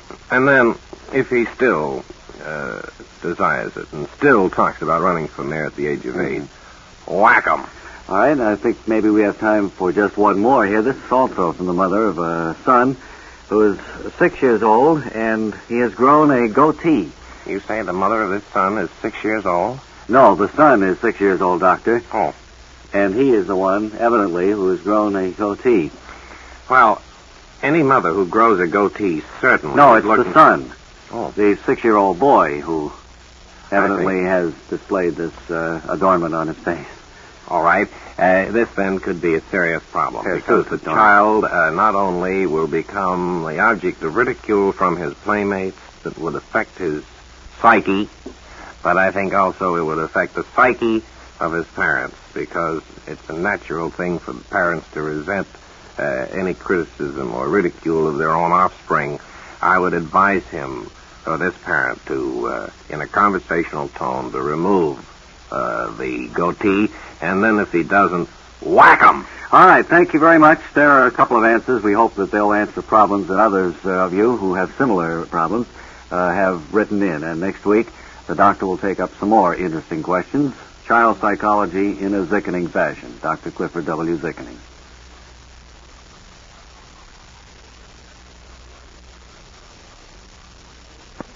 Well, there's a big fair going on, and we thought that we should cover it, and we dispatched correspondents Wally Ballou and Artie Skirmahorn to the famous Autumna Autumn Fair in Autumna, Iowa. Wally Ballou, we understand, is standing by now, so if you'd come in, please. Wally Ballou at the Autumna Autumn Fair here in Autumna, Iowa, where my broadcasting companion Artie Skirmahorn and I have been enjoying the festivities of the day, all of the big events that have been planned at this yearly fair. Right now, Artie is standing by at the judges' stand across the giant arena, where they're about to announce the winner of the Cabbage Head Award. And, Artie, if you could hear me on your phones, I wonder if you would come in, please. This is Skirmahorn, and as Mr. Ballou informed you, the judges just now are about to select the prize cabbage head of the fair. There is about 12 of them here on the table, and the judges have gone down the line looking at all these cabbage heads. I might point out that it's a very difficult decision. They're all beauties. The leaves are perfectly formed. This one here. He has just now selected number 8. Who does that cabbage head belong to, Artie? Can you find out? Yes, I have it on my card here. It belongs to Mr. Carlton J. Upjohn of Fremont, Iowa. And, Mr. Upjohn, I wonder, would you come over here? Yeah. I imagine you're very pleased and proud of yourself for coming up with the best cabbage head here at the I'm fair. very happy. I've been trying to win this award for a number of years. Last year I entered a summer squash, and I arrived here with it, but I didn't win. I see. This year I brought the cabbage head over, and... it's a beauty as I look at it now. I also have a summer squash with me, late summer. Okay.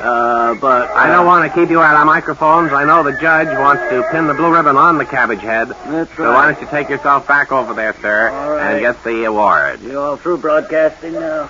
No, we're going over to the other side of the arena, and the blue ribbon is now pinned on the cabbage head. Back across the arena to Wally Ballou. Wally Ballou across the arena, and it's just about time for the Wild West show to take place. Riding out of the chutes and under the grandstand are the cowboys and the other people dressed up as Indians.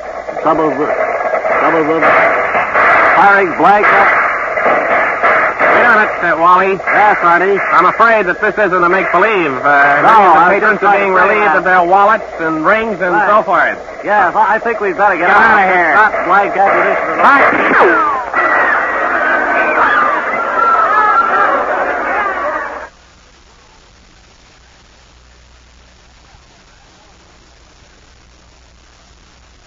Well, thank you. And right here, we have set aside our portion today to make our lucky phone call. Bob, if you'll give all the folks the details on this, I'll prepare to make the call. Glad to, Ray. Ladies and gentlemen, this is our famous Bob and Ray Lucky phone call, where a number is picked automatically and scientifically from our collection of phone books representing every area of the United States. I'm making the call now. Maybe calling you, maybe calling your next-door neighbor, but whoever we call, they're certainly lucky, as we place this one today to Eugene, Oregon.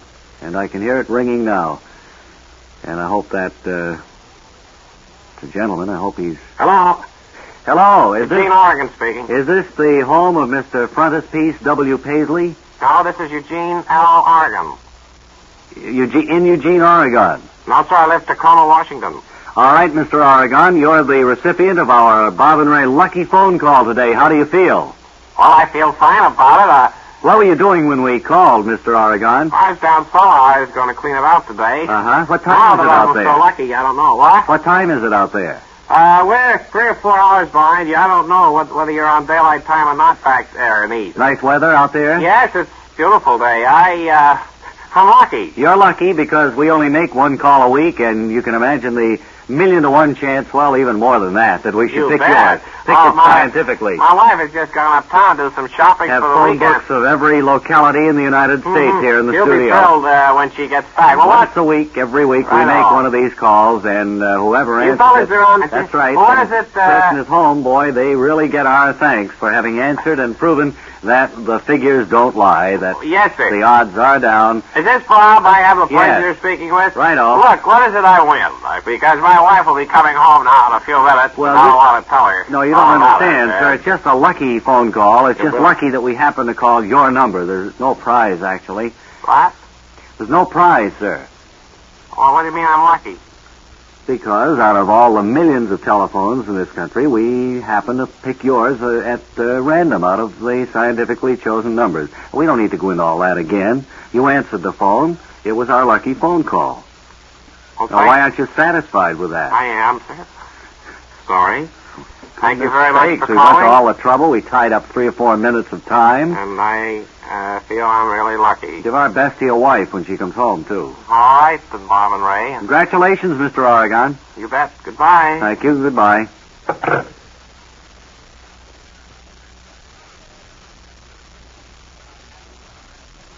Attention, young men who want to attract attention. Attention, young men who are training to be men of distinction. Young men, what you need is a crew cut. A genuine, upstanding crew cut. Cut by real members of the Harvard crew in person. Just drop in to Bob and Ray's Boathouse Barbershop, 8 barbers and a coxswain in constant attendance. No waiting. Current magazines and fresh, clean ashtrays for the asking. In this friendly atmosphere, you can get a genuine crew cut by the men who beat Yale by 16 lengths. With a pair of tortoiseshell glasses and a crew cut, you can be the Russell Knipe of your hometown. Crew cuts are perfect for the swimming pool. You won't have any long, stringy, dark hair hanging over your eyes when Esther Williams swims by. You want to be a gay dog, don't you? Not a sheepdog. Don't be half-shorn. No, don't be half-shorn. Get clipped good. Hollywood starlets go for crew cuts. And crew cuts go for Hollywood starlets. A crew cut is on the up and up. A crew cut is lucky. If you can't visit our Boathouse Barbershop in person, just drop a letter addressed to Crew, New York. That's Crew. C-R-O-W in New York. Enclose a lock of your hair, and you'll receive a crew cut by return mail. Cut by sturdy, muscular lettermen of the Harvard crew. Remember, when you hear this cry, stroke, you've been trimmed.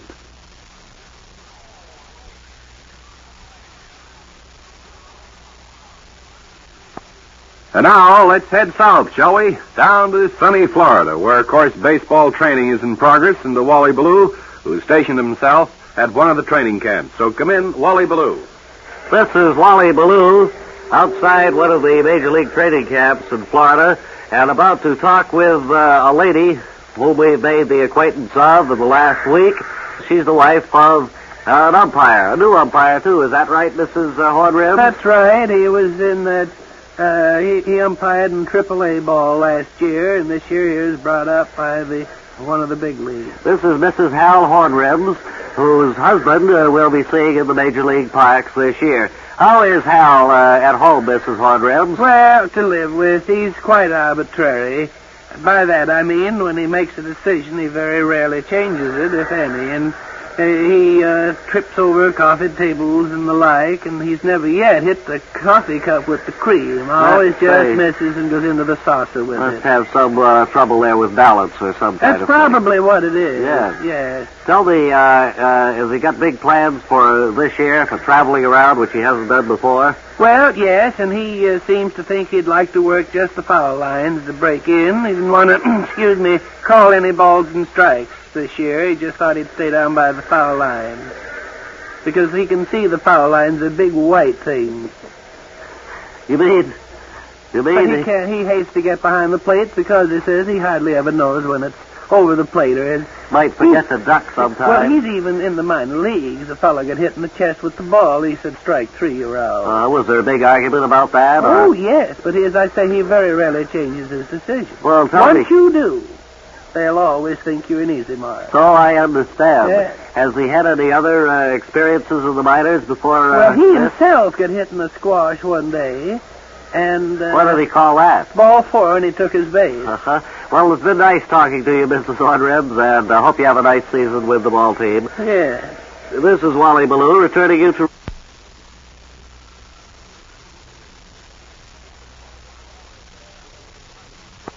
Bob was up all night getting the story of seeded rolls. He just returned recently from the Finger Lakes to tell us all about it. Will we play that tape now? Thank you. The Dainty Dolly Bakery, where we hope to chat with a gentleman who has a very important job here. Right now, rolls are coming off the assembly line, ready for tomorrow's trade, for tomorrow's breakfast tables, and the man who makes it possible for them to be wrapped, before they're wrapped, he has a very important job, and I wonder, sir, if we could just stop you for a moment. All right, a client. I know it's very important what you're doing here, and I don't like to hold things up, but we won't be very long. Could I have your name, please? Well, I'm Miss Dolly, the name. Mr. Dolly, is that right? My wife got this bakery many years ago. Mr. Dolly, I wonder if you would explain just what it is you're doing here with these little things. Well, these are poppy seeds, and I'm putting 18 and 20 on each one as they go by. In other words, you are finishing up the poppy seed rolls that will be served tomorrow morning. These are actually hard rolls, but I got to get the poppy seeds on when they're hard, or they won't stick. They'll roll I off. see. There's kind of a glaze on those as they come through. Is that right? That's right. How many poppy seeds to a roll? 18 to 20. We never go over, and we rarely go under that figure. We have been known to get a roll out with 17, 15, and I had a fellow here used to put 22 on. He last week I had to get rid of him. Well, I can imagine that with thousands of rolls that you turn out every day, this would amount to quite a few pounds. That's right. We work on penny margins here, Bob. We have to watch everything. And how many poppy seeds would you say that you use in the course of an entire year's production here? Oh, golly, I'd have to figure that up. Gracious, I know that's a big order to try and fill, but... Oh, golly, it would be in the thousands, Bob. Well, goodness, thousands of pounds or what? No, thousands of individual poppy seeds. My. Well, tell me... yes, go right ahead. You work in any other part of the factory at all? Yes, I'm in charge of caraway seeds and bread, and we have to watch them, too. Sakes alive, you must turn out a You're good... just getting a 30-second signal from your engineer. Oh, gracious, I am. I wish we could stay here and talk to you all night, but I don't think there's time. Well, it's nice you to drop by, and I listen to her a lot up here when we're getting out the apple pies during the wee hours of the morning. Thank you very much. A lot of company. Mr. Dainty Dolly, the owner of this bakery, and it's been a pleasure. Oh, I'm not Dainty, that's my wife. Oh, Fred I is my name. Well, thank you, Mr. Dolly, and back... Sorry that was interrupted, but the engineer kicked the plug out of the wall. Will you watch it from now on, please, sir? Thank you.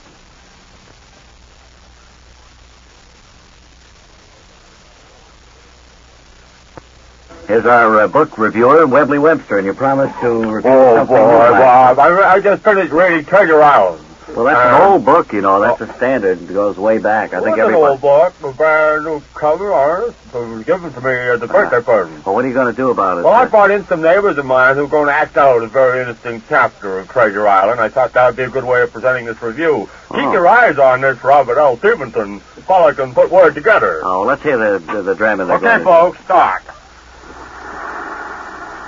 All right now, Hawkins, me boy. Yes, sir. Why, No. I'll delay, lad. Take it easy, Captain. Quiet, lad. I'll do the talking here. Thank you. Why? No. I'm going to hide in the apple barrel. You mean this is the scene? That's it. Wasn't that pretty exciting? Well, I suppose so. It's about a pirate. Yeah, I know about this kid named Hawkins. Yeah. It's okay, don't you think? Well, that's good, but try and get something a little more up to date next week, will you? Don't like it. I liked it, but it lacks something. Okay, then. We picked a letter at random from the week's mail, and fortunately it poses a question. It says, Bob and Ray, you have been telling us how different things work the past few weeks, barbershop and a typewriter, telephone. But why don't you start at the beginning and tell us how radio works? I think that's a good question. Well, all right, then. Is that a gentleman or a lady? It's a lady, I assume by the handwriting. All right, ma'am. We'll be very pleased to explain radio to you. Now, how it works simply is this. We talk, as we're talking to you now, into what is called a microphone. Here, I'll touch it. Hear that? That's the microphone. Now, sensitive, too. Leading from the microphone is a cord much like the cord you'd find on your toaster, and you plug it into the wall, and then it goes to your house. In between is the man known as the control room engineer who sees that it goes to your house. Well, I think I might point out here that it isn't that simple, really. Well, no, let's not get too technical because, I mean, for all intents and purposes, you have answered the question. Well, somewhere there is, say, a tower. Now, as we're talking to you, our voice goes up the tower, and it goes off into the air like. And then goes to your house. You know how it goes from there. You turn the radio on. You have it on now, huh? In your house, or in your automobile radio, or any place you may have a radio, it's going to. And you hear it before we do. That's Did you the know thing that? that's always amazed me. You hear us before we hear us. That's the way it is with radio. I may be wrong on that. There's something electrical about it.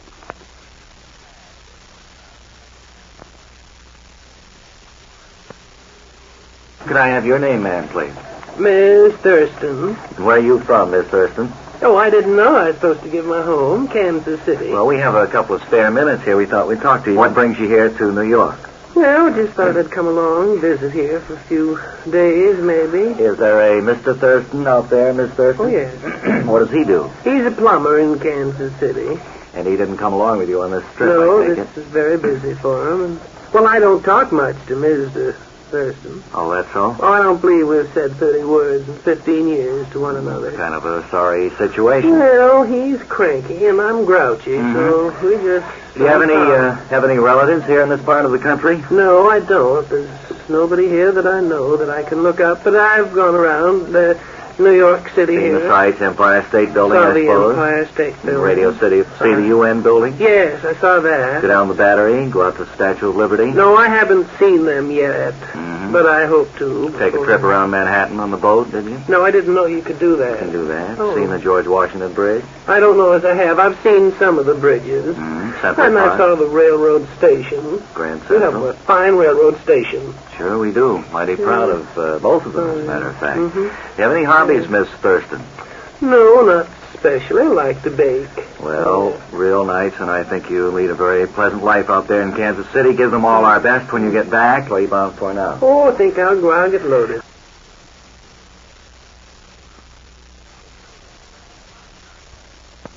How do you do, sir? I'm Bob of Bob and Ray. Hiya, I'm Duck of Weave and Duck. I'm a prize fighter myself. Oh, no, we're a radio team. Oh, excuse me. I thought you meant they're bobbing and weaving in the center of the ring. They're raying and ducking in the corner No, like no. that. If you don't mind, I'd like to ask a few questions of you. You don't mean the bright light shining in your eyes, cops standing around like that?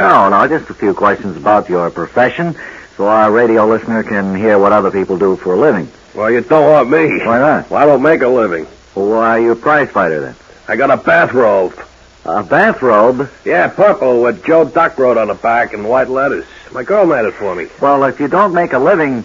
Well, I can't let the kid down. She made a pair of them identical like. They're both purple. Only hers says Rita Weave wrote on the back. Well, why does Rita have one? Well, she's a lady wrestler. Oh, I see. And does she make a living? Yeah, as soon as she saves up enough money, we're going to get married. Well, congratulations, Joe. Thanks, and I can make money, too. How do you figure that? Well, we're going to form a team, Weave and Duck, and tour the fight arenas all over the country. You know, a novelty team. She wrestles me, and I fight her. Well, that is a novelty, I guess. Yeah, well, I got to be going, Bob. She's going to take me out to dinner, and if I'm late, she throws me.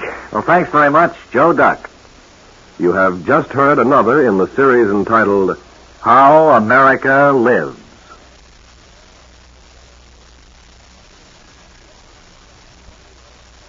Attention, college boys. And attention, college girls. The ever-popular and ever-expanding Bob and Ray Kit Service offers you another all-inclusive kit, to wit, the Bob and Ray College Football Weekend Kit.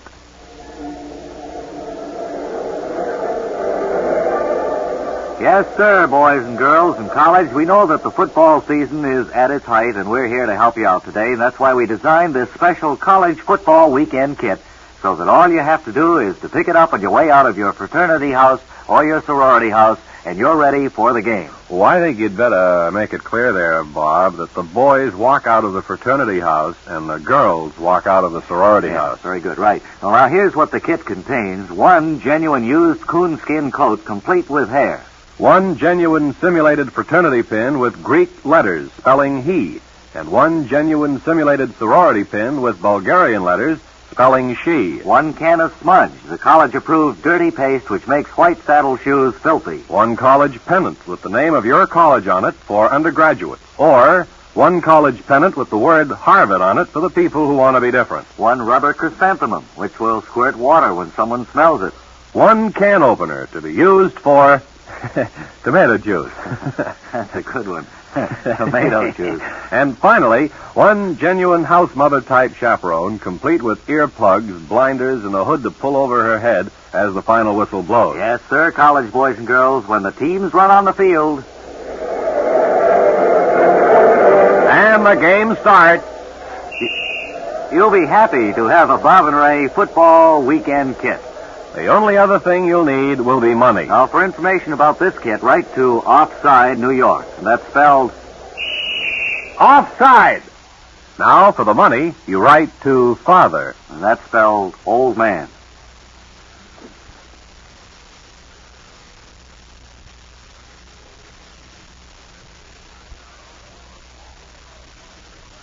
Well, I wonder where correspondent W.W. Ballou is today. I suppose you are, too.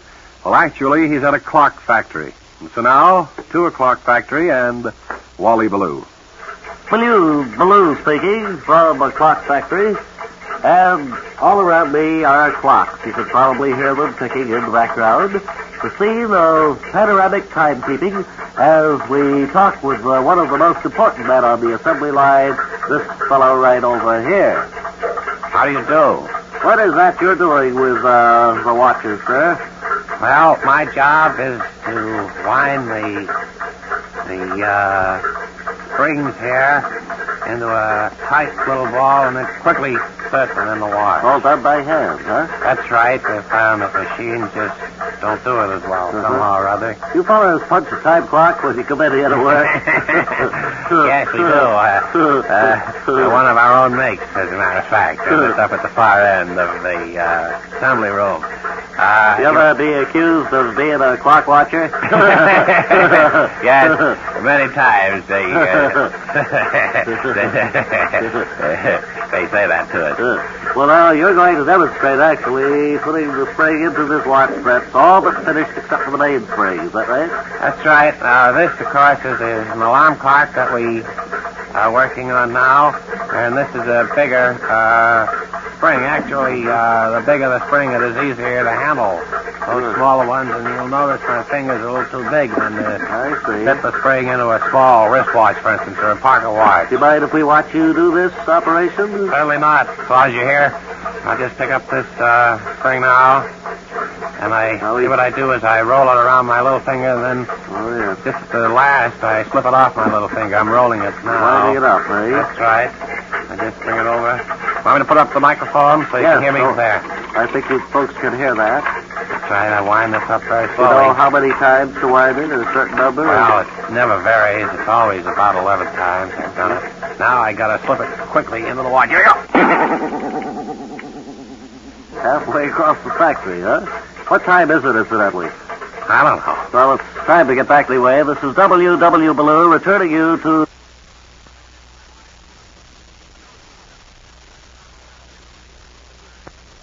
And now, U.S. Steel, makers of iron tablets, presents John J. Agony with his unoriginal Bad Will Court. All right, Mr. Sterling, our first problem, please. It's the problem here of Mrs. F.C. All right, madam, go ahead. Well... Get just a little bit closer to the microphone, if you will, please. Well, my problem is basically this, sir. I have been... Do you know that cheese that comes in glass jars? Yes, I'm familiar with that, madam. They have designs... Don't mention any trade names, however. Well, I like snappy with bacon. Let me see if I have your story right to this point. The problem for what you have come here today to search an answer concerns a particular type of cheese which happens to be your favorite. What? And it comes in a particular type of glass container, jar, a bottle. No, you see, I like the snappy cheese with All right, bacon. go ahead. And it comes in a little glass jar, and they have... We're not concerned There's a particularly. picture on the glass jar of a tulip garden. Oh. Little Dutch theme. Well, you don't Now, need I to go in wanted any further detail on that, They madam. have another set of a group of revelers pulling up at the King George Inn. All Which right. is a nice one. Well, we do have a time limitation. But what I wanted to do was to collect 6, you see, of the I one see. design. I see. In other words, you wanted to collect a complete set of 4, 6, 8, makes no difference how many, but one full set of one design of sausage. Is that right? That's right, sir. And I What had seems to be the problem, madam? Well, I had to, and when I went back, they had changed the design to a big mountain. Oh, in other words, you got 2 of the Dutch tulip design, and then when you went back for more cheese and bacon spread, they had changed the design to a You mountain. know where Gallagher's drugstore Don't is? mention any proper names, please, ma'am. I just had a note handed to me by our assistants. One of our great radio family has just called up. I think we have an answer to your problem. They have an apartment for you. Thank you. Does that help you with your problem, madam? Yes. All right.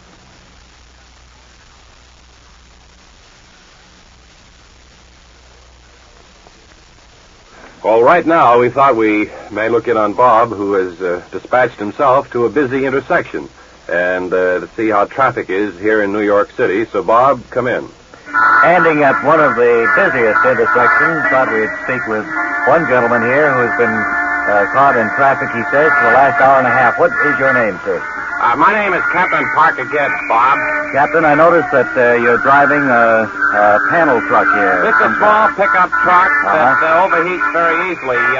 Always I make it a point to come into New York, rent a pickup truck, and go on out and hit the busiest traffic I can. Well, you can't make very much time in traffic like this. You say you've been here for an hour and a half. Oh, it looks like I'm going to be here for another hour. The car's really overheating. You actually look as if you're happy about the whole Yes, I thing. am, Bob. I kind of like to get out in the traffic. You've got plenty of cigarettes, I noticed, on the seat beside That's right. And I just sit here, kind of keep a placid smile on my face. It kind of irritates the other folks. You see, I'm the one who's tying up all the traffic here.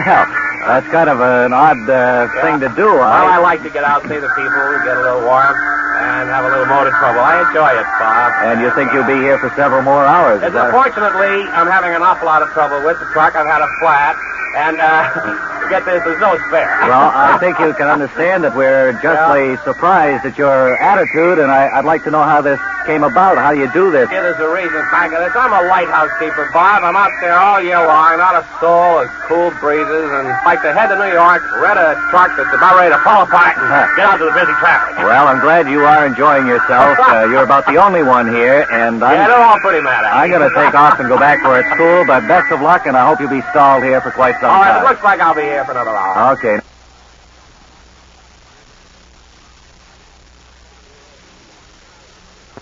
Here in the decompression chamber, looking out over... Hey, can I Yes. say hello to my mother?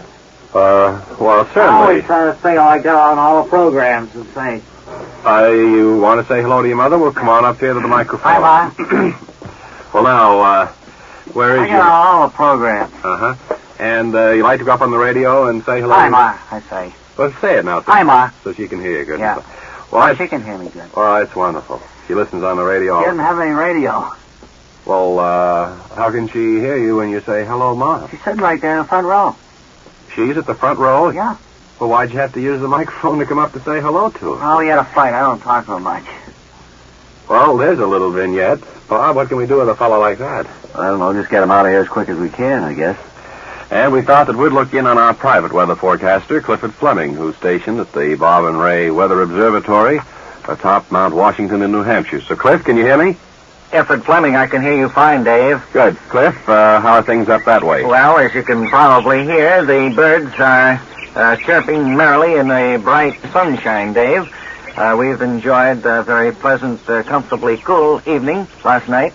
Should I make any markings on the map? Yeah, if you'll go over to the map, Dave, I think you'll see that the low-pressure area down there around Florida and Mexico will bring warm air. What should I draw there? A circle with lines coming out of it like a sun? That'll do fine, Dave. Good. Then up there on the northern portion, up into Canada, well, you don't have that on your map, I see. No, it just goes up in New York State.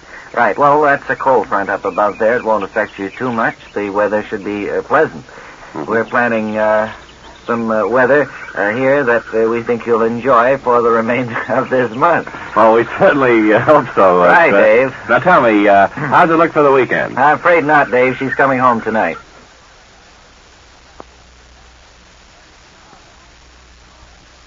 Now then, let's call in correspondent Ballou, who again has gone up to Herkimer, New York, to talk with Professor Groggins about his interstellar flight. Wally Ballou, come in, please. Professor Groggins, this will be your fourth unsuccessful attempt to take off for the moon. Is that right? Well, I don't use the term unsuccessful, Mr. Ballou. I have several times. I just decided not to go because it wasn't a nice night. Well, the weather certainly is good for it today. They'll be able to see. Well, weather isn't that important a factor with my anticipated flight, because the only reason I want good weather is so I can look out and see things. No, but you do have an advantage. If it were raining, it might hurt the tar paper that you have on the point there. On the point of it, yes. How about just stepping inside, having a look at the inside of this ship? I guess we've got time. Hey, it's Ditsy. You like it in here? Yeah. See, I just had a new kitchen put in last week. I pointed out to you. It's like home. Yes, and the drapes the missus hung up for me in So there. that you've got a whole big bookshelf full of books. You plan to do some reading on the trip? Yes, but I'm not sitting out on the porch, which I decided to put right there. And I also, as you probably have noticed, I put a carport on the side of it. What's that for? In case when I'm like landing and I want to park a car beside it. Well, I'm going to step out now, and we'll pick up the hum of the powerful engines as it turns over. And I want to wish you, as I have the past 3 times, a great deal of success in reaching the moon. Thank you. Well, I'd like to get out and go with you, if I might. While the thing starts up, you mean? Oh, yes, because I have an emergency brake. All right. Sure. Now we're outside again. Need to stand back very far from this? No, it's, I'll just push this button here. Now he's starting up. Powerful. You know, I think I better go on inside, though, on the second round. In case it really takes off, I want to be in there. I think it would be safer that way. And good luck. Bring me back some green cheese. Oh, he's gone. Now you can probably hear in the background the engines seem to be they may be cold. It's very possible that this will be the successful trip that Professor Groggins has been looking for and hoping for. All of these months and years of planning and building, working with the 2x4s, nails, paper. Stop! It's all off. What's the matter, Professor? I don't have any gasoline in there.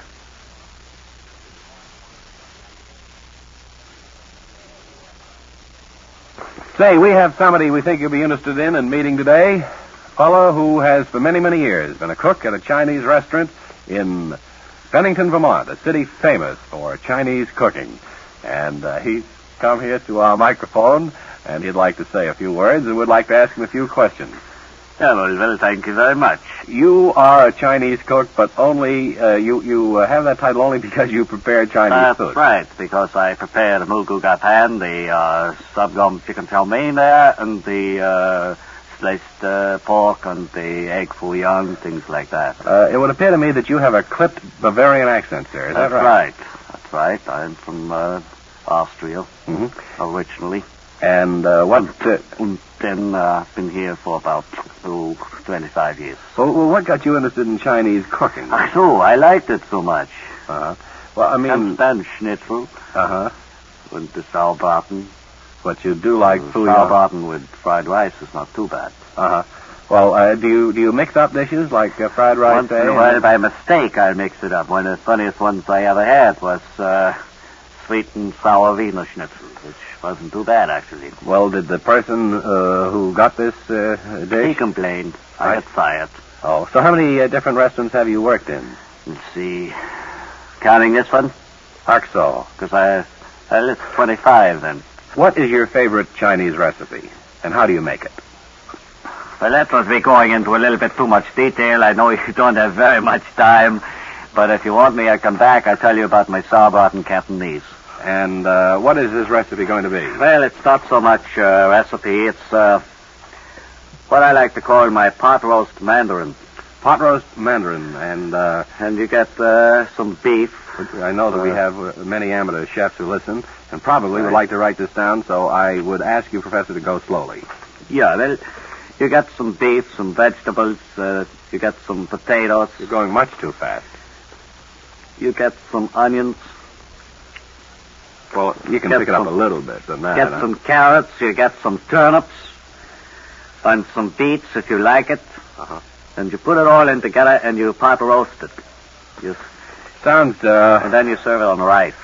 Well, now that sounds, very... Wiener Schnitzel on very top. American, actually. Sounds like a... It's a mess, actually, when you get it all figured out there. Is there any song you sing Very out... few people have ever liked it that I know of. I understand, though, that a happy Chinese restaurant is a restaurant where their cooks sing. Is there any particular song you like to sing out back there? Well, it's one favorite. They tried to sell me egg foo young. How does that go?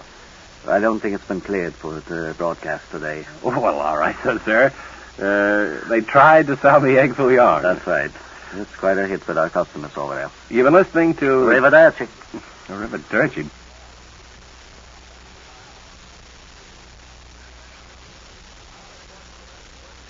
Hi, sports fans. Biff Burns again. And sports question. What is happening to bowling? There are a few keglers listening who know what's been happening to bowling of late. They know who they are, and I know who they are. They know I know who they are. And as long as they know, let's find out what's happening to bowling. So much for my sports editorial. And now here is my sports guest, one of the outstanding players to appear in a bowl game today, Skeets McGonigal. Thanks a lot. First, I'd like to say, though, that I think Big Dan Muldoon has done a good job with our team. And we were a bunch of green kids when he got a hold of us last spring, when we violated the spring practice code. And he brought us right through the summer, right up into peak efficiency by the time the whistle blew on the football season. That's from Skeeter McGonigal, one of the outstanding fullbacks in football today. I'd like to say that Big Dan Muldoon is probably the nicest guy I've ever played for in my 15 years at this school. And I think that we'll win this game. Did you have any real thrill in your last game, Skeeter? One that stands out in your mind? Yeah, the time I kicked the point after. The time I kicked the point after. The time you kicked the point after. That must have been a thrill that you'll never forget. It wasn't so much thrill as it hurt. I forgot my shoes. Well, now, for all of the kids listening in, do you have some advice for them? How they can grow up to become football players like yourself? I'd say to any kid listening to them, Biff, that if they want to be a football player when they grow up, now's the time to play football. Every chance they see a football, pick up that football, get to know that football. Play football hard, play football fair, play football clean. When you grow up, you'll be playing football, play to win. You'll be playing I see our time is up, sports fans, for this edition of the Sports Extra, and this is Biff Burns saying until next time, this is Biff Burns saying so long.